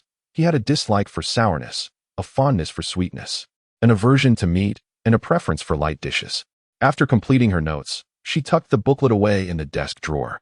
As the candle burned low, Jiang Chuyue found herself waiting for an extended period without sight of Xiao Yuan. Her eyelids grew heavy. After a restless night and a day of relentless activity, she felt utterly exhausted. Leaning against the soft couch, she succumbed to sleep. In the depth of night, as she dozed, she suddenly felt a lightness. When Jiang Chuyue opened her eyes, she found Xiao Yuan's chest close before her.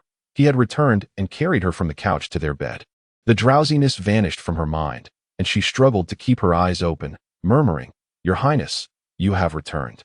Xiao Yuan gently tucked her beneath the silk quilt, saying, "If you are tired, sleep in bed. The couch is too cool." "All right," she replied.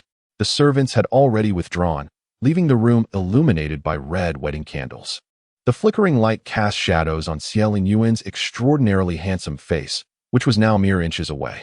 Jiang Chuyue opened her mouth to inquire if he wished to disrobe. But before she could speak, Xiao Yuan lowered his head and kissed her with practiced intimacy. Her fingers clutched the bed curtains, alternating between tightening and relaxing their grip. Ultimately, she released her hold. As Xiao Yuan's wife, there was no need for her to feign aloofness. After a considerable time, he finally released her, his dark gaze falling to her waist, and in a hoarse voice, he asked, "Has that area reduced in swelling?" Jiang Chuyue unconsciously clutched the cuff of her sleeve, murmuring, "Not yet." Xiao Yuan suppressed the flames of emotion surging within him, rising to retrieve a delicate white porcelain jar from the cabinet. The jar, no larger than a fist, exuded a refreshing scent of medicinal herbs. "Allow me to apply the ointment for you," Xiao Yuan offered. Jiang Chuyue felt her face flush crimson. She had always perceived a certain distance between herself and Xiao Yuan. Yet, he was far from a reserved man, speaking in the most natural tone while uttering words that made her heart race.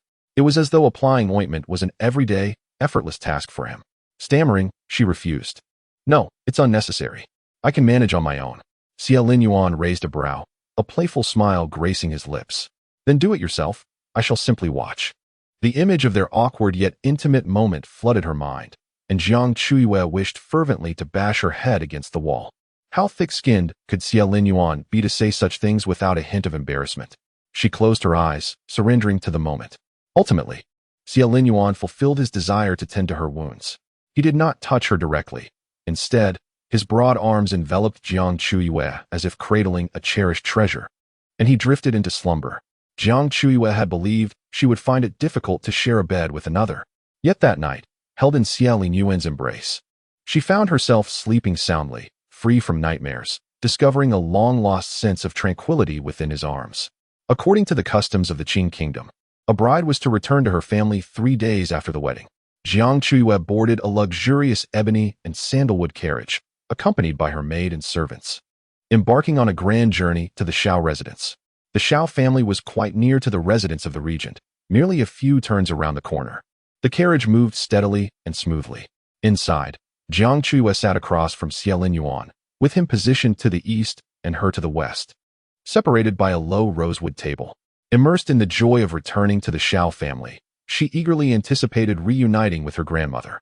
Lost in thought, she barely noticed as the soft couch beside her shifted. Xiao Yuan's dark crimson robes brushed against her skirt. He boldly settled beside her, their arms touching. Jiang Chuyue was momentarily taken aback, noticing the sunlight streaming in from the east side of the carriage. Assuming Xiao Yuan sought to avoid the sun, she instinctively shifted to the side. To her surprise, he moved closer once more. After a brief silence, she inquired, "Does the prince wish to sit here?" "Indeed," he replied. Jiang Chuyue stood, intending to relocate to the eastern side. However, Xiao Yuan firmly grasped her arm, his dark eyes deep and unwavering. There is no need for such inconvenience. Resigned, she returned to her original position, responding, "Very well." The ebony and sandalwood carriage continued its leisurely journey, creating quite a spectacle, with onlookers parting to make way. Beneath the eaves of a study, Sun Xiaoming stood, staring blankly at the carriage of the regent, clenching the scroll in his hand. He absorbed the reality of the Xiao family's decision to call off the engagement, subsequently marrying Jiang Chuyue to the regent.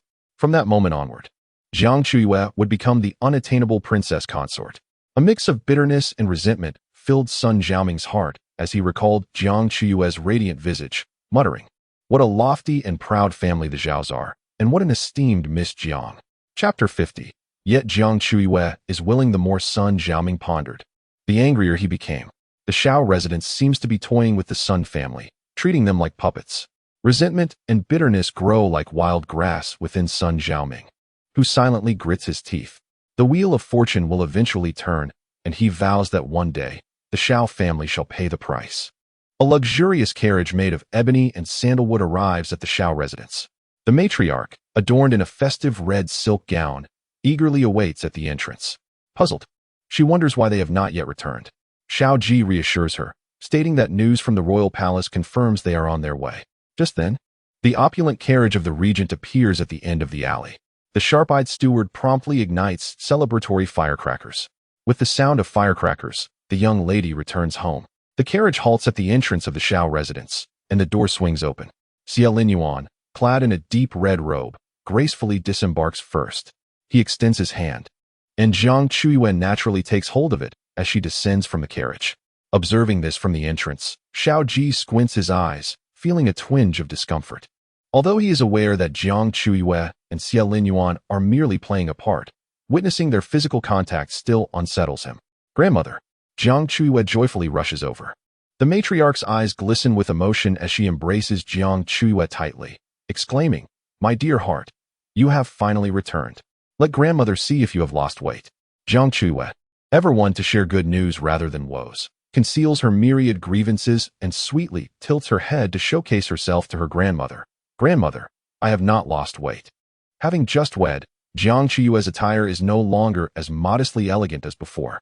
She wears a red dress embroidered with golden cloud patterns, its neckline adorned with a string of radiant pearls, and the wide sleeves lined with sheer fabric featuring cloud motifs. Her once loose hair is now styled into an exquisite lofty bun, secured with two dazzling phoenix hairpins, radiating brilliance. Very well, the matriarch affirms with satisfaction. After exchanging pleasantries, Jiang Chuyue turns to Xiao Ji and respectfully greets him, "Elder brother." It has been a long time since Xiao Ji has seen such a captivating and vibrant Jiang Chuyue. She truly suits the color red. The vivid hue accentuates her rosy lips and white teeth, while her enchanting features resemble a blooming peony, overshadowing the surrounding colors. Xiao Ji solemnly remarks, "It is good that you have returned. Do converse more with grandmother." The group proceeds into the house. The matriarch joyfully leads Jiang Chuyue to the Showan Hall for a chat, while Xiao Yuan accompanies Xiao Ji to the study to discuss affairs. In the Showan Hall, once they are alone, the matriarch lowers her voice, "My dear you, tell grandmother the truth. Have you suffered any grievances at the royal palace?"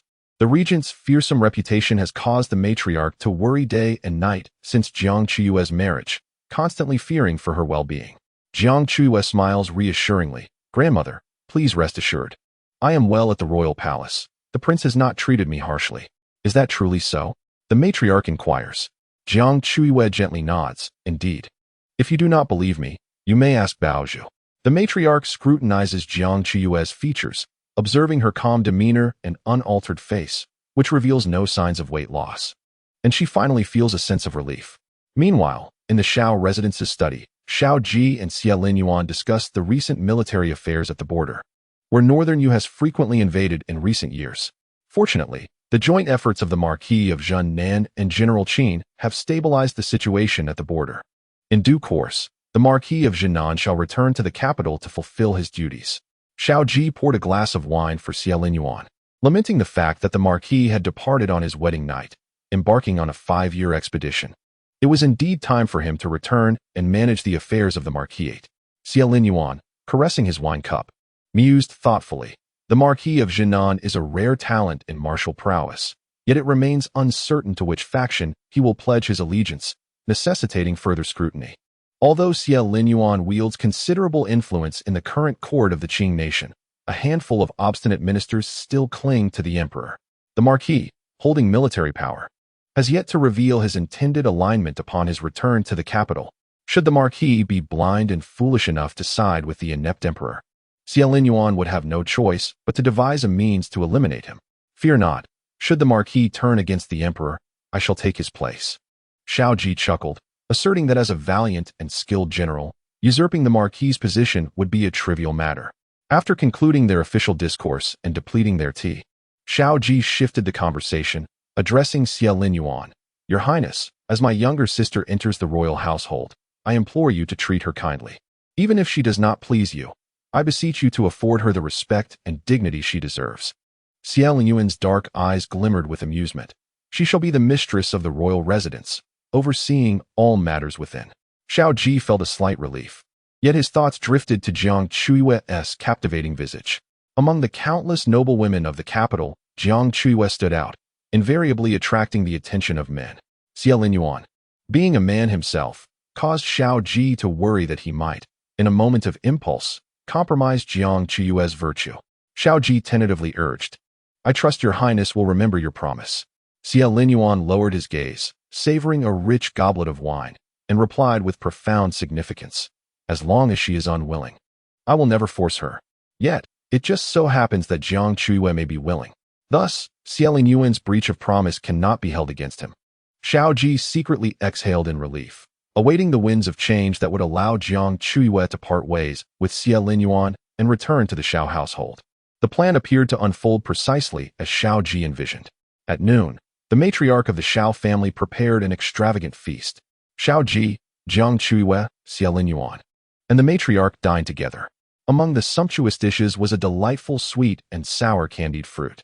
In the sweltering summer, candied fruit is a common delicacy to alleviate the heat. The fruit was diced into small pieces, drizzled with citrus juice and honey, mixed thoroughly, and chilled in the ice cellar. When served, it offered a refreshing sweet and sour taste, perfect for the season. Thinking of Xie Linyuan's fondness for sweets, Jiang Chuyue presented the plate of candied fruit before him. Grandmother made this herself. It is delectable. A subtle smile curled at the corners of Xie Linyuan's lips as he delicately picked up a piece with his jade chopsticks and remarked after a moment, Indeed, it is exquisite. The matriarch observed this scene with great satisfaction. While the outside world painted the regent as cruel, today, the matriarch noted Xie Linyuan's demeanor was affable and composed, devoid of any airs of nobility, treating Jiang Chuyue with respect. He indeed appeared to be a commendable gentleman. The matriarch felt a sense of comfort, surprised that Jiang Chuyue had serendipitously found a suitable match. At the dining table, only Xiao Ji wore a sullen expression. As he watched the interaction between Jiang Chuyue and Xie Linyuan, feeling a tide of bitterness rise within him, akin to a thorn lodged in his throat. It was merely a performance, yet it unfolded with striking authenticity. After lunch, Jiang Chuyue prepared to return to the royal residence. Madame Xiao instructed her servants to load the already prepared seafood, summer garments, ice-cold delicacies, and pastries onto the carriage, which was nearly overflowing. Jiang Chuyue felt a sense of helplessness. The Regency Prince's residence lacked nothing, yet Madame Xiao was perpetually concerned that she might not eat well or dress warmly. Sending box after box to her side, Jiang Chuyue grasped Madame Xiao's hand gently, saying, Grandmother, the sun is fierce outside. Please return indoors to rest and avoid the heat. I shall come back to visit you in a few days. Madame Xiao remained steadfast, and Jiang Chuyue exchanged glances with two elderly matrons nearby, who then assisted Madame Xiao in departing. Xie Linyuan awaited her inside the carriage. Just as Jiang Chuyue was about to board, she heard a voice call from behind. Xiao Yu. Chapter 51. Asleep. Jiang Chuyue's fingertips, concealed within her sleeve, trembled slightly. She suppressed the tumultuous emotions within her heart and turned to face Xiao Ji. Though only 3 days had passed, it felt as if a lifetime had elapsed.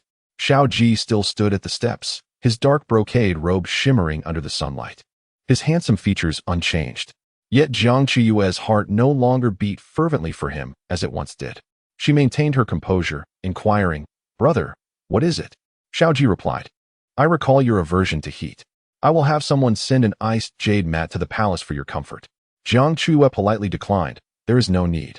The bedroom in the palace was already cool during the summer, furnished with a mat made of cold jade that was refreshing without being chilling.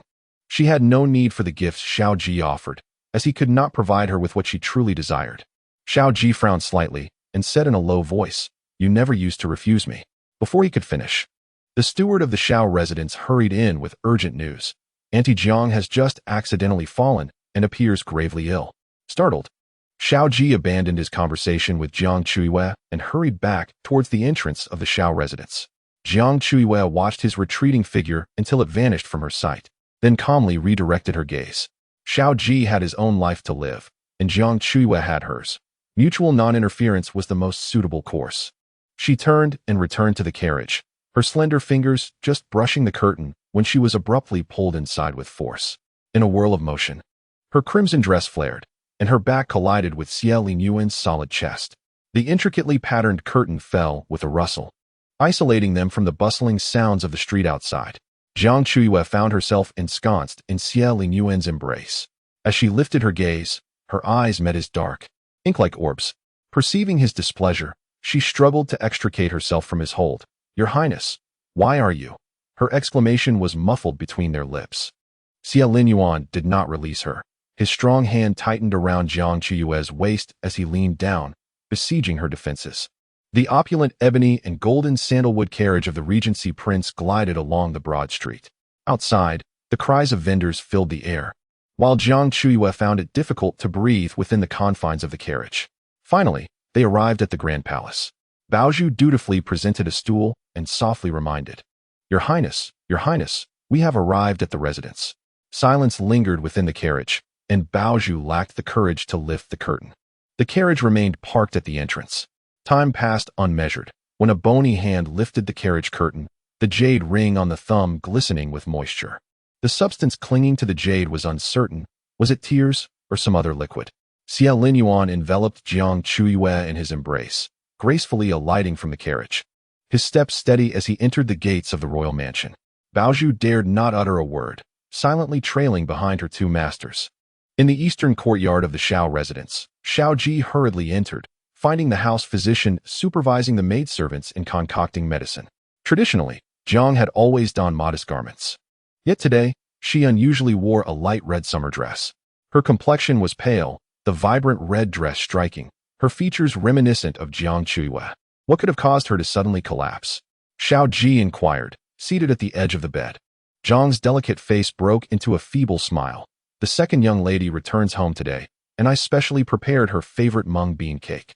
I intended to deliver it personally, but I accidentally stepped on a pebble while leaving and nearly fell." Xiao Ji's expression darkened. He admonished Jiang, "You must focus on nurturing the child and ensure a safe delivery. The affairs of the outside world do not require your concern." Jiang's gaze lifted slightly, her voice tinged with a hint of grievance. "But I have not seen the second young lady for several days. I miss her dearly." Married to the living Yama, Xiao Linyuan, Jiang Chuyue's life post-marriage could hardly be bearable, and Jiang longed to witness her plight firsthand. Thus, during the midday meal, Jiang had intended to visit Shoan Hall to pay respects to the old matriarch of the Xiao family and glimpse Jiang Chuyue's misfortunes. However, the old matriarch's stern maid had barred her from leaving the eastern courtyard, inciting Jiang's quiet fury. With the second young lady absent, she would soon become the rightful matriarch. Yet the old matriarch continued to regard her with suspicion, restricting her movements. "General, is the second young lady faring well in the royal mansion?" Jiang inquired gently. Xiao Ji pursed his lips, reassuring himself as he replied, "It should not be too bad." Jiang detected the uncertainty in his voice and relished in her concealed glee. Historically, women who ascend to lofty heights often endure their share of tribulations. Jiang Chuyue, a pampered daughter of a noble family, must be suffering greatly in the regent's palace.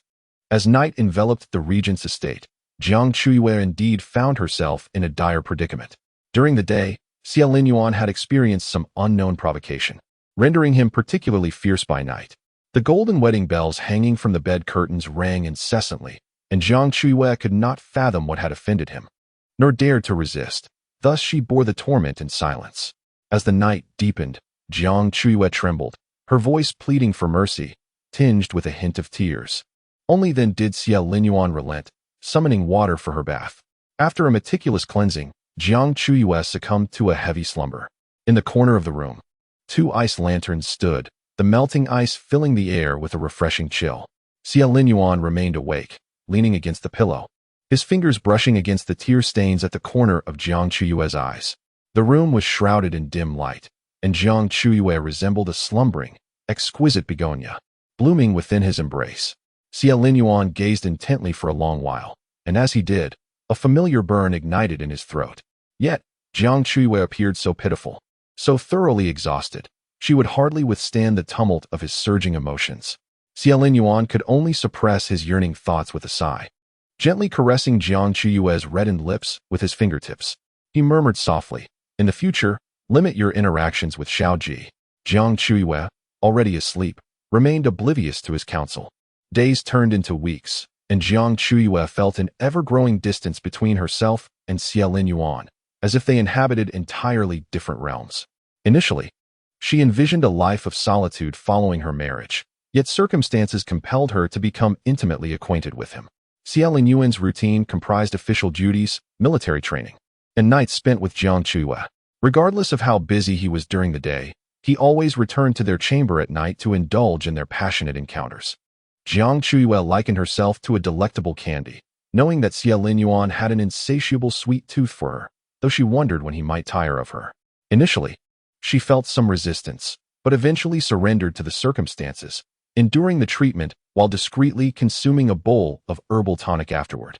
She mused that perhaps this was the norm for newlyweds, with their nights filled with unending intimacy. It reminded her of Xiao Ji. Whenever he welcomed a new concubine into his household, she would enjoy a period of favor before the novelty wore off. After more than half a month, Jiang Chuyue finally welcomed her monthly cycle, and Xia Linyuan reluctantly released her from his grasp. Chapter 52. Caught drinking herbal tonic. Xia Linyuan, ever thoughtful, was aware that women often experienced abdominal discomfort during their menstrual cycles, so he arranged for a soothing herbal concoction to alleviate her pain, which Jiang Chuyue took daily. With Xia Linyuan's relentless pursuits momentarily paused, she enjoyed restful nights and abundant energy during the day. She continued to review the household accounts, calculating expenses. In the afternoon, Baozhu entered the room to report, "Your Highness, Madame Zhao from the Zhunnan Marquis has arrived." Jiang Chuyue set aside the account book she had been perusing and replied, "Please show her in." Since Jiang Chuyue became the princess, the long-vacant regent's residence had acquired a mistress, prompting visits from the wives of officials. Today, the esteemed matriarch Zhao Qinghuan had come. Renowned as the most formidable woman in the capital, Jiang Chuyue admired her forthrightness. As soon as Zhao Qinghuan crossed the threshold, she greeted warmly, "Princess, it has been a while. I trust you are well." Jiang Chuyue invited Baozhu to serve tea and refreshments, responding kindly, "Madame Zhao, please take a seat." After sipping her tea, Zhao Qinghuan got straight to the point, stating, "To be candid, I am here to inquire about purchasing your 4-courtyard residence in Dongxiang. Name your price. I can meet it." Jiang Chuyue possessed considerable wealth, including a substantial dowry gifted by the late matriarch of the Xiao family and a vast estate under her management from Xia Linyuan. She leafed through the records and identified the residence Zhao Qinghuan mentioned. With numerous properties in her name, the 4-courtyard house in Dongxiang, boasting scenic views and prime location, had remained unoccupied. "As it stands empty, I can certainly sell it to Madame Zhao," she replied, her curiosity piqued. "But I wonder why you wish to acquire my residence. Surely, as the matriarch of the Zhunnan Marquis, you are not in need of additional properties." Zhao Qinghuan took another sip of tea and replied candidly, "To be frank, that scoundrel of a marquis is returning to the capital soon, and he will undoubtedly seek a divorce from me upon his arrival. I have inquired widely, and I have learned that the courtyard in East Alley boasts a splendid view, making it an ideal residence. Once I vacate the Duke's mansion, I shall take up residence there." Zhao Qinghuan is the daughter of a merchant, and it is likely due to her immense wealth that she managed to marry the Duke of Zhunnan. On their wedding night, the Duke was summoned to battle, and he was away for 5 long years. During this time, Zhao Qinghuan reprimanded the Duke's siblings mercilessly, earning herself a notorious reputation as a fierce woman. Most men would hesitate to take such a woman as their wife, let alone a dignified duke. Jiang Chuyue remarked, "While the Duke is away waging war, you labor tirelessly to manage the household. If he were a man of loyalty and honor, perhaps he would not seek a divorce from you." Zhao Qinghuan waved her hand grandly. Your Highness, you are unaware. At the northern frontier, there exists a renowned female general named Jiang Chuyue. It is said that she is both beautiful and valiant. Throughout these 5 years, the Duke has fought alongside her, and their bond is surely profound. Jiang Chuyue had heard of the illustrious name of Jiang Chuyue. In the great Qing nation, she was the only female general of her kind. Rumor has it that Jiang Chuyue was orphaned as a child, wandering the borderlands until she disguised herself as a man to enlist, rising through the ranks. 3 years prior, she led 5,000 cavalrymen, bravely battling for half a month and pushing the Northern Yu army back 300 miles, which ultimately revealed her true identity. The emperor, enraged, deemed her masquerade a scandal and sought her execution. However, the regent, Xiao Ji, intervened, bestowing upon her the title of General of the Northern Campaign, thereby solidifying her fame. Leaning back in her chair, Zhao Qinghuan sighed wistfully. That General Qin is both beautiful and formidable. Any man would be captivated. When the Duke returns to the capital, he will surely petition the Emperor to grant him marriage to Jiang Chuyue, possibly casting me aside or relegating me to concubine status. Though my origins are humble, I shall never stoop to being a concubine. Jiang Chuyue attempted to console her. Perhaps you are overthinking, Mrs. Zhao. Zhao Qinghuan, having long seen through the illusions of life, held no hope for the Duke. Such tales are always written to depict fickle-hearted men who grow weary of their partners. In any case, I do not intend to continue this life with that scoundrel. I shall seek a divorce upon his return. Your Highness, do sell that courtyard to me. Seeing her resolute attitude, Jiang Chuyue could only nod in agreement and instructed Baozhu to retrieve the property deed for the courtyard. After both parties signed and sealed the documents, they were duly registered with the authorities. Zhao Qinghuan joyfully cradled the deed in her arms and rose to bid farewell. Thank you, Your Highness, for your generosity. I shall treat you to wine and tea at Fan Lu on another day. With a flourish, Zhao Qinghuan departed. Jiang Chuyue watched her retreating figure, feeling a twinge of envy for her carefree spirit.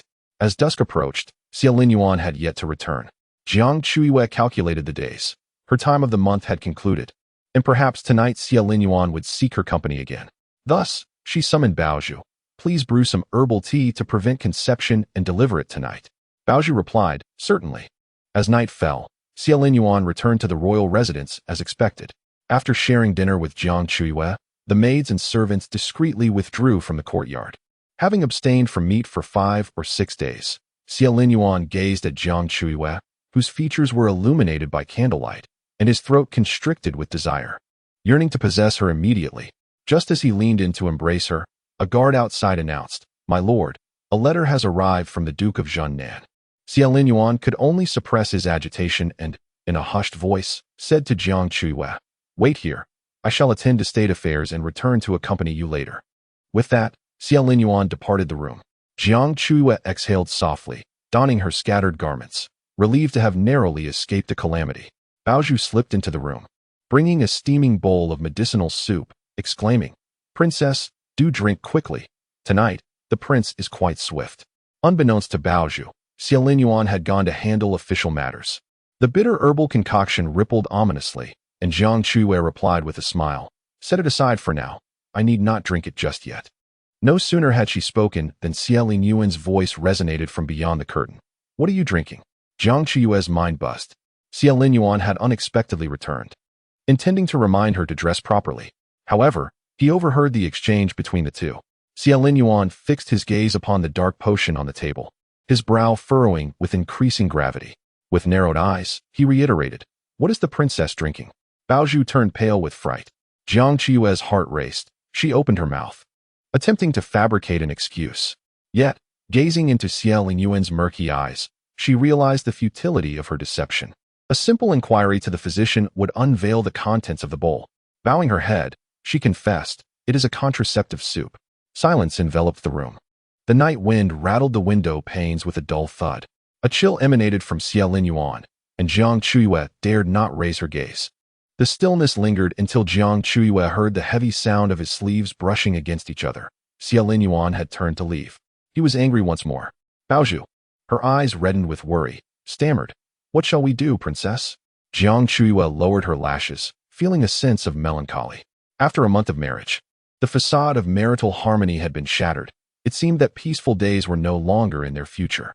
Stealing her resolve, Jiang Chuyue instructed Baozhu, "Dispose of this bowl of medicine. It will no longer be needed." Chapter 53. I will not divorce you. Baozhu, troubled and choked with emotion, said, "Princess, might the prince direct his anger towards you? Perhaps we should inform the Xiao family. The old matriarch may have some counsel." Jiang Chuyue shook her head. "There is no need to trouble my grandmother. I must navigate my own path." Wiping her tears, Baozhu carried the now-cold contraceptive soup outside to dispose of it. As night deepened, Xia Linyuan had yet to return. Jiang Chuyue was acutely aware of her position. Xia Linyuan, the powerful regent, saw her merely as a pawn in a transaction. A mere pawn, daring to offend Xia Linyuan's dignity by refusing to bear his child, was something he could not abide. Henceforth, Xia Linyuan was unlikely to visit her chambers again. Jiang Chuyue spoke calmly. "Baozhu, close the door. Prepare for rest." Just as Baozhu was about to shut the courtyard door, another maid's voice rang out from outside. "Princess, the prince has sent Dr. Jiang to check your pulse for peace." Jiang Chuyue was taken aback. At such a late hour, a physician had been summoned? She instructed Baozhu to bring the doctor to the main hall. Dr. Jiang, an elderly physician with a wealth of experience, appeared disheveled, as if he had been abruptly awakened in the middle of the night and forcibly brought to the palace. He respectfully bowed to Jiang Chuyue. "This humble servant has met the princess. I come on the prince's orders to examine and inquire after your health." Jiang Chuyue found herself perplexed by Xia Linyuan's intentions and remarked, "I must trouble Dr. Jiang." Dr. Jiang retrieved his pulse diagnosis board and, stroking his beard, proceeded to take Jiang Chuyue's pulse. After a brief moment, he clasped his hands and said, "Your Highness, the contraceptive decoction is harmful to your health and should not be taken excessively. Fortunately, your usage has been limited and your health remains intact. I shall prescribe some tonics to invigorate your vitality and replenish your blood." With that, Dr. Jiang swiftly penned the prescription. It dawned on Jiang Chuyue that Xia Linyuan had summoned a physician in the dead of night out of concern that she might be overindulging in the contraceptive potion. A torrent of emotions surged within her. She felt both foreign and bewildered. She had never imagined that Xia Linyuan would exhibit such meticulous care. Aside from her grandmother and her deceased parents, it seemed no one had ever treated her with such kindness. It was a peculiar sensation, akin to a delicate flower, once hidden in shadows and cautious humility, finally basking in the warmth of a fervent sunbeam. Dr. Jiang handed the prescription to Baozhu, wiping the sweat from his brow, and implored, "Please, Your Highness, kindly inform the prince not to abduct me in the middle of the night. At my age, I cannot endure such fright." Dr. Jiang had been peacefully asleep in his own home when Xia Linyuan's secret guards burst in, whisking him away to the regent's residence, nearly giving him a heart attack. Jiang Chuyue chuckled awkwardly and commanded, "Have Dr. Jiang escorted back and grant him an additional 100 taels of silver for his troubles." Dr. Jiang, leaning on his cane, left with trepidation, his white hair fluttering pitifully in the night breeze. The night deepened, and the summer insects in the courtyard chirped incessantly. Jiang Chuyue tossed and turned, unable to sleep. Rising, she inquired of Baozhu, "Have you learned where the prince is resting tonight?" Baozhu whispered, "The prince is still in the study, attending to official matters." Unable to find rest, Jiang Chuyue donned her robe and carried a lamp to the study. The study was illuminated by a bright palace lantern, and the guards at the entrance did not impede her entry. She stepped inside to find Xia Linyuan, with unbound dark hair cascading over his black night robe, perusing the documents sent from the Northern Territory. On the edge of the desk lay an exquisite sandalwood box, the contents of which were unknown. Jiang Chuyue stood hesitantly at the ornately carved door, contemplating whether to enter. Xia Linyuan set aside the documents and spoke in a deep voice, "Come in." Silently, she complied. After a moment's pause, she gently suggested, "It is late, Your Highness. You ought to rest."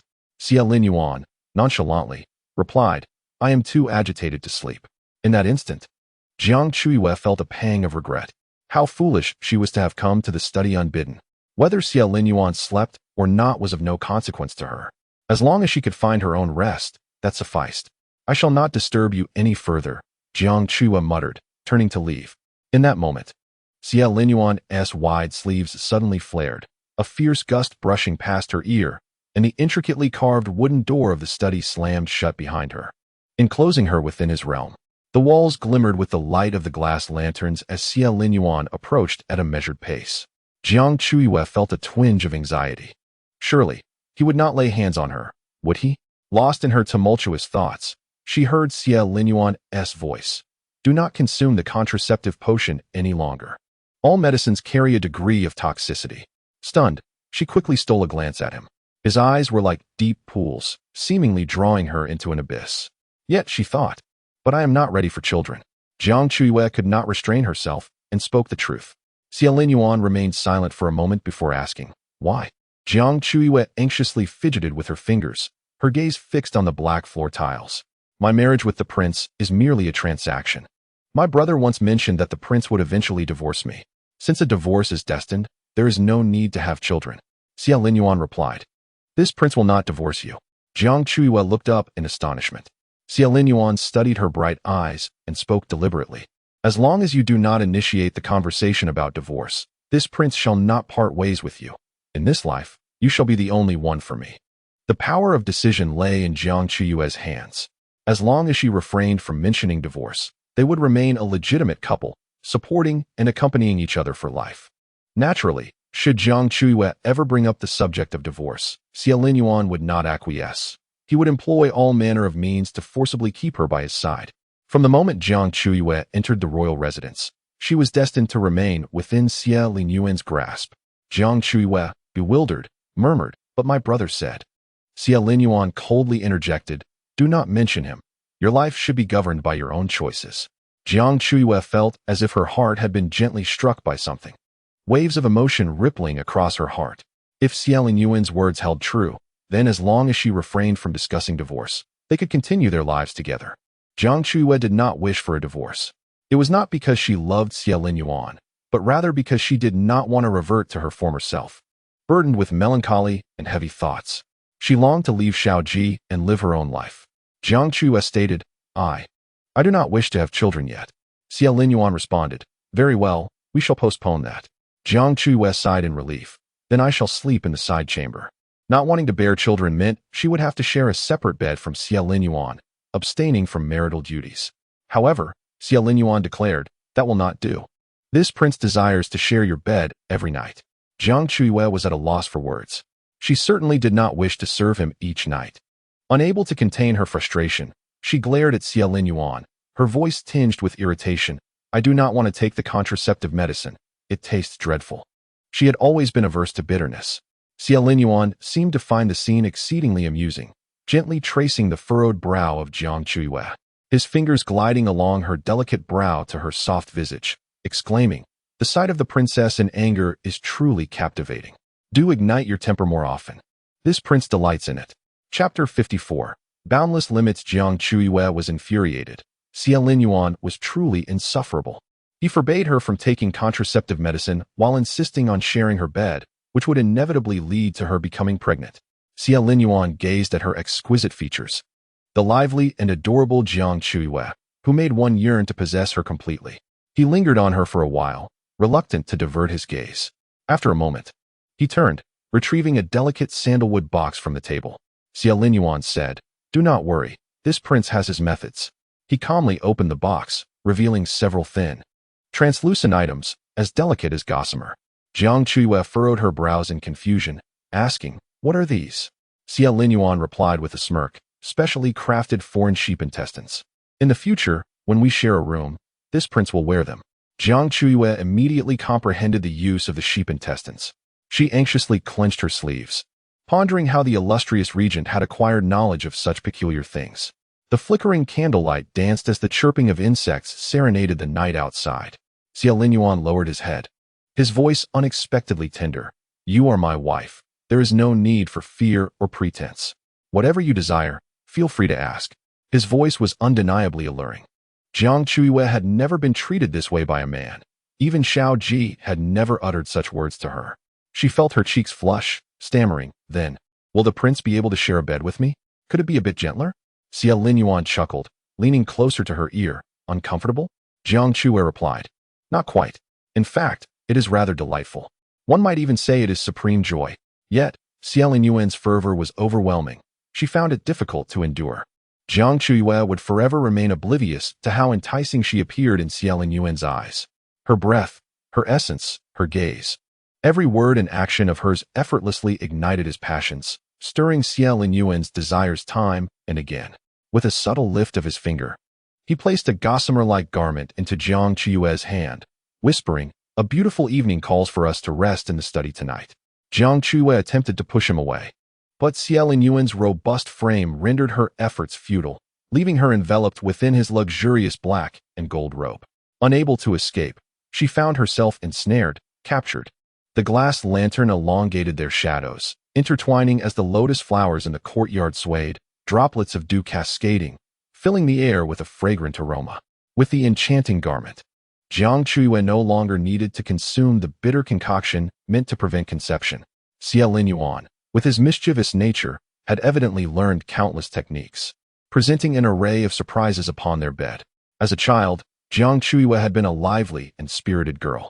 However, after the passing of her parents and the disappearance of her sister, she was taken to the general's residence, where her innate nature was suppressed, transforming her into a model young lady. Since marrying Xiao Linyuan, her previously orderly life had been thrust into a chaotic realm. Though she was shy, she often found herself unable to contain her frustration, directing her ire towards Xiao Linyuan on several occasions. Rather than being displeased, he took great delight in witnessing her fiery outbursts, coaxing her to gradually shed her facade and reveal her true self. One evening, as darkness enveloped the sky, Jiang Chuyue instructed the kitchen to prepare dinner, eagerly awaiting Xiao Linyuan's return. Bao Zhu entered the room, announcing, "My lady, news from the palace. The Empress requests your presence there tomorrow." Jiang Chuyue furrowed her brow. After being deceived by the Empress during her last visit, she had grown wary of her intentions. The Empress's summons could very well harbor another trap. Contemplating her response, Jiang Chuyue decided, "Tell her I am ill and cannot attend." Bao Zhu, raising her palms in resignation, replied, "The chief maid, Chunlan, informed me that if you claim illness, you will be summoned to the palace for a physician to attend to you." The Empress was not to be underestimated.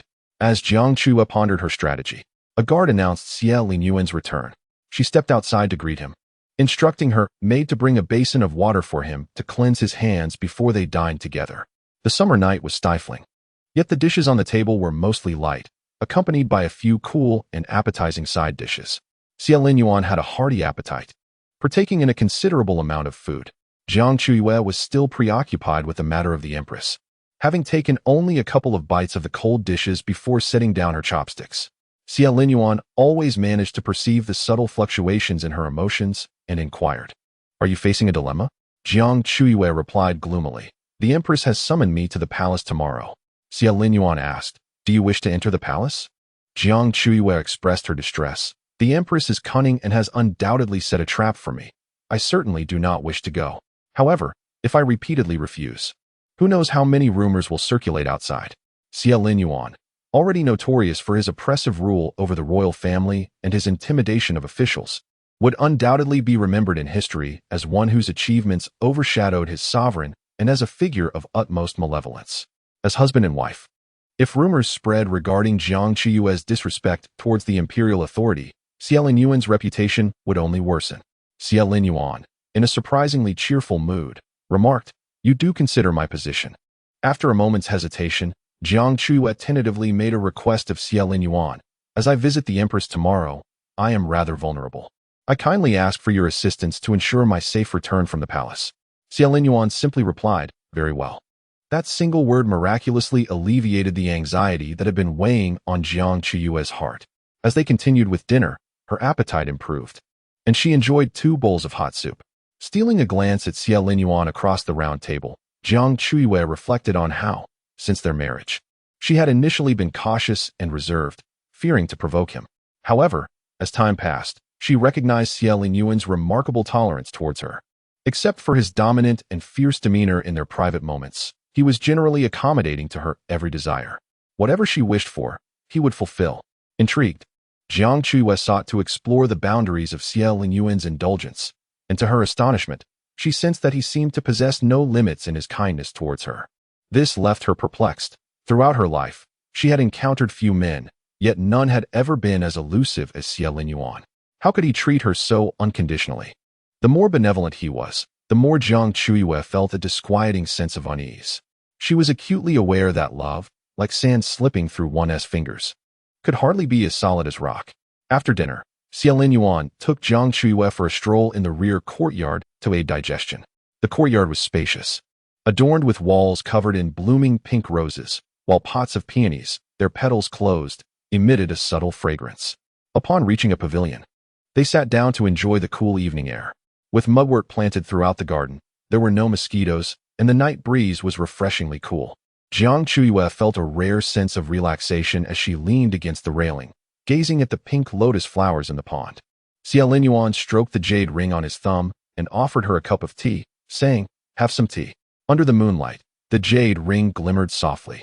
Unfortunately, Jiang Chuyue failed to notice the ring he was wearing and merely accepted the tea with courtesy, replying, "Thank you, my lord." Xiao Yuan's gaze deepened. This jade ring was the first gift Jiang Chuyue had ever given him. Though he had received countless treasures throughout his life, this modest jade ring held immense significance to him, and he wore it daily without fail. Jiang Chuyue, with her poor memory, had completely forgotten that she was the one who had given him the ring. Undeterred, Xiao Yuan offered her a piece of exquisite green bean cake from the table, deliberately showcasing the jade ring as he said, "Do try this." Chapter 55. Protecting her as she enters the palace, Jiang Chuyue accepted the mung bean cake, her expression unchanged as she uttered her customary gratitude. "Thank you, Your Highness." Not a single extraneous glance was bestowed upon the obsidian jade ring. Xiao Yuan ground his teeth in frustration, pulling Jiang Chuyue back from the railing where she had been admiring the lotus flowers. He raised his left hand, brazenly showcasing the jade ring. "My lady, do take a look. Does this ring not possess a certain charm?" Jiang Chuyue appeared utterly perplexed. What merit was there in flaunting an ordinary jade ring? However, discerning the concealed menace in Xiao Yuan's gaze, she dared not provoke him. Instead, she chose her words with care. "Your Highness, this ring's hue is exquisite, a rare gem that complements your distinguished demeanor splendidly." Xiao Yuan, gritting his teeth, retorted, "You truly do not recall this ring?" Jiang Chuyue examined the jade ring closely. It was an unremarkable trinket, hardly worthy of note. She inquired, "Does your Highness have a particular fondness for wearing rings? If so, I shall procure some more for you from the treasury tomorrow." Xiao Yuan was seething with indignation. Unable to contain himself any longer, he bowed his head and bit down hard on his infuriating lip. The surrounding maidservants and guards hastily retreated from the courtyard, none daring to approach or pry. Only the faint sound of water mingled with the subtle notes of pleading could be heard. The following morning, when Jiang Chuyue awoke, Xiao Yuan had already departed to attend to state affairs.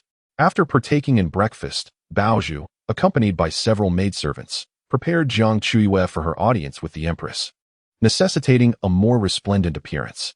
As the makeup case was opened, a dazzling array of jewels greeted her eyes. Baozhu produced a jade ring, beaming as she asked, "My lady, would you care to wear this jade ring?" Jiang Chuyue's cheeks flushed crimson, and she hurriedly shook her head. "No need. Remove all the rings from the case. I have no affection for such items." The memory of last night in the pavilion resurfaced, and Jiang Chuyue wished she could vanish into a crack in the earth. She could never again look upon a ring without recalling that moment. How could Xiao Yuan use a jade ring for such a purpose? Once her makeup was complete, Jiang Chuyue boarded the carriage to the palace.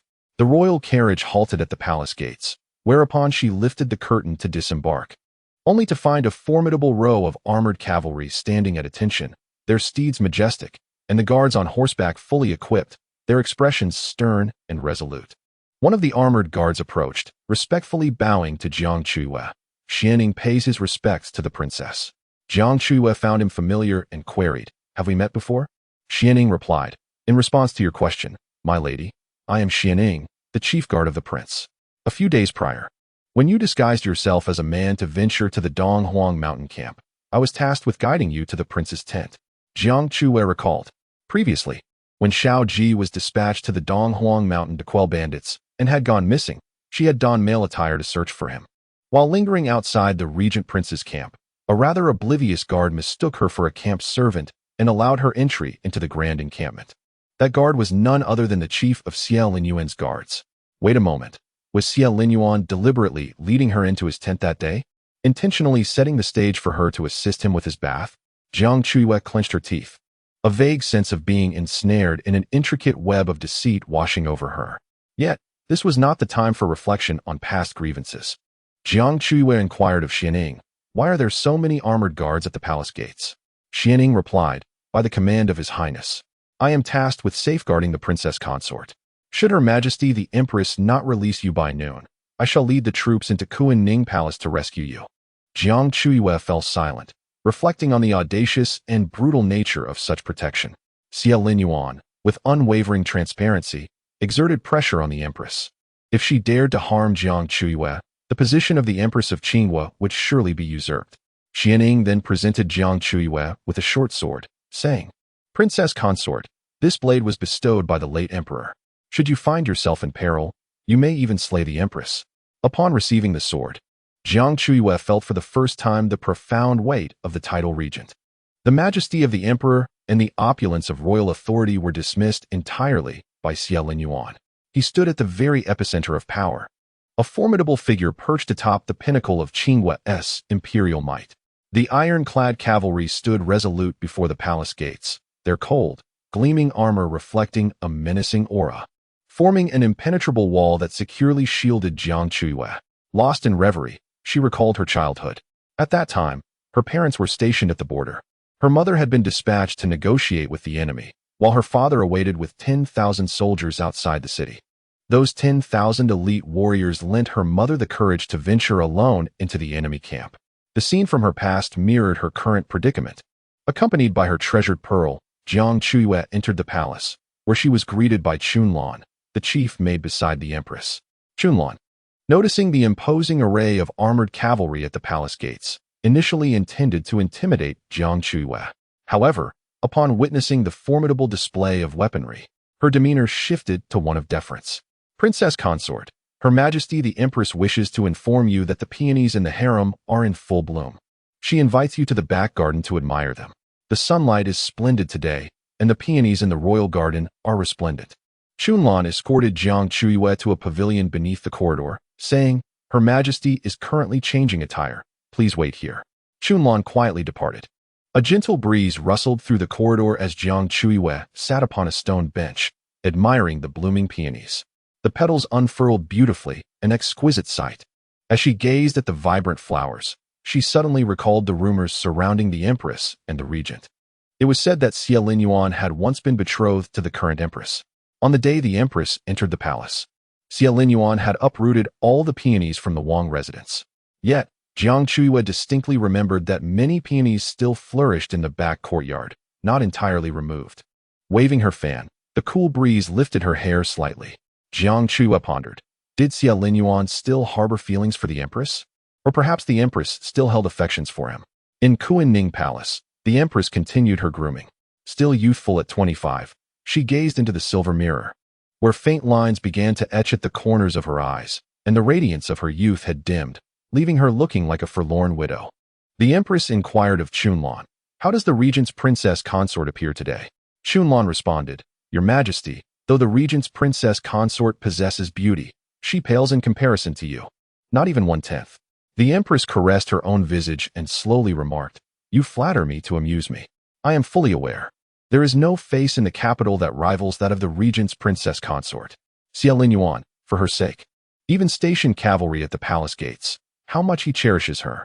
To station ironclad guards at the palace gates is akin to placing a knife to the necks of the Emperor and Empress." The Queen's heart ached with bitterness and resentment.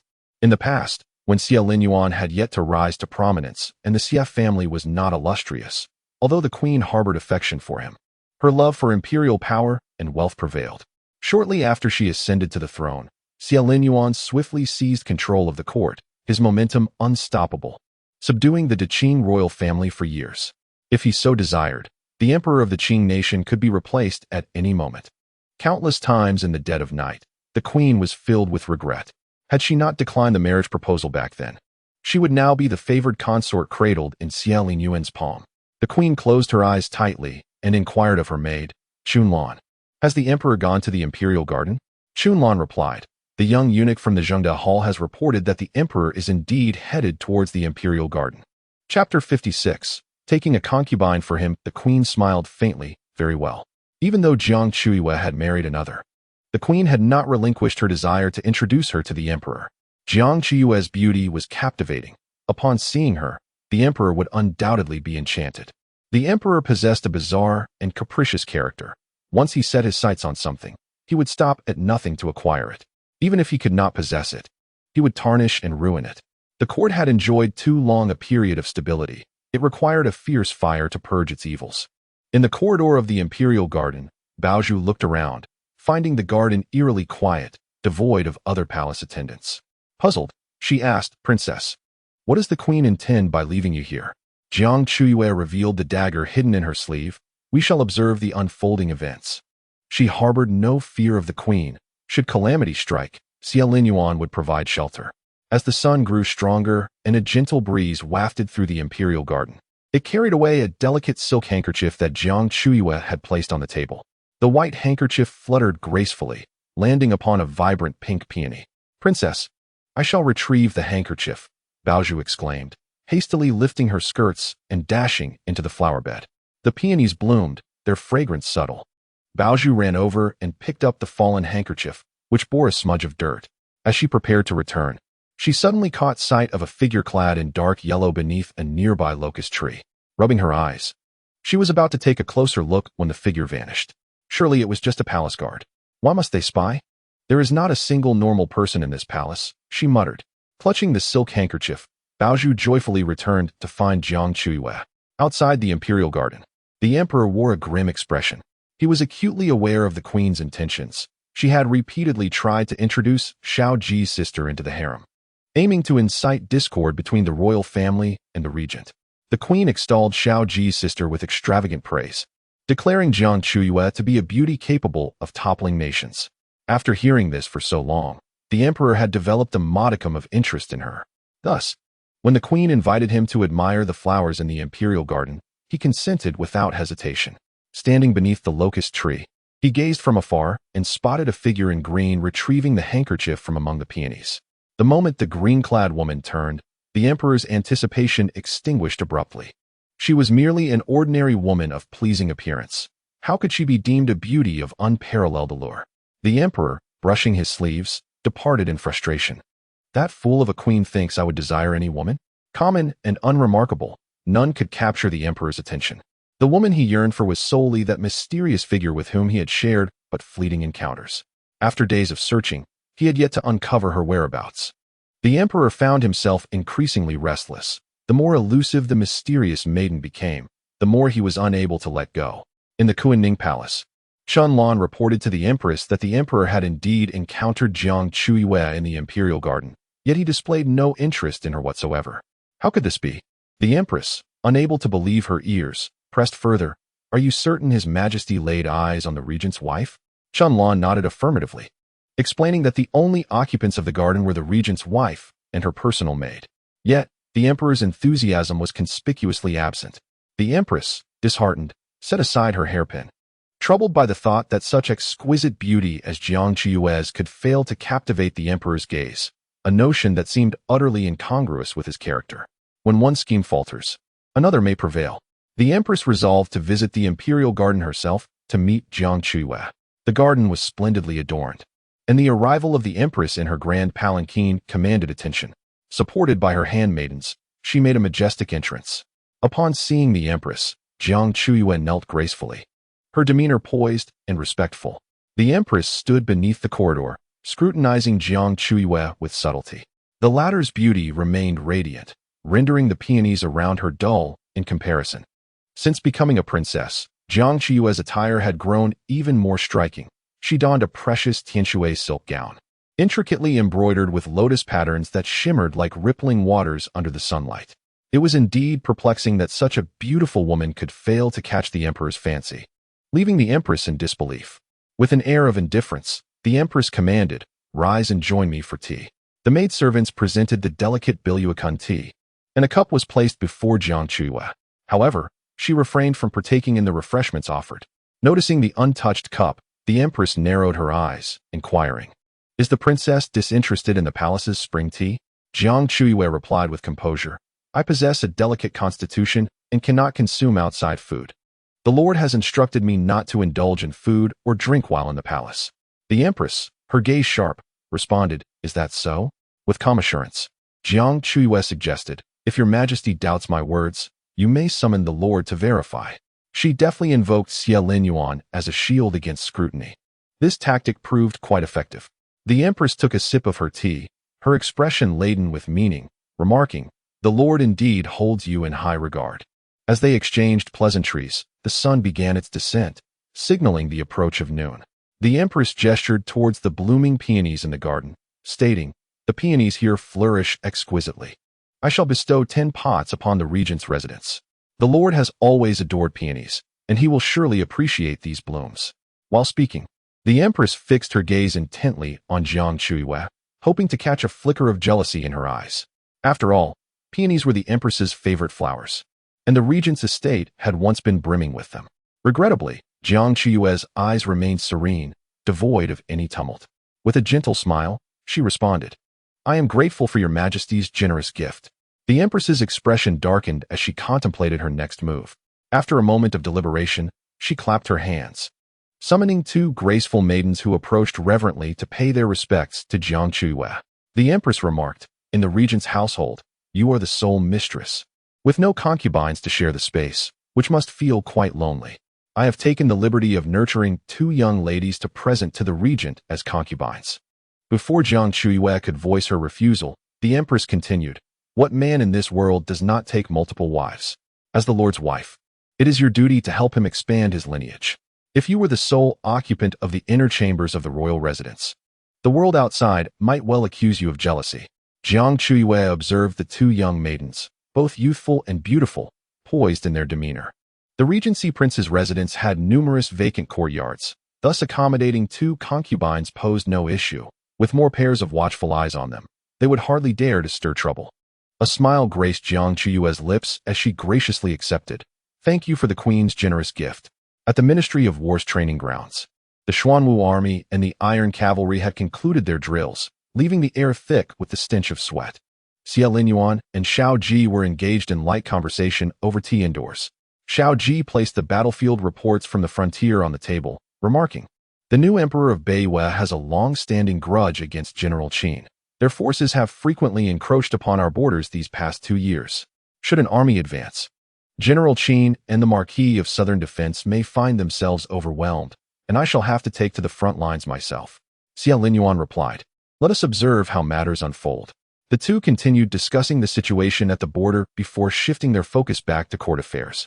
Xiao Ji mentioned, "I heard that the Queen issued an edict this morning, summoning Xiaoye to the palace. The Queen's heart is treacherous. I genuinely worry for Xiaoye." Xie Linyuan set down his teacup, declaring, "I have dispatched cavalry to guard the palace gates. If the princess has not emerged by noon, they will personally escort her out." Xiao Ji felt a slight relief, yet an unexpected discomfort washed over him. Xie Linyuan had chosen to send his private cavalry to escort Jiang Chuyue. Having known Xie Linyuan for many years, Xiao Ji had never witnessed him take such care with any woman. A shadow of concern crept into Xiao Ji's heart. Would Xiaoye, under the tender protection of Xie Linyuan, gradually develop feelings for him? Chapter 57. Love and Hatred. Just as Xiao Ji was lost in thought, Xie Linyuan's chief guard, Xianing, arrived to report, "Your Highness, the princess has safely left the palace." Xie Linyuan inquired, "Did the Queen cause her any trouble?" Xianing knelt slightly, clasping his fists as he responded solemnly, "The princess is unharmed. The Queen gifted her 10 pots of peonies and 2 maidens, which the princess has brought back to the royal residence." Xie Linyuan's tone rose slightly. "What maidens?" Xianing replied, "The Queen claims the inner chambers are desolate and has bestowed upon you 2 beautiful maidens to serve you. The princess has already instructed the cleaning of a courtyard and has settled the maidens there." A chill emanated from Xie Linyuan. Beside him, Xiao Ji chuckled, teasing, "The Queen sending maidens is surely an attempt to plant spies within the residence. Linyuan, you must not accept these maidens." The tension within Xiao Ji dissipated instantly. He felt assured that Jiang Chuyue had not fallen for Xie Linyuan, which allowed her to comfortably accept the maidens. After all, a woman devoid of affection harbors no jealousy. As night descended upon the Regency Prince's residence, Jiang Chuyue busied herself throughout the afternoon, first sending someone to transplant the 10 pots of peonies gifted by the Queen into the back garden, then instructing the servants to tidy up a clean courtyard to accommodate the 2 exquisite maidens. As dusk approached, She ventured to the kitchen to oversee the evening meal, preparing dishes favored by Xiao Linyuan. When twilight came, Xiao Linyuan returned. The two shared a table for dinner, with jade chopsticks in hand. Xiao Linyuan's dark eyes bore a contemplative expression. The queen has bestowed 2 maidens upon you? Jiang Chuyue paused momentarily in her action of sipping soup, setting down the white porcelain bowl as she candidly replied, "The 2 maidens gifted by the queen are indeed remarkable in appearance. I have already settled them in Donghua courtyard." After a brief pause, she continued, "The queen's intentions are inscrutable. The maidens she has given must surely be her eyes and ears. Rest assured, my lord, the maidservants I have assigned to attend to the concubines are indeed trustworthy individuals, and guards have been stationed outside the courtyard for vigilance. The 2 concubines are confined to the Donghua garden, unable to convey any messages externally. Jiang Chuyue, with her clever mind, has arranged everything with great care. The 2 concubines have entered the royal residence without causing a stir." Xiao Linyuan gazed deeply at Jiang Chuyue. The delicacies on the table lost their flavor, tasting as bland as wax. He remarked coolly, "The princess has made splendid arrangements." Jiang Chuyue sensed his discontent, but could not discern its cause. She could only respond, "My lord, my arrangements are exceedingly prudent. Should the concubines bear a son or daughter in the future, I shall fulfill my duties as the main wife and nurture the children well." Xiao Linyuan pressed his fingertip to his brow, his voice husky. "The empress sends women to this prince, and you do not feel a twinge of jealousy?" Jiang Chuyue fell silent. She felt no jealousy, nor envy. As the empress had stated, the capital is rife with noble families, and which man does not have multiple wives? Even if Jiang Chuyue was reluctant, Xiao Linyuan, a powerful regent, could not possibly confine himself to only her in his harem indefinitely, despite his current affection and protection towards her. One day he would inevitably turn his attention to other women. With numerous concubines in Xiao Linyuan's court, he, like most men, would not be an exception. Jiang Chuyue harbored no grand expectations for Xiao Linyuan. She merely sought to make the best of her days. Moreover, prior to her marriage, the elder Mrs. Xiao had privately advised her that marrying into the regent's household was a high match, requiring her to maintain an even disposition with her husband, abstaining from reckless behavior, and embodying the virtues of a good wife to secure her own safety. After much contemplation, Jiang Chuyue believed her actions were perfectly aligned with the ideals of a virtuous wife and mother. "You are the regent, and I am presently unable to bear you offspring." Jiang Chuyue ladled a bowl of mung bean soup for him, attempting to reason with Xiao Linyuan that having 2 concubines to bear children for the prince would indeed be advantageous. Xiao Linyuan's handsome face darkened significantly. Yet, when he raised his gaze, he found Jiang Chuyue's beautiful eyes filled with innocence and confusion. Frustrated, he declared, "This prince will not take concubines." Jiang Chuyue took a sip of soup, replying, Xiao Linyuan added, "The peonies in the royal residence are cultivated solely for medicinal purposes, unrelated to the empress." Jiang Chuyue responded nonchalantly, "I know." Observing her unyielding demeanor, Xiao Linyuan felt a mix of affection and frustration. He rose, stating, "I shall go to the study to review documents." With that, Xiao Linyuan departed, leaving Jiang Chuyue to ponder, feeling perplexed about what exactly he desired. She had made considerable efforts to consider his needs, even arranging 2 beautiful maidens for him to ensure the continuation of his lineage. He could retire to the concubine's quarters at any time, and no one would compel him to go. Jiang Chuyue did not believe he harbored any affection for the empress, yet he still appeared angry. The heart of a man is as elusive as a needle in the ocean. Baozhu cautiously inquired, "Princess, the prince only consumed half a bowl of dinner. Should we send some food to the study?" Jiang Chuyue surveyed the table laden with delicacies, most of which were Xiao Linyuan's favorites. She picked up her chopsticks and continued eating, retorting petulantly, "No need, let him starve." After dinner, as darkness enveloped the sky, Jiang Chuyue completed several chores and, having washed up, prepared for bed. The crimson silk draping the master bedroom of the newlyweds remains untouched, while the joyous bells adorning the golden hooks glimmer in the candlelight. Following their union, Jiang Chuyue has shared the bed with Xiao Linyuan nearly every night. This evening, however, he has yet to return, and she had hoped for a restful slumber. Yet, despite her efforts, sleep eludes her. Jiang Chuyue finds herself staring blankly at the red curtains, and after a moment's contemplation, she sits up abruptly, lifting the curtain to inquire of Baozhu, "Is Xiao Linyuan still in the study?" Baozhu replies in a hushed tone, I sent someone to check. The light in the study still burns bright. Jiang Chuyue's agitation swells within her. She dons her robe and declares, "Light the lamps. Go to the study." As night envelopes the world, the study in the Regent's residence is aglow with candlelight. Xiao Linyuan languidly reclines in a rosewood chair.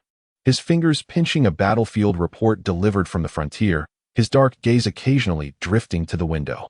Xie Guanshi bends slightly to replace a candle in the glass lantern, significantly enhancing the room's brightness. Xiao Linyuan asks, "Has the princess not yet arrived?" Xie Guanshi responds with a smile, "Your Highness, you have already inquired 13 times. I have sent someone to see, and the princess has yet to come." A cloud of melancholy descends upon Xiao Linyuan. He has awaited Jiang Chuyue for 2 hours, and she has not come to seek him. Is she intending to leave him to sleep alone in the study? After a prolonged wait, unable to suppress his impatience, he prepares to rise and return to the main quarters. Suddenly, a report from the hidden guards reaches him. "Your Highness, the princess has arrived." A flicker of relief washes over Xiao Linyuan. He exchanges a glance with the steward. "You know what to do?" The steward puffs out his chest, assuring him, "Rest assured."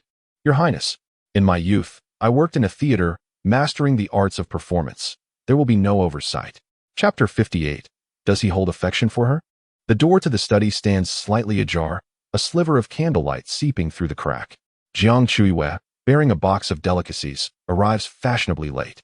She tiptoes to the threshold, poised to push the door open when she suddenly overhears the steward's voice from within. He pleads earnestly, "Your Highness, do not bear anger toward the princess. She simply does not comprehend your feelings." Xiao Linyuan retorts coldly, "She does not understand this prince's heart. Yet she takes the initiative to propose a concubine? She is the first woman in my life, and the only one.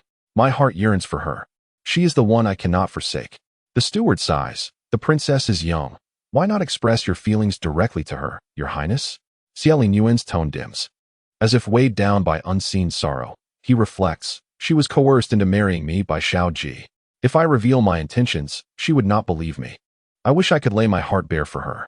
Outside the room, Jiang Chuyue is caught off guard, tightly clutching the box of delicacies as she eavesdrops on their conversation.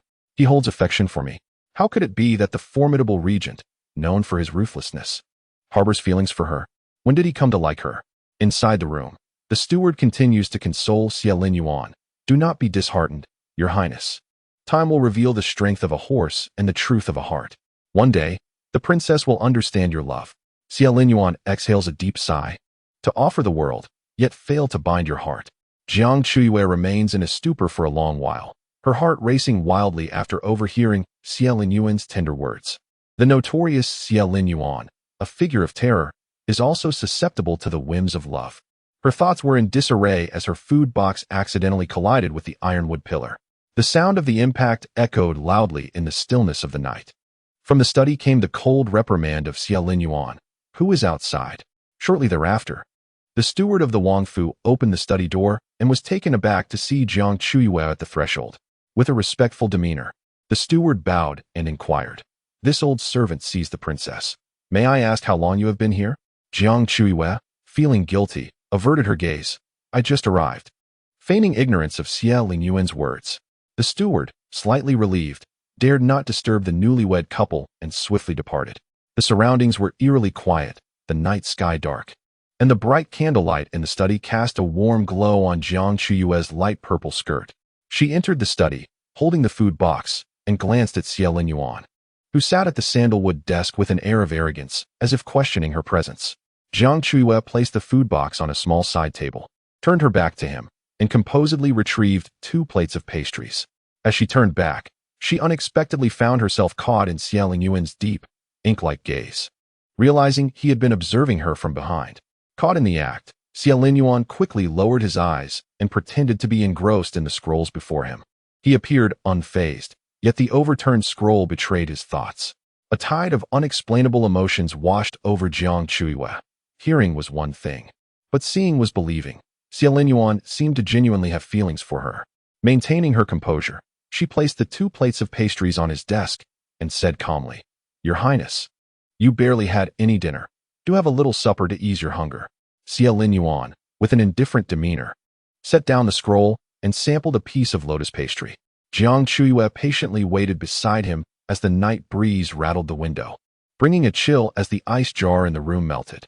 It was somewhat cold inside, and she considered instructing a maid to bring a light blanket. However, out of the corner of her eye, she suddenly noticed the neatly folded golden silk quilt on the nearby soft couch. That quilt looked so familiar. After a moment of contemplation, Jiang Chuyue recalled that it was indeed the very quilt she had used at the East Lake Villa. After the welcome banquet hosted by Xiao Ji, when Xiao Ji had stood her up, she had been left alone at the heart of the lake pavilion. She later fainted, only to awaken in Xiao Ji's bedroom, covered by that soft and warm golden silk quilt. Quickly, she remembered that several months prior, at the encampment at the foot of East Huang Mountain, this very quilt had adorned Xiao Ji's bed. Her ears flushed and her heart raced. She had not anticipated that Xiao Yuan had kept the quilt she had once used and carried it with him. Did he truly harbor feelings for her? His affection was concealed within these subtle details. After finishing the pastries, Xiao Yuan rinsed his mouth and coldly stated, "I have already had my supper. You should return now." "Princess."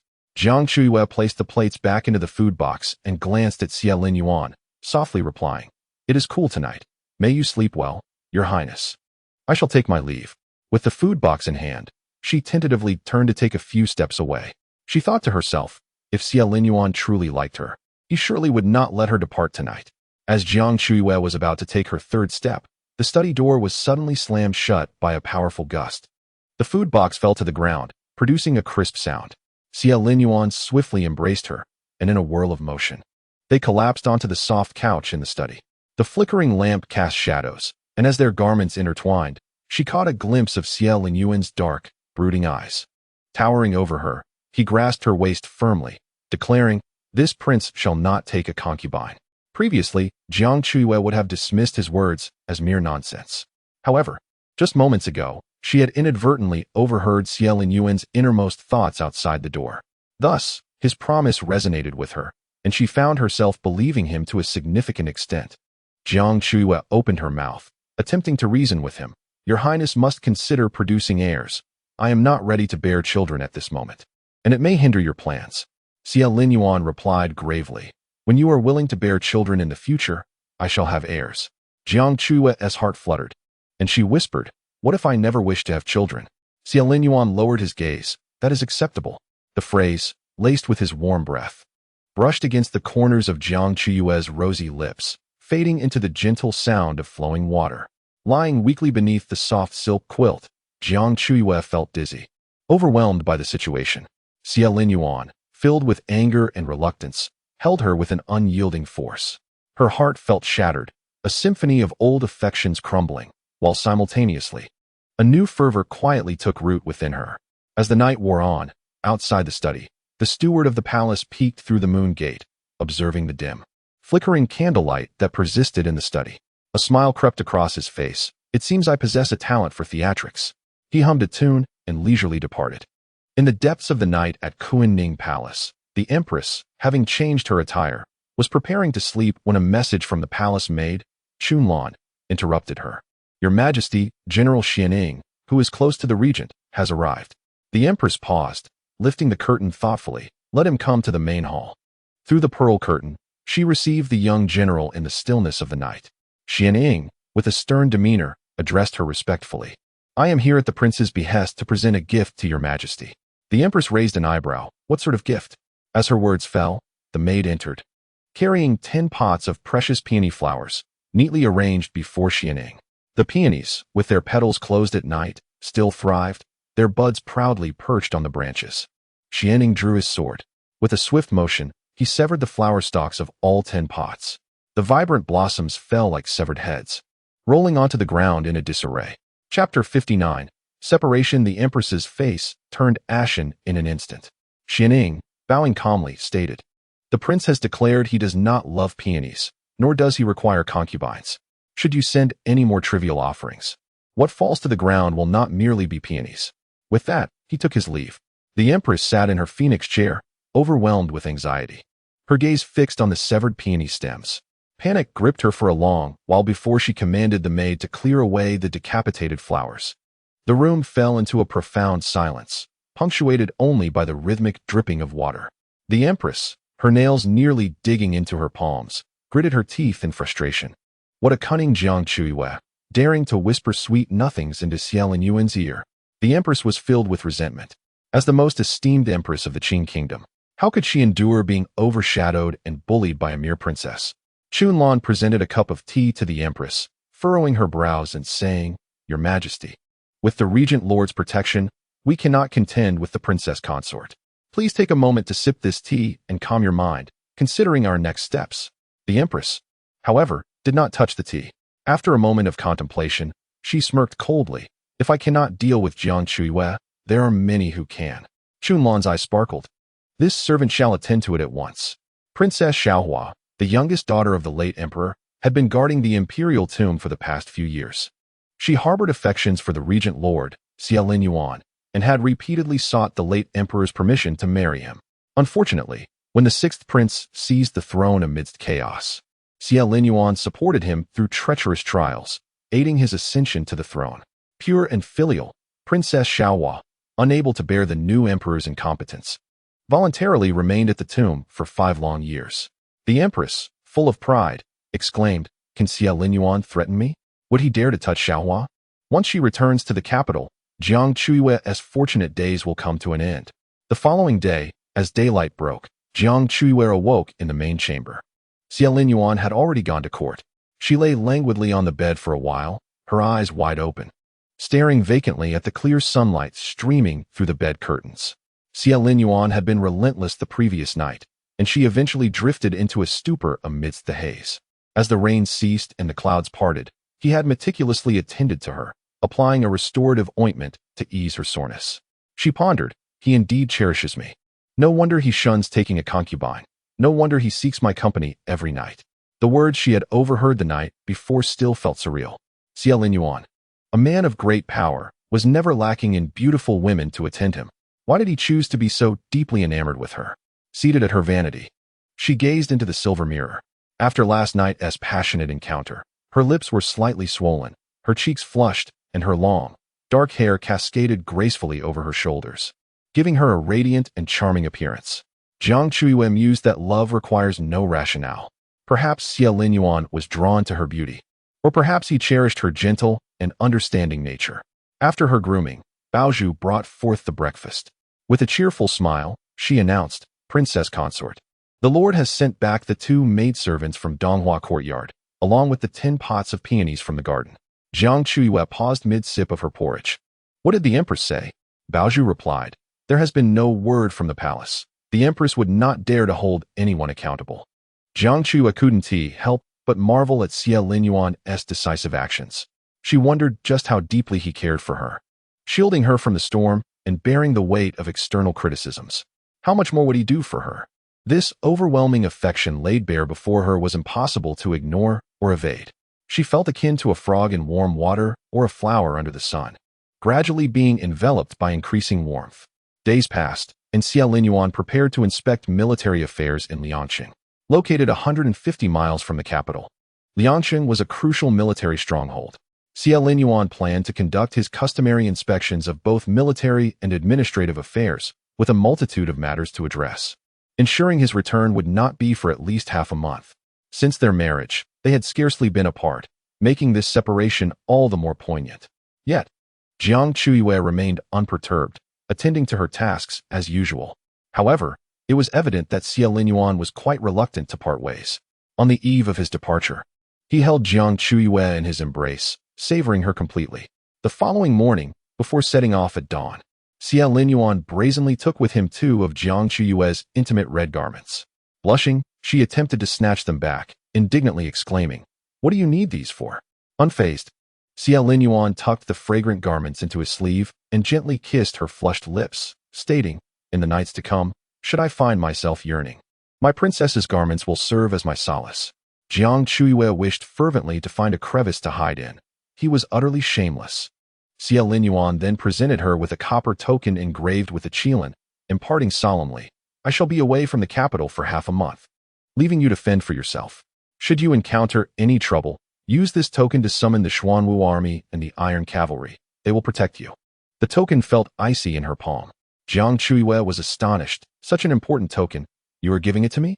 This qilin token was a vital object for Xiao Yuan, capable of commanding 3,000 Xuanwu soldiers and tens of thousands of cavalry. He had entrusted it to her directly.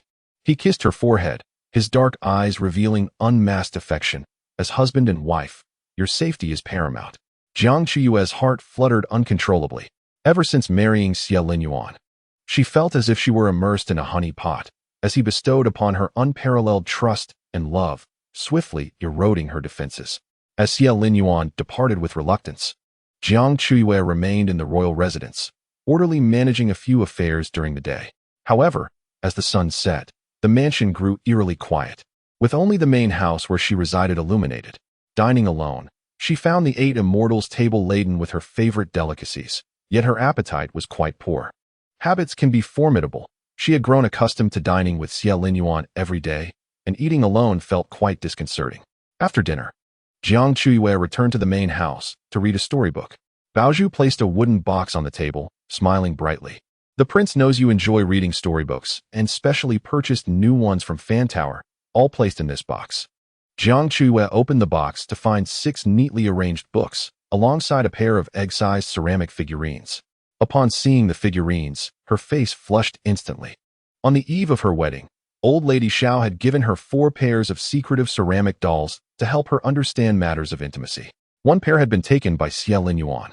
Now, they lay openly in the box, the 2 small figurines pressed closely together in an ambiguous pose. Jiang Chuyue quickly shoved the figurines back into the depths of the box, flushing with embarrassment. Indecent. With Xie Linyuan gone, Jiang Chuyue found herself with little to occupy her time. The next day, she took a carriage back to the Xiao residence to visit old Lady Xiao, bringing along 2 boxes filled with medicinal herbs and delightful novelties.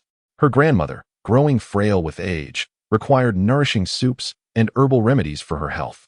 Upon returning to the Xiao residence, Jiang Chuyue learned that Xiao Ji had also gone to Liangqing for inspections. Chapter 60. My wife is fierce. Jiang Chuyue stayed at the Xiao residence for 5 days, spending her time accompanying old Lady Xiao with tea and recitations of Buddhist scriptures. After 5 days, she finally set out to return to the residence of the Regent Prince.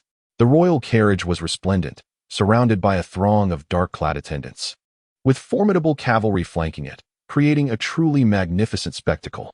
At the entrance of the Xiao residence, Jiang gazed longingly at the departing royal entourage, her embroidered handkerchief clutched tightly in her hand. During the 5 days that Jiang Chuyue had resided at the Xiao estate, Jiang had yearned to visit her, hoping to glean insight into Jiang Chuyue's circumstances within the royal household. Yet, the matriarch of the Xiao family forbade Jiang from stepping outside the courtyard, or from paying her respects to Jiang Chuyue. Jiang felt deeply aggrieved. Jiang Chuyue was now a married woman. A daughter married off was akin to spilled water, devoid of any value. Holding within her womb the legitimate heir of the Xiao family, Jiang found it utterly unjust that the matriarch treated her with such disdain.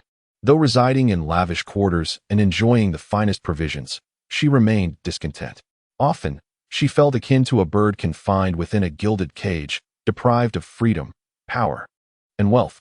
Once I bear this child, my circumstances will improve significantly, she mused, gently caressing her burgeoning belly, suppressing the tumult of resentment within her. When I ascend to the position of matriarch of the Xiao household, wielding authority over its affairs, let us see who dares to look down upon me. On the 10th day after Xie Linyuan's departure, a messenger returned with news. He required an age document from the study. Jiang Chuyue and the steward searched for quite some time before finally locating the ancient scroll. Jiang Chuyue handed the scroll to the messenger. The messenger produced a sandalwood box, presenting it to Jiang Chuyue. Before leaving, the prince specifically instructed me to deliver this to the princess. Jiang Chuyue was perplexed. Could it be a local specialty from Liangqing sent by Xie Linyuan? Upon opening the sandalwood box, she found not a delicacy, but a crumpled red undergarment. The garment was so wrinkled that it was nearly unrecognizable, yet it exuded a strangely familiar scent. It was her intimate garment. Clearly, during the 10 days of Xie Linyuan's absence, he had engaged in unspeakable acts with her clothing. Under the bright daylight, Jiang Chuyue's ears flushed with crimson. She swiftly closed the box and handed it to her maid, Baozhu, gritting her teeth. Dispose of this box in the kitchen and ensure not a trace remains. Baozhu, bewildered but obedient, took the box to be incinerated. As the messenger prepared to depart with his horse, Jiang Chuyue, concerned for Xie Linyuan's well-being, called out, "Is the prince well?" The messenger hesitated, his hand tightening around the reins, an unnatural expression crossing his dark features, as he stammered, "Your Highness, the prince is. He is quite well." Jiang Chuyue narrowed her eyes, sensing the messenger's concealment. Her voice turned icy. "Speak the truth." After a moment of hesitation, the messenger lowered his voice. "Last night, while on patrol, the prince was suddenly attacked by assailants. A blade struck deep, and blood flowed profusely from his right arm. Rest assured, Your Highness, the prince is robust and shall recover swiftly." Jiang Chuyue's expression darkened. Xia Linyuan was notorious, with enemies aplenty, injured and lacking the attentive care of a devoted maid. His wound would likely be slow to heal. Previously, Xia Linyuan had endured his solitude and injuries alone, but now that he was married, Jiang Chuyue, as his nominal wife, was compelled to embrace her responsibilities and could no longer turn a blind eye. Jiang Chuyue, resolute in her decision, promptly instructed the steward to prepare a carriage, declaring her intention to journey to Liangqing. After meticulously arranging the affairs of the Wangfu, she ascended into the carriage and traversed the lengthy official road toward Liangqing. Accompanied by a retinue of armored cavalry, she finally arrived at Liangqing as dusk approached. This city, a military stronghold, was bustling with patrolling soldiers, while the local children, imbued with martial spirit, playfully brandished wooden swords as they enacted mock battles. The carriage halted before the county office, where Jiang Chuyue lifted the curtain to discover both Xia Linyuan and Xiao Ji awaiting her arrival outside. Xia Linyuan, clad in a black and gold robe, bore a stern countenance, while Xiao Ji, in his dark and white attire, wore a cheerful smile. Jiang Chuyue's gaze briefly flickered to Xia Linyuan's right arm, concealed by his black sleeve, leaving her uncertain of any injuries he might have sustained. Xiao Ji, smiling, extended his hand. "Xiao Yu, allow me to assist you in disembarking." Xia Linyuan also offered his left hand, both eager to assist her. Without hesitation, Jiang Chuyue placed her hand into Xia Linyuan's palm and gracefully stepped down from the carriage. Xia Linyuan tightened his grip on her hand, the corners of his lips subtly curling upward. Xiao Ji, observing the entwined hands of Jiang Chuyue and Xia Linyuan, furrowed his brow in silence, a pang of bitterness rising within him. Yet, he quickly reminded himself that they were, after all, a couple in name. With so many eyes upon them, Jiang Chuyue could not afford to let Xia Linyuan lose face, which explained her choice to offer her hand to him. As twilight descended, enveloping the surroundings in darkness, the county office of Liangqing shone brightly with light. Jiang Chuyue entered the main residence where Xia Linyuan resided, placing the healing ointment she had brought from the Wangfu on the table. "I have brought the white jade bone-setting ointment to promote healing. Your Highness, please take a seat while I tend to your wounds," she spoke softly. Xia Linyuan sat regally on the edge of the bed. With delicate movements, Jiang Chuyue unfastened his clothing, carefully rolling up the sleeve of his right arm. His forearm, muscular and strong, displayed faintly visible blue veins. As she illuminated the area with a lamp and drew closer, her gaze scanned his honey-colored arm, revealing a scratch the size of a fingernail. With a slight break in the skin, realization dawned upon her. Xia Linyuan was merely acting. Her cheeks flushed with indignation as she set the oil lamp down forcefully on the table, exclaiming, "Your Highness, what jest is this? Conspiring with the messenger to deceive me?" Xia Linyuan embraced her, lowering his head to plant a gentle kiss. "In the daylight, I train my troops. At night, I truly miss you." I had the messenger concoct a story. Never did I expect you would come personally. The more he reflected, the more delight bloomed within him, as if a flower had blossomed in his heart, causing the corners of his lips to rise uncontrollably. He held Jiang Chuyue tightly, his dark gaze sweeping over her flustered expression, her lips, and her slender, fair neck, drawing him closer as he leaned down for a tender kiss. Jiang Chuyue, summoning all her strength, struggled, her fists pounding against Xia Linyuan's frame. Alas, her feeble efforts only exhilarated him further. He chuckled softly, unfastening the golden hook belt at her waist and kissing her brow. "Since you have come to my doorstep, how could I not welcome you? Your Highness, a military report has arrived from Nanqing," came the voice of Xianing from outside. Xia Linyuan's movements halted abruptly. Seizing the opportunity, Jiang Chuyue swiftly pushed him away, gathered her half-donned garments, and fled with the wind at her heels. Jiang Chuyue was in a state of discontent. She had traveled 100 miles to deliver medicine to him, only to find herself ensnared in his deceitful web. Resolute in her decision, She planned to sleep separately from Xia Linyuan that night. She ordered the preparation of a vacant room in the west wing, arranging for bedding to be moved in, intending to rest alone there and return to the capital at dawn. As the night deepened and the moonlight poured over Liang City like liquid silver, the west wing room where Jiang Chuyue was to rest was modest, furnished only with a bed, a table, and a chair. Lighting a mosquito-repellent incense, she nestled under the covers, ready to drift into slumber.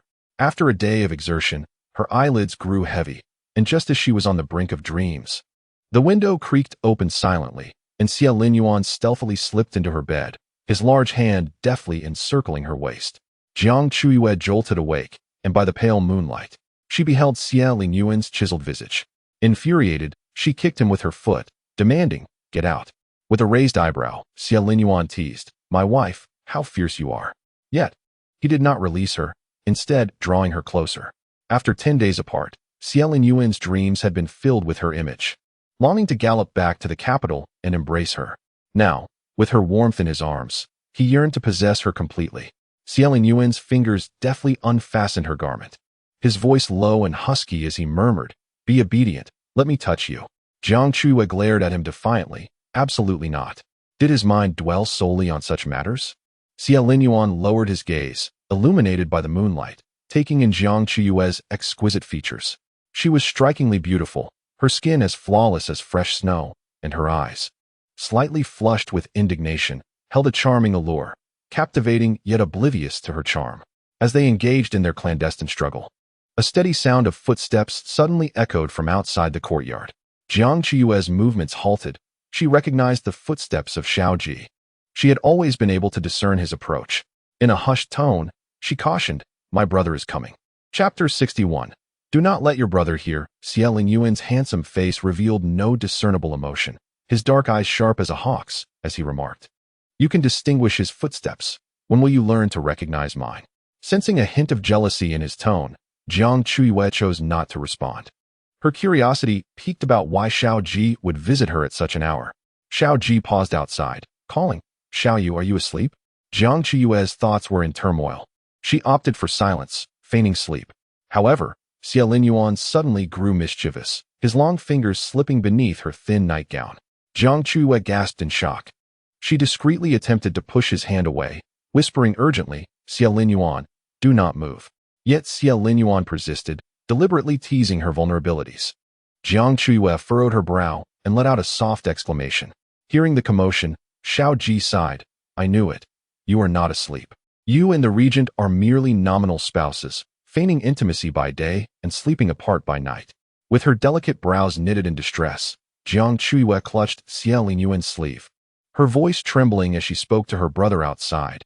"Brother, it is dark. You should return and rest." Xia Linyuan was excessively troublesome, just a wall away. Xiao Ji continued, "Xiao Yu, I know your heart is heavy. Once Jiang gives birth safely, and after you and the prince part ways, I will bring you back to the Xiao residence." Jiang Chuyue felt somewhat disoriented, her gaze cast downward at the tumultuous figure before her. "Xia Linyuan, cease your antics." Xia Linyuan raised his head, slowly sitting up and wiping the moisture from the corner of his mouth. With a lowered voice, he leisurely unfastened his belt, whispering, "Hush. Do not let your brother hear." Outside, Xiao Ji continued his incessant chatter, but Jiang Chuyue could no longer absorb his words. She dared not speak, lost in an unending abyss of turmoil. At last, Xiao Ji departed, and the courtyard returned to its tranquil silence, the moonlight cascading like flowing water. Within the narrow confines of the west chamber, warmth lingered, and Jiang Chuyue's eyes were tinged with a rosy hue, engulfed by an overwhelming tide of emotions. The notion of longing for 10 days was but a guise for a ravenous wolf pouncing on its prey. As dawn broke the next day, the roosters in Liangcheng heralded the morning, startling the slumbering Jiang Chuyue awake. Xia Linyuan had already taken his leave. Propping herself up, memories of the previous night flooded her mind, and a faint blush crept across her cheeks once more. Xia Linyuan's behavior was truly despicable. He seemed perpetually unaware of the limits of his impropriety. Jiang Chuyue lifted the thin quilt, preparing to summon Baozhu for water, when suddenly she felt a chill. Glancing down, she realized the intimate lilac garment she had been wearing was gone. After searching around the bed, she still could not locate her attire. "Your Highness, I am coming in." called Baozhu from outside, knocking gently on the door. Enter, Jiang Chuyue replied. Baozhu entered with a basin of water. Jiang Chuyue instructed her, Baozhu, please fetch a garment from the chest. Without hesitation, Baozhu cheerfully replied, of course, I shall retrieve it immediately. By the way, Your Highness, the garment you changed out of. May I take it for washing? Jiang Chuyue awkwardly averted her gaze. The one I was wearing has been taken by Xiao Yuan. Baozhu promptly fell silent and dashed out to procure a brand new apricot red garment for Jiang Chuyue. After her grooming, she finally stepped out of her chamber. The sun shone brightly, and the sounds of disciplined soldiers training echoed from outside. Jiang Chuyue stood at the county office's training ground, observing. Under the fierce sun, the black Qilin banner fluttered atop the long staff, and Xiao Yuan, clad in dark iron armor, sat astride a sleek black steed, reins in hand. His gaze as piercing as a cold blade surveying the soldiers below. In this moment, Xiao Yuan exuded a stern and commanding presence, akin to a ferocious tiger prowling through the jungle, a stark contrast to the tender gentleman of the previous night. Jiang Chuyue lingered for a moment. Curiosity piqued. Which version of Xiao Yuan was the true one? Confounded and unwilling to delve deeper into her thoughts, she turned away and instructed the kitchen at the county office to prepare lunch.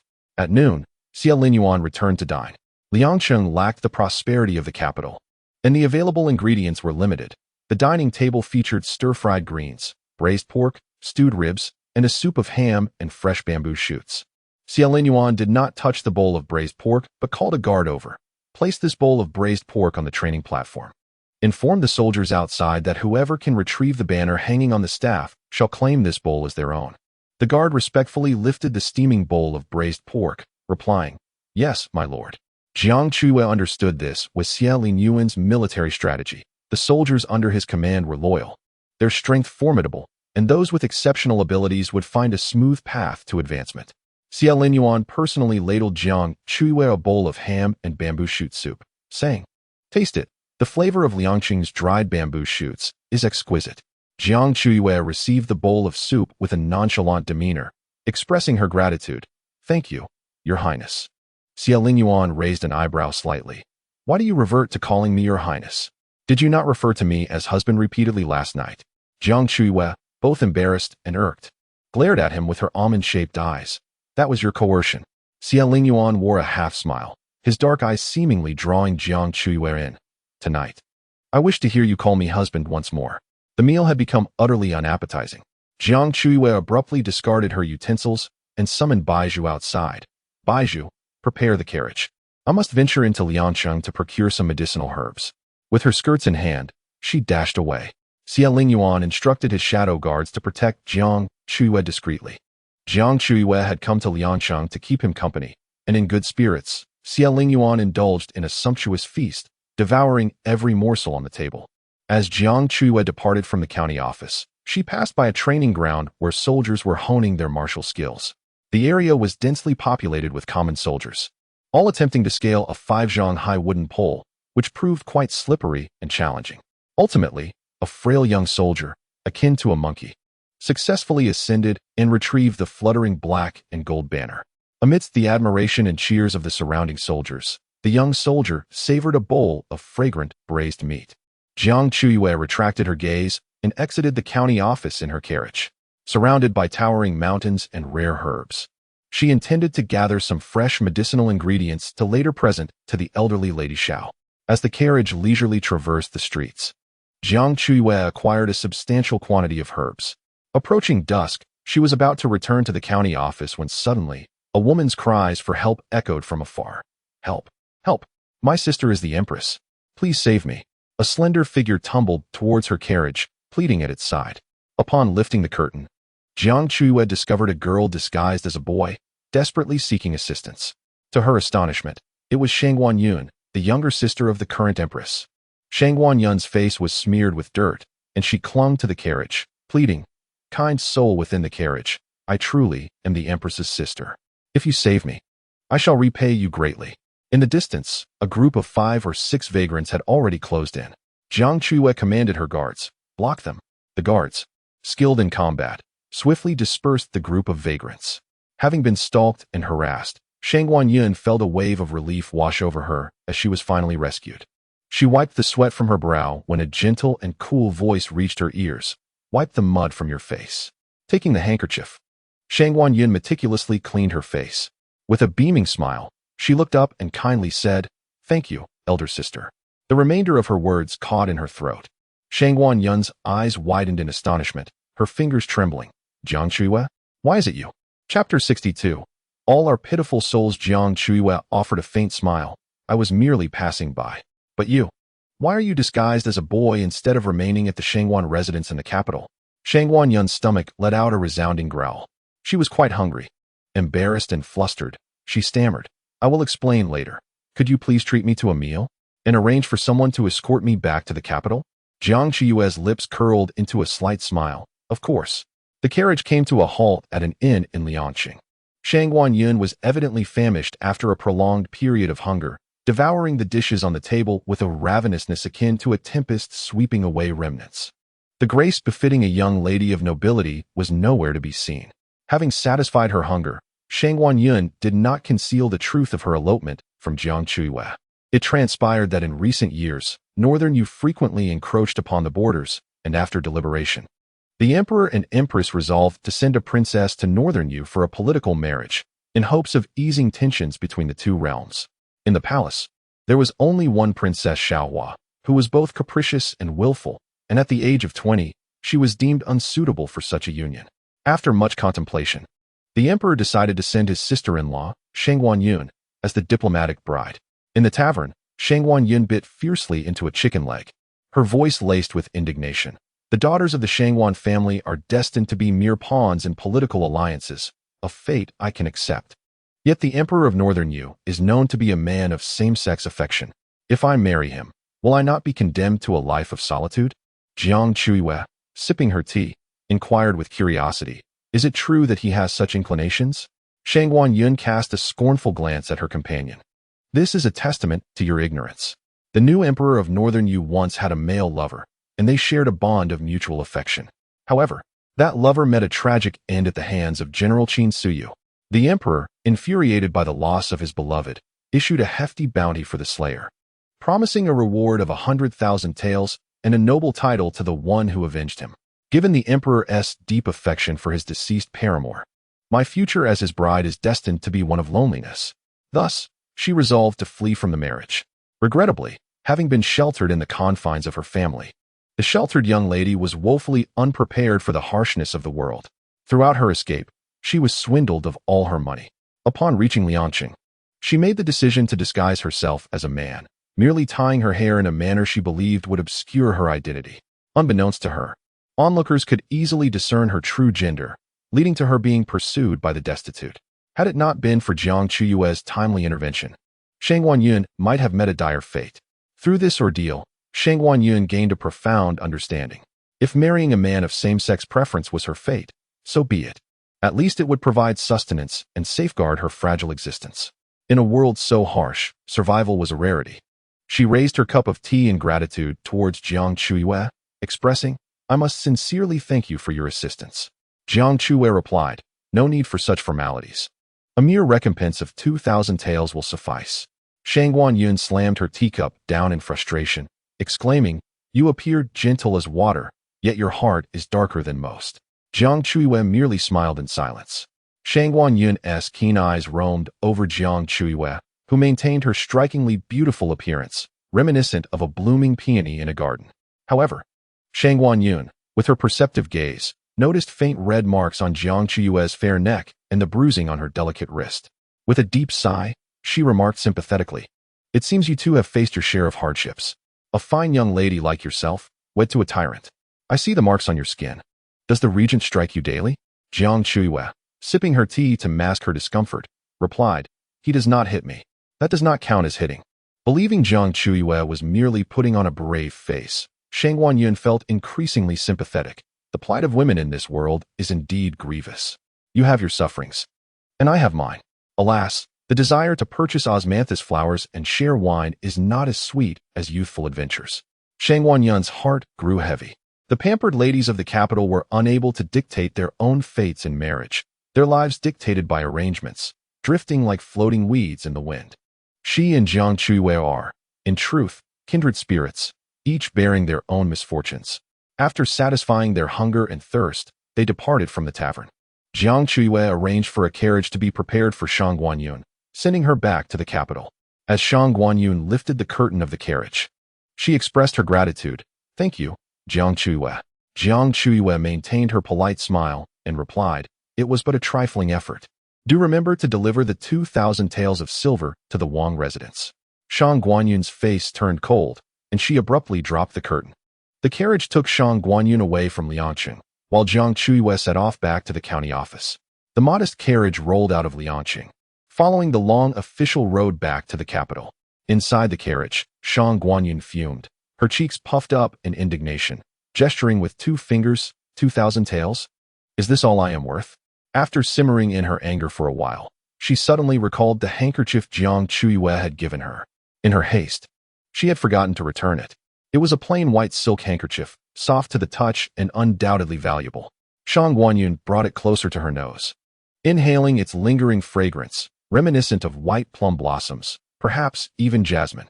She mused aloud. What kind of perfume does she use? I must procure some for myself.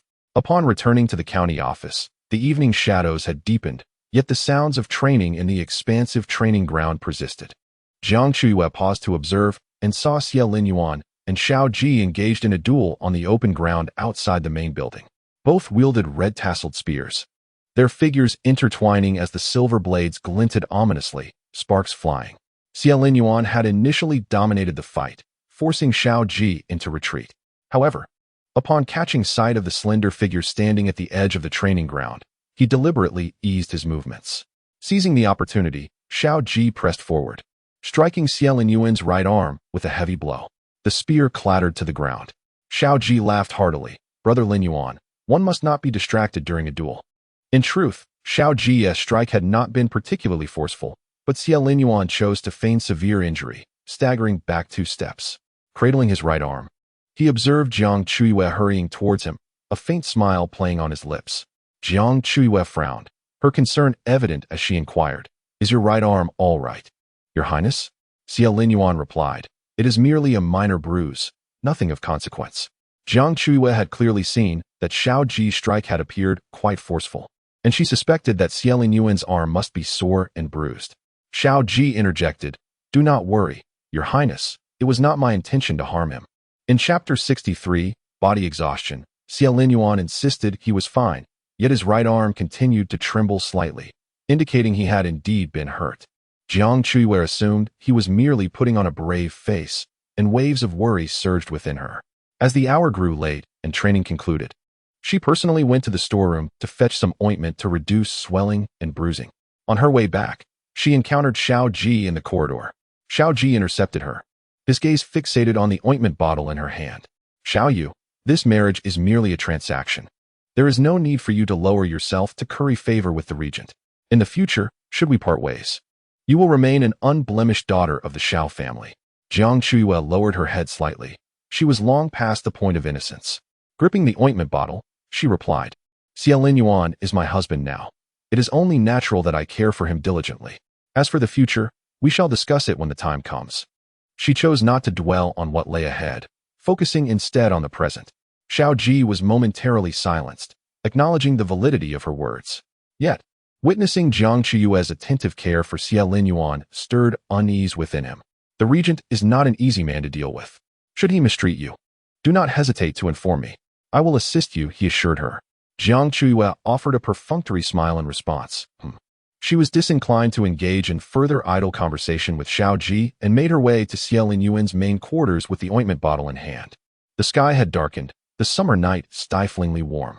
Xie Linyuan had shed his upper garments, the flickering candlelight casting a sheen upon his well-defined chest, highlighting the conspicuous bruise upon his right arm.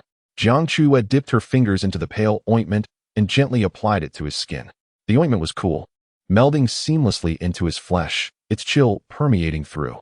Her touch was delicate, her fingertips tracing slow circles upon the bruised skin, the soothing balm mingling with her fragrance, dancing around Xie Linyuan's nostrils. Turning his gaze, Xie Linyuan fixated on the profile of Jiang Chuyue, forever captivated. "It's merely a slight injury. It's of no consequence," he murmured, while tending to his wounds, Jiang Chuyue muttered. In the past, when you sparred with my brother, you always had the upper hand. Yet today you faltered, unable to even best him. A flicker of concern crossed her mind. If Xiao Ji's skills were indeed diminishing, how would he fare against an assassin should he encounter one in the future? Xiao Jian paused, realizing he had inadvertently incited doubt regarding his abilities in his attempt to evoke her protective instincts. It was merely a momentary lapse.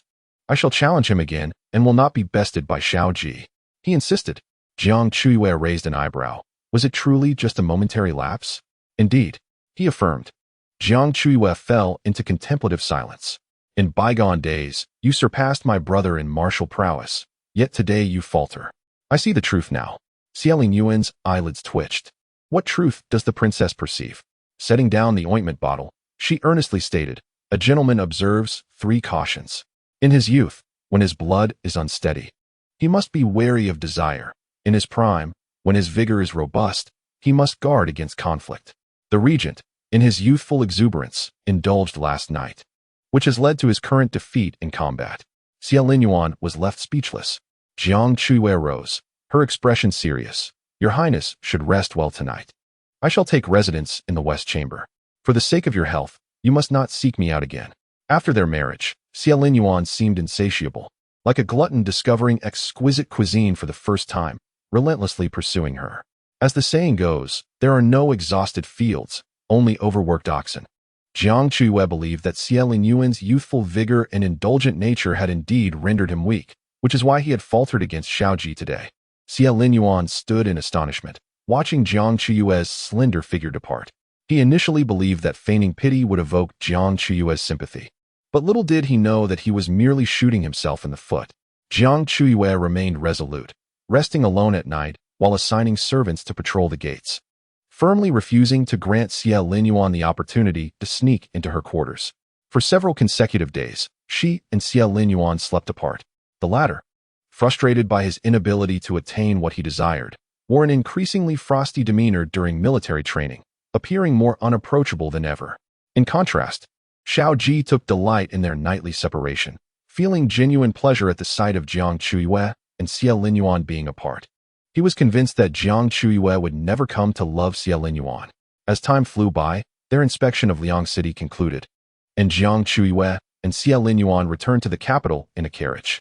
Upon their arrival at the royal residence, Xiao Ji sought to embrace Jiang Chuyue tenderly, but she was preoccupied with managing the backlog of household affairs, leaving her no time for him. The Shangwan family sent 2,000 taels of silver as a token of gratitude from Shangwan Yun for her life-saving assistance. That night, Jiang Chuyue and Xiao Ji shared the same bed. She revealed the details regarding Shangwan Yun and expressed her concerns, inquiring whether her marriage to the Emperor of Beiyue would pose any danger to him. Xiao Ji wrapped his arms around her waist, inhaling the subtle fragrance of her hair, and replied in a hoarse voice, the Emperor of Beiyue will not accept her. Jiang Chuyue's eyes widened in surprise. Could it be that the Emperor of Beiyue is truly a man of such inclinations? Xiao Ji leaned down to kiss her forehead gently. The new emperor seems to have no particular preference for gender. He is a wise man. The ailing Shangwan family is not suited for such alliances. Let us not discuss matters of state on this fleeting night. Having abstained from indulgence for several days, Xiao Ji was naturally eager to feast that evening. However, Jiang Chuyue suddenly flashed him a radiant smile, her expression blooming like a flower. Xiao Ji's gaze darkened, his throat tightening as he leaned in to capture that vibrant hue. Yet, unexpectedly, Jiang Chuyue leaned close to his ear and playfully whispered, Your Highness, I am in my critical period. The once ferocious tiger was instantly rendered a mere kitten. Xiao Ji calculated the days and realized that indeed, it was Jiang Chuyue's critical time. After a moment of vexation, he tenderly caressed her flat abdomen and asked in a hushed voice, Do you feel any discomfort? Jiang Chuyue replied, There is a slight ache, but it is nothing serious. She had always been of a cold constitution. Even in summer, her hands and feet were icy, and her lower abdomen felt the same. Xiao Ji's warm hand rested on her soft belly, the heat emanating from his palm akin to a fire-warming chilled wine, enveloping Jiang Chuyue in warmth, gradually alleviating the slight pain. As the night deepened, the crisp chirping of insects filled the courtyard. Jiang Chuyue curled up like a cat in Xiao Ji's sturdy embrace and soon fell into a comfortable slumber. The following day, Xie Linyuan received military reports from the border and departed for the 6 ministries to attend to official duties. After waking, Jiang Chuyue was greeted by Baozhu, who excitedly brought a bowl of warm red bean soup, stating it was prepared by the kitchen as per the prince's instructions to nourish her blood and enhance her beauty. Once she finished the soup, Baozhu began to report, "Princess, Madame Zhao from the Duke of Southern Town's residence sent an invitation this morning, stating she has recently developed 2 new types of pastries. If you are free this afternoon, you may visit the Duke's residence." Having completed all matters at the royal residence, Jiang Chuyue indeed had time in the afternoon.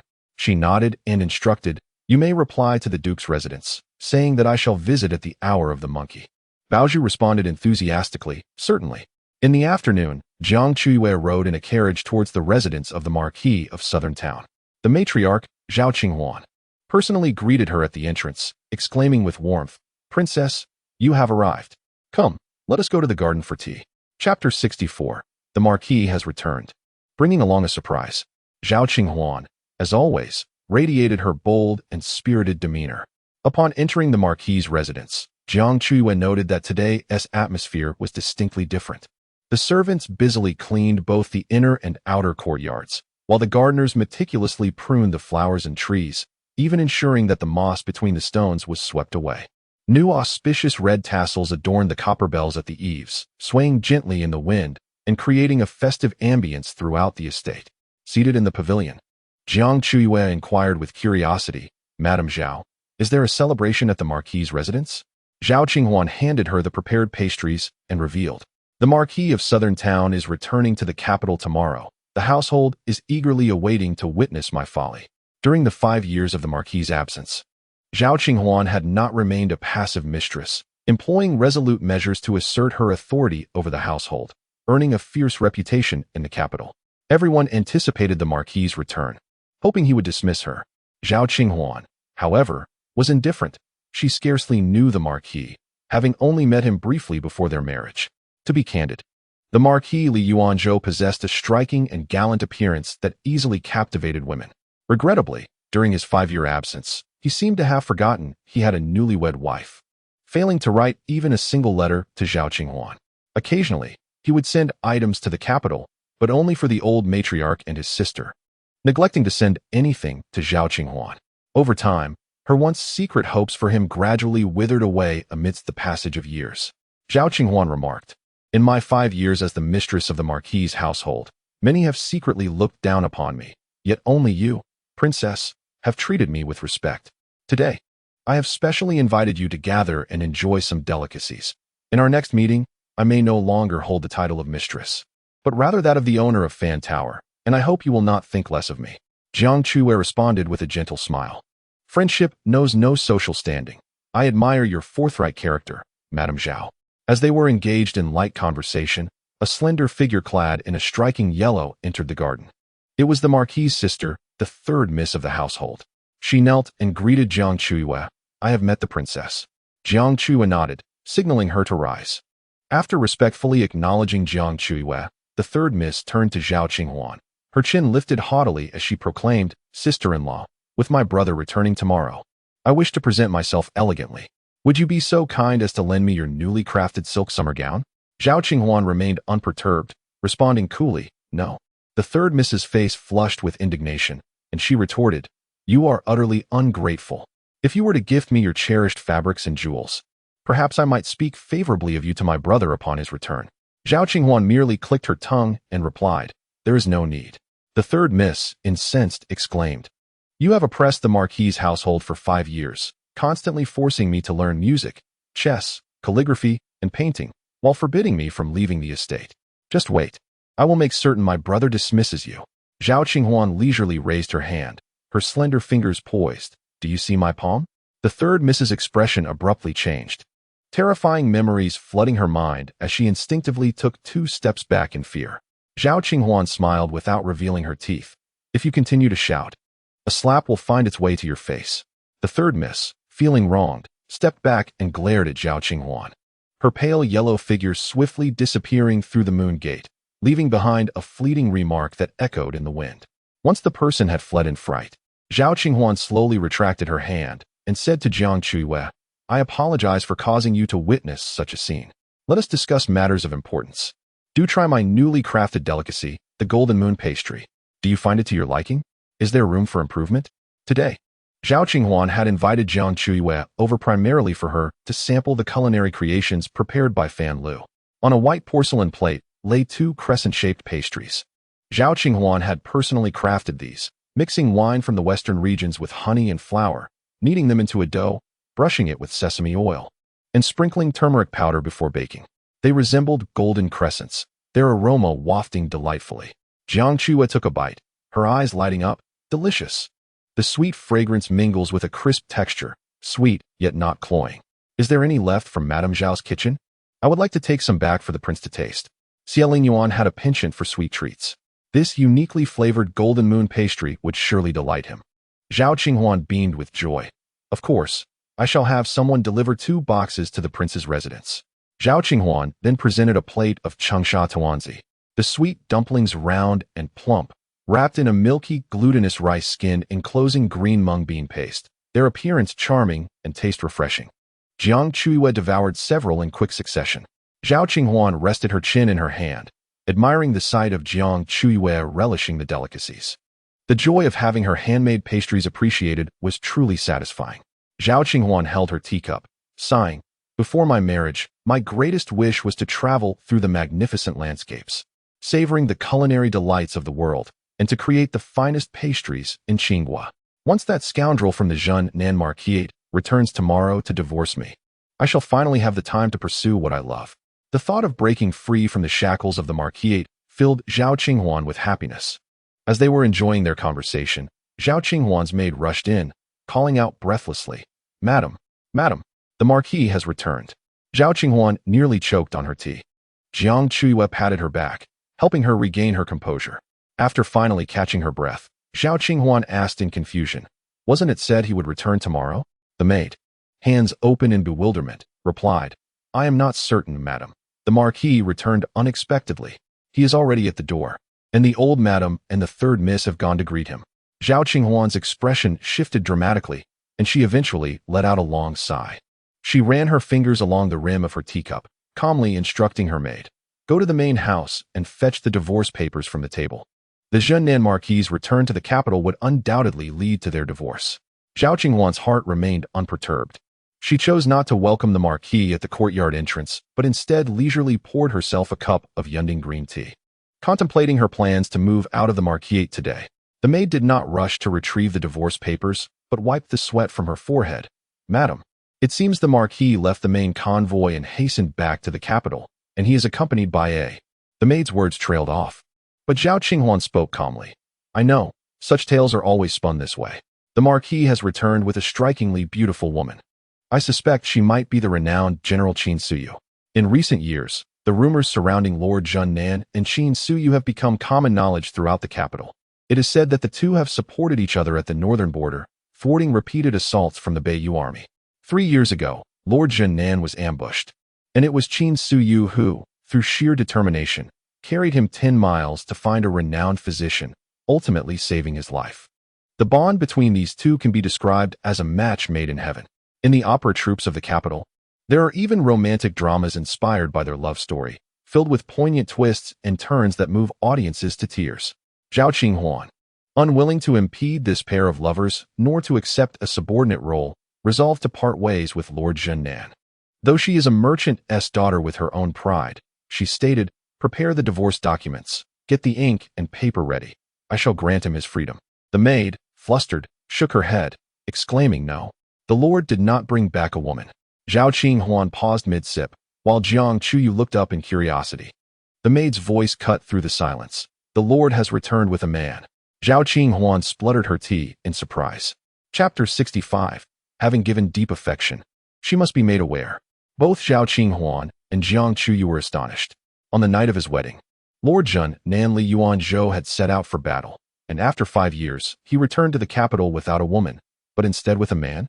Zhao Qinghuan's pretty face twisted in distaste as she wiped the tea from her lips, inquiring of the maid, "What does this man look like?" The maid replied truthfully, "The man brought back by the Lord is in his 30s, rather ordinary in appearance. He nearly stumbled at the entrance." and the Lord worriedly helped him up, advising him to take care of his hands and not to fall. Zhao Qinghuan's face displayed her disdain. That scoundrel has such a peculiar preference. Bring me the divorce papers, quickly. I must part ways today. The maid hurried off to retrieve the documents. Jiang Chuyue, knowing Zhao Qinghuan's intent to divorce, grew concerned, fearing that Zhao Qinghuan's humble background might lead to repercussions from the Lord's household. Thus, she grasped Zhao Qinghuan's hand, reassuring her, "Do not worry. I will remain in the Lord's house to support you. Surely the household will not dare to bully you." After a moment's contemplation, Zhao Qinghuan gently declined. Family matters should not be aired publicly. I can handle this alone. I appreciate your kindness, but please return, and I will send the pastries for the regent's residence later. Seeing Zhao Qinghuan's resolute stance, Jiang Chuyue could only relent. Upon returning to the regent's residence, within the hour, Zhao Qinghuan indeed sent 2 boxes of exquisite pastries. That evening, Jiang Chuyue and Xie Lin Yuan strolled in the back garden, seeking refuge in the pavilion. The eaves of the pavilion were adorned with 4 glass lanterns, casting a warm glow. Jiang Chuyue had the 2 boxes of pastries brought out for Xie Lin Yuan to sample. Noticing him enjoying the golden moon cakes, she softly inquired, "Your Highness, do you find these pastries to your liking?" Xie Lin Yuan nodded, "Very much so." Jiang Chuyue beamed, also savoring a piece. "Madame Zhao's culinary skills are exceptional. I shall procure more from her in the future." Xie Lin Yuan's handsome brows relaxed. Pleased to observe that Jiang Chuyue was changing, she no longer approached him with the same cautious trepidation as before. 2 months into their marriage, Jiang Chuyue gradually lowered her defenses and began to attentively consider his preferences. When they ventured out as guests, she did not forget to bring him delicacies. Xie Lin Yuan was pleased. Time was long, and one day, Jiang Chuyue would surely open her heart to him completely. After finishing their snack, they returned to the main house to rest. Fatigue overtook Jiang Chuyue, and as soon as her head touched the pillow, she fell into a deep slumber. Just as sleep enveloped her, she sensed the bed shift slightly. Xie Lin Yuan gently rose from beside her, too lethargic to open her eyes. She was about to drift back into sleep when she suddenly heard Xie Lin Yuan open the window. He lowered his voice, inquiring of the shadow outside. "Have you found anything?" The shadow replied, "Reporting to my lord, the scouts have been searching the Liangzhou border for 5 years and have even sent people to the Beiwei border, but have yet to yield any results." With her delicate eyelashes fluttering, Jiang Chuyue quietly opened her eyes. What was Xie Lin Yuan searching for in such secrecy? She overheard him say, "We must see the living and the dead. It is imperative to find Chuyue's sister." The shadow responded steadily, "Yes. The border scouts will continue to seek the whereabouts of Miss Jiang. Should any leads arise, I will promptly report to the prince." The exchange between master and servant fell upon Jiang Chuyue's ears. She was momentarily taken aback, her nose suddenly feeling a pang of sorrow. Xie Lin Yuan had been searching for her missing sister all this time. He had been looking for her for 5 long years. Jiang Chuyue subconsciously tugged at the golden silk blanket, her heart heavy with pain. Years ago, her parents perished on the battlefield, and her sister mysteriously vanished while searching for them. At that time, the borders were in chaos, with bandits and Beiwei soldiers wreaking havoc, and wildfires raged across the mountains and fields for half a month, turning the land to ash. Jiang Chuyue's sister had disappeared without a trace. The Xiao family had sent people to search for several months, but her sister remained unfound. Everyone assumed that Jiang Chuyue's elder sister had perished amid the flames of war, becoming one with the countless charred bones. Only Jiang Chuyue harbored a secret hope in her heart, wishing that her sister was still alive. Yet, being weak and alone, residing in the Xiao residence, she dared not hope for the matriarch to search for her sister. This notion had become a hidden thorn in her heart. The past, which she had never spoken of, had been known to Xie Lin Yuan 5 years ago, who had already sent people to search for her sister. The window was partially open, and Xie Lin Yuan was still speaking softly with the shadow. The shadow's voice was deliberately low. "My lord, your thoughtfulness towards the princess is indeed rare." Xie Lin Yuan replied, "She is my wife. It is my duty to unravel her heart's knots." The shadow bowed and departed, his figure dissolving into the night like ink spreading into water. Xie Lin Yuan turned back towards the main house. He gently lifted the brocade curtain, and the moonlight seeped onto the cool jade bed. Jiang Chuyue lay quietly upon the jade surface, her eyelashes lowered, breathing evenly, as if deeply ensconced in dreams. Xie Lin Yuan, with utmost care, lay down beside her. his dark garments mingling with her light silk nightdress upon the jade bed. His broad hand covered her delicate fingers, gently clasping them, and soon, he too closed his eyes and fell asleep. Moments later, feigning sleep, Jiang Chuyue turned slightly and quietly moved closer to Xiao Linyuan. She opened her eyes, peering at his handsome visage illuminated by the hazy moonlight, captivated by his proximity. Jiang Chuyue felt a bittersweet sensation rising within her, softly murmuring, "Thank you." 5 years ago, he had quietly gathered her unspoken thoughts and discreetly assisted her in searching for her sister. Just how profound was Xiao Linyuan's affection for her? How could he treat her with such kindness? Before her marriage, Jiang Chuyue secretly harbored feelings for Xiao Ji, worrying and yearning for him.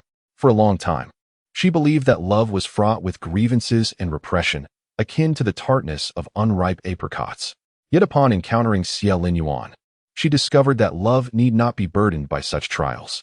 Love is companionship, protection, and care, akin to honey that saturates her, leaving a lingering sweetness. Jiang Chuyue felt a surge of joy within her, experiencing a long-lost sense of happiness and security. She nestled against Xiao Linyuan, her face gently resting against his arm. In this reassuring proximity, she slowly closed her eyes and drifted into a deep slumber. The summer night was tranquil, the courtyard filled with the gentle chirping of insects. Listening to her even breaths, Xiao Linyuan's lips subtly curved upwards, his long arms enveloping the sleeping Jiang Chuyue. As he leaned down to savor the faint fragrance of her hair, silent devotion is not a wise strategy. With such deep affection, she ought to be made aware of it. The love he harbored for her, the kindness he bestowed, and the deeds he performed should all be known to her. As the night grew darker, for magnificent steeds pulled a luxurious carriage into the capital, the sound of hooves shattering the moonlit silence of the imperial city. Surrounding the carriage were 6 palace maids and guards, with a palace maid holding a gilded lantern to illuminate the path ahead, creating a grand spectacle. Under the eaves of the princess's residence, 12 palace lanterns were lit simultaneously, casting a golden glow upon the glazed tiles. The queen, accompanied by a retinue of palace maids, personally welcomed the returning Princess Xiao. As the carriage curtain was lifted, a rounded hand adorned with gold and silver rings emerged, and the woman sweetly said, "Zhou Chuan, assist me in alighting from the carriage." Chapter 66. Princess Xiao, the guard beside her, clad in black, bore a stern expression, his hand firmly supporting the woman's embroidered sleeve. The golden skirt swirled elegantly as Princess Xiao descended from the carriage. Fond of opulence, Princess Xiao was adorned in gold and silver, exuding grandeur like a brilliant pearl. With a radiant smile, she greeted the queen's sister-in-law. "How do you do?" The queen replied with warmth, "Xiao, it has been 5 years since we last met, and you remain as resplendent as ever." Together, they entered the princess's residence. Princess Xiao surveyed her surroundings. The residence was immaculate, the gardens florid and neatly pruned, unchanged from her departure prior to her time in the capital. With a playful grin, she remarked, "Thank you, sister-in-law, for tidying my abode." The queen's eyes softened. It was but a small effort. Having endured a long journey, Princess Xiao felt famished, and the queen, ever considerate, had already dispatched someone with a delicious late-night meal. Calling to the black-clad guard beside her, she said, "Zhou Chuan, join me for a meal." The room sparkled with opulence, yet Zhou Chuan, dressed in dark attire, seemed out of place, yet somehow harmonized with the surroundings. Zhou Chuan replied, "Princess, that would be inappropriate." Raising an eyebrow, Princess Xiao playfully tapped the table with her jade chopsticks. "During our time at the royal mausoleum, you dared to snatch my silver-threaded cake. Now that we are back in the capital, you speak of propriety?" Zhou Chuan's eyes flickered slightly, but he remained silent, taking a seat at the corner of the table. As Princess Xiao savored the delicious meatball soup, her beautiful eyes widened in delight. "It still tastes the same. So delicious. In a future occasion, I shall invite the regent to dine, and I shall request the imperial kitchen to prepare a delicious vegetable meatball soup." Zhou Chuan remained silent. His head bowed as he savored the soup. Princess Xiao suddenly set down her chopsticks and exclaimed, "Zhou Chuan, do I not deserve to be called a beauty of unparalleled grace?" Zhou Chuan lifted his gaze, his words few and precious. "With some effort, perhaps." Princess Xiao rolled her eyes, her slender fingers playfully poking her own cheek. "What do you mean by with some effort? I was born a paragon of beauty. Can the new wife of the regent surpass me? Tomorrow, Take me to the regent's residence. I am eager to see what sort of person this Jiang Chuyue is." Princess Xiaohua chattered incessantly. Meanwhile, Zhou Chuan continued to drink the soup, which had already been greatly diminished. In Kuaning Palace, the empress returned to her chambers to remove her makeup and rest. A palace maid named Chunlan brought a cup of calming tea, her tone laced with glee. "Your Majesty, your strategy is indeed clever. Princess Xiaohua is willful and jealous.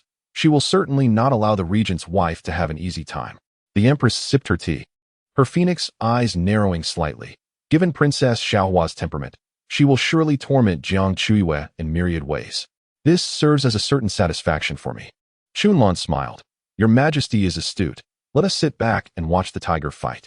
After finishing her tea, the empress recalled matters concerning the Duke of Zhennan.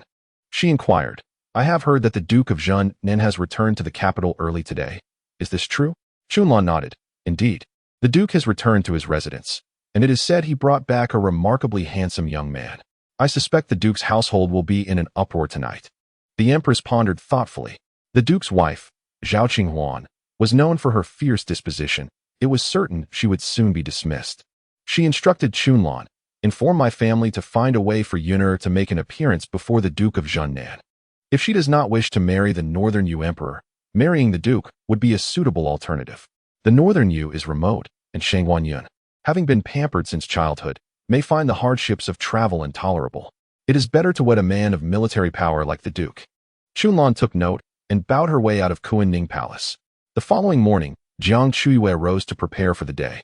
Sitting before her dressing mirror, she asked Baozhu, "Is there any news from the Duke of Zhennan's residence?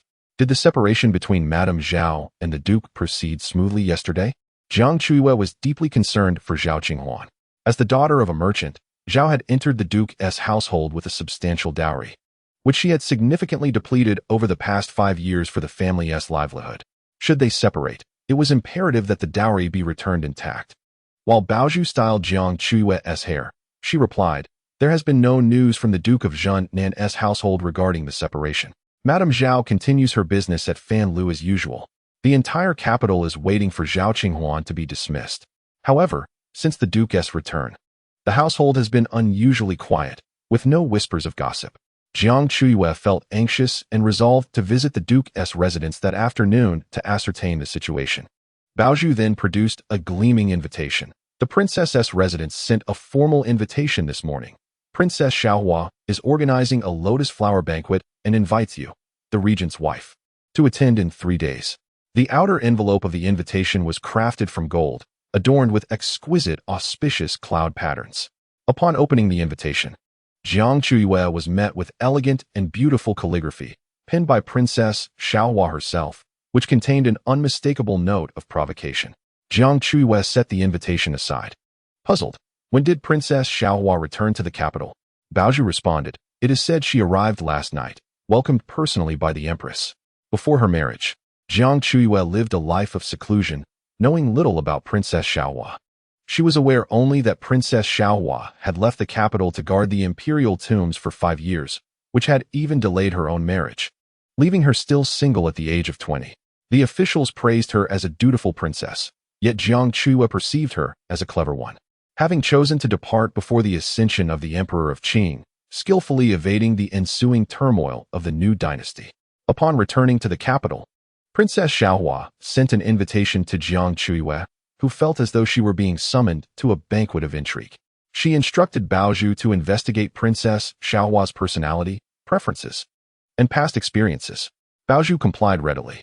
After adorning herself, Jiang Chuyue attended to several matters of the royal residence, instructing Baozhu to prepare the carriage as she intended to visit the Duke of Zhennan's residence to see Zhao Qinghuan.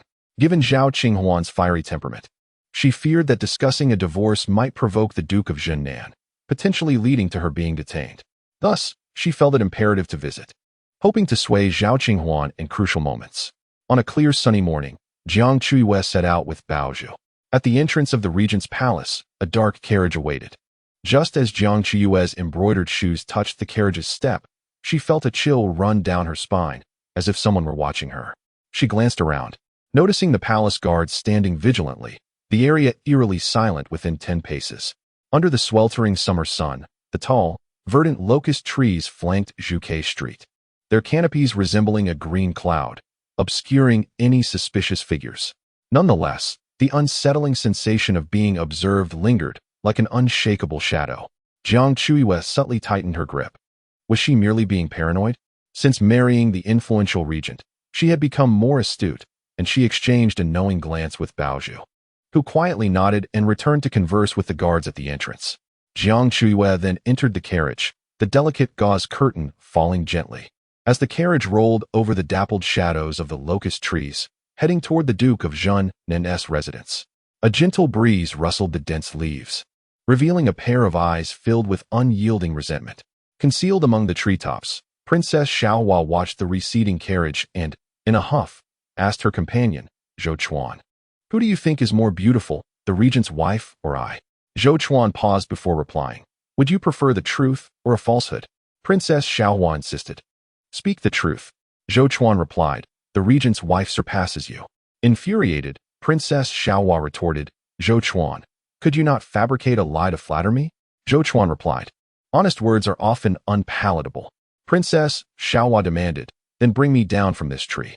In an instant, she landed firmly on the ground. She raised her foot and kicked the locust tree trunk furiously, exclaiming, "The regent's wife must be a fox spirit. No ordinary woman could possess such beguiling charm." "What do you think, Zhou Chuan?" Zhou Chuan stood silently by the tree, withholding his response, which only deepened Princess Xiaohua's displeasure. She had always felt that she was the one truly deserving of the regent, Xie Linyuan. Today, she had secretly come to the regent's palace to glimpse the true visage of the regent's wife. Upon seeing her, she was taken aback. The regent's wife was adorned in a green gown with a jade hairpin, her snow-white skin and raven hair resembling a delicate jade figure. The summer breeze lifted her green ribbons, making her appear like a celestial being from the heavens. Princess Xiaohua felt a sense of inferiority wash over her. Princess Xiaohua, in a fit of rage, violently kicked a locust tree with her embroidered shoes, muttering, "In the capital, I have never heard of Jiang Chuyue's name. Where did she come from?" Zhou Chuan cast a cold glance at the unfortunate tree that had suffered from her kick and advised, "Princess, it is time to return to the manor." The regent's residence was heavily guarded within a 10-zhang radius, and Zhou Chuan, having risked bringing Princess Xiaohua here, may have already alerted the hidden guards lurking in the shadows. Still lost in her thoughts, Princess Xiaohua snorted, "This princess may not possess the beauty of the regent's wife, but my talents are not inferior. I am proficient in music, chess, calligraphy, painting, poetry, wine, and tea. How could I possibly be lesser than her? At the banquet in 2 days' time, I shall make her regret crossing paths with me." Her triumphant laughter echoed through the air. Yet, as she chuckled, a sudden realization struck her, and she could not help but ask Zhou Chuan, "Am I being too malicious by intending to humiliate the regent's wife in public at the banquet?" Zhou Chuan nodded. "Indeed, it is quite malicious." Princess Xiaohua raised her voice in indignation. "You dare to insult this princess as malicious?" Before she could finish her sentence, a white feathered arrow whistled through the air, barely grazing her delicate neck. Thud! The arrow embedded itself deep into the locust tree. The color drained from Princess Xiaohua's charming face, and she instinctively hid behind Zhou Chuan. He shielded her, his cold gaze scanning the direction from which the arrow had come, and proclaimed loudly, "Princess Xiaohua has mistakenly wandered here, and thus we take our leave." With that, Zhou Chuan swiftly led the princess away. Meanwhile, Jiang Chuyue arrived at the residence of the Duke of Jiannan. Moments later, the gates swung open, and Zhao Qinghuan stepped out with a brisk gait to greet her. "I knew you were concerned about me, and here you are personally visiting. Come inside, it's sweltering outside, and you mustn't succumb to the heat." Zhao Qinghuan warmly ushered Jiang Chuyue into the duke's residence. As they walked, Jiang Chuyue sensed an odd atmosphere within the manor. The busy servants in the courtyard exhibited an unusually humble demeanor, bowing respectfully to Zhao Qinghuan, not daring to overstep their bounds. Inside the main house, 5 sandalwood chests lay open, with maidservants busily placing items into them, suggesting that a move was imminent. Zhao Qinghuan offered a cup of tea, saying, "Try this. It's plum tea chilled with well water, perfect for quenching your thirst." Jiang Chuyue accepted the tea, her curiosity piqued as she inquired, "Was the divorce proceeding smoothly? Did the duke's residence present you with any difficulties?" Zhao Qinghuan's expression turned complex as she leaned her forehead on her hand and replied, The Duke of Jiangnan does not wish to divorce me. He wept outside my room for half the night last evening, as though he had lost his dearest kin. Jiang Chuyue nearly spilled her tea, astonished at the revelation. The valiant Duke of Jiangnan, who fought fiercely at the border, had wept outside Zhao Qinghuan's room for an entire night. Zhao Qinghuan slowly recounted the backstory. 5 years prior, Duke Li Yuanzhou had married Zhao Qinghuan. Yet on their wedding night, before he could even touch his bride's hand, the new emperor issued a decree for him to go to the northern borders to fend off invaders. Once at the battlefield, the duke, missing his newlywed wife, wrote her lengthy letters each month, totaling thousands of words, consistently sending them back to the capital without fail for 5 years. Along with the letters, he also sent her numerous gifts. However, the letters and gifts were secretly withheld by the old lady Li, while Zhao Qinghuan's correspondence and items sent to the northern front were also obstructed by her. Zhao Qinghuan felt a sense of helplessness. Last night, she unearthed an entire chest brimming with heartfelt letters from the old matriarch's quarters and brought them back to her own room for a closer examination. A total of 62 letters, each thick with fervent prose, left her feeling quite nauseated. After 5 years of warfare, the Duke of Jiangnan finally had the chance to return to the capital. He rode hastily, exhausting 3 horses along the way. Passing through a quaint northern town, he stumbled upon a stall selling date paste pastries. The vendor's creations were delightfully sweet and utterly delectable. Aware of Zhao Qinghuan's desire to sample delicacies from across the realm, he generously hired the vendor to serve as the chef at the duke's residence. The man he had brought back yesterday was, in fact, the date paste pastry vendor. However, upon returning to the duke's residence, before he could even settle into his chair, the wife he had longed for handed him a letter of divorce. The duke felt as though the heavens had crumbled around him. Upon casually reconciling their accounts, he discovered that all correspondence over the past 5 years had been intercepted by the old matriarch, Lady Li. Last night, chaos erupted within the duke's residence.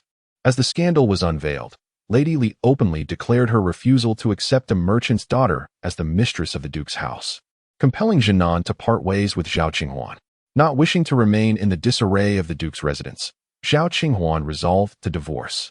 The duke, feeling deeply aggrieved, a formidable man of 8 feet, found himself outside Zhao Qinghuan's chamber at midnight, shedding tears as he recounted his years of yearning. After he had laid bare the circumstances, Zhao Qinghuan shrugged, embracing a sense of resignation. Regardless, she would not linger in the mire of the duke's residence. Today, she would move to a new courtyard. The two enjoyed tea and conversation as the sun gradually dipped. Approaching dusk, the sound of light footsteps echoed from outside the courtyard. A joyful male voice chimed in. "Madam, I have returned from the palace, passing by Fan Tower, and I brought some of your favorite pastries." Jiang Chuyue turned to glance towards the courtyard entrance. A tall and robust figure appeared. Li Yuanzhou, the Duke of Jiangnan, donned in a scarlet military robe, cradling a large food box, approached with a buoyant stride. Noticing the servant's busily moving belongings, he nearly dropped the food box in his hands. Fixing his gaze on Zhao Qinghuan, his eyes reddened. "Madam, are you moving out?" His voice trembled like an abandoned puppy. Zhao Qinghuan coughed lightly, signaling him to observe decorum in the presence of the regent's wife. Only then did Li Yuanzhou notice Jiang Chuyue seated nearby. His demeanor instantly transformed. The air of innocence and grievance vanished, replaced by the aura of a valiant and composed general. He clasped his fists in salute to Jiang Chuyue, delivering a frosty military salute. His voice deep. "I pay my respects to the regent's wife." As he raised his gaze, his dark eyes concealed the ferocity of the northern winds, devoid of the earlier innocence and grievance. Jiang Chuyue was taken aback by this transformation. Before Zhao Qinghuan, Li Yuanzhou appeared as a simple, aggrieved canine. Yet, in Jiang Chuyue's presence, he reverted to the image of a formidable and gallant general. The speed at which a man can alter his demeanor is remarkable, Jiang Chuyue remarked. "There is no need for formalities, Duke of Jiangnan. This place is not suitable for a prolonged stay." Aware that Zhao Qinghuan was safe, she rose to take her leave, graciously declining Zhao Qinghuan's invitation to stay for dinner. Li Yuanzhou and Zhao Qinghuan personally escorted Jiang Chuyue to the door. As the carriage rolled away, Jiang Chuyue discreetly lifted the curtain to glance back. At the entrance of the Jiangnan Marquis's residence, the formidable Jiangnan Marquis leaned down to whisper something in Zhao Qinghuan's ear, provoking her to clench her fists and strike. The Marquis did not flinch. Instead, he He chuckled and leaned closer, inviting her to hit him. Jiang Chuyue, observing from a distance, was astonished to discover this playful side of the Marquis. Upon returning to the Regent's residence, night had fallen. The lanterns illuminated the inner chambers, while the kitchen presented a sumptuous dinner. Xia Lingyuan and Jiang Chuyue shared the meal.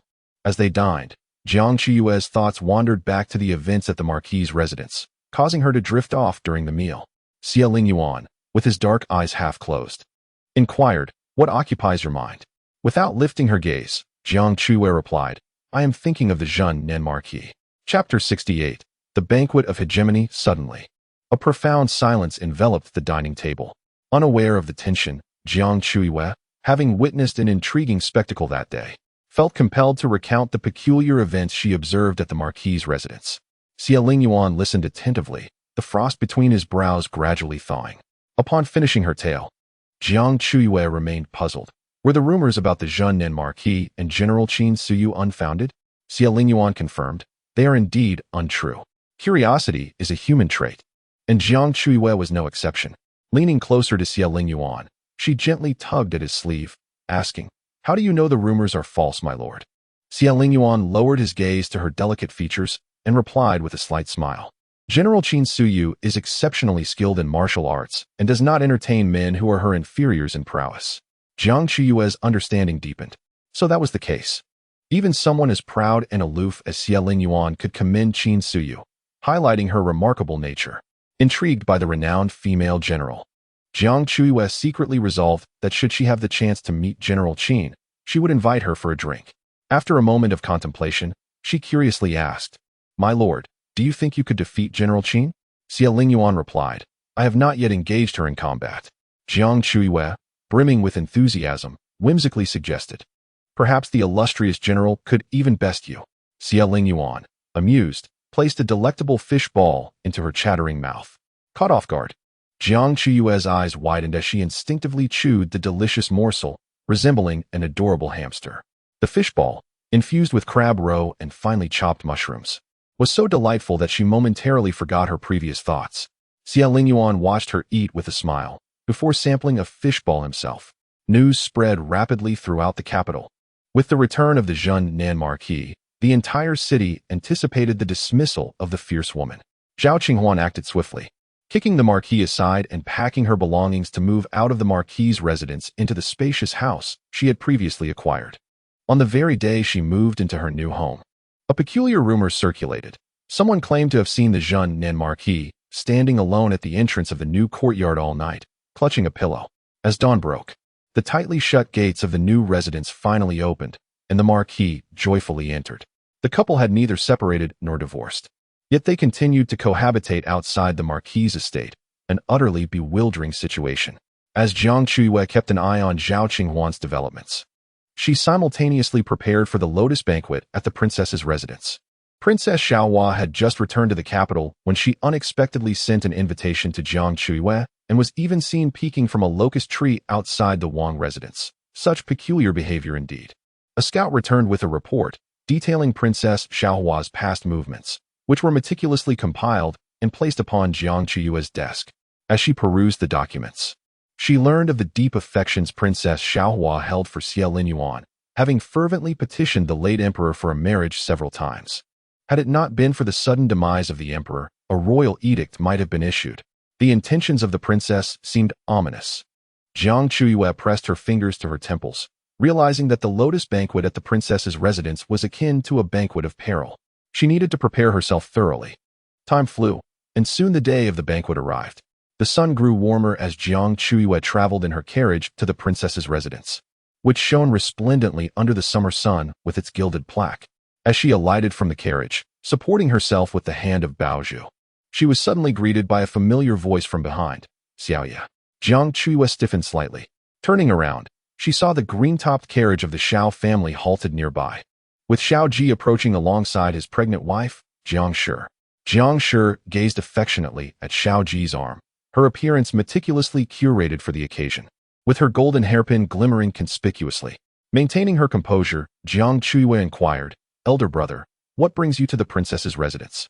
Xiao Ji replied in a low voice, "Princess Xiao Ji has invited Jiang Shi to the banquet. Given her condition, I have personally brought her here." The audacity of the newly returned princess to invite a mere concubine of the general's household to a banquet was undoubtedly significant. Unfortunately, the matriarch of the Xiao family was currently in seclusion at the Shijing temple, unable to offer Xiao Ji any counsel. As a military man, Xiao Ji was ill-equipped to navigate the intricacies of the inner quarters, directly bringing Jiang Chuyue to the banquet. Xiao Ji cautioned Jiang Chuyue, "Xiao Ye, once you enter the princess's residence, be sure to look after Jiang Chuyue." With pressing official duties, he swiftly mounted his horse and departed after escorting Jiang Chuyue to the entrance of the princess's residence. Jiang Chuyue, smiling, caressed her prominent belly and said, "I hope the princess will take good care of me." Jiang Chuyue's expression darkened as she quietly warned, "This is a perilous banquet. Should you feign illness, I will arrange for you to return to the Xiao residence to avoid it." Xiao Ji was oblivious to the intricacies of the inner household, whereas Jiang Chuyue understood the stakes. She could not allow the Xiao family to suffer disgrace. Jiang Chuyue raised her chin slightly, her demeanor haughty and mocking. "What? Does the princess think I am unworthy of the occasion, or is she envious of my favor with Princess Xiaohua?" Jiang Chuyue believed that the capital had already accepted her as the mistress of the Xiao household, hence the invitation from Princess Xiaohua. Baozhu, standing nearby, could no longer contain herself and retorted, "Has Jiang Yinyang ever witnessed a proper banquet where an invitation is extended to a concubine? The sudden invitation from Princess Xiaohua clearly aims to humiliate you and diminish the dignity of the Xiao household, ultimately tarnishing the reputation of our princess. A concubine appearing at the lotus banquet would be as out of place as a chicken among cranes, destined to become the talk of the guests." Even Baozhu could see through this ploy, yet Jiang Chuyue remained oblivious, reveling in her perceived importance from Princess Xiaohua. With a flick of her eyes, Jiang Chuyue scoffed. "Stop your nonsense. Are you afraid I might steal the spotlight?" Baozhu, exasperated, considered pinching Jiang Chuyue's cheek, reflecting on how this woman, once astute, seemed to have lost her wits since becoming pregnant. As the stalemate persisted, the matron of the princess's residence approached, respectfully bowing to Jiang Chuyue. "Greetings, Regent consort. The Lotus Festival is still in preparation. The princess invites you to the Lotus Pool to appreciate the flowers." Chapter 69. The Princess's Banquet. The visit to the Lotus Pool undoubtedly concealed peril. Jiang Chuyue once again cautioned Jiang Chuyue, "You should return to the Xiao residence." Jiang Chuyue, however, paid no heed, striding into the princess's abode with an air of arrogance, dismissing Jiang Chuyue's words as mere whispers in the wind. Such behavior was utterly incomprehensible. Baozhu stomped in frustration. In the main hall of the princess's residence, 5 or 6 palace maids were meticulously arranging jewelry and cosmetics for Princess Xiaohua, who sat before the dressing table. Outside the window, the princess's personal guard, Zhou Chuan, stood like a mountain, sword in hand, unwavering. Princess Xiaohua scrutinized her reflection in the silver mirror, her beauty radiant and dignified, resembling a blooming peony. With a sense of self-satisfaction, Princess Xiaohua declared, "She is merely an orphan dependent on others, fortunate enough to cling to the regent. Today I shall humiliate her thoroughly, teaching her the distinction between nobility and commonality." Zhou Chuan furrowed his brow and turned to glance inside. How does the princess intend to humiliate the consort? Indifferently, Princess Xiaohua selected a pearl earring from her cosmetics box, stating, "I shall summon her brother's concubine to publicly ridicule her, while simultaneously exposing her origins, revealing her as a pitiable creature without parents." Such cruelty was designed to inflict deep emotional wounds. Zhou Chuan replied calmly, "Your Highness, your parents have also both passed away." The action of Princess Xiaohua putting on the earring froze. Zhou Chuan continued, "If someone were to openly mock the princess's parents, how would the princess feel?" Princess Xiaohua's brows furrowed sharply. "I would avenge my family." Zhou Chuan gazed steadily at the furious countenance of Princess Xiaohua and gently remarked, "The consort's parents were generals of the northern frontier, sacrificing their lives for the country.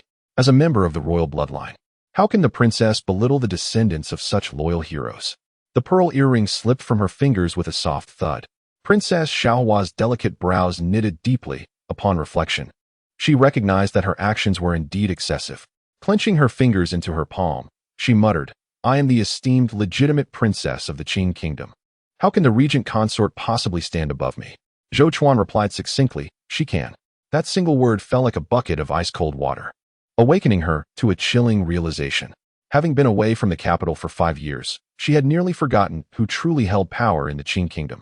While Princess Xiao was the esteemed legitimate princess and the emperor's sister, her brother was inept and indulgent, with all military and political authority firmly grasped by the regent.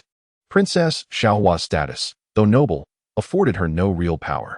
In contrast, Jiang Chuyue, as the regent's primary consort, was supported by the actual powerholder, Xiao Yuan, rendering her position no less significant than that of the princess. The more Princess Xiaohua pondered, the more dread filled her heart.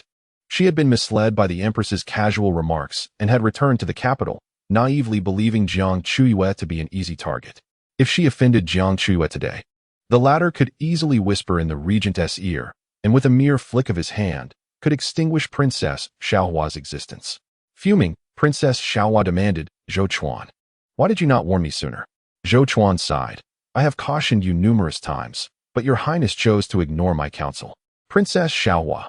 The usually reticent Zhou Chuan spoke unusually at length today, informing Princess Xiaohua that Xiao Ji was the right hand of the regent. Zhang's pregnancy with his first child meant that if anything were to go awry, Xiao Ji would harbor even deeper resentment towards the royal family and remain steadfastly loyal to the regent. Princess Xiaohua felt as if awakening from a dream. The kingdom of Qing was no longer the same as it had been before her departure from the capital. A palace maid brought refreshing tea to alleviate the heat, and Princess Xiaohua hastily took a few sips to calm her nerves. She muttered to herself, attempting to find solace. The princess must be sensible. I purposely invited Jiang here, and the princess will undoubtedly intervene. Perhaps she might concoct an excuse of Jiang's abdominal discomfort to send her back to Zhao's residence. However, such a petty scheme of Princess Xiaohua's would be easily discernible to any woman of the inner court. Jiang Chuyue would certainly see through it. If Jiang Chuyue possessed any wit, she would surely send Jiang back to Zhao's residence. The head matron of the princess's household entered the main chamber, respectfully reporting, "Your Highness, the regent's wife has arrived, and as per your instructions, she has gone to the lotus pond to admire the flowers." Princess Xiaohua hurriedly inquired, "Then did Jiang return to Zhao's residence?" The matron replied. After exchanging a few words with the princess, Jiang joyfully entered. Princess Xiaohua slammed down her teacup in disbelief. How could the regent marry such a foolish wife? She cannot see the banquet I have laid out for her today. A dignified princess, yet devoid of intellect. Princess Xiaohua pressed her fingers to her temples, quickly devising a countermeasure, and then instructed the matron, "Arrange a comfortable carriage to send Jiang back to Zhao's residence safely." The matron replied, "As you wish." At the lotus pond of the princess's estate, Princess Xiaohua cherished the lotus flowers, and the late emperor had specially commissioned artisans to create a grand lotus pond in the backyard, planting various colors of lotus that she adored. In the peak of summer, a gentle breeze stirred the lush green leaves of the pond, carrying their subtle fragrance. Jiang, having shaken off Jiang Chuyue, arrived at the lotus pond early. In the pavilion, several noble women were fanning themselves while admiring the lotuses, among them the esteemed Miss Shangguan Yun and the matron of the Zhennan Marquis' residence, Xiao Qinghuan. Jiang's heart raced with envy. The women invited by the princess were all from prestigious families. Each carried themselves with grace, engaging in light conversation with ease. Jiang gazed at the exquisite embroidery on the noble women's garments, unconsciously straightening her pregnant belly, eager to step into this splendid world and become one of them. Just as she took 2 steps forward, a eunuch's sharp voice echoed from the side corridor. "The regent's wife has arrived." The sound was like shattered jade dropping into a pool, causing the noble women at the pavilion to pause in unison. Jiang Chuyue walked gracefully towards them, her crimson silk gown sweeping over the white jade bridge. The ladies promptly knelt, greeting her. "We pay our respects to the regent's wife." Jiang Chuyue nodded, her voice calm. At the princess's lotus banquet, there is no need for excessive formalities. The beauty of the lotus pond is for all to enjoy. Only then did the crowd disperse. Jiang Chuyue seated herself at a round table made of rosewood in the pavilion. Zhao Qinghuan approached with her fan and sat beside Jiang Chuyue. Half concealing her face with the fan, Zhao pointed towards Jiang in the distance under the eaves. "My lady, the sudden return of Princess Xiaohua, calling your brother's concubine to the feast, is it not a blatant humiliation to the Xiao family?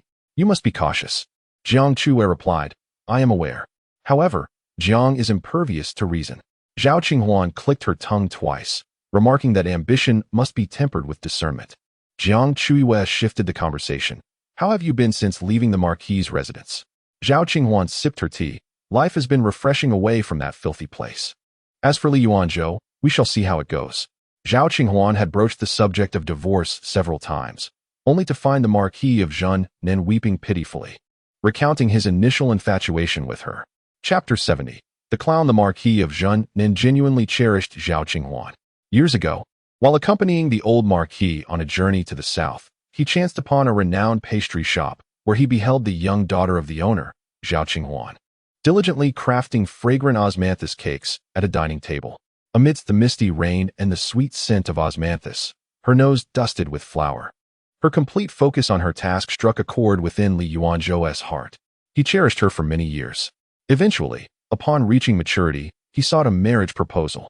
Enduring the breaking of 3 teacups and receiving a multitude of lashes from the elders of his family, all to gain their approval to marry a merchant's daughter.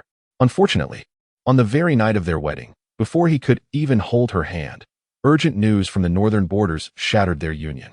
Zhao Qinghuan set down her celadon teacup, stating, "Time will reveal true character. I shall observe him a while longer." As they conversed, Shang Wanyun approached swiftly, lifting her skirts and unceremoniously taking a seat on the rosewood chair. Leaning closer to Jiang Chuyue, she inhaled delicately. "What fragrance are you wearing today, princess?" Jiang Chuyue was startled by her sudden approach. Shang Wanyun inquired again, "Princess, what powder are you using today?" Jiang Chuyue replied, "It's rose essence." Shang Wanyun's eyes sparkled with delight. "Ah, rose. No wonder it is so elegant. I must try it myself another day." Jiang Chuyue was taken aback. In the past, every encounter with Shang Wanyun had been marked by hostility. However, after her rescue in Liang City, this headstrong young lady had seemingly changed, frequently sending invitations to Jiang Chuyue for flower viewing gatherings. Naturally, Jiang Chuyue remained cautious and never accepted her invitations. Zhao Qinghuan raised an eyebrow. "Miss Shangguan, did you not once wish ill upon the princess? Now you seem so cordial." Shang Wanyun smiled warmly. "We are all but lost souls in this world. Why should we be adversaries?" Upon reflection, the princess is kind-hearted, beautiful, and possesses great talents in music and art. I have heard of your exceptional skills in playing the guqin, and I brought mine today. Might you grace me with a performance? Zhao Qinghuan was astonished. "Bringing a guqin to a gathering?" Shang Wanyun explained. "Indeed, I heard your marquis quite enjoys listening to music. I plan to entice him with my playing." Zhao Qinghuan was taken aback. "What?" Jiang Chuyue was equally surprised. Shang Wanyun's demeanor remained calm as she gently patted Zhao Qinghuan's hand, reassuring her, "My elder sister, the queen, has whimsically planned to betroth me to the marquis after your divorce. But fear not, I harbor no feelings for your marquis. I merely intend to indulge my sister's whim and do not genuinely wish to seduce your husband." Zhao Qinghuan opened her mouth, struggling to find words. At that moment, Shang Wanyun caught sight of a figure in the periphery. She raised her eyebrows slightly and turned to Jiang Chuyue, saying, "Princess, is that not Lady Jiang from the Xiao residence? Why has she come to the princess's manor?" There stood Jiang, her pregnant belly prominent, strolling gracefully by the lotus pond. Clearing her throat, she gazed at the pond brimming with lotus flowers and deliberately raised her voice, "The radiant lotus blooms. Standing tall amidst the water, a solitary stem draws green, twin shadows share the red." Jiang's actions caught the attention of the women in the waterside pavilion, and they turned to look. Shang Wanyun, fanning herself, leaned closer to Jiang Chuyue and whispered, "Princess, is she reciting poetry in public?" Jiang Chuyue lowered her eyes to sip her tea. "It appears so," she replied. Shang Wanyun scratched her head. "Does she think herself quite the poet?" Jiang Chuyue observed. "Lady Jiang has adorned herself splendidly today. The golden hairpin at her temple shimmers blindingly in the sunlight. She stands at an angle, seemingly engrossed in admiring the beautiful lotus flowers." Lady Jiang could scarcely contain her impatience. Earlier, she stood alone at a distance, watching Jiang Chuyue bask in the limelight, surrounded by admirers. Jealousy surged within her. Despite sharing a similar background with Jiang Chuyue, why was it that Jiang Chuyue could ascend the social ladder, becoming the beloved of the Xiao family and marrying the regent, while she remained in obscurity, determined not to remain in the shadows? Lady Jiang sought to showcase her talents and prove to the noble women of the capital that her abilities were no less remarkable than those of the well-bred daughters of high-ranking families. Thus, she deliberately approached the pavilion, feigning admiration for the lotus pond, while reciting poetry to display her own talent. She aimed to convey to the gathered noblewomen that she was not an ordinary concubine, but a woman of considerable intellect and artistry. Upon completing her poem, silence enveloped the pavilion. One of the ladies noticed Jiang's pronounced belly and curiously inquired, "Which family does this lady belong to? She seems unfamiliar." Jiang promptly turned, placing her hand on her belly. "I am Lady Jiang of the Xiao residence." The women exchanged glances. General Xiao had yet to take a legitimate wife, maintaining 10 beautiful concubines, with the 10th being the most favored and now pregnant. The women, raised in the inner chambers of their families and educated in propriety, quickly deduced the reason for Princess Xiaohua's invitation for Jiang. Most remained silent, wary of getting involved in the affairs between Princess Xiaohua and the regent's wife. Only a lady in a yellow dress, fanning herself, smirked and remarked to Jiang, "Madam Jiang, what a remarkable talent you possess, able to compose poetry on the spot." Believing she had won the favor of the noble women, Jiang's lips curled into a smile. "I have been well versed in poetry since childhood. Composing verses is second nature to me." "Indeed?" The lady in yellow feigned astonishment. "Then, would you compose another?" Without hesitation, Jiang recited another poem, "Lotus leaves entwine with the waves. A small boat glides through the heart of the blossoms." The lady in yellow clapped in approval, and Jiang's pride swelled. Sheng Wanyuan, seated at the table in the pavilion, felt her eyelids twitch in irritation. She whispered to Jiang Chuyue, "That lady in yellow is the third miss of the chancellor. She is toying with Lady Jiang. While ostensibly mocking Jiang, she is actually striking at your dignity, princess." In the capital, not all officials were loyal to the regent, such as the old chancellor and his faction, who remained loyal to the emperor. Jiang Chuyue rubbed her forehead, summoning Baozhu, "Please escort Lady Jiang away." Baozhu approached to pull Jiang away, but Jiang stood her ground, unmoving. Jiang glanced at Jiang Chuyue seated by the waterside and inquired of Baozhu, "Is the princess apprehensive that I might overshadow her?" Baozhu, in a fit of urgency, stamped her foot and whispered, "Jiang Yang, do you not perceive that the prime minister's daughter is toying with you?" Jiang replied, "She is merely admiring my literary talent." Unable to budge Jiang and wary of causing any disturbance that might affect Jiang's delicate condition, Baozhu could only return dejectedly to Jiang Chuyue's side. The prime minister's daughter, brimming with enthusiasm, continued to feign praise. "Madam Jiang, your literary prowess is remarkable. Might you compose another poem?" After a moment of contemplation, Jiang recited with clarity, "The purest flower is often deceived by its own beauty. This blossom rightly belongs in the jade pool." The prime minister's daughter clapped her hands in delight. She then produced a lovely embroidered purse and tossed it towards Jiang, declaring, "Such exquisite talent, surpassing even the performers of the pear garden, and so obedient, worthy of a reward." With a sharp sound, the embroidered purse landed at Jiang's feet, prompting a chorus of mocking laughter from those around. It dawned on Jiang the true nature of her predicament. She stood frozen, the color draining from her face. She had envisioned herself as the star of the lotus pond, only to find herself the butt of the joke. In her moment of despair, the stewardess from the princess's residence approached, stating, "Madam Jiang, the princess requests your presence." Chapter 71. The benevolent princess, Xiaohua. The lotus pond had become an unsuitable place for lingering. Jiang's face flushed with embarrassment as she anxiously followed the stewardess away. Upon reaching the front hall, however, Princess Xiaohua did not appear. The stewardess reassured Jiang, "Do not take idle gossip to heart, madam." Jiang felt her eyes welling with tears, almost spilling over. The stewardess continued, "The sun is fierce, and with your condition, the princess has arranged for a carriage to take you back to the Xiao residence." Jiang looked up in surprise, hastily expressing her gratitude. "I am deeply thankful to Princess Xiaohua." She had anticipated showcasing her talents at the Lotus Appreciation Banquet, but instead had become a source of ridicule for the noble ladies. The princess's considerate arrangements felt like a timely relief amidst her distress. As Jiang exited the princess's residence alongside the stewardess, she saw a gilded carriage quietly awaiting her outside the vermilion gates, flanked by 2 guards. The stewardess also held 2 boxes of gifts, stating, "These are Snow Frog and Blood Swallow, renowned for their efficacy in nurturing and beautifying. A gift from the princess to you." Jiang stood in astonishment. The princess had not only come to her aid but also provided her with a luxurious carriage and precious supplements, an honor far beyond what a mere concubine would typically receive. Such generous treatment from the princess suggested a desire to form a bond with her. Jiang caressed her burgeoning belly, the earlier tension dissipating in an instant. The noble ladies may not have appreciated her talents, but the princess had discerned her worth. If she could cultivate a friendship with the princess, she would surely secure a valuable ally in the future. With the support of her maid, Jiang climbed into the gilded carriage, departing the princess's residence with unrestrained joy. The stewardess returned to report to the princess. Princess Xiao Ji, fanning herself, sighed with relief. At last, we have sent away this troublesome presence. Any mishap involving Jiang within the palace would be difficult to explain to the Xiao residents. The stewardess chuckled. The banquet is prepared. May the princess proceed to the main hall. Princess Xiao Ji adjusted her golden phoenix hairpin and stepped out, accompanied by a retinue of palace maidens.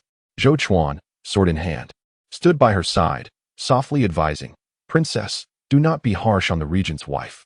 Princess Xiao Ji cast him a cool glance, replying, though I may not harbor fondness for her, I must at least maintain a faade of cordiality. Today, I shall treat her with utmost kindness. In the princess's lotus pavilion, Baozhu hurriedly returned to the water pavilion, her brow glistening with fine sweat. She leaned close to Jiang Chuyue's ear and whispered, Your Highness, I have dispatched someone to keep watch. Concubine Jiang has safely arrived at the Xiao residence. The Xiao residence is not far from the princess's, just a few turns around the corner. Jiang Chuyue paused, her fingers hovering over the teacup, her reflection revealing a slight furrow in her brow. What scheme is Princess Xiao Ji concocting? To publicly invite concubine Jiang and then meticulously ensure her safe return. Jiang Chuyue could not fathom the princess's intentions. Moments later, the stewardess of the princess's household arrived, her face adorned with a perfectly poised smile. Ladies, the banquet is ready. Please proceed. Jiang Chuyue steeled herself. She was prepared to face any challenge that Princess Xiao Ji might present. With Xie Lingyuan to shield her, she felt emboldened against any adversity. The lotus feast commenced in the main hall, where a long table crafted from golden silk nanmu which stretched out, set for a flowing wine and delicacies feast. The gentle sound of water flowed, and the blooming lotus flowers added to the ambience, as exquisite dishes drifted gracefully along the cerulean waves. The sharp voice of the eunuch announced, Princess Xiao Ji has arrived. The ladies rose to greet her, with a gentle flourish of her sleeves. Princess Xiao Ji gracefully took her seat at the head of the table, her gown of phoenix and peony hues flowing like clouds, exuding an air of nobility. Ladies, there is no need for excessive courtesy. Please, be seated. The ladies settled down, and the daughter of the chancellor concealed her lips behind her fan, her gaze flitting between Jiang Chuyue and Princess Xiao Ji. Observing their close seating arrangement, she reveled in the unfolding drama, who was unaware of Princess Xiao Ji's affections for the regent. It seemed this banquet would culminate in a clash. By the main seat, Jiang Chuyue remained vigilant. Princess Xiao Ji, with her crimson lips slightly parted, spoke softly, Regent's consort.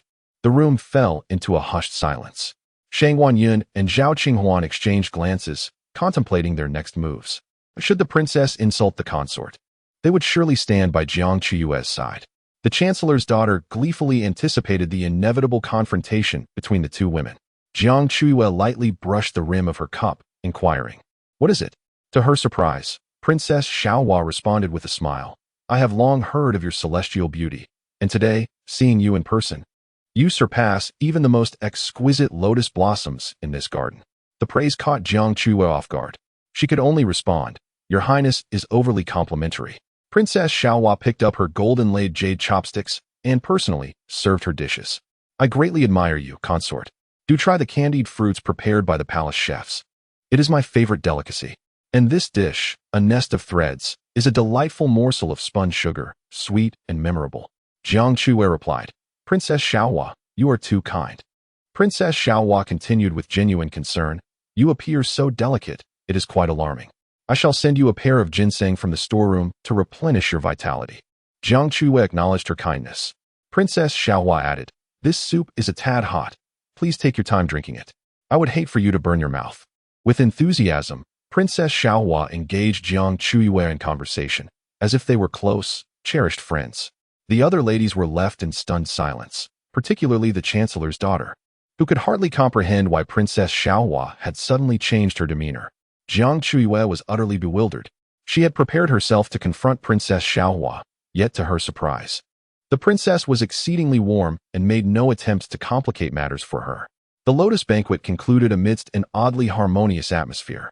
As the guests gradually departed, Princess Xiaohua played her role to perfection, escorting Jiang Chuyue to the Vermilion Gates, her tone as cordial as that of longtime friends. You must come to visit often. My dear, after today's meeting, I can only lament that we cannot engage in candlelit conversations. The excessive warmth made Jiang Chuyue feel uneasy. Such intimacy, such enthusiasm, she found it difficult to adapt. She could not fathom Princess Xiaohua's intentions. What kind of scheme was she orchestrating? As she pondered, the sound of galloping hooves suddenly echoed from the end of a long street. Xiao Ji, clad in a dark outfit, rode swiftly towards her, his garments billowing as he approached the estate. He dismounted with agility, his gaze briefly resting on Jiang Chuyue before he bowed respectfully to Princess Xiaohua. This humble general greets the princess. Having completed his official duties, he intended to escort the pregnant Jiang family matriarch home and check on Jiang Chuyue. Princess Xiaohua replied with a smile. General Xiao arrives at an unfortunate time. I noticed the sun was scorching, so I had your beloved sent back to your residence. Fear not. The princess's estate has ensured that the lady and your concubine have lost not a single hair. No sooner had she finished speaking than a sharp whistling sound pierced the air. An arrow sliced through the atmosphere, aimed directly at Xiao Ji's heart. Jiang Chuyue gasped and instinctively shielded him. Brother, be careful. Quick as lightning, Xiao Ji unsheathed his sword to deflect the projectile, which snapped into two pieces and clattered to the ground. A tiny shard grazed Jiang Chuyue's palm, causing a slight sting. Xiao Ji looked at her protectively, a mixture of concern and affection in his gaze, and softly reassured her. I am unharmed, you foolish girl. Do not recklessly put yourself in danger for me in the future. Jiang Chuyue's face flushed with embarrassment as she hurriedly concealed her injured palm and stepped back, creating some distance between them. She inwardly chastised herself. Though she had ostensibly moved on from Xiao Ji, why did her instincts still compel her to shield him in a moment of peril? As she wallowed in her frustration, she suddenly felt a chill run down her spine, as if a venomous serpent had fixed its gaze upon her. Instinctively, she glanced back. At the end of the long street, a luxurious ebony carriage from the Regent's estate lay in wait. The dark curtain was partially drawn back, revealing Xiao Linyuan's cold, abyss-like eyes. His gaze was piercing and frigid, striking fear into her heart. Chapter 72. When will you love me? The steward of the Lord's estate hurried over. Bowing respectfully to Jiang Chuyue, the Lord happened to pass by and has ordered me to escort you back. Jiang Chuyue tightened her grip on her handkerchief. I shall come at once. She felt a twinge of anxiety. Approaching the ebony carriage, she cautiously peeked inside. Xiao Linyuan was shrouded in shadow, his dark robe nearly merging with the darkness around him. With trepidation, Jiang Chuyue steeled herself and entered the carriage. As the curtain fell, the ebony vehicle slowly moved away. Before the vermilion gates of the princess's estate, Princess Xiaohua stood in shock. She could hardly believe that there were thieves bold enough to attempt an assassination right at her doorstep. Shang Guanyun, who had lingered, leaned closer and could not resist mocking. Princess, your performance was truly captivating. Princess Xiaohua's face flushed crimson, her anger bubbling over. Do you think I am that foolish? Would one dare to send assassins in broad daylight to target Xiao Ji and the princess? Shang Guanyun chuckled lightly, her tone laced with sarcasm. The princess deliberately invited the Jiang family to the banquet and feigned friendship with Jiang Chuyue at the lotus feast. Your intentions are transparent to all. Princess Xiaohua found herself at a loss for words. Although she had once harbored malicious thoughts, she had long since abandoned them after Zhou Chuan's counsel, and today she had been making every effort to reconcile with Jiang Chuyue. Who could have anticipated the appearance of an assassin at the main gate? Her cheeks flushed with indignation as she scolded, Zhou Chuan, capture that assassin and subject him to severe interrogation. I wish to see who dares to tarnish my reputation in broad daylight. Zhou Chuan and the guards of the princess's manor acted swiftly, soon bringing forth a cloaked assassin. The assassin knelt upon the floor of the princess's manor and, gazing at Princess Xiaohua, proclaimed loudly, I have failed in my duties and accept my punishment. Princess Xiaohua's almond-shaped eyes widened in disbelief. Who are you? The assassin promptly bit his tongue, ending his life. At that moment, Princess Xiaohua found herself unable to cleanse her name. No matter the depth, she plunged into the yellow river. Shang Guanyun, with her signature sarcasm, remarked, "Oh dear, have you trained a death warrior, princess? If it weren't for General Xiao Ji's presence today, were you planning to slay the princess on the spot?" Princess Xiaohua's complexion turned crimson. "Deliver the body to the Ministry of Justice for investigation." As the guards removed the corpse, the princess stormed back to her residence, the ostentatious gates of the manor slowly closing behind her. Meanwhile, Xiao Ji rode to the Ministry of Justice to continue his examination of the assassin's remains. The area before the princess's manor gradually grew desolate, leaving only Shang Yuan and Zhao Qinghuan's carriage. Just as Shang Yuan was about to board her carriage, she suddenly heard the sound of galloping hooves approaching rapidly. The Duke of Jinan, Li Yuanzhou, having learned of the assassin's presence at the princess's gate, rode over at full speed. Li Yuanzhou dismounted and rushed to Zhao Qinghuan, exclaiming, "Madam, I heard there was an assassin here. Are you injured? Were you frightened?" Zhao Qinghuan lightly patted his tense hand. "I am unharmed." Still unconvinced, Li Yuanzhou circled around his beloved wife 2 or 3 times, only relaxing when he confirmed she was unscathed. Rubbing the corners of his reddened eyes, he softly suggested, "Let us go to Fan Lu for a drink, to help you recover from the fright." Just as Li Yuanzhou took Zhao Qinghuan's hand to depart, Shang Yuan approached, cradling a guqin, blocking his path. In a gentle tone, she addressed him, "Greetings, Duke of Jinan." Li Yuanzhou, puzzled, inquired, "And you are?" Shang Yuan replied, "I wish to play a tune for you, my lord." Li Yuanzhou responded, "Ah?" Placing the guqin upon the carriage shaft, her delicate fingers danced across the strings, producing a melodious sound. After casually strumming a few notes, she ceased and asked, "My lord, do you wish to take a secondary wife?" Li Yuanzhou frowned, shaking his head vigorously. No. I am a married man. My heart belongs solely to my wife." Shang Yuan chuckled lightly, turning to her maid, instructing, "Go tell the empress that the Duke of Jinan's heart is steadfast as a rock, and she should abandon any thoughts of courting him." The maid complied and departed. Shang Yuan playfully teased a bit more, cradling her guqin as she returned to her carriage, winking at Zhao Qinghuan before she left. "Sister, you are truly fortunate." The carriage swiftly vanished into the distance. Li Yuanzhou scratched his head, muttering, "Is this girl perhaps bewitched?" In the blink of an eye, Zhao Qinghuan's hand was taken, and with a cheerful demeanor, he urged, "My lady, do hurry. The drunken goose and braised Crucian carp from Fan Lu are just about to be served." Meanwhile, the lavishly adorned wooden carriage of the Regent Prince rumbled down the long street, moving slowly along Zhuke Street, the sound of its wheels resonating dully. Inside the carriage, the atmosphere felt somewhat tense. Despite it being the height of summer, an air of chill lingered within. Xiao Yuan held a scroll, his gaze focused.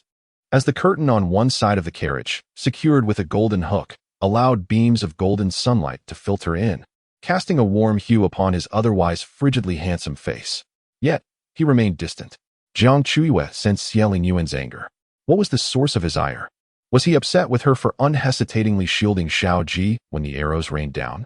Fidgeting with her handkerchief, she spoke softly, "Your Highness, I am unscathed." Xiao Yuan set aside the scroll, extending his long arm to pull Jiang Chuyue close by his side. They were tightly pressed together, and he lowered his gaze, his fingertip brushing against the corner of her lips, gently caressing. The jade ring on his thumb reflected a cold light. Jiang Chuyue found his actions bewildering. Her lips tingled, prompting her to instinctively draw back. However, Xiao Yuan held her steady, compelling her to tilt her head back and accept the kiss infused with his irritation. As the wooden carriage returned to the palace, Jiang Chuyue felt a sting at the corner of her lips upon disembarking. As night descended, a sumptuous meal was presented.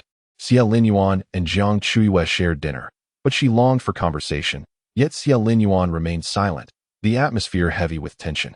After the meal, as Jiang Chuyue prepared to return to her chamber to change into lighter attire, Xiao Yuan grasped her shoulder, pressing her against the table. Startled, she exclaimed, "Your Highness?"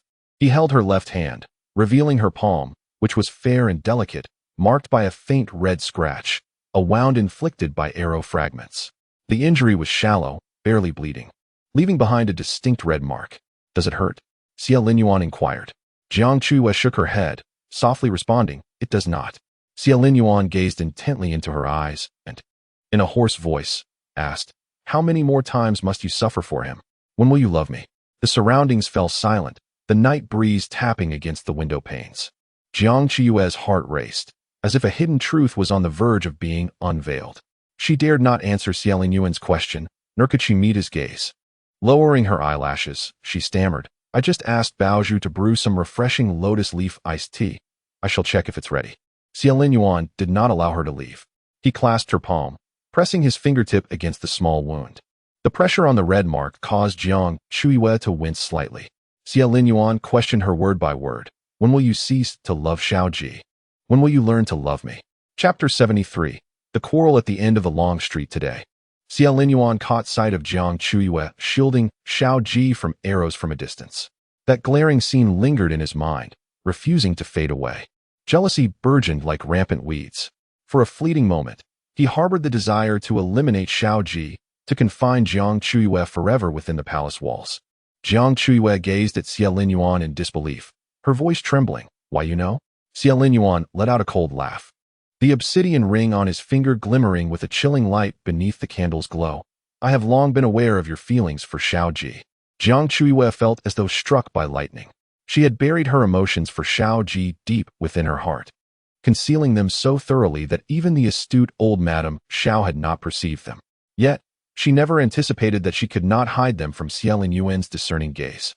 The secret she had buried so deep was now exposed, leaving her heart aching as she lowered her eyes and said, having married you, I have long forsaken that past. Xiao Yuan narrowed his dark eyes. Yet you still shield him from harm. Jiang Chuyue fell silent. She sat dazed on the couch, attempting to untangle her chaotic emotions. Ever since being forced into marriage with Xiao Yuan by Xiao Ji, she had bid farewell to her past, harboring no lingering feelings for him. Her instinctive act of shielding Xiao Ji from arrows outside the princess's residence was perhaps a result of familial bond. Although she felt no romantic love for Xiao Ji, the ties of kinship remained. He was still her brother. If old Madame Xiao had been struck by an arrow today, she would have unhesitatingly placed herself in front of her. In a softened tone, Jiang Chuyue declared, he is my brother, merely a brother. During the years she harbored affection for Xiao Ji, she had never overstepped her bounds. After marrying Xiao Yuan, she regarded Xiao Ji solely as family. However, Xiao Yuan did not believe her, tightening his grip on her wrist. From now on, draw a clear line with him. He could not bear to witness Jiang Chuyue suffer for another man. Jiang Chuyue was taken aback, tears suddenly welling in her eyes. What does it mean to draw a clear line? Does it mean I must never interact with Xiao Ji again? Never engage with the Xiao family? Those years of youthful admiration, those moments of salvation in darkness, are now being scrutinized by Xiao Yuan, as if they have become her most unbearable transgressions. Xiao Yuan fell silent. He noticed the redness at the corners of Jiang Chuyue's eyes. His heart ached painfully. He had to admit he was utterly defeated by this woman. Her tears were like a soft blade, cutting through all his harsh words. Jiang Chuyue's tears fell silently, and in a choked voice, she asked, I once loved Xiao Ji. He rescued me from dire straits and has protected me all these years. Must I completely sever ties with him now that I am married to you? Must I never speak to him again for the rest of my life? Must I never engage with the Xiao family again? The room fell into silence, with maids and servants retreating outside. Xiao Yuan reached out to wipe away her tears. Speaking in a deep tone, I only wish for you to love me. Jiang Chuyue looked up at him, her eyes still glistening. I understand your feelings. But can love truly be compelled? 3 months prior, Xiao Yuan had been a stranger in her life. Now, he expected her to uproot years of affection, leaving no trace, and to cultivate new love immediately. Such a demand felt exceedingly cruel. Jiang Chuyue clenched her sleeves. Xiao Yuan, do not pressure me. The room remained quiet. Ultimately, Xiao Yuan succumbed to her tearful gaze, saying nothing further, and rose to leave. After a while, Baozhu tiptoed into the room. Spotting her mistress sitting despondently on the edge of the bed, her eyes still reddened. Unaware of the cause of their quarrel, Baozhu rushed over in concern. My lady, shall I brew you a calming soup? Jiang Chuyue wearily shook her head. No need. She removed her hairpin and sought solitude to rest. The sultry summer night was stifling, and within the gauzy curtains, the heat was almost unbearable. The chorus of insects in the courtyard resonated, causing her temples to throb incessantly. Jiang Chuyue tossed and turned, as the suppressed emotions surged forth once again. How could Xiao Yuan be so domineering? Having married into the royal house, she was naturally bound to fulfill her duties. Yet he sought to sever even the ties of sibling affection? She was wed, not seeking to sever familial bonds. Unable to find repose, After a while, Jiang Chuyue sat up and inquired of the maid on night watch outside. Will the prince be staying in the study tonight? The cooling ice basin by the study's bed had been replenished yesterday, though she wondered if any fresh ice had been delivered. The maid, cautious from behind the screen, replied, I do not know, miss. Jiang Chuyue contemplated visiting the study, but, in a fit of stubbornness, withdrew her foot back onto the bed. Let him sleep wherever he pleased. If he broke out in heat rashes, so be it. She closed her eyes, preparing to rest. Just as she began to doze, she was startled by the sound of the window being opened. The bed shifted gently as a familiar cool fragrance enveloped her. Xiao Yuan had climbed through the window. Though they had quarreled, they could not sleep apart. Jiang Chuyue feigned slumber, eyes shut tight. She sensed him drawing near, then felt warmth brush against her lips. Startled, Jiang Chuyue opened her eyes and pushed away the audacious Xiao Yuan, exclaiming in anger, Do not touch me. Are you not tired of me thinking of others? Xiao Yuan's voice was low. Do not mention him. Jiang Chuyue glared at him, her eyes wide. I will mention him. If the regent is dissatisfied, then let us part ways. Xiao Yuan frowned. We will not part. Jiang Chuyue scoffed. The regent suspects me, yet you refuse to part. What do you truly want? Xiao Yuan struggled to contain his frustration, thinking Jiang Chuyue unreasonable. You shielded him from harm. Am I not allowed to harbor some suspicion? Jiang Chuyue sat up abruptly. What does shielding him signify? I would willingly take a bullet for my brother and grandmother, as they are my only two kin in this world. Should we draft a document stating that, should you be attacked, I would protect you with my life? Xiao Yuan grasped her shoulders. You are being unreasonable. Jiang Chuyue jabbed her finger at his chest, calling out his name. Xiao Yuan, you are simply consumed by jealousy, small-minded. Caught off guard by her words, Xiao Yuan was momentarily speechless. Jiang Chuyue was right. He was indeed consumed by jealousy, maddened by it. He longed to confine Jiang Chuyue within his world, wishing for her bright eyes to reflect only him. Yet, he understood that she could never completely sever ties with Xiao Ji. For many years, Xiao Ji had taken root deep within her heart. Xiao Yuan asked, When will you truly see me? Jiang Chuyue replied, Am I not looking at you every day? The silence that had once filled the room now erupted into noise. Outside the main house, the night watch maids feigned ignorance, too afraid to intervene in the quarrel. Baozhu arrived, anxious as she overheard the back and forth of the argument inside. Her heart felt as though it were being fried in oil. My lady, that is the regent. You dare to quarrel with him.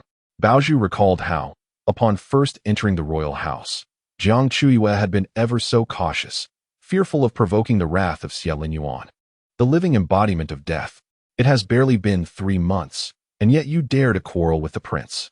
As Baozhu pondered this, the tightly shut door to the main hall suddenly swung open, revealing Jiang Chuyue, her eyes reddened with emotion, standing on the steps.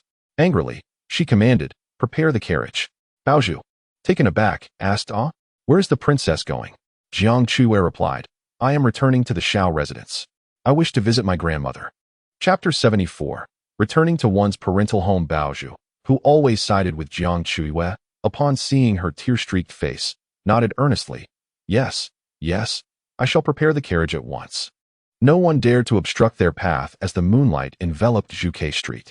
The black carriage rolled over the long cobblestone road, heading towards the Xiao residence. In the Shoan Hall of the Xiao estate, the lights shone brightly. Old Madame Xiao and Xiao Ji sat within, discussing matters of importance. Xiao Ji took a sip of tea and smiled. Grandmother, Jiang has returned safely, and even received a reward from Princess Xiaohua. There is no need for concern. Old Madame Xiao, who had been at the Shijing temple offering prayers, hurried back to the capital upon learning that Jiang had been summoned to the princess's residence. She pressed her fingers to her brow, a distinguished princess inviting a concubine to a banquet without reason. Do you not see the underlying complexities? Xiao Ji set down his teacup, his brows furrowing slightly. But I heard from Jiang that Princess Xiaohua treated her kindly and even sent a carriage to escort her home. Is this truly a hardship? It is evident that the princess wishes to foster goodwill with the Xiao family. Old Madame Xiao responded, This must surely be Princess Xiaohua's attempt to avoid trouble. A last-minute change of heart. You have spent years on the battlefield and do not comprehend the intricacies of the inner chambers, which I can understand. But how can Jiang be so oblivious to the situation? Confusion crossed Xiao Ji's face. Old Madame Xiao, observing his perplexed expression, sighed deeply. You may go and rest now. She dismissed him. As night deepened, an elderly maid brought old Madame Xiao a calming tea. Weary in both body and spirit, she took a sip and sighed. In the capital's aristocratic families, which noble daughter does not possess an astute mind? Jiang, like a frog at the bottom of a well, is ultimately of little use. Her meager talents pale in comparison to those of true noble ladies. If only Jiang were humble and eager to learn, I might have devoted some energy to her cultivation. Yet, she is impatient, with aspirations soaring higher than the heavens. Old Madame Xiao, advanced in years, found herself with little strength to manage the affairs of the Xiao estate. Sipping her calming tea, she murmured, "It is still necessary for Xiao Ji to take a legitimate wife." The old maid beside her inquired, "Old Madam, do you not intend to elevate Jiang to the position of the principal wife?" Old Madame Xiao slowly shook her head. A matriarch must possess an open heart and the ability to manage the household. Jiang is unworthy. Once she bears a child, she may serve as a favored concubine. Just then, a young maid hurriedly lifted the curtain and entered. "Old Madam, the second young lady has returned. She has already entered the door." Old Madame Xiao was taken aback, hastily setting down her teacup and stepping outside. The moonlight was hazy as Jiang Chuyue, wrapped in a cloak, swiftly approached. She threw herself into old Madame Xiao's embrace, calling out, "Grandmother." Old Madame Xiao, both startled and delighted, stroked her slender back. "Grandmother is here. Come, let us go inside." The elderly maid brought out Jiang Chuyue's favorite pastries, while the maid exchanged the incense in the burner for a refreshing lotus fragrance. The candlelight flickered brightly, and old Madame Xiao noticed the swollen corners of Jiang Chuyue's eyes. Frowning, old Madame Xiao asked, "Child, why are you crying? Did the regent bully you?" Jiang Chuyue replied, "Not exactly." She found herself unable to articulate the reasons to the venerable Lady Xiao, merely alluding to a dispute with Xiao Yuan. Lady Xiao, filled with concern, gently grasped Jiang Chuyue's hand and said, "If life becomes unbearable, I shall personally deliver the divorce papers to the regent's estate." Jiang Chuyue managed a strained smile. Reminiscent of her childhood as she tugged at her grandmother's sleeve, "I do not wish for a divorce. I simply want to take a few days to reflect, grandmother. May I sleep beside you tonight?"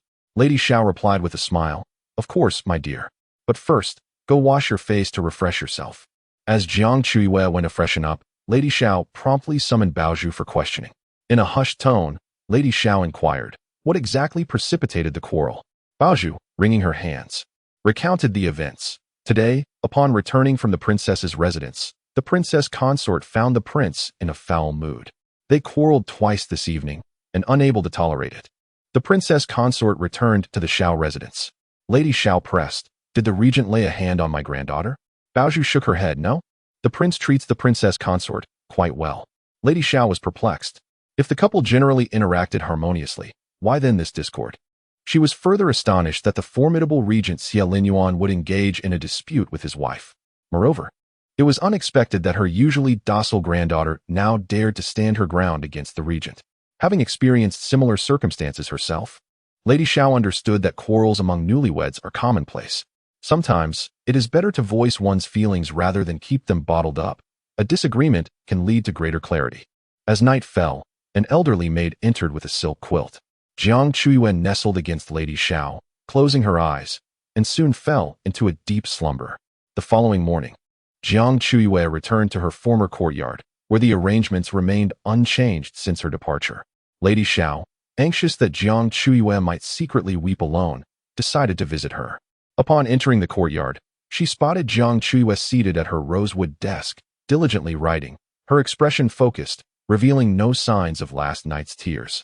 Lady Xiao entered the room and glanced at the words Jiang Chuyue was composing, discerning faint references to the revenue of the money house and the Ministry of Rights. A sense of suspicion arose within Lady Xiao. "What are you writing?" Jiang Chuyue looked up with a smile. "Grandmother, I am managing the affairs of the regent's estate. I am jotting down the arrangements to send to the estate manager." Although she had no desire to return to the estate at present, she could not neglect her responsibilities as the lady of the house. Her duties must be fulfilled. As for Xiao Yuan, Jiang Chuyue preferred to distance herself for a while to regain her composure. Lady Xiao, intending to offer comfort and companionship, felt a swell of pride upon witnessing Jiang Chuyue's composed handling of the estate matters. Her granddaughter had matured, gradually evolving into a capable mistress of the household. Without interrupting, Lady Xiao instructed her servants to deliver 2 ice jars to the courtyard before quietly departing. In the afternoon, as the heat intensified, Baozhu rushed in carrying 2 boxes of account books. Princess consort, the account books from the estate have arrived. Jiang Chuyue opened the books and instructed Baozhu. The Minister of Rights has welcomed a daughter. Prepare a set of golden longevity locks as a congratulatory gift. Moreover, Xiao Yuan's black and gold riding boots had come undone at the seams, prompting her to ask the seamstress for a quick repair. All right, Baozhu replied, just as she was about to depart, when Jiang Chuyue suddenly called out to her, no need to mend the boots. Let him continue wearing them. Understood, Baozhu said. After reviewing the ledger, Jiang Chuyue set down her pen and stretched, taking a sip of green tea to invigorate herself. A gentle breeze wafted through the courtyard. The leaves of the begonia tree danced gracefully, casting a patch of verdant shade beneath the sunlight. Cradling her celadone teacup, Jiang Chuyue gazed out at the lush scenery, reminiscent of her leisurely days before her marriage. She had barely taken 2 sips of tea when a maid announced from outside, Princess, Lady Jiang requests an audience. Chapter 75.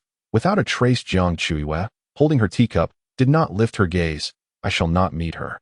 The maid retreated, blocking Lady Jiang at the door. Jiang Chuyue resumed sipping her tea, and after a while, the maid re-entered, stating, Princess, General Xiao has arrived. Jiang Chuyue paused her drinking, as she lifted her eyes. Xiao Ji had already strode through the moon gate, his black official robe adorned with a striking crimson dragon pattern gleaming in the sunlight, accentuating his distinguished features. Xiao Ji inquired with concern, Xiao Yu, I have heard of your disagreement with the Regent. Has he been unkind to you? Jiang Chuyue shook her head. He has not mistreated me. Xiao Ji sighed softly, taking a seat beside her on a rosewood chair. I know Xiao Yuan is not an easy person to deal with. Bear with it for now. When the time is right next year, you may seek a divorce. Jiang Chuyue remained silent. Xiao Ji suggested she stay at home for a while, and then mentioned the assassin encountered at the princess's residence the previous day. The assassin took his own life on the spot, and we could not ascertain his origins. The Ministry of Justice is currently investigating the weapon used in the assassination, and perhaps a clue will emerge. Jiang Chuyue asked, was it an assassin sent by Princess Xiaohua? Xiao Ji replied, Princess Xiaohua lives a life of luxury and is distanced from the current emperor. She lacks the means to maintain assassins.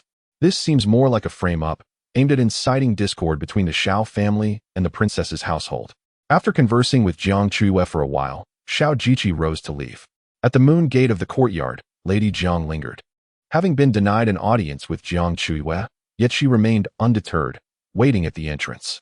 As Xiao Ji exited the courtyard, Lady Jiang immediately linked her arm with his, beaming with warmth. Xiao Ji's expression softened as he gently caressed Lady Jiang's rounded abdomen, with a smile playing at her lips. She cast a fleeting glance back at Jiang Chuyue, her eyes glimmering with subtle provocation. Jiang Chuyue watched the retreating figures for a prolonged moment. In the past, witnessing the affectionate interactions between Xiao Ji and his concubine would have caused her heart to ache painfully. Yet now, Jiang Chuyue pressed against her heart, feeling almost devoid of any pain. The fleeting dreams of youth had dissipated, leaving no trace behind. In the long corridor of the Xiao residence, Lady Jiang, entwined with Xiao Ji's arm, cheerfully remarked, I am 5 months pregnant now, and I can faintly sense the movements of the child within. Xiao Ji replied, it must be a lively little one. As they turned a corner, Lady Jiang suddenly sighed lightly, her tone laced with grievance. I heard that the second miss has returned to the Xiao residence, and I wish to pay her a visit and share a chat. However, I was stopped at the door by her maid. Clearly, I am unworthy. Lady Jiang feigned complaint, hoping to sway Xiao Ji to her side. Indeed, the act of dismissing a pregnant woman of 5 months at the door is exceedingly discourteous. Unexpectedly, Xiao Ji halted his steps, casting a sidelong glance at Jiang Shi. Now that Xiao Yu is elevated to the status of a princess, you must not regard her as merely the second young lady. Jiang Shi was momentarily taken aback, her voice tinged with grievance. I merely wish to reminisce with the princess. Xiao Ji interjected, your statuses are vastly different. If she chooses not to see you, refrain from causing her displeasure. Jiang Shi's nails dug into her palm, filled with resentment.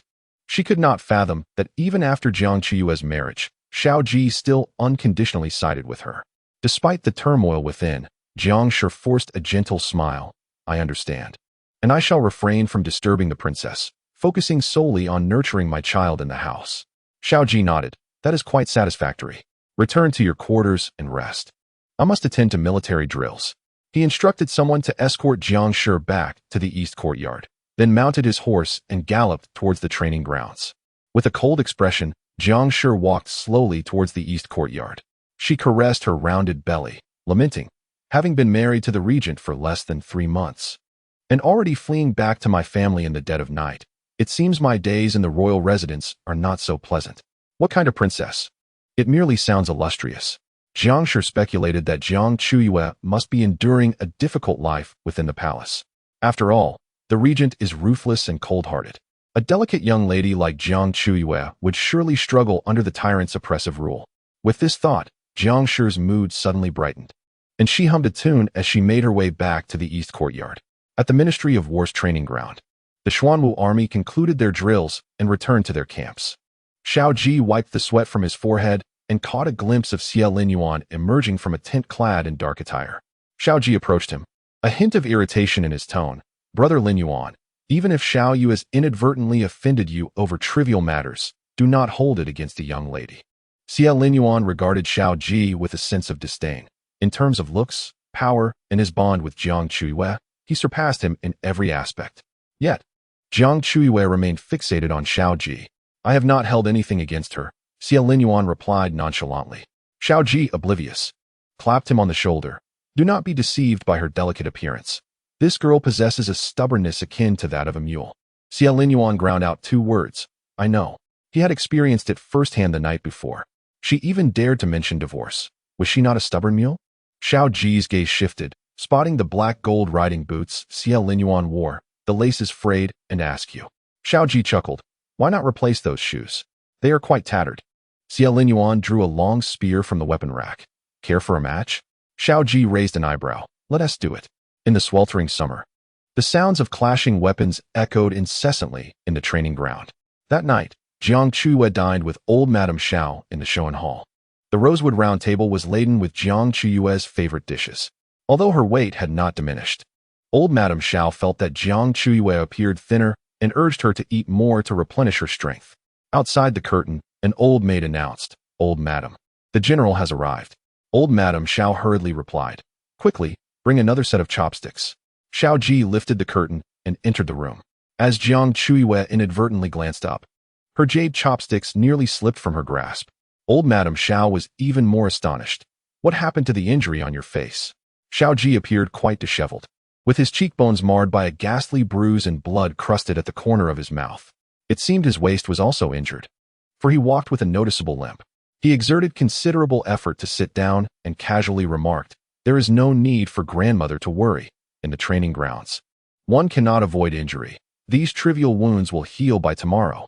For a general leading troops into battle, injuries are a commonplace occurrence. Jiang Chuyue inquired, Who struck you so severely? Xiao Ji waved his hand dismissively. Who else could it be but Xie Linyuan? Today, for reasons unknown, he fought with fervor, delivering blows that struck hard. A flicker of alarm crossed Jiang Chuyue's mind as she realized Xie Linyuan had likely deliberately engaged Xiao Ji in combat to vent his frustrations. She quickly asked, Brother, did Xie Linyuan sustain any injuries? Xiao Ji's motion of rubbing his waist halted abruptly, an imperceptible displeasure flashing in his eyes. He replied in a low voice, In the training ground, there is no distinction of rank. I fought evenly with him. I suspect he shall also have a restless night. Jiang Chuyue frowned in silence. The matriarch of the Xiao family presented a bowl of hot soup to Xiao Ji, urging, First, have your dinner, and later, I shall have the steward bring a salve to invigorate the blood and reduce bruising. Xiao Ji nodded and focused on his meal. After dinner, Jiang Chuyue left Shoan Hall and returned to her small courtyard. The summer night was stifling, and she sat in the pavilion of her garden to seek relief from the heat.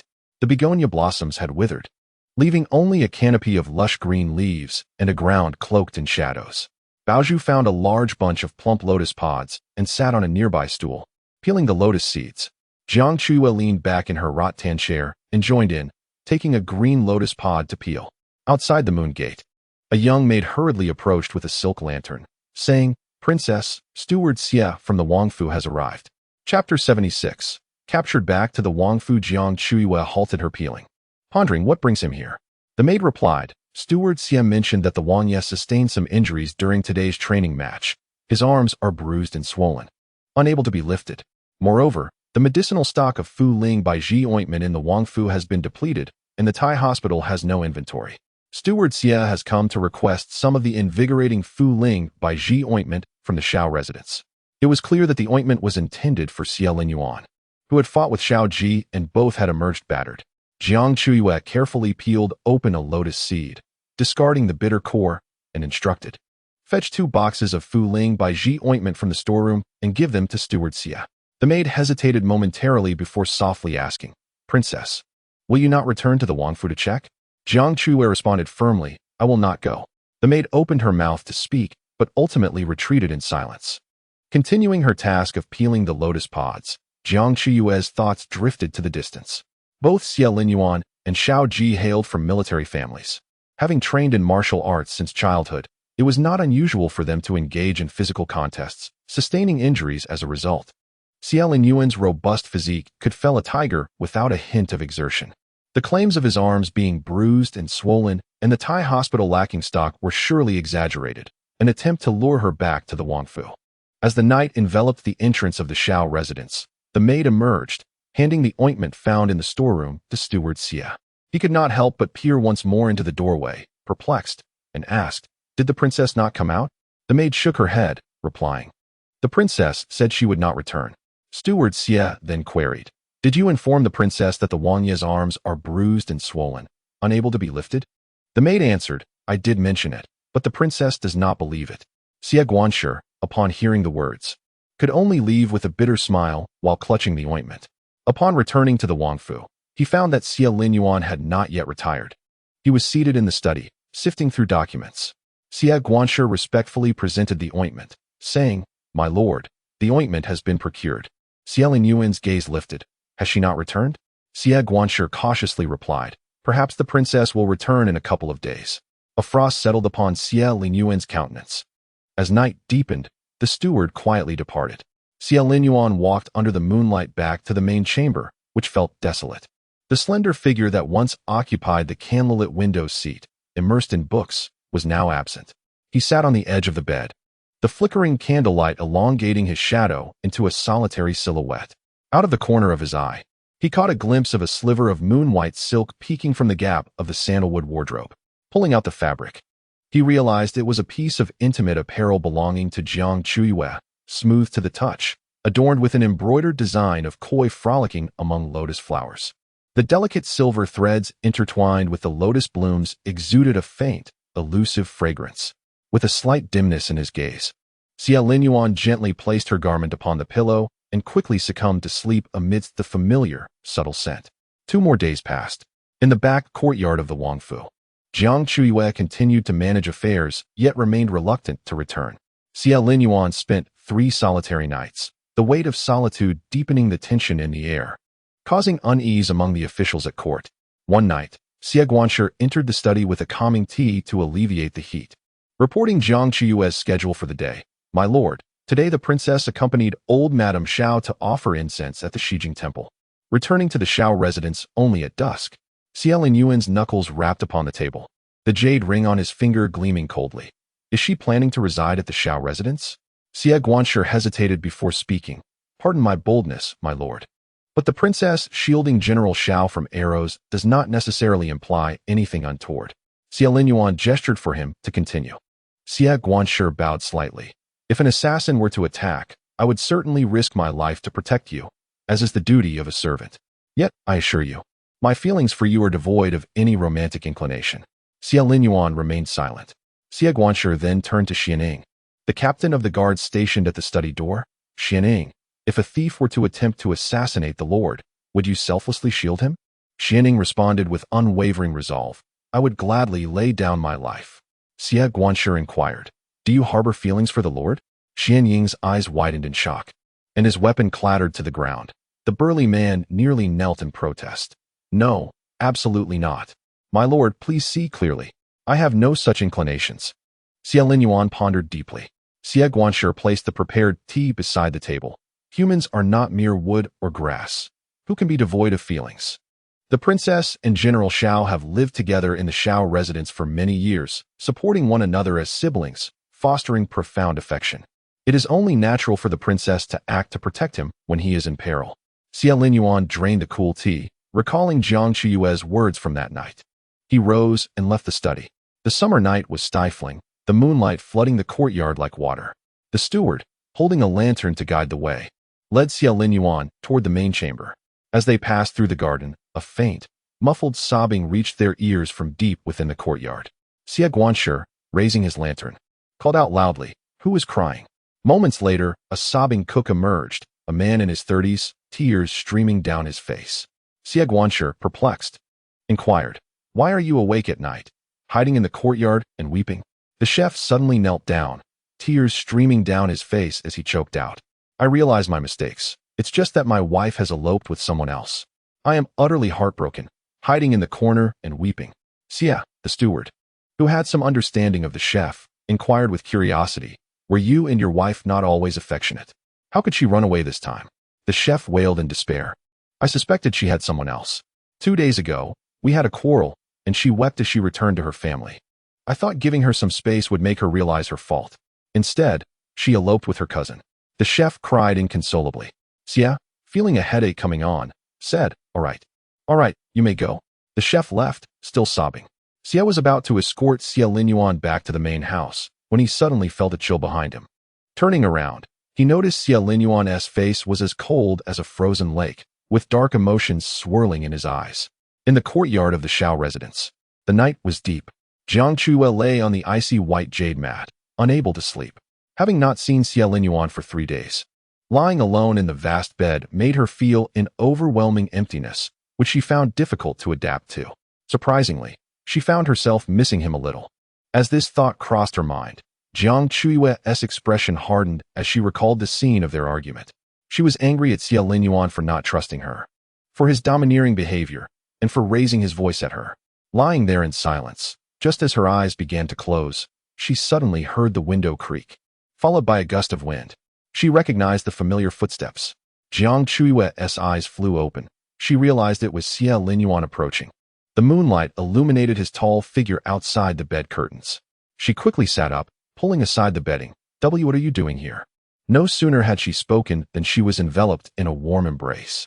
Xia Linyuan lifted Jiang Chuyue and swiftly leaped over the high wall of the Xiao residence, landing on a magnificent black steed outside the courtyard.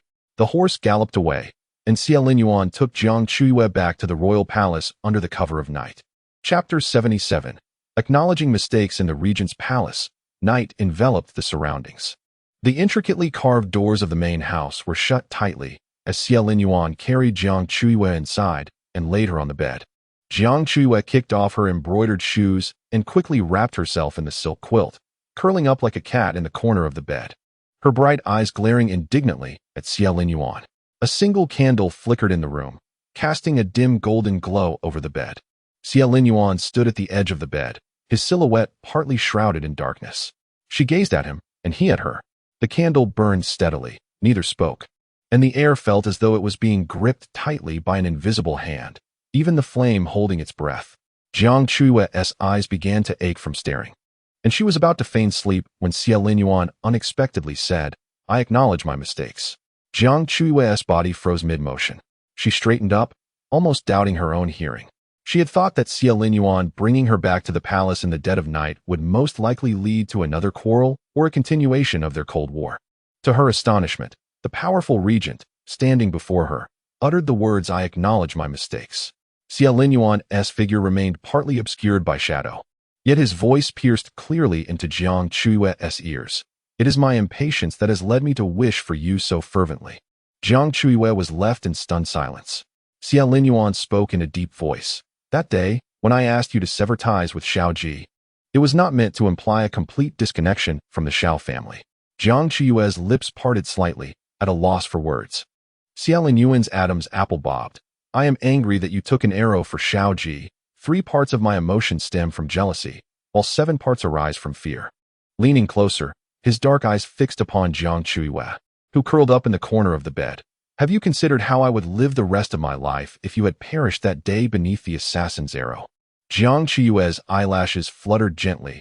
Her heart warmed as if bathed in sunlight. The grievances and bitterness of recent days silently melted away in the resonance of his voice. After a moment of silence, Jiang Chuyue lowered her gaze, gripping the silk blanket tightly, her voice barely above a whisper. I too have erred. The past affections, now laid bare, pricked her like countless thorns, leaving her with no refuge. Unsure of how to face Xie Linyuan, she had stubbornly returned to the Xiao residence to hide away. Xie Linyuan's voice was heavy yet gentle. From now on, Xiao Ji shall only be your brother. Jiang Chuyue replied, I understand. Xie Linyuan continued, and I shall be your only husband for the rest of your life. Jiang Chuyue affirmed, I understand. Outside the room, a maid timidly inquired, My lord, my lady, do you require water for a bath? Suddenly, Jiang Chuyue recalled the fierce contest between Xie Linyuan and Xiao Ji at the training grounds a few days prior. She softly asked, My lord, do you still bear any bruises from the duel? Xie Linyuan's heart jolted. He grasped the silk blanket and gently tugged it. Wrapped in the silk, Jiang Chuyue was drawn smoothly toward him. Xie Linyuan cradled her face, the flickering candlelight casting a painterly quality upon her beauty, and he spoke, The wounds have long healed. His low, husky voice dissolved into the intimacy of their lips as he kissed her. The silk blanket slipped away. Jiang Chuyue, momentarily dazed by the kiss, clutched the pillow, only to suddenly seize upon a slippery piece of fabric. Instinctively, she pulled it, realizing it was a moon-white garment of hers, now crumpled. She froze, holding the moon-white attire before Xie Linyuan. How did my clothing end up on the pillow? Xie Linyuan chuckled softly, his voice deep. In sleepless nights, one must have a token to ease one's longing. Jiang Chuyue's cheeks flushed.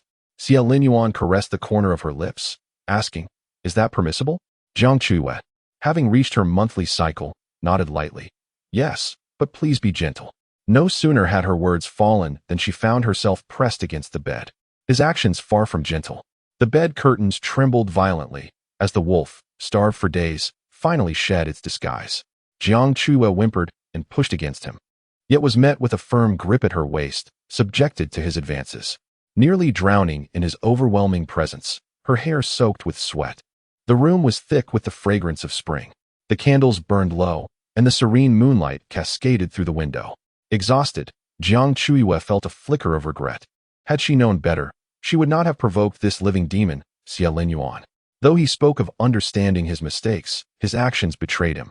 Unable to endure any longer, tears welled in Jiang Chuyue's eyes as she curled up, gasping and pushing him away. I am tired. Let me rest. Xie Linyuan remained unyielding. Eventually, after an undetermined passage of time, Jiang Chuyue succumbed to his whims, drifting into a hazy slumber upon the pillow. In a state between dreams and wakefulness, Jiang Chuyue faintly heard Xie Linyuan's voice. His forceful tone, surprisingly tinged with fragility, urged her to love him a little more, just a bit more. The summer sun rose early, casting light upon the green trees in the courtyard, where the birds chirped incessantly. Jiang Chuyue drowsily opened her eyes, taking a while for her thoughts to coalesce. After a night of relentless passion with Xie Linyuan, she awoke feeling surprisingly refreshed and cool, the absence of pain indicating that he had tenderly tended to her wounds afterward. The rhythmic sound of his breath filled the air. Jiang Chuyue remained tightly embraced by Xie Linyuan, and as she turned her head, she beheld his handsome and serene face, so close yet so peaceful in slumber. Typically, Xie Linyuan rose before her, but today he remained blissfully asleep.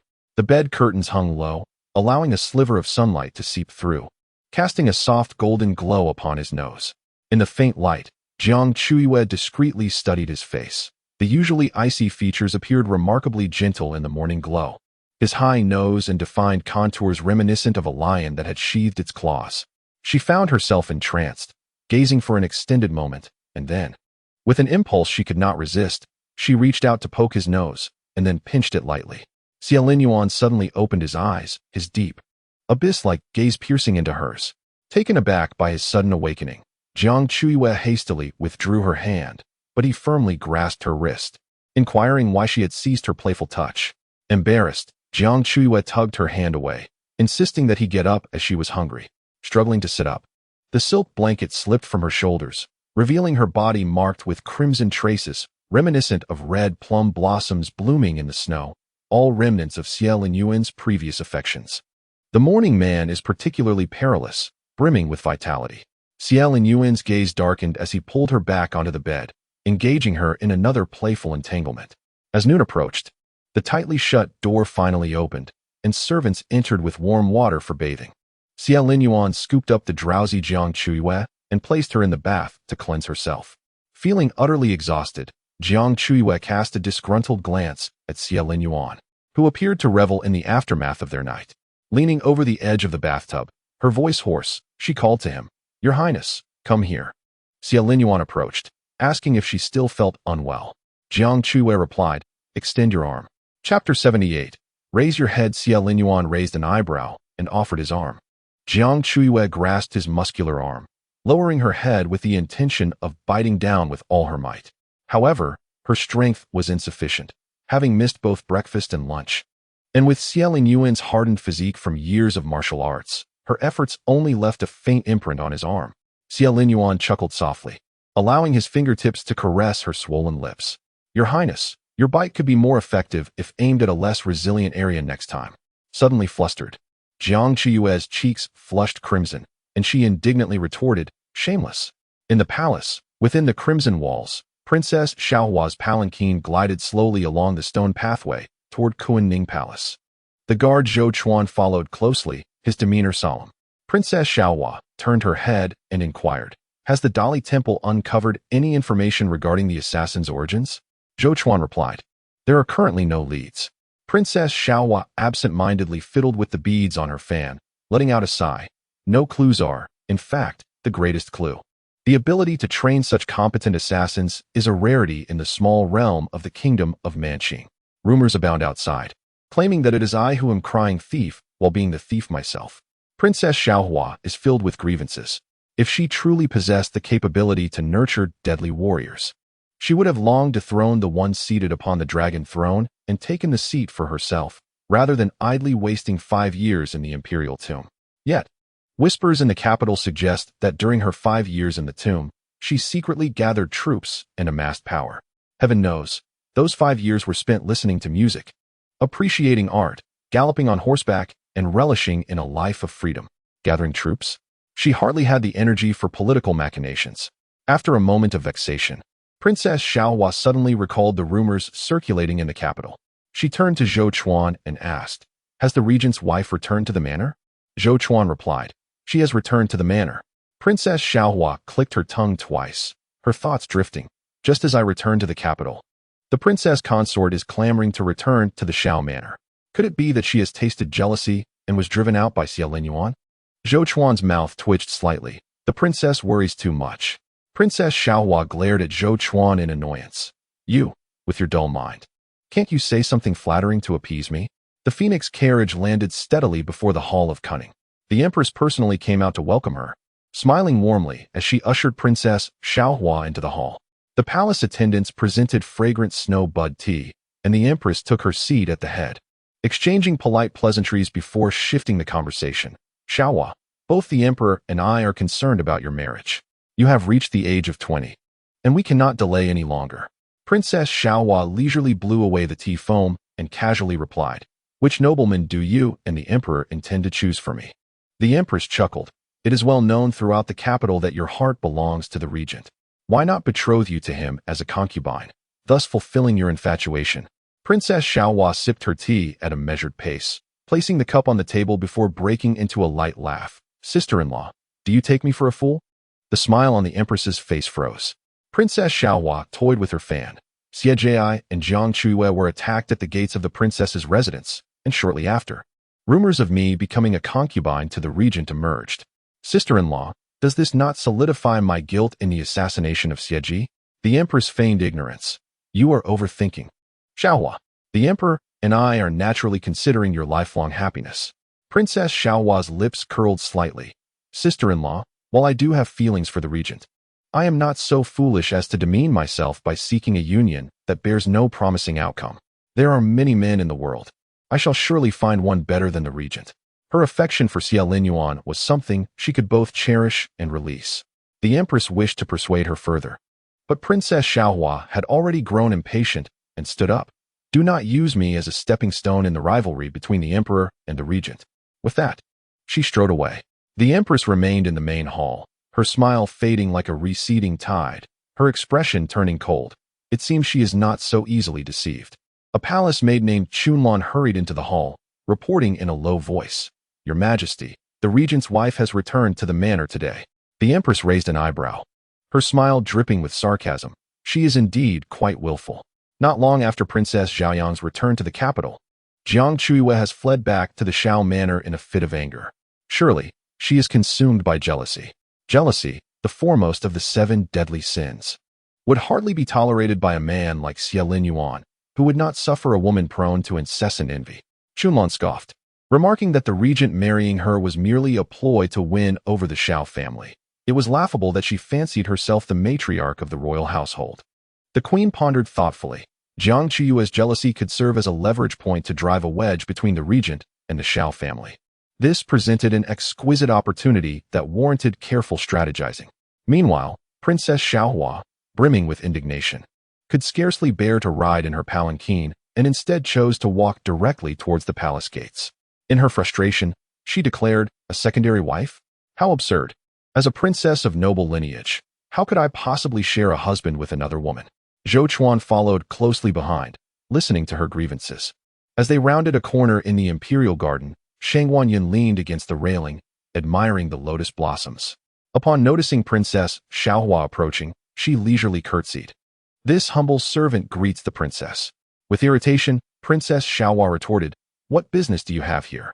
Shang Wanyan, lightly brushing her fingers over her jeweled hairpin, replied with a smile, "I came to see the queen today, and finding the scenery of the gardens so delightful, I lingered to appreciate the flowers.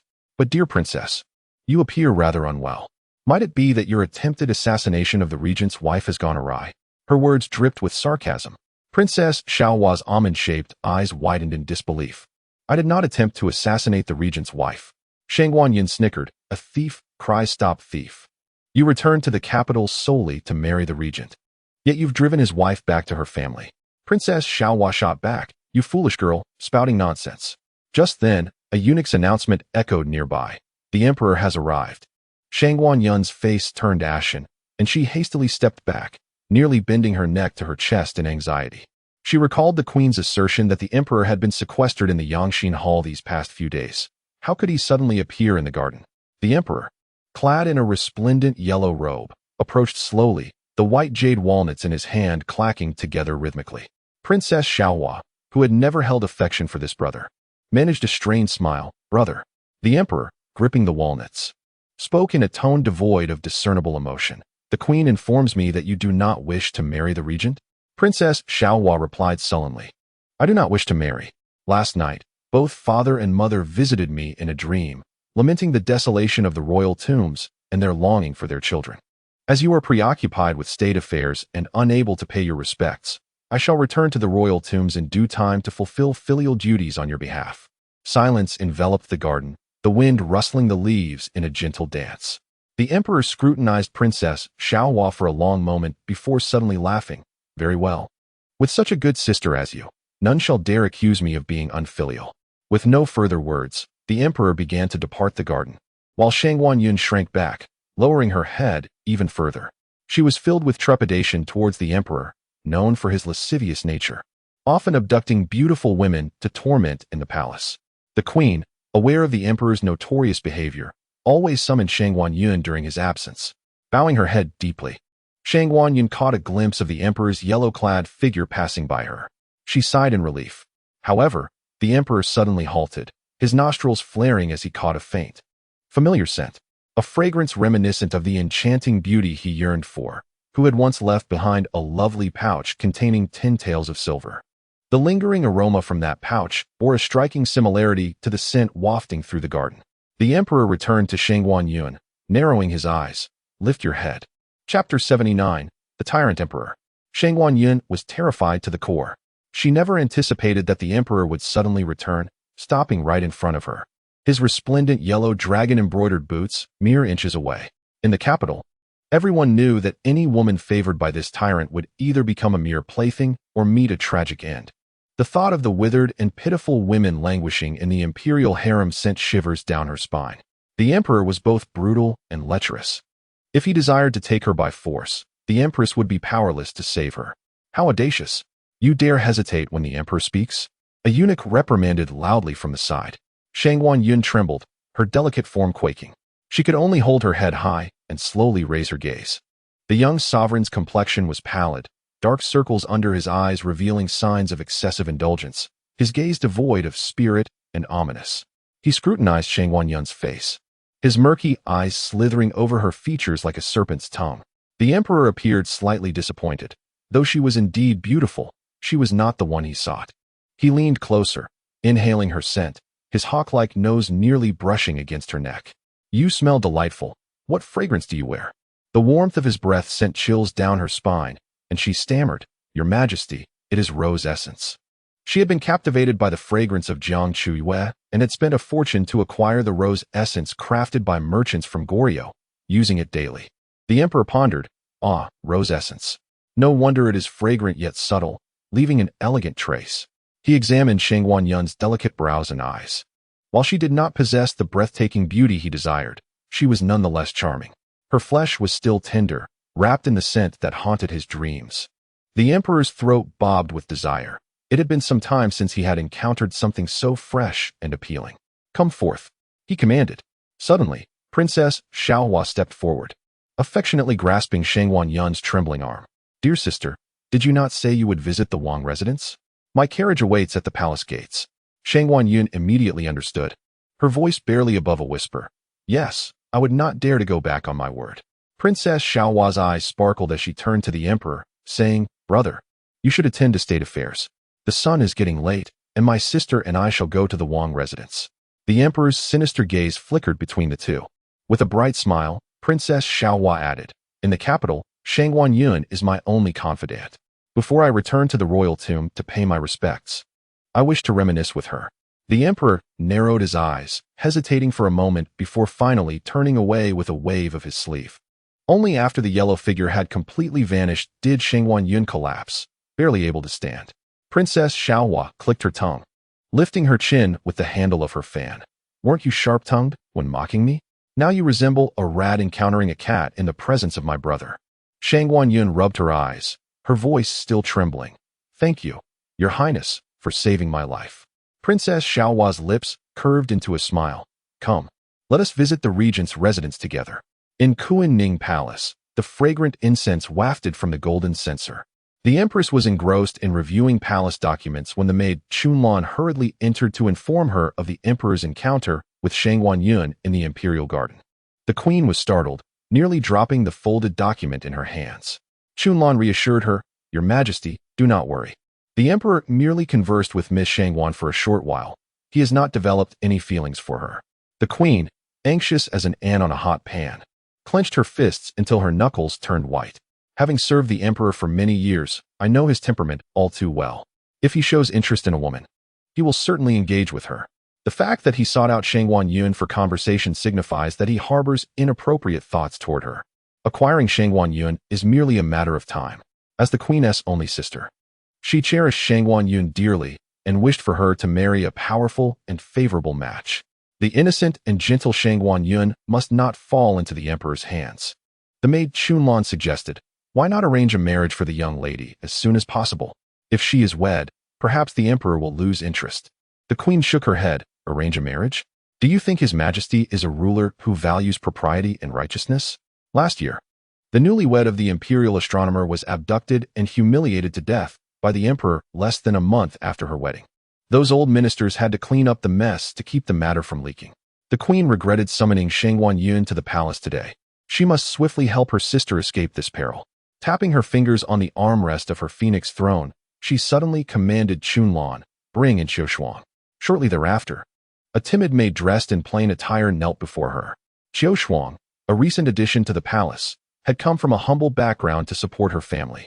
The Internal Affairs Office, recognizing her diligence, assigned her to clean in Kunning Palace.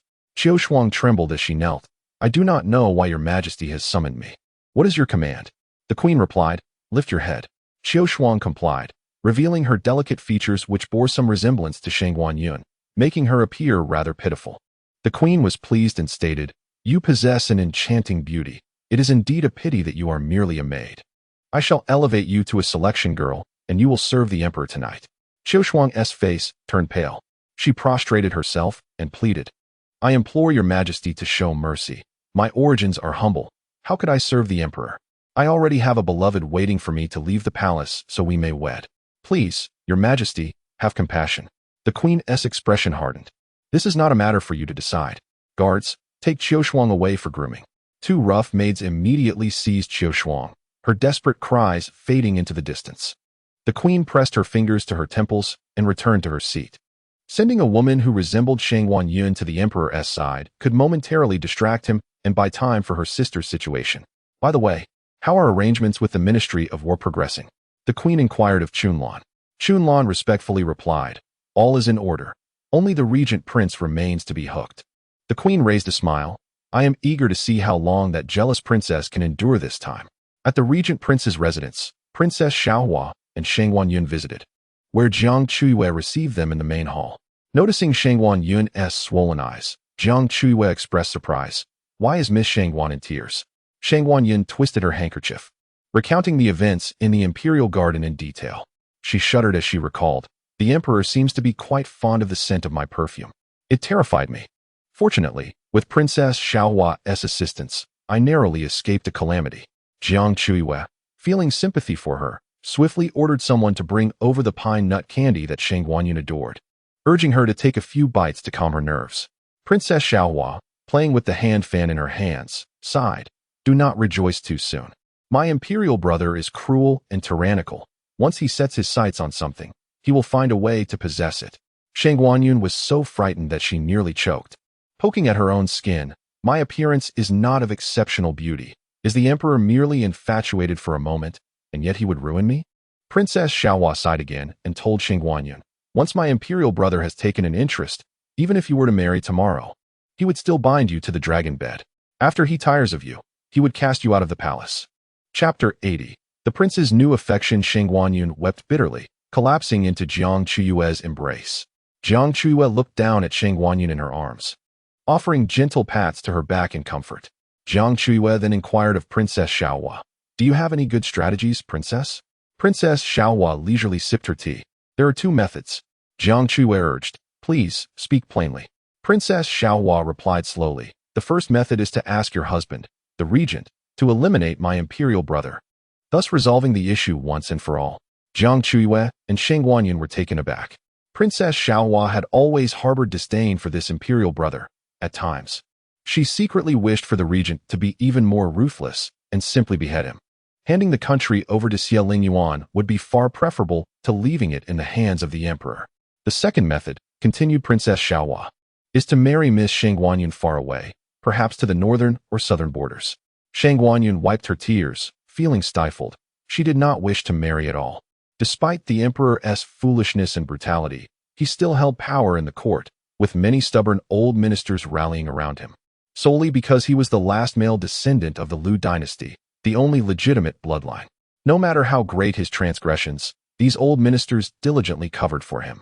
It seemed that marrying was the only option left. Shang Yuan sobbed, recalling the time she had not gotten along with Jiang Chuyue, even persuading the empress to send Jiang Chuyue to the emperor's side. Now, the boomerang of her past actions had struck her back, and she realized how absurdly cruel she had been. Jiang Chuyue comforted Shang Yuan, when soldiers come, we shall meet them. When water rises, we shall build dikes. Do not worry. Shang Yuan nodded through her tears, noticing the dark circles under Jiang Chuyue's eyes and the red marks on her wrist that had not faded. Princess, did the regent strike you again yesterday? Shang Yuan asked, her voice trembling. Jiang Chuyue replied awkwardly, no. Shang Yuan sighed. Do not hide it from me. I can see it. It is difficult for women in this world. We are all pitiable souls. Jiang Chuyue discreetly pulled her sleeve to cover the red marks on her wrist. Last night, Xiao Yuan had not struck her, but had tormented her relentlessly. In the latter half of the night, as she struggled to escape, he had dragged her back by her ankle, binding her wrists with soft silk. Xiao Yuan grew increasingly audacious, employing all manner of cruel tricks and positions on her, which was simply excessive. Upon hearing this, Princess Xiaohua quickly interjected, I did not return to the capital to compete with you for a man. I merely wished to see what kind of woman is worthy of marrying the regent. In the coming days, The princess intends to retreat to the royal tomb for some tranquility, so do not let jealousy consume you. Princess Xiao Ji harbors a trifling affection and a considerable respect for Xiao Ji. She admires his audacious prowess in turning the tide and appreciates his ability to quell the antiquated ministers of the court, thereby rescuing the nearly toppled Qing dynasty. Jiang Chuyue, somewhat perplexed, interjects that she has never been envious of the princess. Princess Xiao Ji waves her hand dismissively, stating that rumors abound outside, claiming that the regent's wife is in a fit of jealousy and has returned to her family in a fury. After enjoying tea for a while, the three women engage in lively conversation, the atmosphere gradually lightening. Princess Xiao Ji's gaze frequently drifts towards Jiang Chuyue, who, bathed in the sharp sunlight, possesses an exquisite beauty. Her skin, illuminated by the rays streaming through the window, resembles the finest mutton fat jade. The princess is tempted to touch her face. Unable to restrain herself, Princess Xiao Ji inquires about the source of the rouge Jiang Chuyue is using, remarking on her radiant complexion. Jiang Chuyue smiles and replies that it is the newly released jade cream from Fan Lu. Yun, feeling uplifted, joins in with a grin, mentioning that Fan Lu sells not only food and pastries, but also cosmetics and silks, including a delightful moisturizing cream. As their enthusiasm grows, they decide to move to the side room to inspect Jiang Chuyue's makeup collection. Princess Xiao Ji also spots the calligraphy and paintings on the table, which are spontaneous doodles created by Jiang Chuyue when inspired, showcasing her innate talent. Princess Xiao Ji admires her in silence. As dusk approaches, Shangwan Yun and Princess Xiao Ji reluctantly take their leave. At parting, Princess Xiao Ji holds Jiang Chuyue's hand, expressing her desire to return for lessons on eyebrow painting and insisting that Jiang Chuyue must share all her techniques. Jiang Chuyue responds with a smile, waving goodbye as the carriage disappears down the long street. As the moon rises above the willows and night deepens, Baozhu assists Jiang Chuyue in removing her hairpins and jewelry. Jiang Chuyue's gaze falls upon the rose-scented powder in her makeup box, suddenly reminded of Shangwan Yun's earlier words about the emperor's fascination with the fragrance she wears. A flicker of unease washes over Jiang Chuyue, akin to being observed by a lurking beast. She instructs Baozhu to put away the rose powder, opting instead for the white plum essence. Baozhu promptly responds, "Understood. I shall take care of it at once." Time swiftly passes, and several days go by. Xiao Yuan has been preoccupied with matters in the Ministry of War. The domestic situation in the Qing state remains stable, yet unrest brews at the borders. The cavalry of Beiyue frequently descends southward, and the southern state of Chu is also stirring. He often returns home late at night. Occasionally, when longing for Jiang Chuyue becomes unbearable, he rides back at full gallop to embrace her tenderly for a fleeting moment before hurrying away again. Jiang Chuyue, too, has her hands full. She manages the affairs of the mansion while also attending banquets and social gatherings. In an effort to restore Xiao Yuan's reputation, she spares no expense in supporting the Shijing Temple, establishing a new wing on the temple's back mountain to shelter homeless orphans. One afternoon, Jiang Chuyue inspects the newly constructed courtyard in the rear garden. The vegetation of late summer remains lush and vibrant, as maids wield silver scissors, busily tending to the flower beds. Upon reaching the corner of the corridor, Jiang Chuyue turns to Baozhu and says, "The prince has been staying at the Ministry of War lately. It gets chilly at night. Please fetch 2 silk quilt sets and send them over." Baozhu nods eagerly in agreement. As Jiang Chuyue crosses the long corridor, she suddenly overhears 2 maidservants in the courtyard engaged in a loud discussion. Did the prince truly hide someone in the Ministry of War? Indeed, my brother saw clearly that it was a maiden of exquisite beauty. No wonder he has not returned to the residence for several days. It seems he is about to take a new concubine. Jiang Chuyue paused in the corridor, her gaze landing on the 2 unfamiliar faces. Recently, the royal mansion had constructed 2 new courtyards, and with insufficient manpower, the steward had specifically purchased a dozen new servants for the estate. Baozhu cleared her throat and announced loudly, "The princess has arrived." Instantly, silence fell upon the garden, and several maidservants hurriedly knelt upon the ground. Baozhu pointed at the 2 gossiping maidens and sternly reprimanded, in broad daylight, "What filthy words are you 2 uttering? If you do not wish to work, I shall sell you both." The maidservants trembled in fear, not daring to utter a sound. Jiang Chuyue's lips curled into a slight smile, seemingly intrigued, and addressed one of the maidservants, "Do tell, from whence did you hear that the prince is hiding someone in the ministry?" The maidservant, prostrated on the ground, displayed hesitation but eventually stammered, "My brother serves as a servant in the Ministry of War and has seen the prince indulging nightly with a beautiful woman. However, my brother is known for his tall tales. He surely does not speak the truth, so I implore the princess not to take it to heart." Chapter 81. Seduction. Once the maidservant finished speaking, the courtyard fell into a profound silence. Baozhu cautiously observed Jiang Chuyue's reaction. Jiang Chuyue maintained her composure, her delicate willow-like brows unfurling, revealing no hint of emotion. Baozhu cleared her throat again and reprimanded, "Knowing well that your brother is prone to fanciful tales, do not spread such sordid gossip within the estate." The maidservant hastily bowed her head in contrition, exclaiming, "I acknowledge my mistake and shall never dare to do so again." Jiang Chuyue cast a glance at the new faces in the garden, her brow subtly furrowing in contemplation. Xiao Yuan had been preoccupied with official duties and had not returned for several days. It was rather too coincidental for such rumors to arise at this time. Clearly, someone was stoking the flames of discord. Jiang Chuyue felt an unsettling curiosity. The steward of the royal mansion was typically shrewd and astute, meticulously scrutinizing all who entered and exited the palace. How could the steward have committed such a glaring oversight this time? Jiang Chuyue issued an order for all guards in the royal mansion to mobilize and thoroughly interrogate the newly purchased maidservants, confining them to the back courtyard storeroom. Those with dubious identities and unclear backgrounds were to be sold off and expelled from the royal estate. The guards acted with remarkable efficiency and ferocity, and after 2 hours of meticulous examination, they indeed discovered that 5 maidservants' identities were questionable. The steward summoned seasoned interrogators on the spot to sell these individuals. In the conference hall of the Ministry of War, a vast map of the national territories lay spread across the central table. Xiao Yuan sat at the head, conferring with several officials and generals about strategies to defend the borders. As the sun began to tilt and the sky darkened, after concluding the primary discussions, the other officials departed, leaving Xiao Yuan with only Xiao Ji and the Duke of Southern Defense, Li Qinzhou. Xiao Yuan remarked, "With Qin Siyue stationed in the northern border, there is currently no cause for concern. However, the southern frontier has long lacked capable generals." Li Qinzhou responded with a grave countenance, "This insignificant southern state, Chu, dares to infringe upon our Deqing borders? I volunteer to march south to confront the enemy."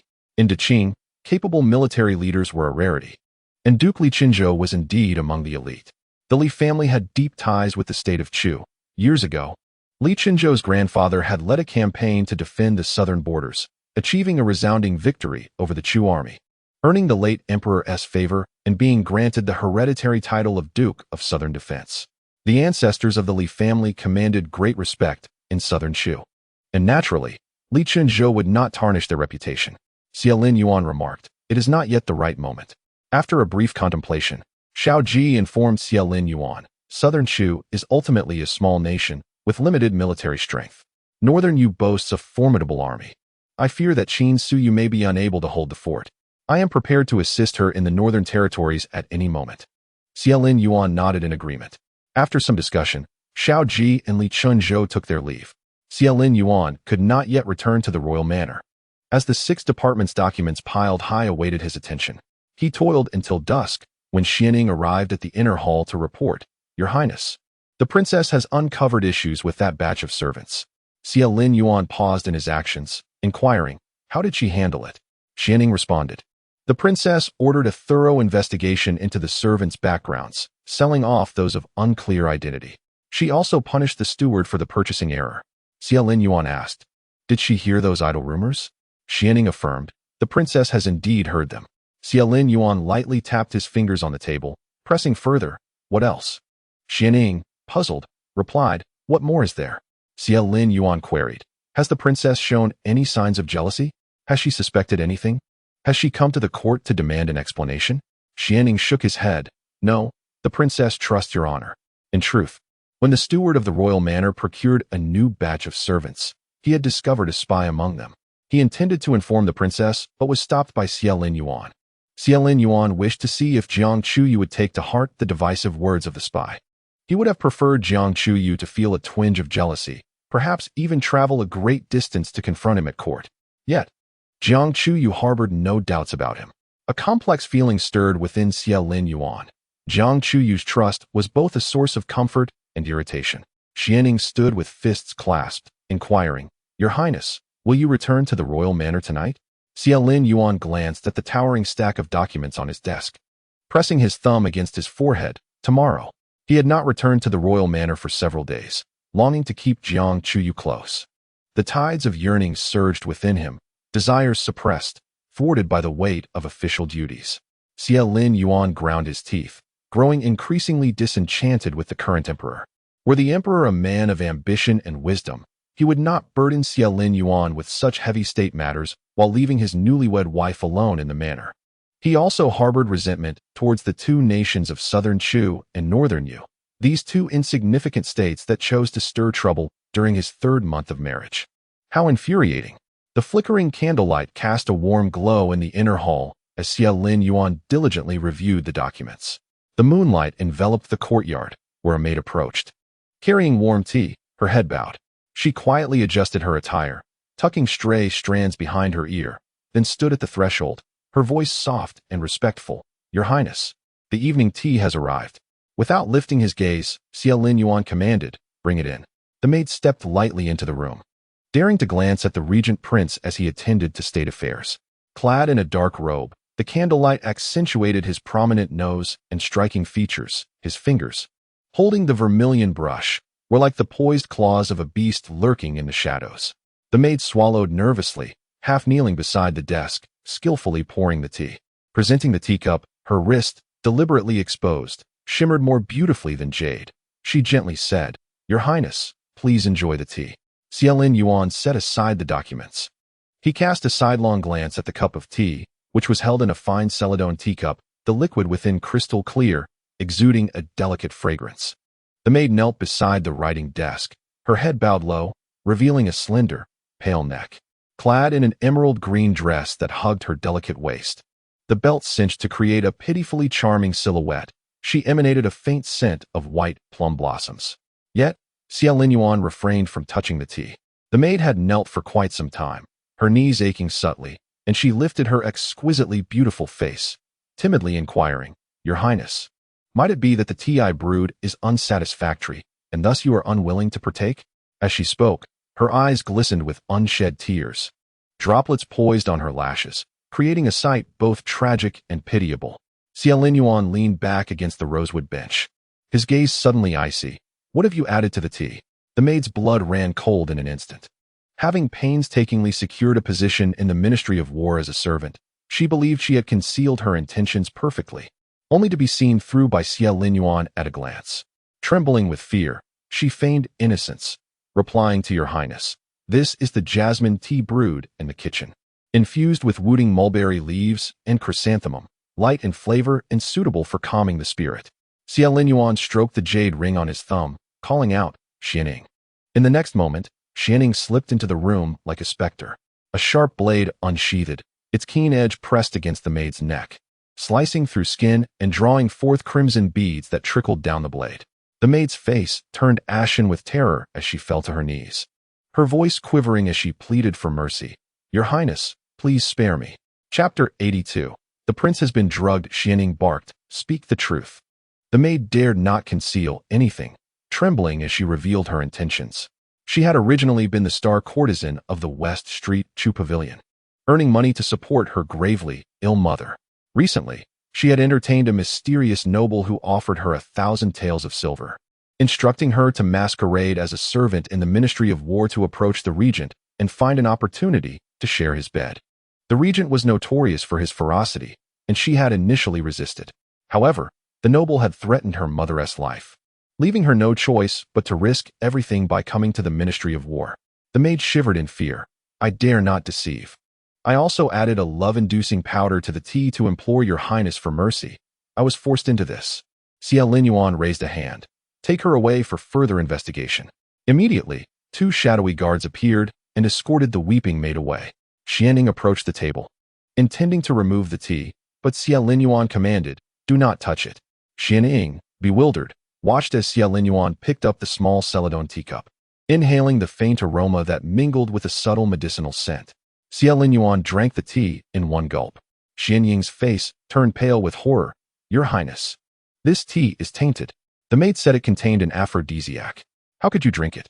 Xia Linyuan caressed the jade ring between his fingers, the corners of his lips curving upwards. I am aware. Xianing asked, shall I summon the imperial physician? Xia Linyuan replied, there is no need. Xianing glanced around, as if struck by a sudden realization, his face draining of color as he staggered back 2 steps. Your Highness, I am not adept in matters of the same sex. Xia Linyuan shot him a glare. Return to the palace and inform the princess that I have been drugged. Xianing stammered. Oh, yes, I shall go at once. He hastened away, his footsteps swift, vanishing into the night. The regent's residence lay shrouded in darkness. Before the dressing table, Baozhu was assisting Jiang Chuyue in removing her makeup and hairpins. As Jiang Chuyue took off an earring, she instructed Baozhu, tomorrow, consult with several stewards from the Wangfu regarding the thorough examination and documentation of all individuals entering and leaving the estate, ensuring that no spies are afforded an opportunity. Baozhu replied, understood, I shall take care of it. After removing her makeup, Jiang Chuyue donned a light nightgown and comfortably reclined on the bed. With Xia Linyuan occupied outside and lacking time to disturb her, she found herself quite at ease. Just as she was about to drift into slumber, Baozhu's anxious voice pierced the stillness. Your Highness, Lord Xianing has returned. He says there is an urgent matter. Jiang Chuyue sprang up, hastily throwing on her outer garment as she exited the main room. Xianing, visibly distressed, exclaimed, Your Highness, the prince has mistakenly ingested a potent drug, and the situation is dire. I implore you to come with me. Jiang Chuyue was taken aback. Could he be poisoned? Have we summoned the imperial physician? With averted eyes, Xianing replied, it could be considered poisoning. However, the prince refuses to summon the physician and only wishes to see you. Confounded, Jiang Chuyue pondered why he would not seek medical help if he were indeed poisoned. She promptly commanded Baozhu, quickly fetch a vial of antidote from the storeroom, and prepare the fastest horse. As the night breeze whispered, Jiang Chuyue, with the antidote in hand, galloped swiftly toward the Ministry of War. The ministry was not far, and the empty streets allowed her to reach it expeditiously. Upon revealing her identity, she hurried to the inner chamber of the ministry's secluded courtyard, designated for the esteemed Xia Linyuan. Bursting through the door of the inner chamber, she called out, Your Highness, but her words were cut short as a scorching hand seized her into the darkness. The room was unlit, save for the silvery moonlight streaming through the window. Jiang Chuyue found herself enveloped in a heated embrace, and as she tilted her head to discern Xia Linyuan's condition in the moonlight, she noted that he appeared unwell. His body radiated heat, his attire disheveled, and desire flickered in his dark eyes, akin to a beast ready to consume her whole. Jiang Chuyue gingerly touched his feverish face, perplexed. What sort of poison is this? Xia Linyuan's breath quickened. It is the poison of passion. Before she could fully comprehend, he abruptly lifted her off the ground. The newly laid bedding was soft, and as Jiang Chuyue fell onto the bed, her hairpin fell away, cascading her raven locks. Overwhelmed by days of pent-up longing, Xia Linyuan surrendered to his desires, leaving Jiang Chuyue in tears. The autumn night wind rattled the window panes, while the chorus of insects permeated the courtyard. Within, muffled moans echoed, infused with an irresistible passion that intertwined with the moonlight, lingering in the air. The following day, before dawn, Jiang Chuyue awoke, her waist feeling as though it had been run over by wheels. Struggling to sit up, she found Xia Linyuan already awake, preparing to apply a porcelain-white ointment to her bruises. Jiang Chuyue instinctively recoiled, tightening her legs and adjusting her loosened garment, glaring at him. No need, I can manage myself. Her voice was hoarse and unrecognizable. Xia Linyuan chuckled softly, his gaze fixed on her swollen lips. It seems I was reckless last night. Jiang Chuyue's face flushed. I'm thirsty. Without hesitation, Xia Linyuan poured a cup of warm water and offered it to her, guiding the cup to her lips as she sipped from his hand. Caligula drank several mouthfuls, the warm water gliding down his throat, momentarily alleviating his hoarse voice. Jiang Chuyue inquired, Have you discovered who administered the poison? Such a reprehensible method. Xia Linyuan replied, There is no need to investigate. I already know the mastermind behind this. I shall handle this matter myself. The kitchen had prepared breakfast, which would be served shortly. Jiang Chuyue was reluctant to dine in the military department's inner chambers, nor did she wish anyone to know of her ordeal with Xia Linyuan the previous night. Summoning her strength, she kicked Xia Linyuan and, with her weakened legs, attempted to rise from the bed. As her toes touched the ground, her legs buckled beneath her. Xia Linyuan steadied her, personally assisting her in dressing. However, the scattered garments were torn and tattered, leaving Jiang Chuyue exposed to the chill. Infuriated, she bit Xia Linyuan's arm in a fit of frustration. Xia Linyuan found a thick cloak and wrapped it around her, his smile gentle. You should return home to rest. The carriage awaited her in the courtyard, and Jiang Chuyue stealthily slipped into the compartment. She had not slept well the previous night. Xia Linyuan's vigor seemed insatiable, and she had only managed to close her eyes in the latter part of the night. The carriage was lined with soft cushions and leaning against the wall. Her lashes fluttered as she quickly succumbed to slumber. Before dawn, the streets were deserted, and the carriage moved slowly along the long road. In the loft of Fan Tower, a young nobleman, intoxicated, leaned against the ornate window. The emperor had secretly slipped out of the palace these past 2 days, indulging in revelry at Fan Tower. As dawn broke, he opened the window for fresh air, and in the faint morning light, a discreet carriage traversed the long street. The morning breeze lifted the carriage curtain, revealing Jiang Chuyue's serene visage as she slept, her profile resting against a brocade pillow, dark strands cascading beside her rosy lips, rising and falling gently with her breath, like a begonia in spring slumber. The emperor, peering through the window, beheld this enchanting scene and rubbed his eyes vigorously, his fingers turning pale as he grasped the window frame. It is her. His hangover vanished in an instant, his heart racing wildly within his chest, filled with exhilaration. He lifted his leg to climb onto the windowsill, ready to leap from the 3rd floor. Chapter 83. Fire Young Master. Don't. The door to the private room swung open, and the serving boy, terrified, believed this nobleman intended to jump. The wine jug slipped from his grasp, crashing to the ground, and he rushed forward, tightly wrapping his arms around the emperor's waist. The emperor kicked out in anger, exclaiming, "Get away!"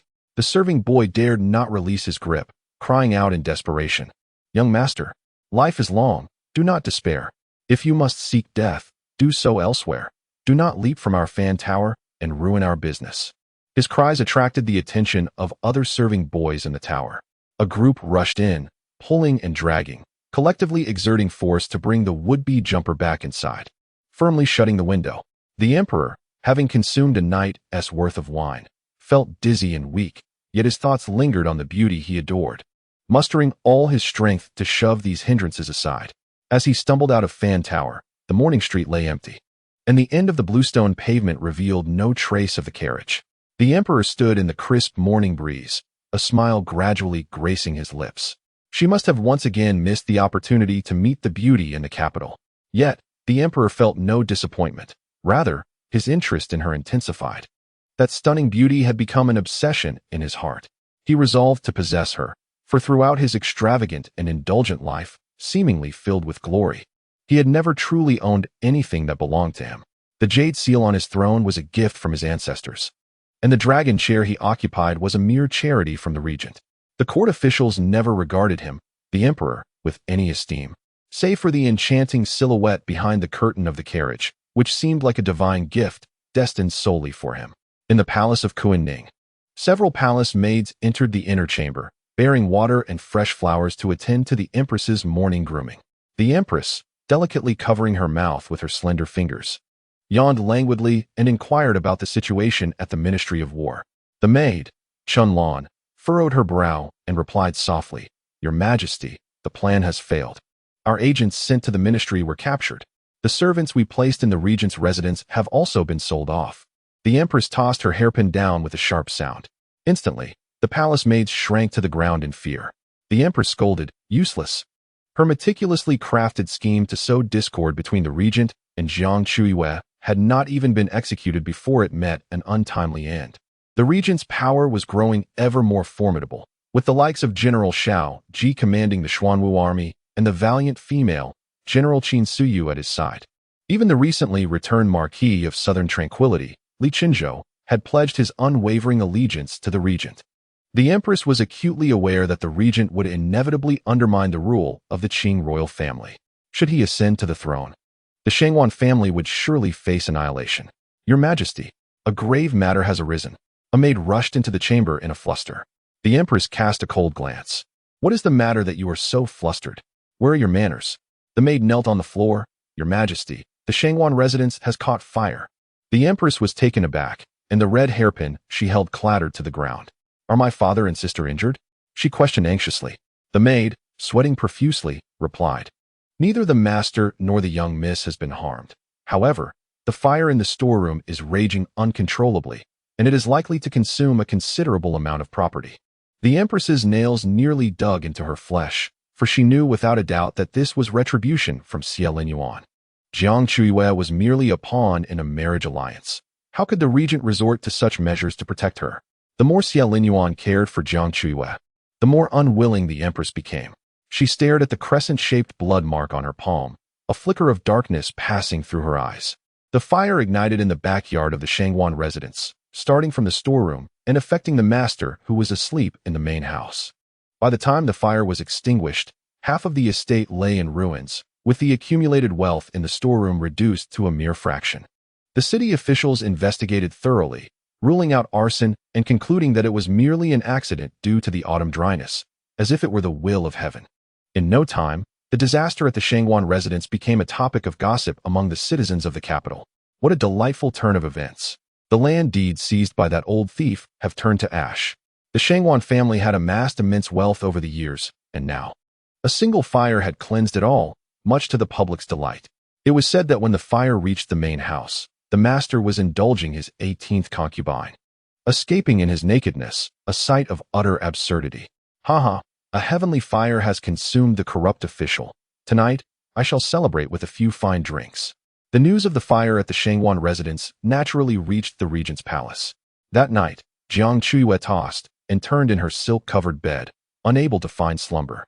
Xiao Yuan, with an outstretched arm, pulled the restless Jiang Chuyue into his embrace, his breath warm against her ear. "Sleep now." Jiang Chuyue playfully poked his chest. Unable to restrain her curiosity, "Was the fire at the Shangwan family your doing, Your Highness?" Xiao Yuan replied, "Indeed. The Empress's faction is like grasshoppers after autumn, repeatedly causing trouble. This time, they attempted to use beauty to sow discord between us, but I could not allow such audacity. Burning down half the Shangwan residence serves as a warning." Jiang Chuyue murmured, "What if the Shangwan family seeks revenge?" Xiao Yuan responded, "Then it would be an opportune moment to eradicate them completely." Jiang Chuyue was rendered speechless. Truly, as the regent, his methods were strikingly direct. Feeling drowsy, Xiao Yuan wrapped his arms around Jiang Chuyue, wishing to rest. However, Jiang Chuyue abruptly sat up, draping a coat over her shoulders and descending from the bed. She instructed the maid on night watch, informed the guards on duty to augment the patrols around the storeroom with 5 additional guards, and ensure the water barrels are checked thrice daily. The maid diligently noted her commands. The Empress was cunning and meticulous, and Jiang Chuyue worried that she would seize the opportunity for revenge, perhaps even incinerating the storeroom of the palace. Thus, she insisted on strengthening the guards' patrols to prevent any unforeseen circumstances. After issuing her orders, Jiang Chuyue swiftly returned to her resting place. Observing her alert demeanor, Xiao Yuan jested, "My lady possesses quite the meticulous mind." Jiang Chuyue smiled with her eyes crinkling, her fingertips playfully tugging at Xiao Yuan's nightclothes. One must always keep a vigilant eye, lest the desperate act rashly. The flickering candlelight, dim and warm, filtered through the delicate bed curtains, casting a brilliant glow upon Jiang Chuyue's smile. Xiao Yuan felt a surge of passion, his throat tightening as he drew Jiang Chuyue in for a tender kiss. Drowsily, she acquiesced, her delicate fingers unconsciously clutching his clothing. As they kissed, Jiang Chuyue's eyelids fluttered shut, and she drifted off to sleep. Xiao Yuan froze, for in his embrace, Jiang Chuyue had succumbed to a deep slumber. Her cherry lips slightly parted. Noticing the predicament of his robe's hem, he silently ground his teeth. Jiang Chuyue had indeed honed her skills in stoking fires of passion. Jiang Chuyue's concerns were not unfounded. The Empress was indeed plotting revenge. In the dead of night, several flaming arrows fell upon the palace storeroom. Fortunately, Jiang Chuyue had anticipated such treachery, and the arrows were discovered by patrolling guards before the flames could take hold. The following day, the charred arrows were presented to the Kunning Palace. Enraged, the Empress shattered a vase on her desk, unleashing her wrath upon the palace servants. "What is Jiang Chuyue? To presume to disrespect me, relying on the regent's protection." The servants trembled in fear, none daring to speak. The empress ordered the removal of the peony flowers throughout the courtyard, temporarily quelling her inclination for mischief. Chapter 84. The Jiang family prepares for childbirth. Time flowed swiftly. Autumn faded into winter, and as the frost and snow melted, greenery gradually enveloped the capital. The flames of war intensified in the northern borders, and southern bandits repeatedly encroached. Yet within the kingdom, peace and prosperity reigned. Jiang Chuyue spent several months in tranquility. With the arrival of spring, she rose early one morning, freshened herself, and dressed before taking a carriage to the Xiao residence, where she would accompany the elderly matriarch in offering incense and prayers at the Stone Sutra Temple. Upon arriving at the entrance of the Xiao residence, Jiang Chuyue gracefully dismounted from the carriage, her skirts held aloft, joyfully calling out, "Grandmother!" Beneath the eaves, both the matriarch, old Madame Xiao, and Xiao Ji awaited her. Jiang Chuyue eagerly embraced old Madame Xiao, who beamed with delight, gently patting her granddaughter's back and feigning reproach. "You are already the head of the household. How can you still act so childishly, lacking in decorum?" Jiang Chuyue, with her eyes twinkling, nestled closer to old Madame Xiao's arm, playfully asserting, "I simply cannot contain my eagerness to see you, grandmother." Old Madame Xiao's expression softened, her mood buoyant. Jiang Chuyue's gaze shifted to the side where Xiao Ji stood, clad in the garb of a military officer. With a nod, she greeted him, "Brother, I shall ensure grandmother's safety. You need not worry." Since her arrival, Xiao Ji's attention had remained fixed upon her. Perhaps it was merely his imagination, but in recent months, Jiang Chuyue appeared increasingly vibrant and radiant, her eyes perpetually sparkling with joy. Her lovely visage had grown rounder, with soft, luminous cheeks and skin as smooth as jade. Her fingertips radiating a delicate blush, more enchanting than the flowers blooming in early spring. Xiao Ji remarked, "The journey to Shijing Temple is not short.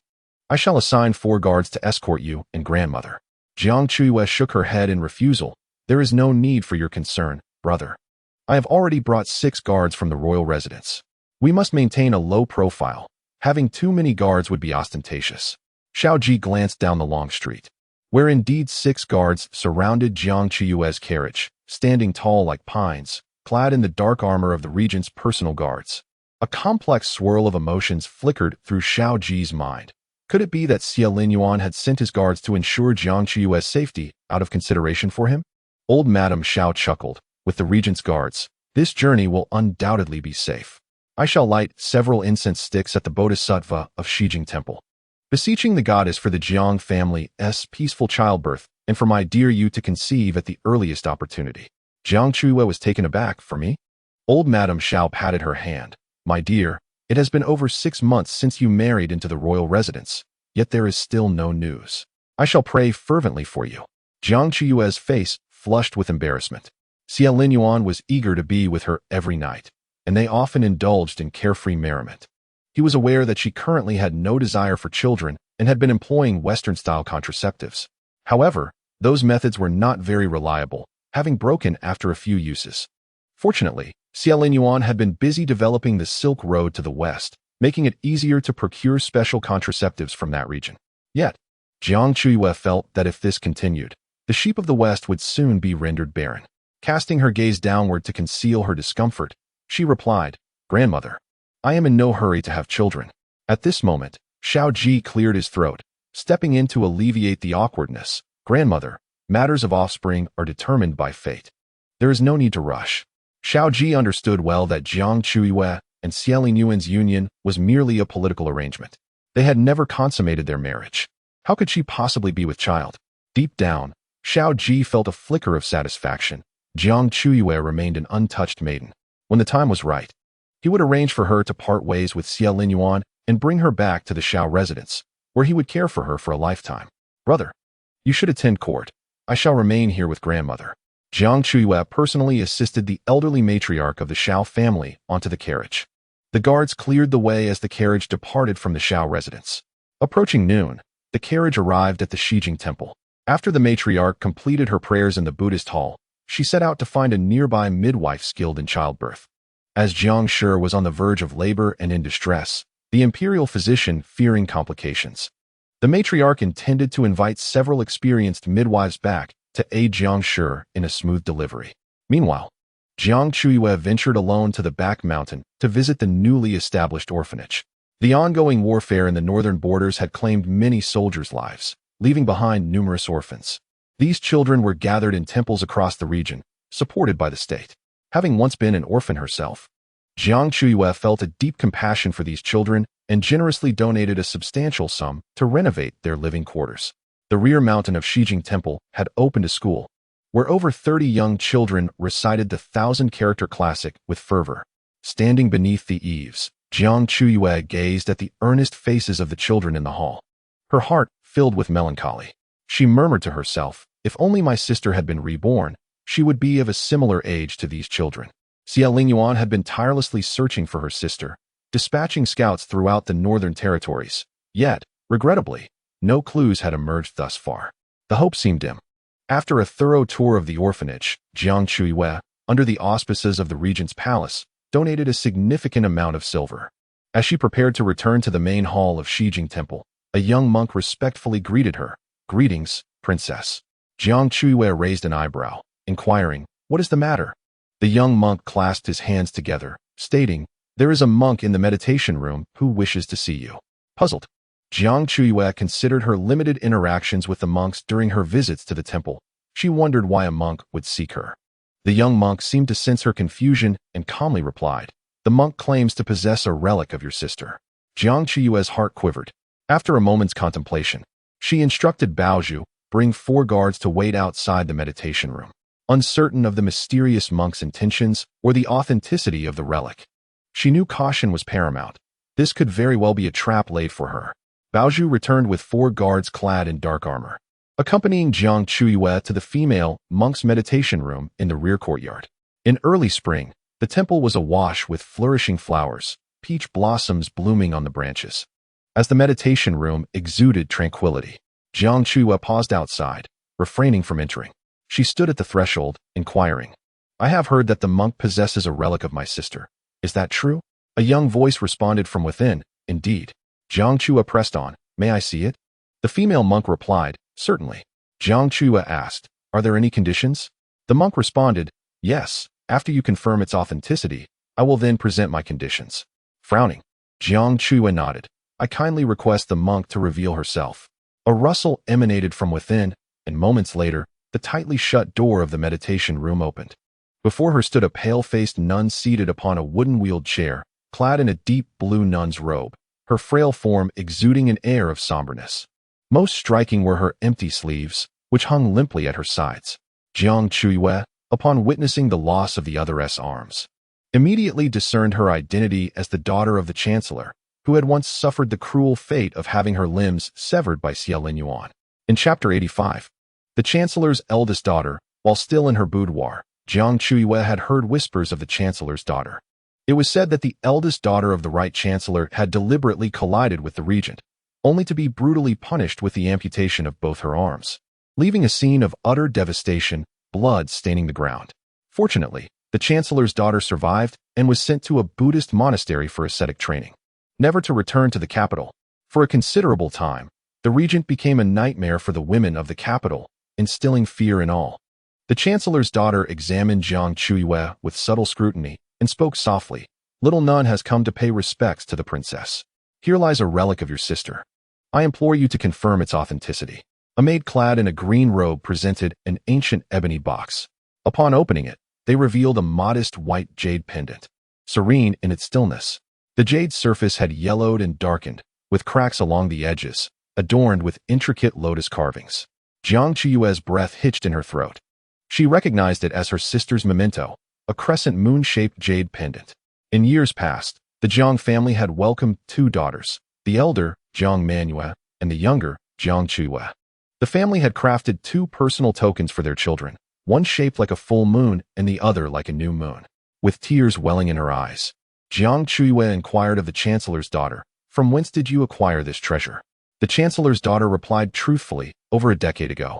During the conflict between the kingdom of Qing and Beiyue, my father was tasked with transporting provisions to the northern frontier. After the war, the suffering populace of the north was in dire straits.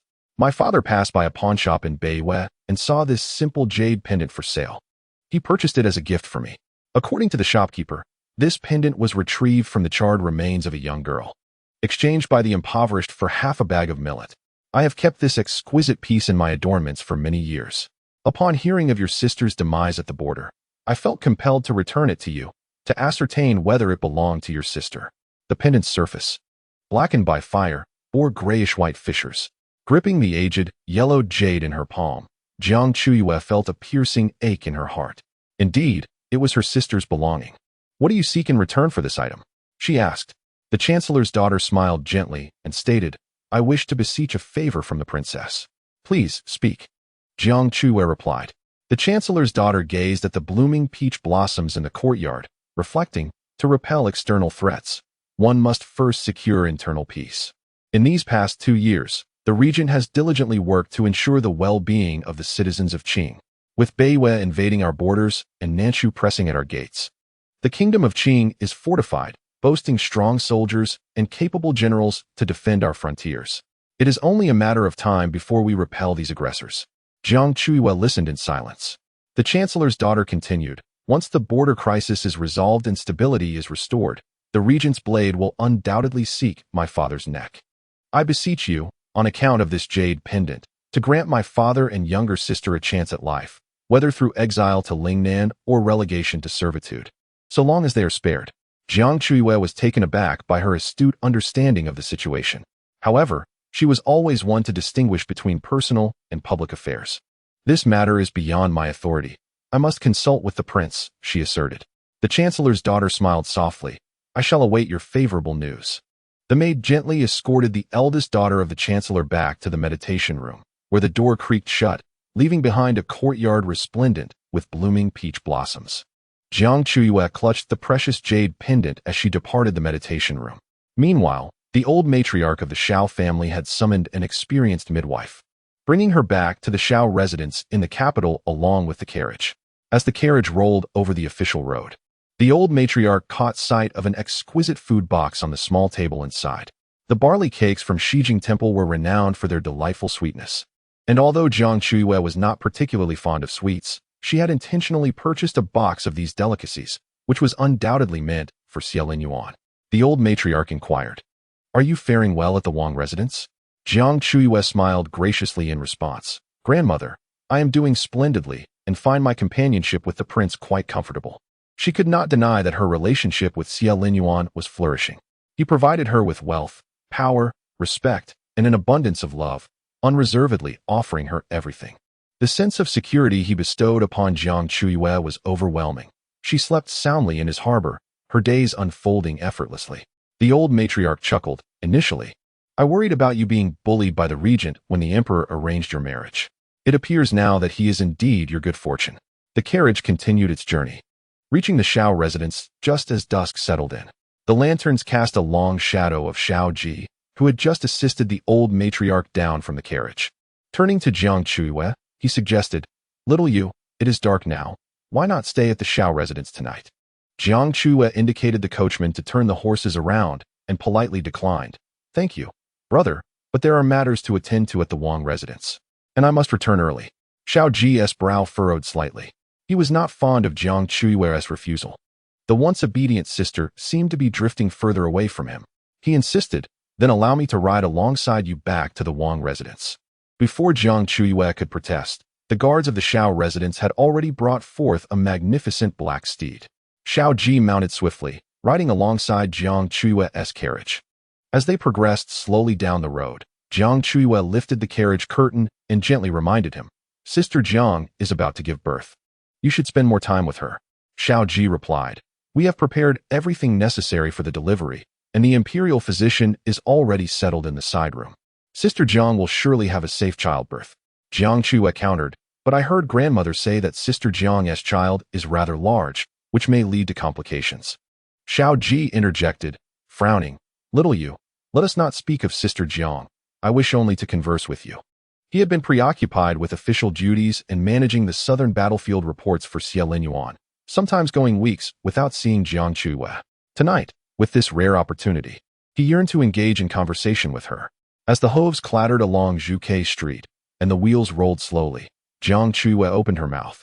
Realizing she had no words to share with Xiao Ji, In the days before her marriage, they could talk endlessly. Now, however, they found themselves at a loss for conversation. Unaware of Jiang Chuyue's discomfort, Xiao Ji lowered his voice and informed her, the time is nearing maturity, after the spring imperial examination. You should discuss separation with the regent. I have instructed the maids to keep the Xiao courtyard clean daily, ensuring your comfort. Jiang Chuyue pondered for a moment, deciding to be honest with Xiao Ji. Brother, I do not wish to. Before she could finish her thought, the maid in front quietly interjected, Your Highness, the prince is waiting for you under the eaves. As Jiang Chuyue gazed towards the residence of the regent, the night enveloped the surroundings in a heavy shroud, and the moonlight cascaded like water. The stone lions at the entrance of the regent's palace stood solemnly. Xiao Yuan, clad in a long robe of deep black, with his hair cascading freely and his eyes resembling a chilling abyss, awaited her arrival. The carriage came to a halt, and Jiang Chuyue gracefully disembarked. Xiao Yuan's voice, as frigid as ice, remarked, I appreciate General Xiao for escorting the princess. General Xiao Ji inclined his hands in a gesture of respect, replying with a smile. It was but a trifling task. Without lingering, he swiftly mounted his horse and departed after ensuring Jiang Chuyue's safe arrival. Ascending the steps, Jiang Chuyue cast a glance at Xiao Yuan's frosty visage and could not help but chuckle. Your Highness returns rather early today. Xiao Yuan, with an expression as cold as steel, replied, I am famished and returned in search of sustenance. Chapter 86. The birth of a child. Jiang Chuyue had grown adept at navigating Xiao Yuan's temperament. With a radiant smile, she held up a food container. I brought you some barley cakes from the Stone Sutra Temple, Your Highness. Do have a taste. Only then did Xiao Yuan's expression soften slightly. Upon entering the main hall, Jiang Chuyue unveiled the delicacies. No sooner had she opened the container than Xiao Yuan had already pinched a piece and brought it to his mouth. He sampled the treat with a stern countenance, akin to scrutinizing a military report, but as the sweet taste of the barley cake graced his palate, his brow relaxed ever so slightly. He offered Jiang Chuyue a piece. Would you care to try? Jiang Chuyue, touching her slightly rounder cheeks, sighed. No, I must diet. I have indulged too much these past months, and my once slender form has become quite soft. She had no desire to become stout. A modicum of restraint was necessary for her well-being. Without further ado, Xiao Yuan forced a piece of cake into her mouth, swiftly consuming the remaining 5 pieces himself. As the box reached its end, he remarked, a bit of weight is beneficial. It is more comfortable to hold. After their ablutions, they returned to their chamber to rest. Leaning against her pillow, Jiang Chuyue patiently explained, My brother escorted me part of the way, seeing that darkness had fallen. Please do not overthink it. Xiao Yuan replied, I am ever magnanimous. Jiang Chuyue cheerfully affirmed, Indeed, Your Highness is the most generous man in the kingdom of Qing. With a serious demeanor, Xiao Yuan pressed her back onto the bed, engaging her for an extended period. The bed curtains swayed violently, their silhouettes entwined. Considering Jiang Chuyue's fatigue from the day's exertions, Xiao Yuan concluded their encounter after a single union. As the storm subsided, Jiang Chuyue found herself with rare energy, nestled in Xiao Yuan's embrace, and recounted her encounter with the Prime Minister's eldest daughter at the Stone Sutra Temple. The jade pendant had belonged to her sister. A sense of melancholy washed over her. The pendant, she surmised, had been taken from the corpse of a young girl by wandering refugees, and her sister had long since become dust. Xiao Yuan, holding Jiang Chuyue tenderly, leaned down to place a gentle kiss upon her forehead in a gesture of solace. Jiang Chuyue, alleviating her sorrow, playfully poked Xiao Yuan's chest. I found the Prime Minister's daughter to be astute and cultured, not a woman blinded by love. Why did you sever her arm? Xiao Yuan raised an eyebrow. Are you jealous? Jiang Chuyue shot him an exasperated glare. I am not jealous. I am merely curious about your motives for such an action. The world outside labeled the regent as ruthless and bloodthirsty, unflinching in the face of death. Yet, having spent time together after marriage, Jiang Chuyue gradually discerned Xiao Yuan's true nature. He had his own principles and never engaged in the indiscriminate slaughter of innocents. Xiao Yuan spoke in a deep voice. It was she who implored me to sever her arm. Jiang Chuyue was taken aback. Xiao Yuan recounted the entire sequence of events. 5 years prior, the eldest daughter of the Prime Minister attended the spring banquet at Donghu. After the festivities, she wandered alone by the lakeside to admire the blossoms.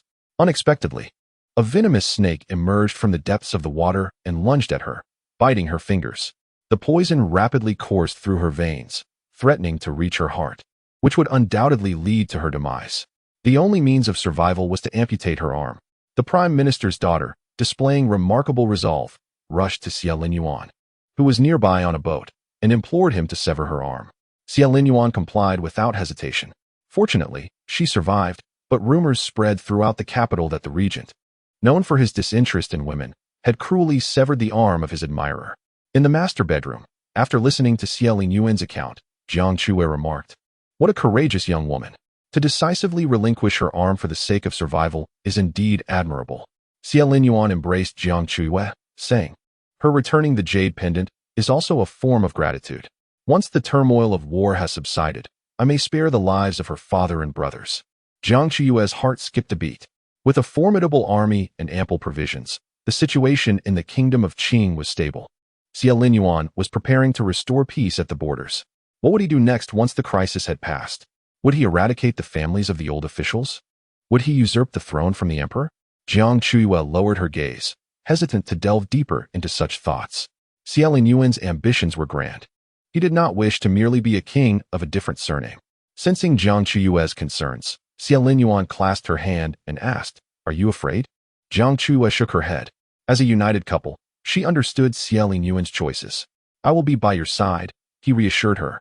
Jiang Chuyue lifted her gaze to meet his eyes and softly replied, "The situation remains uncertain. We must proceed with caution." As the night deepened, the two prepared to embrace sleep. At that moment, a voice came from outside. "Your Highness, news has arrived from the Xiao residence. Jiang Chuyue is about to give birth." At the Xiao residence, the lights shone brightly. In the dead of night, Jiang Chuyue suddenly experienced labor pains. Thankfully, the matriarch had made preparations in advance, and the servants busily attended to their tasks, while the midwife and royal physician swiftly prepared for the delivery. With a sizable child in her womb, Jiang Chuyue endured excruciating pain, ultimately managing to deliver the baby in the early hours of the morning. When Jiang Chuyue finally opened her eyes, daylight had broken. The room was filled with the calming scent of incense, the metallic odor of blood replaced by the fragrance of medicinal herbs. A maid approached with a blue porcelain bowl, gently saying, "Madam, please drink this nourishing soup. It is a recipe specially obtained from the Imperial Medical Bureau, most beneficial for postpartum recovery." Jiang Chuyue, neglecting the medicine, urgently inquired, "Is it a boy or a girl?" She fervently hoped for a valuable son. If she bore a boy, he would be the sole male heir of the Xiao family, destined to inherit the family legacy, allowing Jiang Chuyue to ascend to the position of matriarch with her son as her support. If it were a worthless daughter, it would truly betray the grievances she had endured during her pregnancy. The maid replied, "Congratulations, madam, it is a boy. The child is being nursed by the wet nurse and will be brought to you shortly." Jiang Chuyue was overwhelmed with joy. Thank heavens, it was a boy. Her hopes had not been in vain. Those days of disdain and the humiliation of being called a concubine shall ultimately become a distant memory. The position of the matriarch of the Xiao family is within reach. Jiang Chuyue prepared lavish gifts and returned to the Xiao residence to visit her newly born nephew. Jiang Chuyue was still recuperating, with the baby under the care of the elderly matriarch. Jiang Chuyue approached the cradle, where the infant lay with skin flushed and wrinkled, sparse fine hair sticking to his forehead. His tiny hands were clenched into delicate little fists, comfortably nestled in the swaddling cloth, drifting into a peaceful slumber. A faint scent of milk permeated the air. The elderly matriarch chuckled, saying, "This little ancestor has just finished feeding and has finally allowed himself to sleep." Jiang Chuyue tentatively poked the baby's cheek. It was soft and warm, akin to a freshly baked pastry. She gazed at this vibrant new life for a long time, her heart stirred by some unseen force, lost in thought. Would her future child with Xia Linyuan also have fine hair? Would those tiny hands also form into little fists? Chapter 87. Long life. Jiang Chuyue engaged in conversation with the elderly matriarch while accompanying the slumbering infant. Newborns do not sleep for long, and within less than an hour, the baby began to wail, his cries sharp and piercing. The wet nurse quickly took him to feed him, and gradually, the cries subsided. The wet nurse smiled, saying, "He needs to be held and soothed for a while to sleep." Jiang Chuyue, feeling envious, longed to hold the child. The wet nurse carefully handed the baby to Jiang Chuyue, explaining the nuances of holding an infant. The child was surprisingly docile, allowing Jiang Chuyue to cradle him, the rich scent of milk lingering at her nose. She looked down at the baby in her arms, filled with affection. Outside, a maid announced, "Madam, the princess and the general have arrived." Xiao Ji had just finished his duties at the Ministry of War, still clad in his official robes, and strode confidently into the Shoan Hall. Jiang Chuyue lifted her gaze and smiled gently. "Greeting, elder brother." Xiao Ji's steps momentarily faltered. The afternoon sunlight was sharp, and Jiang Chuyue, adorned in a scarlet silk gown with a jade hairpin, radiated beauty and grace. Cradling the sleeping infant, a soft smile graced her lips, and for a fleeting moment, she seemed enveloped in an aura of maternal instinct that stirred something profound within Xiao Ji, awakening certain secret hopes and fantasies. Regaining his composure, Xiao Ji entered the Shoan Hall with an air of feigned nonchalance, approaching with a pretense of calm. "Let me see the child." Jiang Chuyue tilted the swaddling cloth to present the baby to him, saying, "The child's features resemble yours." Xiao Ji fixed his gaze on the newborn, a faint smile gracing his lips. "Indeed, he bears my likeness." Jiang Chuyue did not linger long in the Xiao residence. After visiting her newborn nephew, she departed in a carriage. In the eastern courtyard of the Xiao residence, Jiang Chuyue, having finished her nourishing herbal soup, leaned against a golden silk pillow and inquired of her maid, "Has the regent's wife left?" The maid replied, "She has already departed." Jiang Chuyue scoffed with disdain. "Did she leave anything as a congratulatory gift?" The maid opened several boxes on the table. "These are all gifts the princess sent for the young master." Jiang Chuyue glanced over and saw the contents: longevity locks, jade rui, golden collars, and 2 pieces of soft and comfortable shoe brocade. All were splendid items. A smirk curled Jiang Chuyue's lips. It appears she understands propriety. Jiang contemplated quietly. Perhaps Jiang Chuyue was envious of her for having given birth. After all, Jiang Chuyue had been married to the regent for over half a year, yet there was no sign of pregnancy, suggesting that the regent had not been particularly intimate with her. After a while, the wet nurse returned with the child to the eastern courtyard. Jiang leaned against the cradle, her face alight with joy as she gazed at her slumbering son. This was her hope, founded on the privilege of motherhood. Jiang inquired of her maid, "Have the old dowager and the general mentioned elevating me to the position of primary wife?"